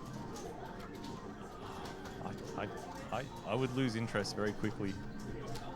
I don't know if I could get into points pressing myself. Nah, it's not. It's a real discipline. Yeah. Oh, someone's phone's. Is that your phone, Phil? Is Facebook ringing? No, I don't think so. It's not mine. Maybe Danny. One of the pinballers, maybe. It's loud as. Anyway. I don't really have Facebook. I have Messenger for just a few people. I got rid of Facebook and all that stuff. Okay, yep. I don't really do anything with it, but then I'd miss messages because I think, just stuff that gets sent through. And Yeah. And they've got quite a few American friends, and with the election coming up, and they'd send stuff. And I thought, I don't want to get caught up in this. Yeah. And it wasn't that rudely. I just thought, just people I might not speak to very often. They just send stuff through. Yeah. And there's a lot more interesting things in life than Facebook friends than politics. Yeah. Some I talk to regularly, and I'm happy talking about it. But in that non-verbal communication, things can get lost in meaning pretty quickly. Yeah, fair enough. So what have you been up to, Phil? What's been happening in your world? Pretty busy with the books that I do. I'm doing a graphic novel I've put off for years, and I've just cleared stuff last year, so I can focus on it this year and next year. It's a really nice big job. And I put it off for years and years. I did the sketches for in 2009 and just left it behind. And wow. And I decided to finally do it. Nice. That's because of my daughter. I thought she might like it. Yeah. Hundreds of drawings, hundreds and hundreds. Sweet. And then hopefully by the end of the year I'll have a full working draft. I've got the first chapter down as a working draft. Awesome. And then once that's edited by the publisher, then then I can start. I'll get the whole book done, then I've got to do the full edit with them, and then I can start inking. And so it'll take me, if I'm lucky, I'll have it done by the end of next year. Yeah, right. Okay. It's a massive task. So that sounds like a big one, yeah. It's huge. Helly's in a bit of a dodgy position. Oh, that Firefox. This is the start of the game for Pelly as well, so that's he'll go a restart, I think. He's taking a big swig of beer after that one. Or old Pelly. That's sort of in a bit of weird spot. You've got to get past this. All sorts of stuff. Well, he's going to make points while he's trying to get out of the trouble. Yeah, classic. Just crazy amount of work.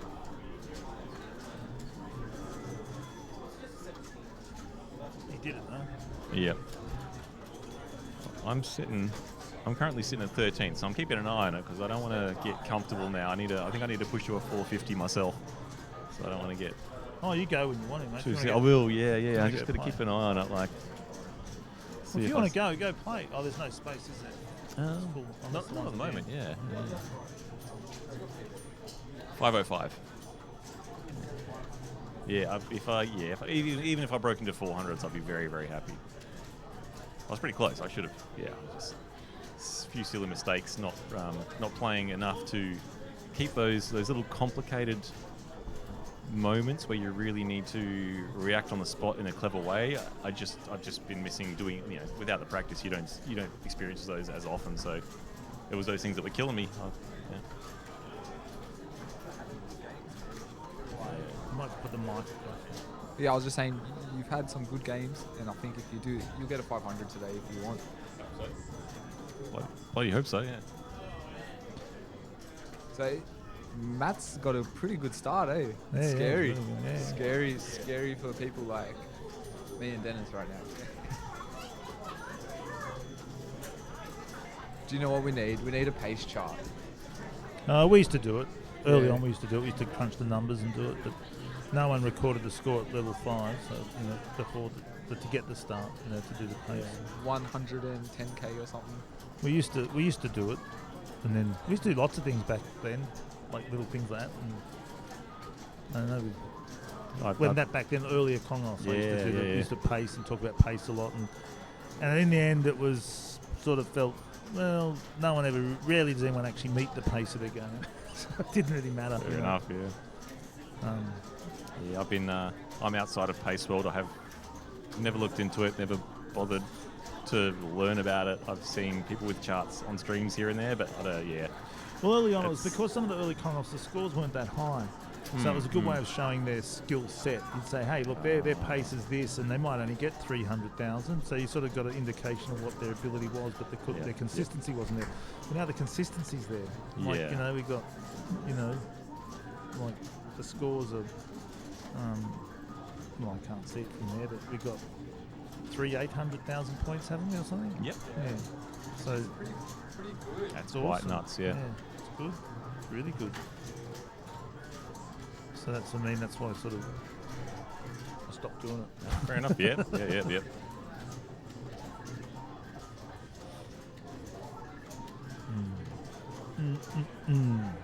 that barrel. Another one. Buying a junior PCB off Jeff. You are? Yeah. Why? I don't know. Don't. It's a horrible game. I think I'm buying it. I don't want to buy it even. You do what you want to do. I feel like I don't want to talk you out of it. I don't want to talk you out of it, and then Jeff doesn't get a sale either. But I just think it's one of the most dreadful games ever made in the arcade industry. It's just you got to remember, people say the controls are like janky, but it's a baby. Have you ever seen Under 5 Soccer? It's atrocious. It's just a crap game. It's horrible. I don't see any appeal to that game. I don't understand why. I think it's got the best bezel in arcade history. But that's got nothing to do with the game, and it hasn't got the best bezel. Not by a long shot. What's got the best bezel? I can think of a heap of games that'd be better than that. With this cute little monkey hanging off some vines. It's naff. It's a naff game with a naff name. Oh, I want to hear about the best bezel of I all time. I don't know. There's just lots. There's lots. Xevious. There you go. No, Mortal Kombat with all the moves in it. That's the best bezel of all time. Yeah, Mortal Kombat. I want to put it out there that I think Xevious is an ugly cat. Have you ever seen a Xevious? Yeah, there's one in Newtown. Ugh. Is it really a dedicated cab? It's a pretty interesting looking cab. I'm not drawn to cabs. I don't really care about them. I'm really not interested in them. I think it's like being drawn to refrigerators with magnets on it. They're not that interesting to me. Do you know, I'm actually more drawn to the cabinets, and that's why I'm playing Donkey Kong. Like when I saw the King Kong, the cabinet looks super cool, and I like the artwork of the early era games. It's probably why I don't play Street Fighter or anything. I'm more drawn to the box. No, I'm not. I think if I was to think of gaming, of things that I think had looking back on it as objects, so it had a particular aesthetic, I think because of the materials used, putting pinballs aside, I think Game & Watch were probably some of the nice, because they had metal fronts with plastic buttons, and they just had a nice shape and colour, and they weren't too colourful, they weren't too gaudy, they had a nice aesthetic, just the type setting, the black and white liquid crystal display screens, and the comfortable buttons sitting in that sort of sort of matte metal looks pleasant. But most arcade games, to me, they look colourful, but they kind of just look cheap. they just don't. They're not that interesting. The detailing in them isn't that exciting to me because they've got to be robust. Whereas remember the Game Watch, you've got them, had a little stand at the back so you could sit it up next to your bed so if you have an alarm or something. You know, they had a sort of, they had sort of a blasphemy. That's because you're a fan and you don't have any objective mind on it. I'm just being objective. They're not that interesting things. I think Space Invaders was more interesting because it had Next is going to say my 30-year-old Volvo that doesn't work is an ugly-looking car. That thing's sexy as. Everyone knows they're ugly. Like the Space Invaders because it had the mirror at the back and it had and it projected up onto, you know, it had it used to project the screen up onto the mirror and you had the background thing. There were things like that. I think Asteroids is probably one of the most aesthetically pleasing looking games with its vector graphics, especially on the CRT, the way that that you get that light drift across. Like one of my favourite games, Rope. It's an ugly game, little bitsy things and graphics running around. But I think Pac-Man is a very aesthetically pleasing Miss game. Pac-Man is no awesome. Pac-Man. Because of Miss Pac-Man it itself is not as attractive as Pac-Man because they put a little bow on it and it's bitsy, you know. Oh, I like the bitsiness. Yeah, but you're drawn to something else, Pat. You're talking about something else. I know you are, which is fine. But I'm just saying, like, there's an elegance to some design, and when it gets clunky and stuff, it gets into good taste in bad. It gets kitschy, and a lot of these graphics get kitschy really quick. I'm never drawn to the appearance of video games. Like in the later 80s, they get really, really ugly. I like the games like Rygar, the muscle figures of Double Dragon. You know, they get they get janky looking like Rastan with awkward movements. These games are really good. Actually, one of the prettiest games, I think, the prettiest game would be Jungle Hunt. It's a very pretty game. You look at the pastel colours. I actually think it might have been a woman who put that game together, coincidentally. But if you look at Jungle Hunt, the pastel colour trees and stuff, it's got a softer and it has a full blue screen, which is rare. If you think of the difference between arcade games in the eras, is when, Time Pilot and Jungle Hunt, there aren't many games that have a colour background. They're mostly black, which has a really good look in a dark arcade. So it's not often you get one that has a full colour. And Jungle Hunt, or Jungle King, Jungle Hunt, what do you want to call it? Can I ask you, when box art, when you were younger, choosing games, did box art appeal to you? Because I think box art is also like one of the amazing areas and we've lost it. Well, I think the Marauder, it was an Atari game, but who made Marauder? It was a different arcade. It has a particular box art, and the artist of that, I don't know his name, but I'm not going to get into the conversation of art. I don't think of it as art in that way, but illustration. Well, it's not art because art's meant to be for no purpose, but the box art is for the purpose of the game. So it's a.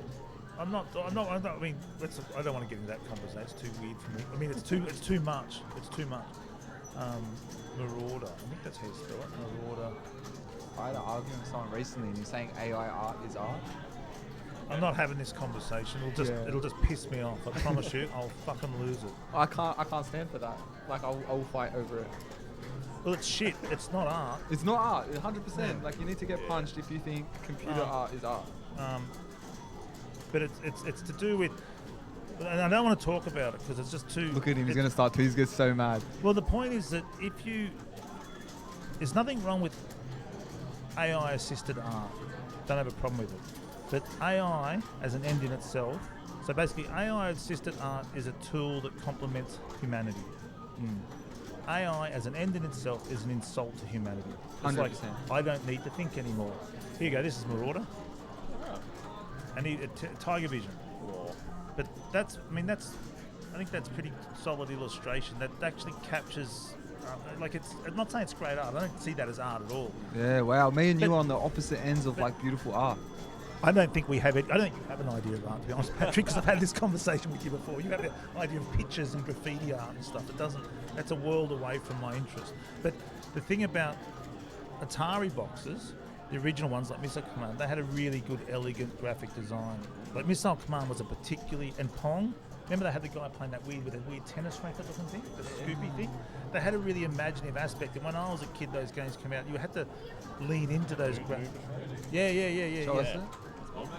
I was collecting Atari Lynx games for many years, and like that, I think that's like the last era of like. And see, because good the boxes kind of, I want to be in that, and that bit just came a signal for, what your I think as well back then it portrays what the world's meant to look like before the game could. Yeah, so and that's what the box art. Yeah, we the box don't art need to do that really, anymore. Yeah, you don't need to because Halo's got better graphics than that. Oh. You know, do you know what I mean? Like that's so so it's not a. It gets kind of confusing, but I think going back to cabinets without getting into art because it's just too much to talk about for me. But I don't really think about the cabinets. I don't go, I look at that cabinet. I think it's more about the game for me. Then I'm half-mast looking at that row of Kongs, to be honest. I love it. I love it. It's just the best. See, I'm not. I mean, it's good for. It makes for a good wall or backdrop, and it's great for the thing and that. But to stop and look at it in a corner, I don't think there's enough. I don't know. I've just never been drawn to it, Pat. That's the honest truth. I think like if there are certain. I think probably a good way to assess arcade games might actually be to display attraction screens, what they do when you're waiting to play, because no one ever talks about that.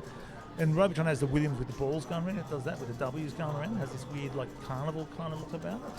Gallagher sort of shows you stuff how to capture a ship and things like that. The attraction scenes, yeah. They all have it. They all have the attraction screen mode, and that's the game.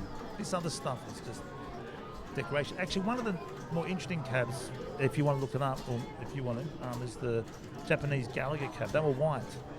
Oh wow! Yeah. And the artwork on that was quite Japanese looking, you know. And they had actually, the thing I do find interesting is the lettering in some of the games, because that's like heavy metal album covers. Don't care about what's inside them.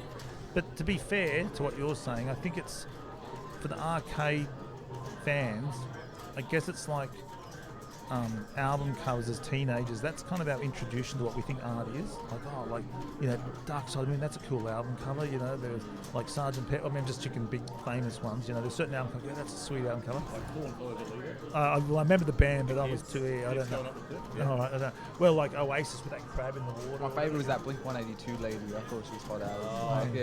Enema of the State. Yeah. Well, like, actually, damn. remember the Strokes album cover with the leather hand, the leather glove on the arse of the girl or whatever? Yeah, that was. That stuff's great, man. That stuff's great. Yeah, so there were album covers out there, but then that was sort of like, it's almost like a teenager art, and I think that the side art of this it's had a similar look, but there's, I guess, sort of its era, it was pretty limited to how they did it, you know. Like imagine if these were being made. We've seen the ones named like Big Buck Hunter. They're pretty ugly machines. Yeah, I'd say that, and I actually find that kind of art soothing. Like I like it's like silly nature. Like all these. Yeah, they have a gentleness. They're like they're like a they're like Licorice All Sorts and stuff. Like clearly divided colours and stuff. They work well, but I don't see them like you do. Go, oh yeah, I really like. I don't want to look at it forever. I just think, oh yeah, it works. It's got my attention, like a poster or something.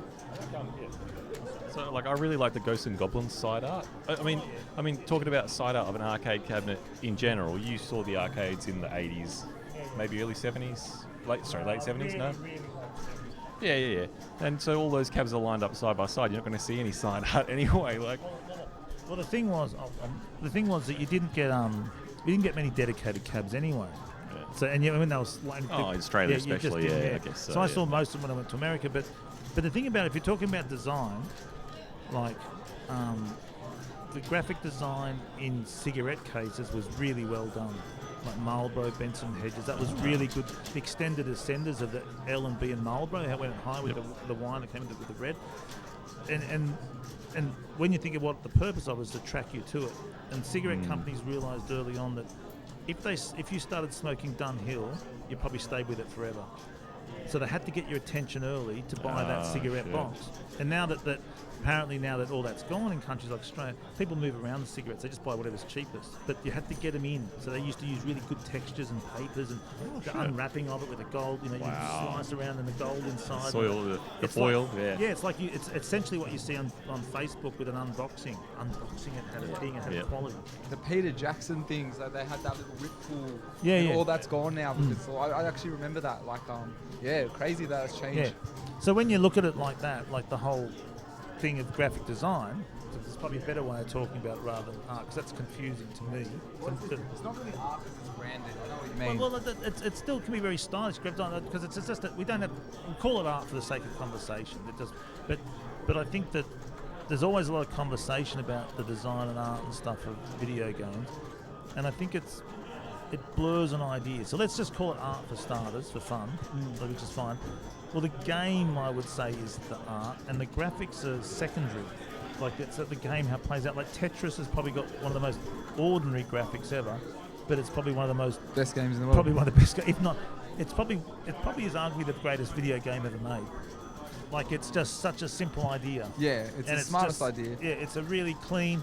Like, if you wanted to have invented a video game, Tetris would have to be up there going, yeah, I'd like to be the one who actually came up with that idea. Like, and it's because it's geometric. It's just a part of the universe. It's just a simple interlocking, tessellating if he patterns didn't of it. invent it, it was going to be invented in some way, shape, Yeah, or form. exactly. Eventually, because it's just had like to be it's done. like discovering the square. Like, it's just a mathematical thing. Yeah, right? yeah. So I think so when it gets to side, it's and the graphics are sort of secondary. I don't really, because there's games out there that have really interesting graphics, but it doesn't mean the games really. Oh, 100%. I'm just drawn to big stomper letters and stuff. I like it. Yeah, you like graffiti art and stuff like that. You know? Like some. Yeah, well, you know what I mean. Like, Yeah. I don't mind it either. Sometimes you see something, it's a nice bit of lettering or something. I don't really like tagging. I just think it looks sort of a bit Can't have naff. one without the other, though, unfortunately.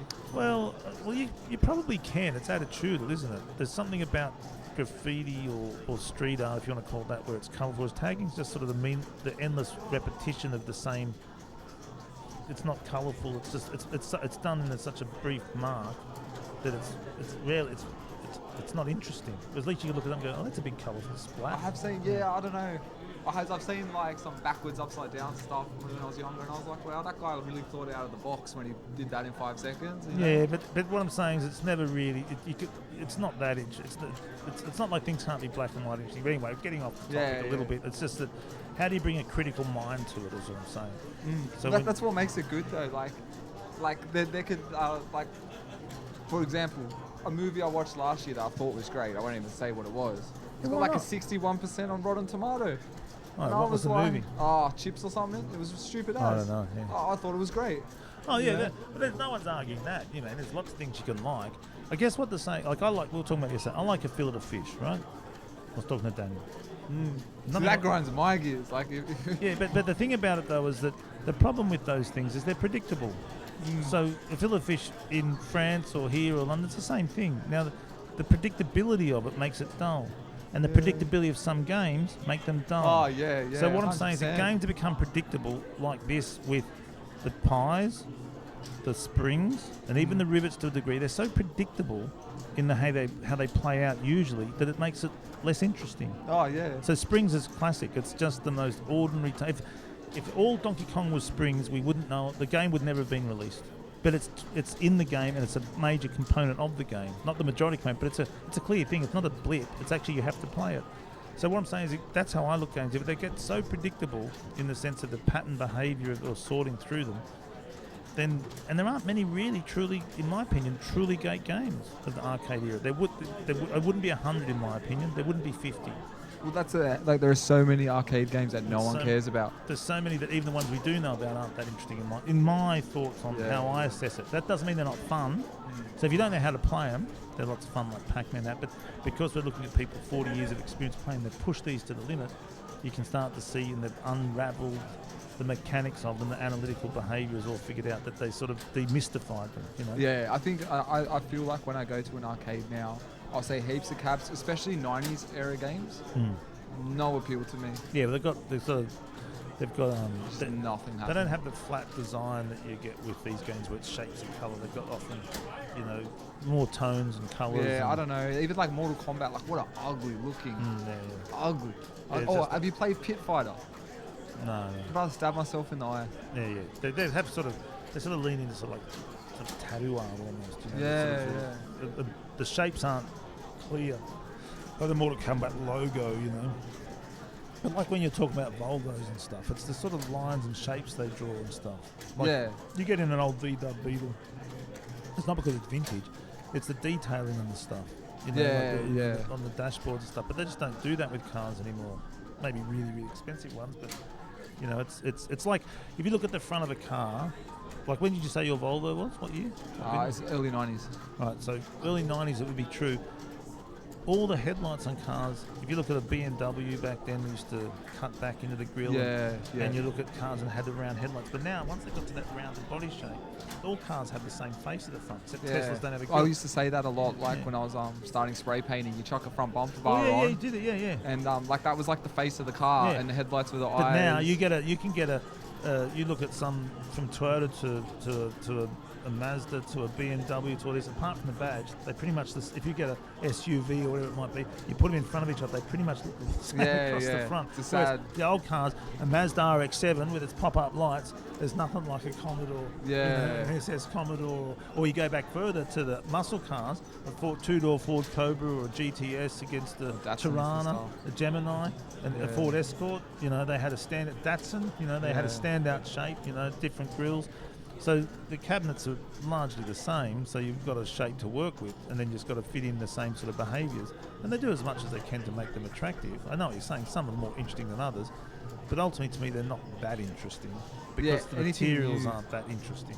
I think I'm not really stoked on the way car design left after 1990 was like the end of an era for like beautiful automobiles. Yeah. Like it's just. Well, that's when they rounded, was it? Yeah. Time, yeah. Well, say the 1989 BMW, that's just pure sex on wheels. Well, look at it this way. Remember the old Ford Falcons of that era with the really boxy and long looking, pretty heavy looking. Now let's say we call that an ugly car, right? Just for the sake of conversation. Yeah. Then you choose a car that you think's more attractive than that of that era. Yeah. I don't care what. So what will I say? Of a family car, not some sort of exotic car like a Jag or something. I just mean a regular car that someone. So I'll say the Volvo S90, very similar car. Right, yeah, okay. I'll bring up a photo to show you. Yeah, you don't. Oh, okay. But what I'm saying is, let's say you look at those cars. Yeah. And because someone's designing them in a different manner, you've kind of got a chance with that. Because someone might get it right, someone might get it completely wrong. But now, all the edges, everything's been removed down to almost like maybe it's partly design and marketing. We're not going to get any different. Yeah, what's happened? I looked into that. They're generic. And that shape is lends to like saving of fuel. Yeah. So they don't want any straight edges anymore. That makes sense, Cause so like I think for bleak my objects, my cousin had a car like that. It's actually stunning, the lines on it, even though it looks ugly as in its same right. Well, see, the old cars like that, if a lot of cars look a bit like sneakers today and things like that. They have this kind of weird sort of soft. There's nothing wrong with it, but it's just they're all generically the same, like the fillet of fish. You get a car, you hop in and go, oh, it's kind of like every other car. He goes, not my new car. And go, not really. It's just the same as every other car. Yeah. And that's what I mean with cabinets. When you line them up, they might have different pictures and colours, and it's not that much difference to me. Like they are do look, but see, if you talk to someone like Paul Hanitsky, he'd be tearing into me now. He'd go, Phil Davies, this guy, he does not, because he really appreciates them like you do. He thinks they're, and I can understand the appreciation from a heritage point of view, and they are different, and you like them and all that. But for me, they're not. For me personally, is all I'm saying. They're not. They don't hold in a resting plot. I don't want to sort of sit in my room and stare at one. I get it. Yeah, that's really interesting to look at. It's interesting to look at for me for about 10 seconds tops. Yeah. Just go, oh yeah, that's colourful. Then you might go and look at a few details because that's what that is from this distance. But out that just Matt Tecchio just lost his first man, so we'll point that. So he's not even halfway through the game, and he's got pretty much almost like half the points of the top score right now. So obviously, because level 1 and 2 and 3 are also short, this is potential to be a massive game. Yeah. Massive game coming up, and Pelly's settled into a good game. He's going on 144s. Yeah, I think about the 300k mark is when you want to start judging it. I'm just saying, like, he's settled. I'm not saying he could be all out in the next 30 seconds. It could be. Yeah, I think man, it's very... Because he came off the back of a game, so he's just started again. We just haven't looked across, been talking about this other stuff, which is fine. I'm happy to talk about it. I don't want to come off... I'm coming off a bit aggressive. I just feel like this is a conversation, not because of you, but, rounding art and stuff. But when you get into design, like when you think about talking design, you can just as much talk about the Coca-Cola ribbon writing. We can talk about, the Chuppa Chuppa lollipop wrapper. We can talk about... See, I love all that. I should have gone to that line of work. Tins, I love font. Yeah. Ooh, good play, Greg. I was scared he was going to back jump that. You can talk about book design covers, all sorts of stuff. I wanted to be a sign writer. I thought like they do some sick stuff. And another spray painter. very hard industry to get into sign writing. I was taught a little bit of it when I was younger, when I was offered a cadetship in graphic design. I did a little bit of it, but not a lot. But it's one of those things that's... I've got a friend whose father-in-law is a sign writer, and I've seen some of his work. It's really skillful. And because of that, the way you can do... Because I think I typeset books. Yeah. And the way that all letter spacing optically works and all that sort of stuff. But when you're writing it by hand, you have complete control to compress and extend, and that's why things of a certain time are far more elegant than any handset type. Like typesetting's got nothing on handwritten stuff when it's done well. I like learned hand when I lettering. was young, like looking at all the good sign writing stuff, like the proportions of each letter have to be bang on, otherwise it's not good writing. Like you just look at it. If you're, well, I just meant if you're doing like that, but if you're writing just a word, you can really do things with it and extend and curl things. Like if you look at the letter C on Camel cigarettes, for instance, we're talking about before, you look at the letter C on that, it's quite attractive, Yeah. There's things that they can, and they weren't so, because then now a lot of it gets into gimmick stuff, and you have to, like that's just how people read these things. It's a different sort of competition out there in graphic design, particularly logos and stuff, and also what they're made for now. So a lot of them are falling on phones this big, so they've got to be very clear and easy to read. Whereas you look at older logos, like you've seen the Lions Club logo with the two lion faces back to back. Oh yeah, that wouldn't happen. No, you wouldn't do it now. You'd have to simplify it right down. It's just too decorative. So that sort of more detailed decorative logos are, you don't see them. So is they getting easier to reproduce now as well? Like we've got to have them small, like really small to fit on phones, and small to fit on like a, like Uber and things like that. And they've got to fit into that shape, circles and little squares with rounded edges, and that's all. Helly, what a madman. But the thing about this sort of stuff is quite interesting because they're working with such a limited palette, not just colours but also just blocks, to make. It's quite impressive. You think of this is coming up to half a century ago, like Space Invaders, like what they did with just one colour, on black, and the personality they gave those little aliens with the big thump and bass. That's pretty impressive sort of design work. Do you know what's crazy for me? Like when I first got into Donkey Kong, I played it on a Raspberry Pi, and when I first went to go see a real Nintendo cab when 89 got one in, I had never heard the analog sounds before. Oh. That stomping sound that you hear occasionally, the doof, doof, doof, it just doesn't register. Yeah. Like it's almost not. I'd say it's there at about 5% capacity. So I went to Ben's machine and it sounded evil. Like there was this beast. I think if you there. listen to I think the Space Invaders one had a really big bass in it or something. Yeah. It actually like some pinballs have some good sound, because that's a big attraction part of them. It's actually a really important thing that you don't appreciate sound enough when you're younger. And I feel like the older I get, I'm like, man, it really creates the atmosphere. Oh, yeah, definitely. But I don't actually appreciate it any, like the Donkey Kong thing, like I've gotten so used to that stomp now. But I just remember the first time I heard it, I was like, whoa. This is, it was more of a cutesy game until then, and then it looked like an angry game, and then now it's back to being cute. I remember when I saw Space Invaders for the first time. Went down with my brother, he was older than me, and his mate. We went down to the local squash courts, and we said, we'll go and see this thing, and I didn't know what. And Chris Chapman's name was, I would have said this before, and just put a 20-cent piece in and play this game. And it was the weirdest thing because he was controlling something on the screen.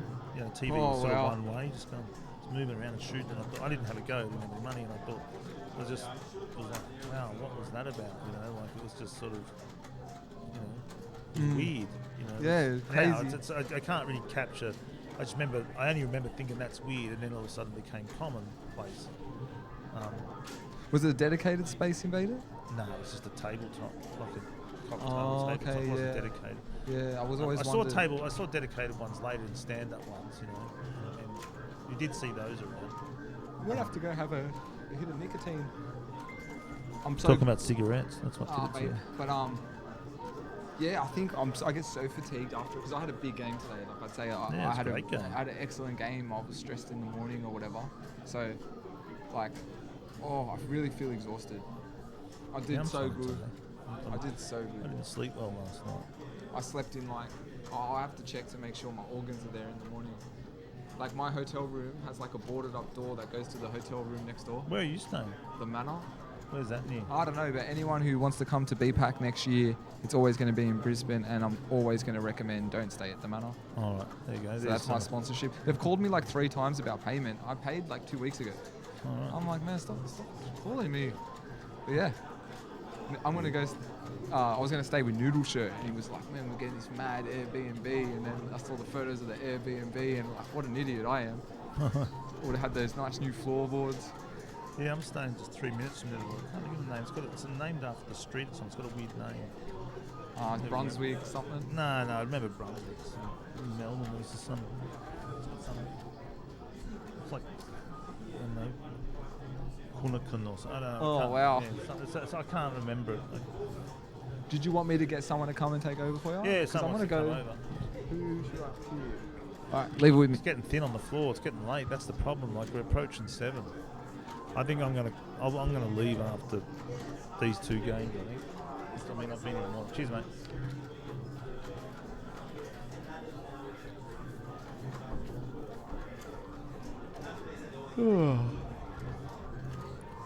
One second.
So I think you turn off on A and turn on on 8A. I get this one.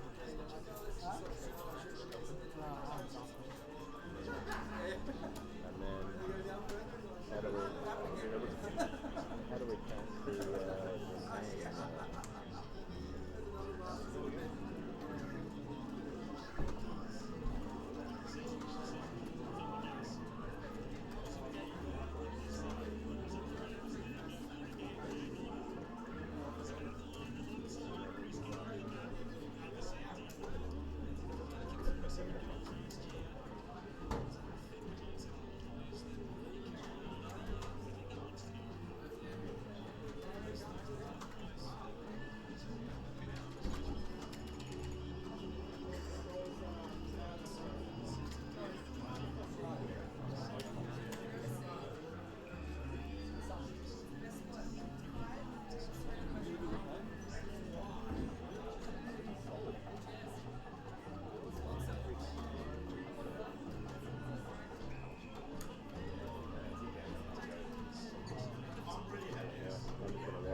That's all right.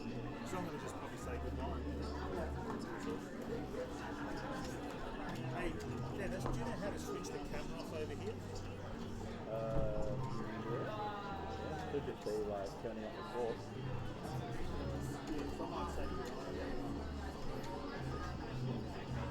Yeah, that's it.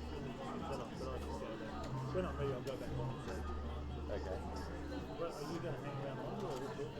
I'm probably going to head off home at some point because pretty knackered. So, I'm just out of energy from the stuff.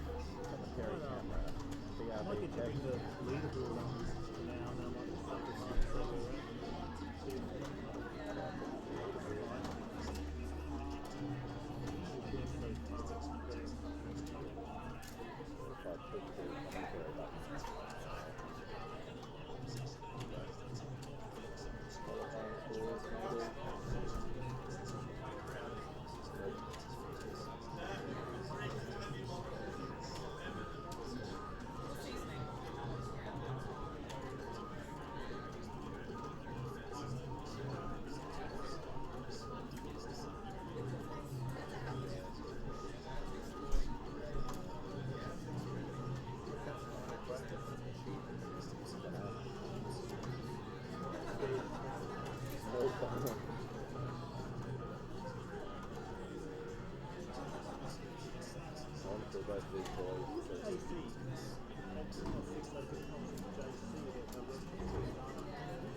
Hey, here we are.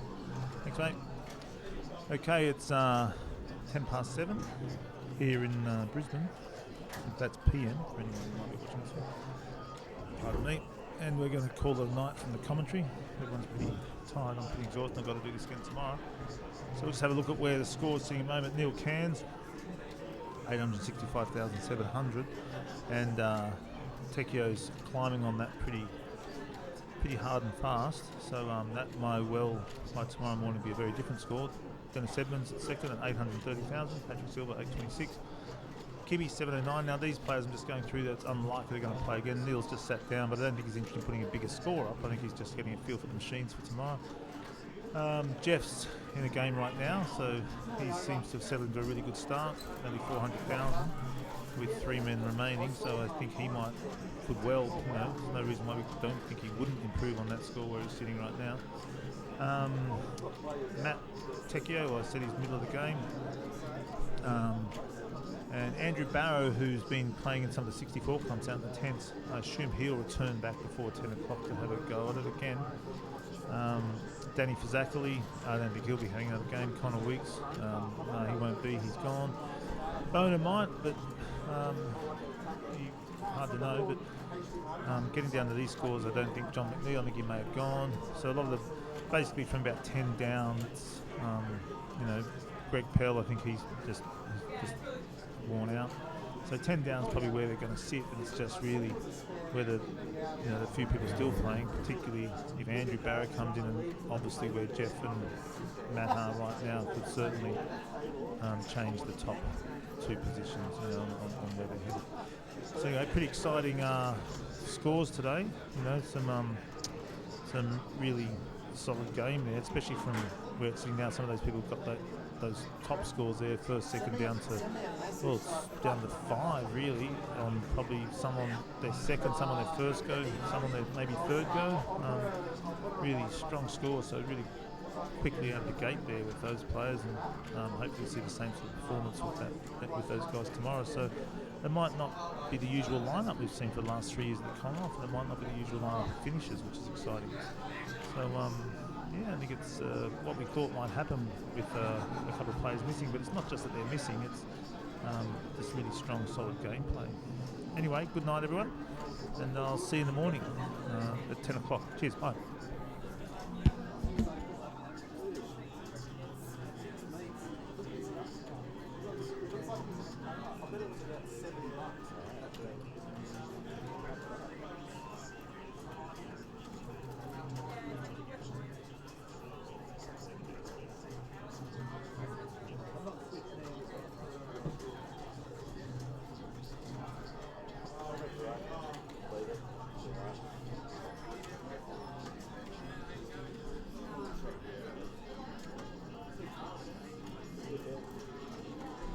Probably only 2,500 from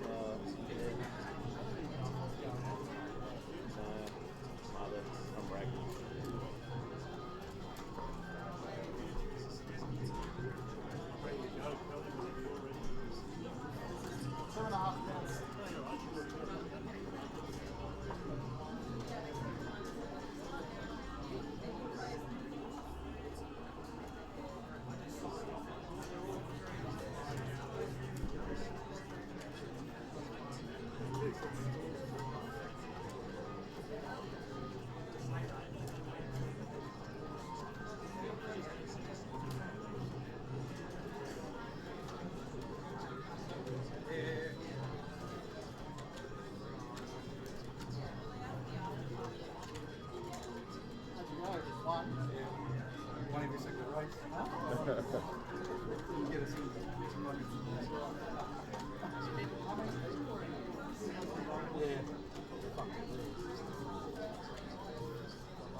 Yes. You want me to sing a song?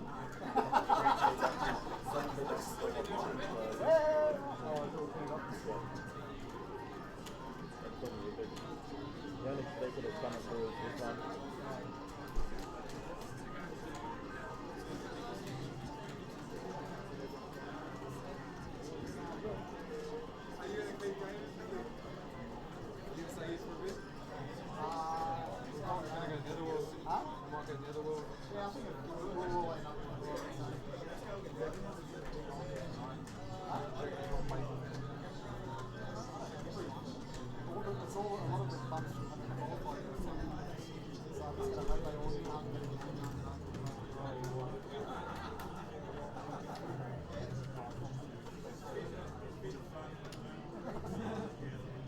I do actually like it. It's more similar to iPod.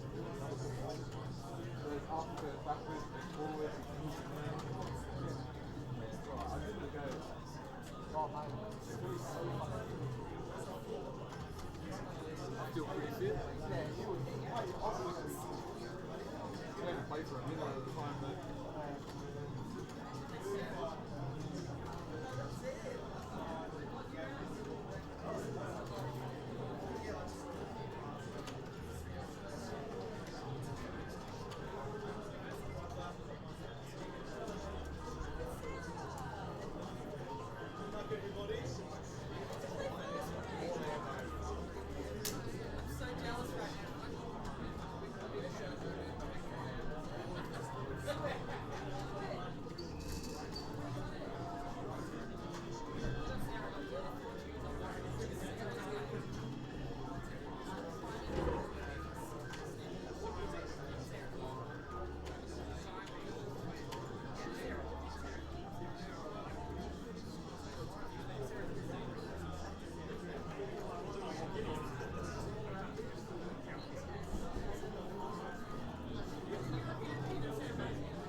Love it.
$50 fees, you know. There's negative money in here. How does that work? It's just paper. That's a job. Why does your wallet look so fat? Because of the games happening. Don't mention it though. No jinxing. Okay. May I ask who, or is that jinxing? It's on the screen.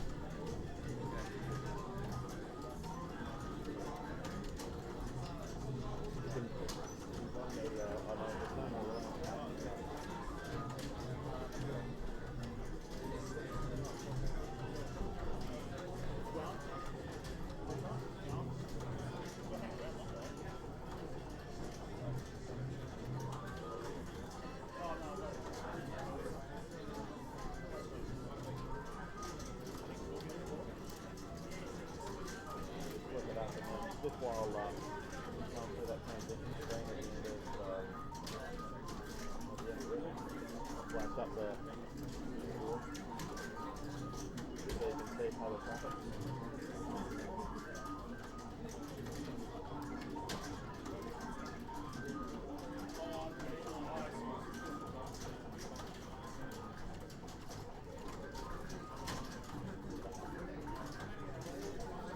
I think Neil and I are going to get wrecked. I can't wait. So I think Neil and I are about to get wrecked. I hope so. Oh, just walked it down.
Making them each year, so if you like it, you'll get it for a stand.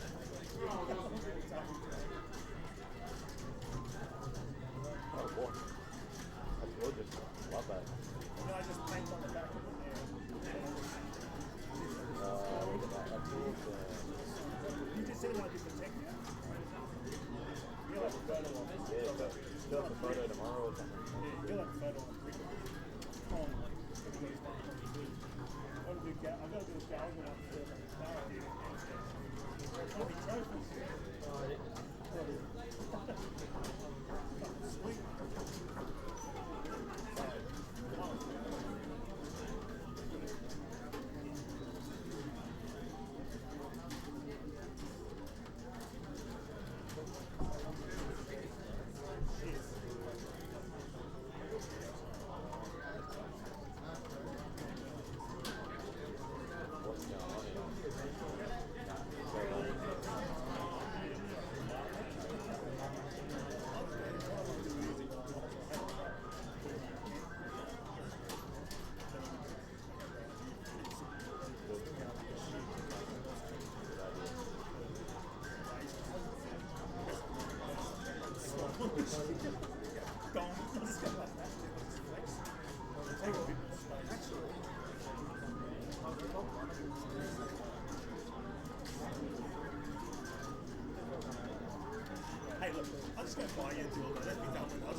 because I just do it out of country, it's just fun to make it. I don't mind putting on a basis of it.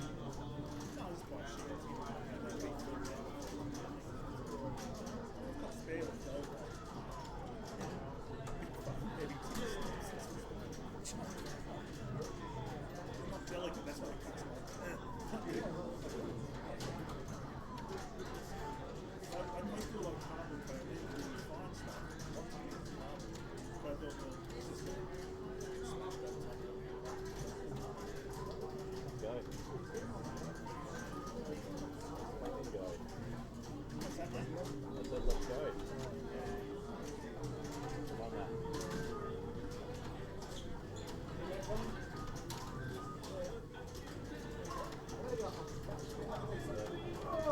See you later, Dennis.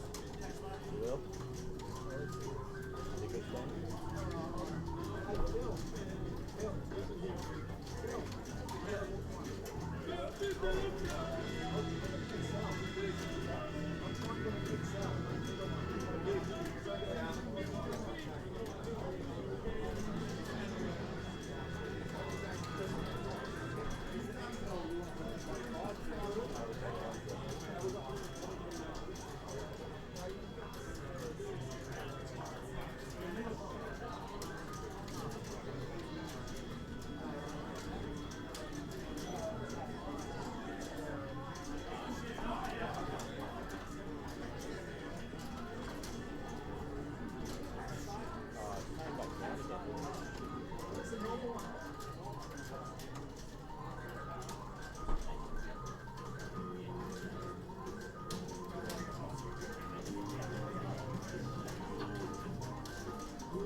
There's some marketing papers here.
Probably not.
There's no room for Danny though.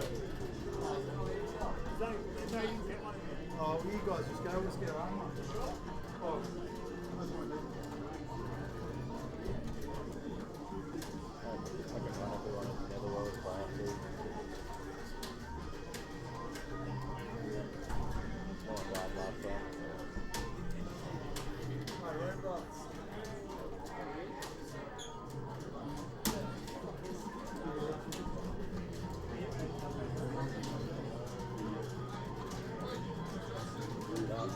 Just like 100 pages before it's separated.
Good, thanks. Good. Is this the Donkey Kong thing? Yeah, it's just watching the DK stream at the moment. Yeah, so we've got two of our best high scorers there, and we're just managing the stream, and we've got it getting projected on the wall over there as well. Yeah, it's they're going pretty well at the moment. So there's a bounty for a million points, and most of the guys within striking distance is getting it. Okay. What's the bounty? 500 is it? 500.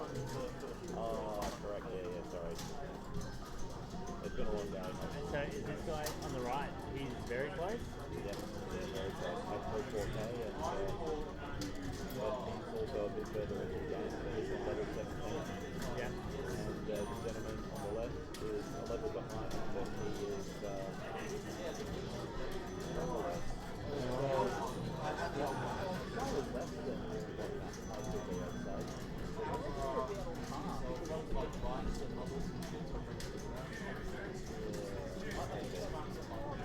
Yeah, we're not sure. But no, I'm pretty excited to get towards the morning end of the game. Yeah. So, I'd like to go and go and grab Timmy if we need to hang out. Get there soon. Yeah. We'll bring up the... And so what do they got on those things? They got like 3 lives? 3 lives, 4 lives each. So the current score was that, so we've got to get to 8 lives each.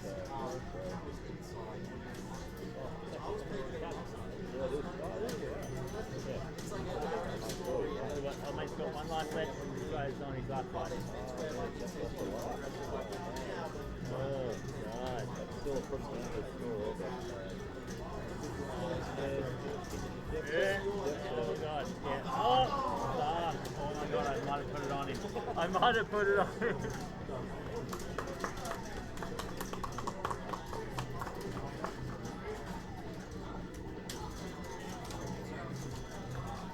Still a great score. Fucking joystick doesn't fucking sorry. He'll be right. Just as I say, I'm like, he's got no lives, this guy is.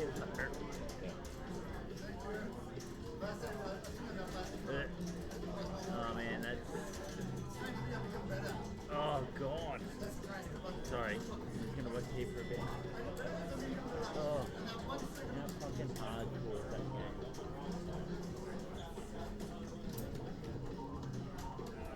Oh shit.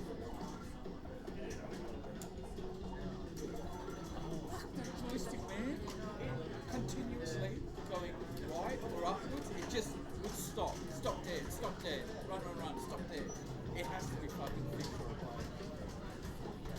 pageant and skip the challenge, man.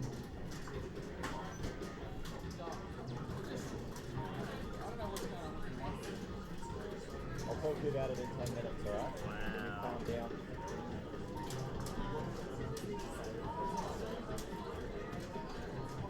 Yeah, but I'm not going to say that right now. Yeah. I'll say that right now.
With the music suddenly going up fucking full ball.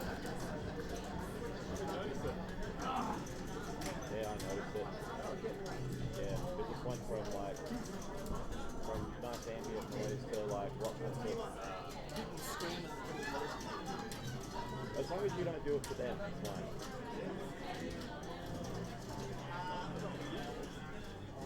I'd never. You know me, I would never do that.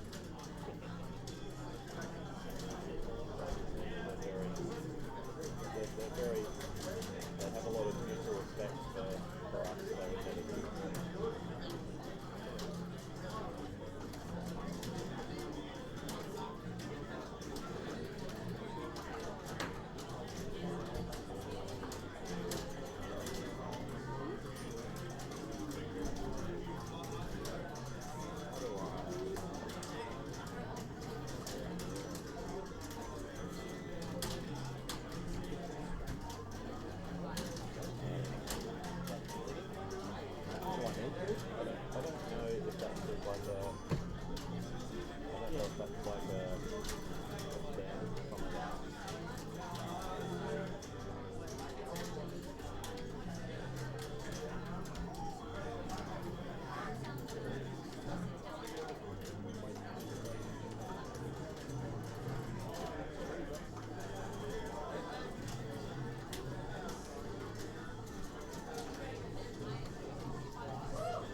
the problem. The more experience you get, the more everyone starts to forget about the captain. I don't think games is over. Yeah, but you have to take it. So we went around instead of going to take specials when we were around the corner after we had it. After we went and unloaded on them, so Hey, get your 1,000 ready, because Almost going to fucking do it. he's pretty close. He's locked in. I just went and seen him. He's locked in.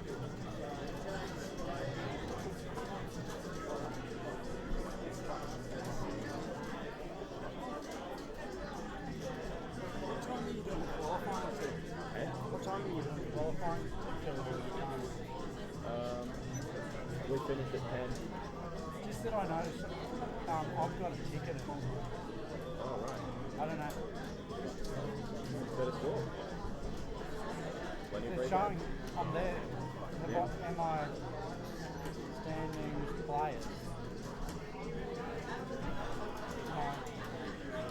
Yeah. Apparently I'm active. I don't know. Better score. I'll just put a score. Yeah. Right to jump on any machine. Yeah, please. Report to Tyson.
Rounding off the blade with my screwdriver. I can fucking hear it when you turn it. I can hear it clicking while you're turning it.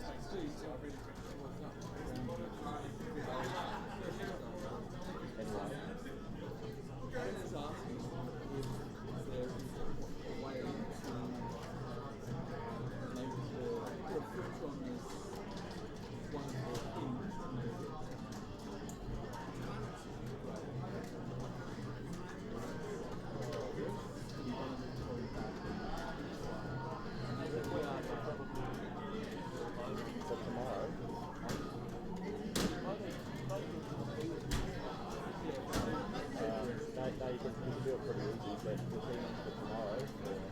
Oh, he watched it, but he wanted to test it. I don't know why he wanted to test it.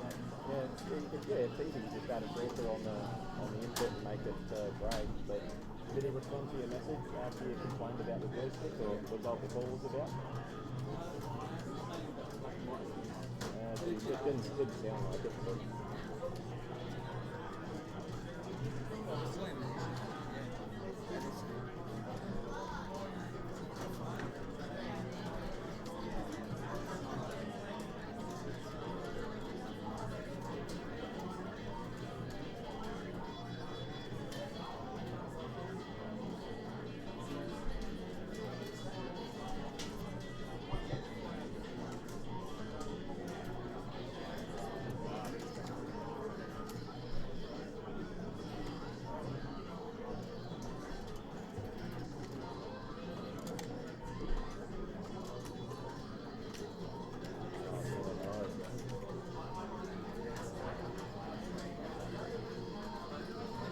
even if you went up the ladder, he would just make that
maybe 1.05 comfortably.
passing in a minute because Matt's nearly at a meal.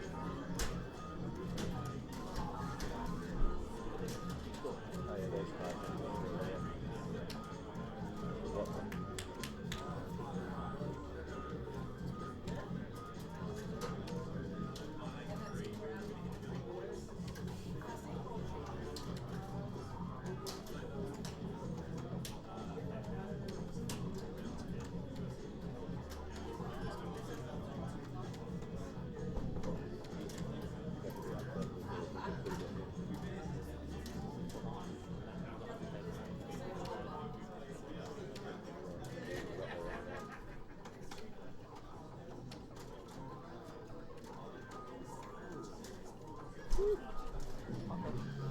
Just a tiny bit, like just one little wing.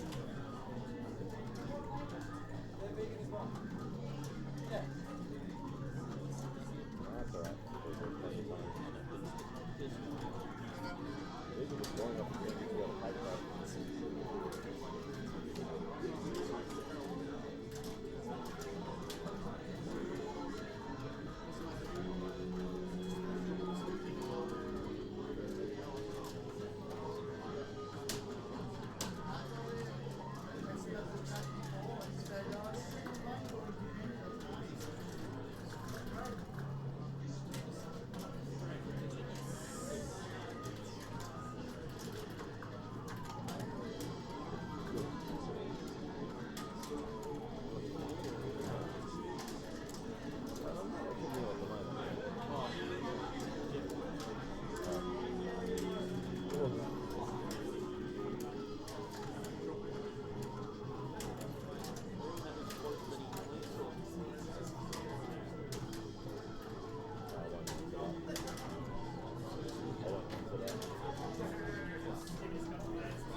got it, Done. right? And he's still going.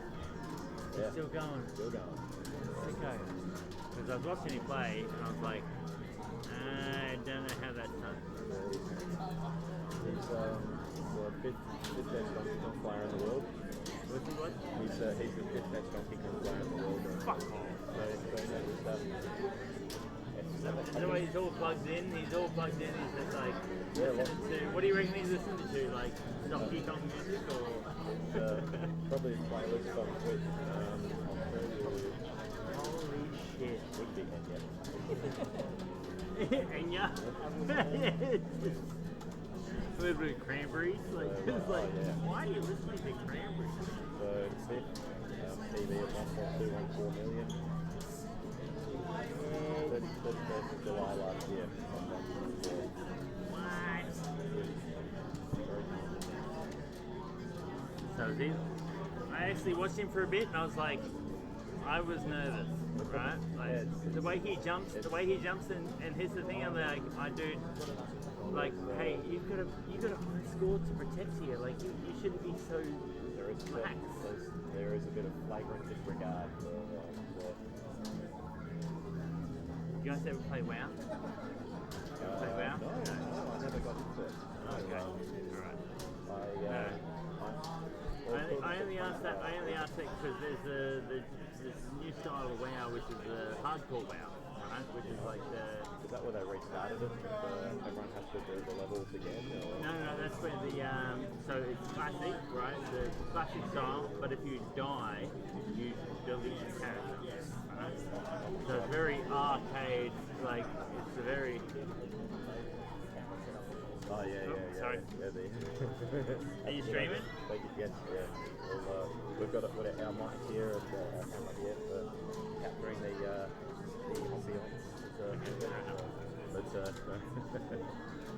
It's all good.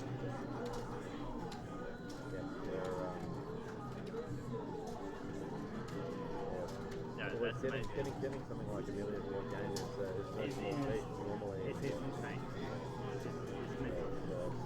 Very cool to see in a live environment. Well, I hope he sets I hope he does it.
Hello?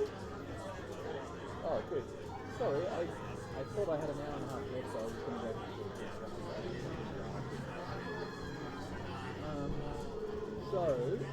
the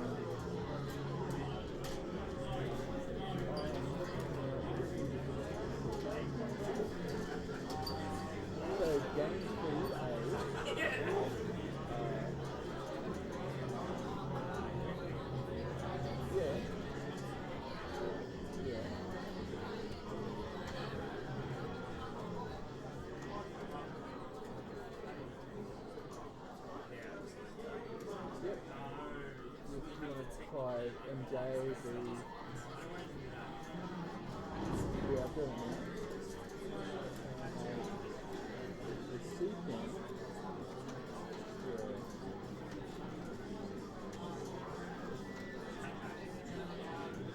Yeah, I'm looking at it right now.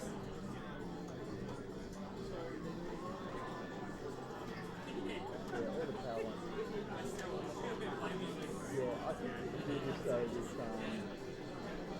yeah. So, so if I go down to, yeah, filters, highlight two, I'm trying to do the colour one. That's fine.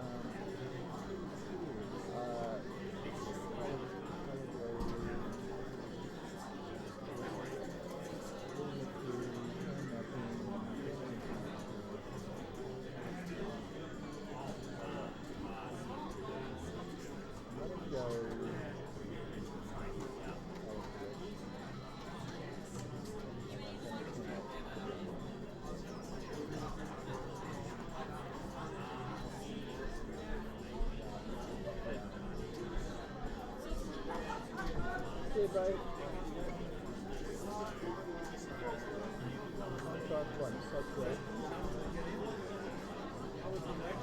There we go, saturation. Saturation, buddy.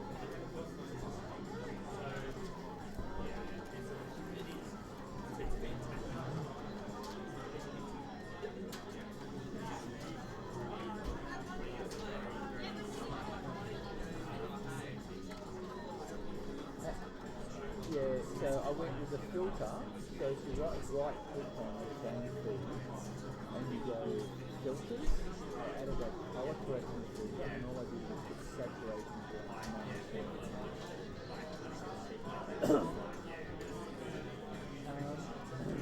will that be something you want? Will Jimmy want that? Now all the players want that? Yeah.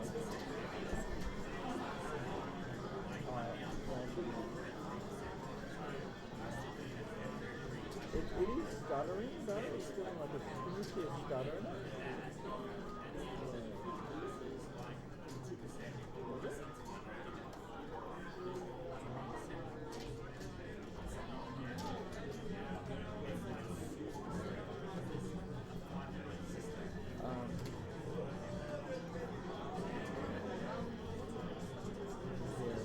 The thing is, one reason it might be the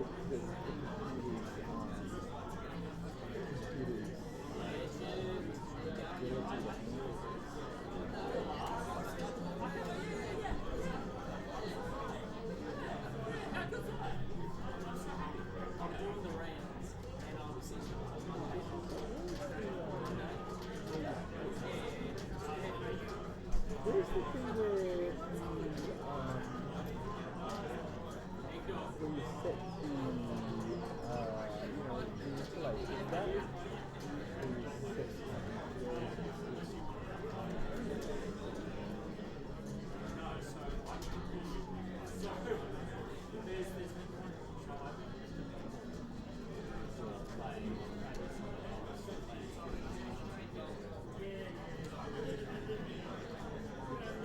the, the installation? That is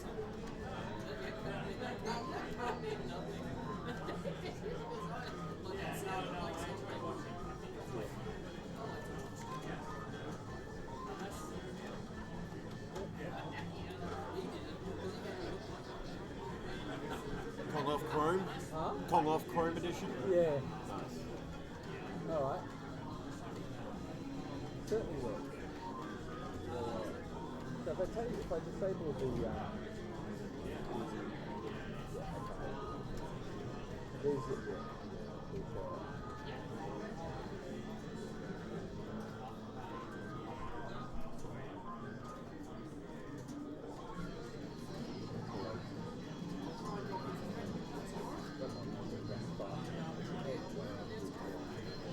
alright. I'll leave it there. Okay.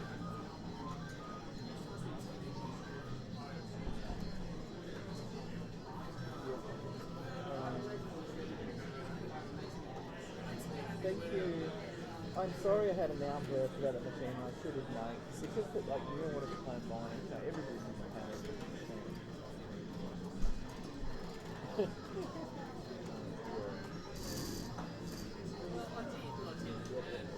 Well, we tried to fix that one, but then it was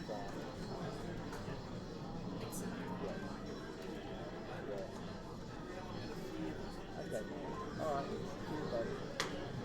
Yeah, okay. You want it?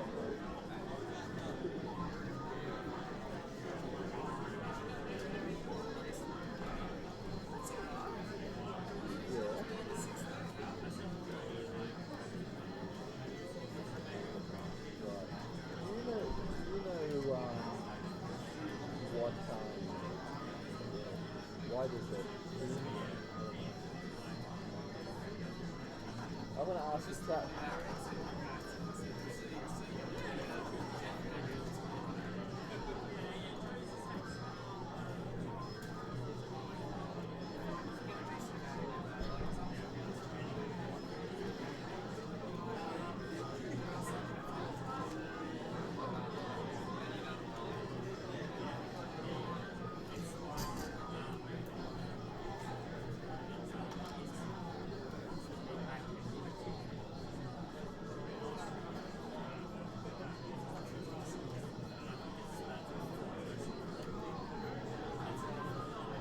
You want to pick extra colour?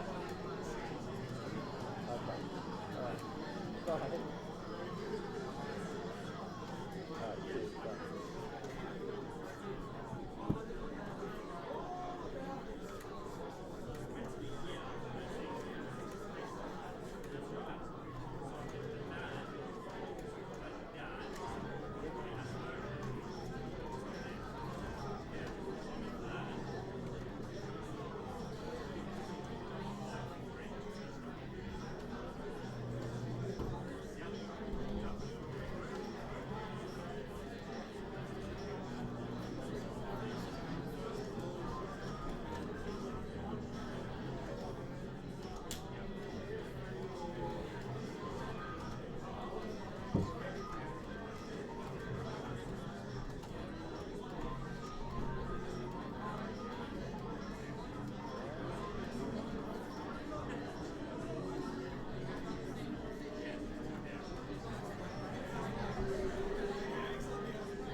One is a lot lighter than the other one.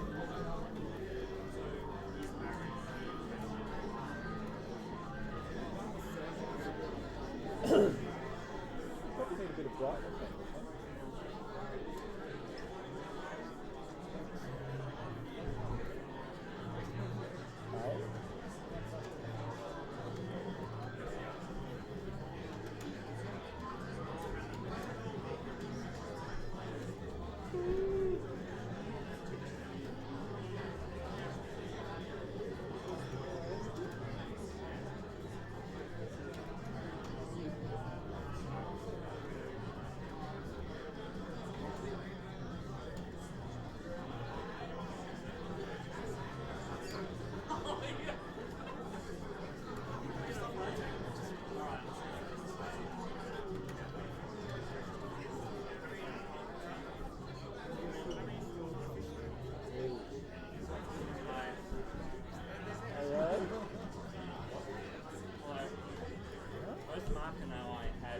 versus classes. Yeah. We really don't want to play. Okay, we all the pin. So can we Oh, just you've got play? classes? Yeah, can we just play for like a second? Yeah, I want you all to go on for start. Yeah, that's what I'm saying. Do you want us to do that first? No, This take our the process fucking for shut up. Alright. There you go. I'm playing for longer than a second. I hope. I won't.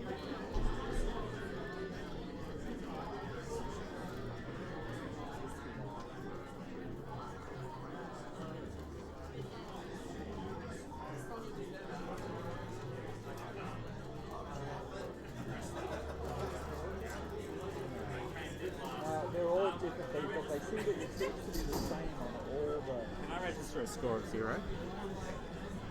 I don't know. You do that with guys. I actually want to do it as 0. Well, just you gotta Yeah, do it. that's It's fine. like- Yeah, I'll do it. Just die. Kill yourself though, and just say, "Oh look, I've died." I don't know why this one is so unattested with it.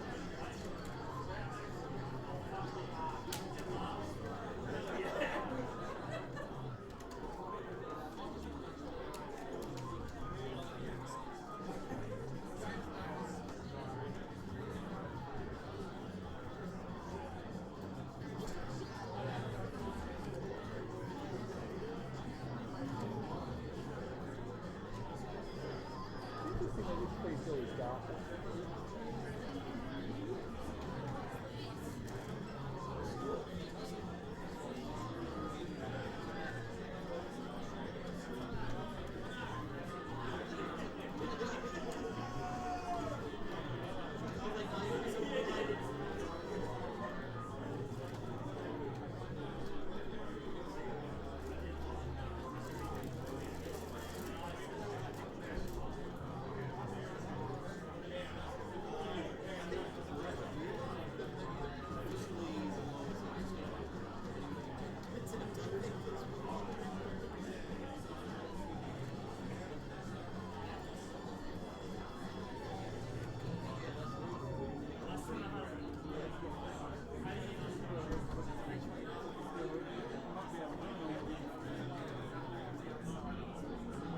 That looks about the same, yeah, right?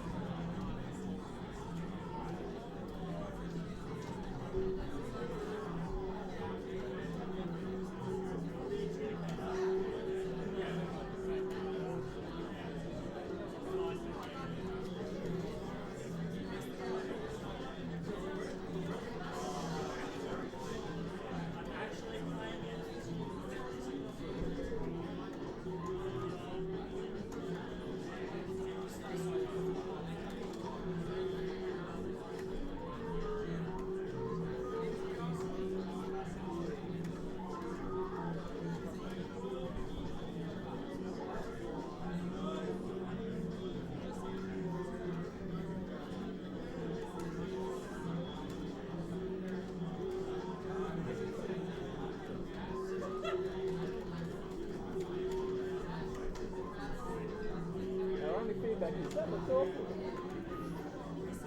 Oh, well, that's what some.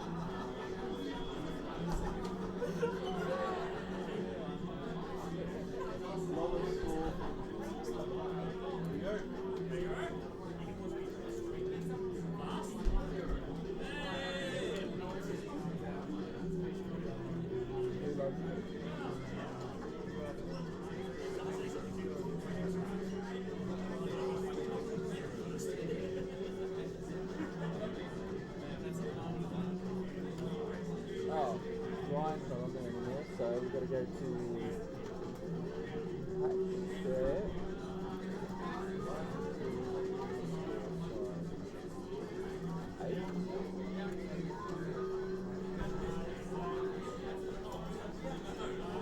Today? Oh shit. Okay, no. Is that Dennis?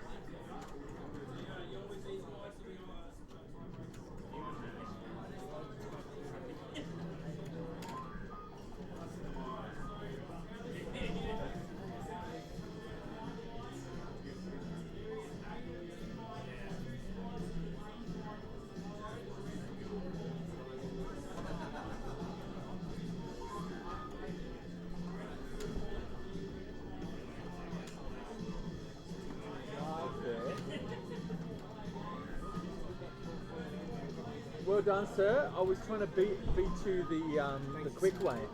Oh, were you racing it? Yeah, I got on because I knew that you started earlier, and I said Matt will be doing everything. He'll be leading spin. He'll be going for 1.1. I was right. I was playing because I got to 7. Like my first man was like 600 grand. Yeah. First man, and then I had these 2 deaths which really annoyed me. But I pursued with the bottom hammer, and I was like, okay, maybe I could hit him right at the post or something. How far did you get? That's a damn good score. 747, so it was like 17 or something like that. That's really good. No, maybe not. Yeah, my first death, I was about, let's say somewhere 500-600, and then fireballs. There's nothing I could do. They just timed me out, and then I died on the springs twice, like a champ. I don't know why. It's amazing. You can focus for so long and get like 600k, and then all of a sudden, death, and it's like. Yeah, I know. I kept telling myself, like, you could die at any time. Shut up.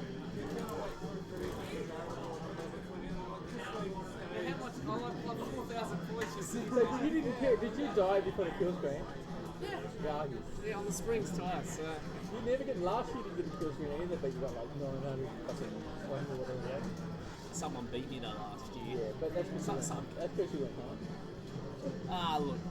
No, you take the win, alright? No excuses. Well, that's what we'll be saying tomorrow. Exactly. I've learned my lines.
That's 3 years in a row. Otherwise, I would sort it out.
Yeah.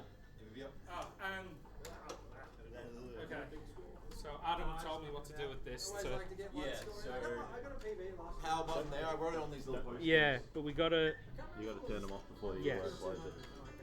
I got to start, which I've never done before. All right. Thank you everybody for watching. We'll be back in the morning. Bye for now.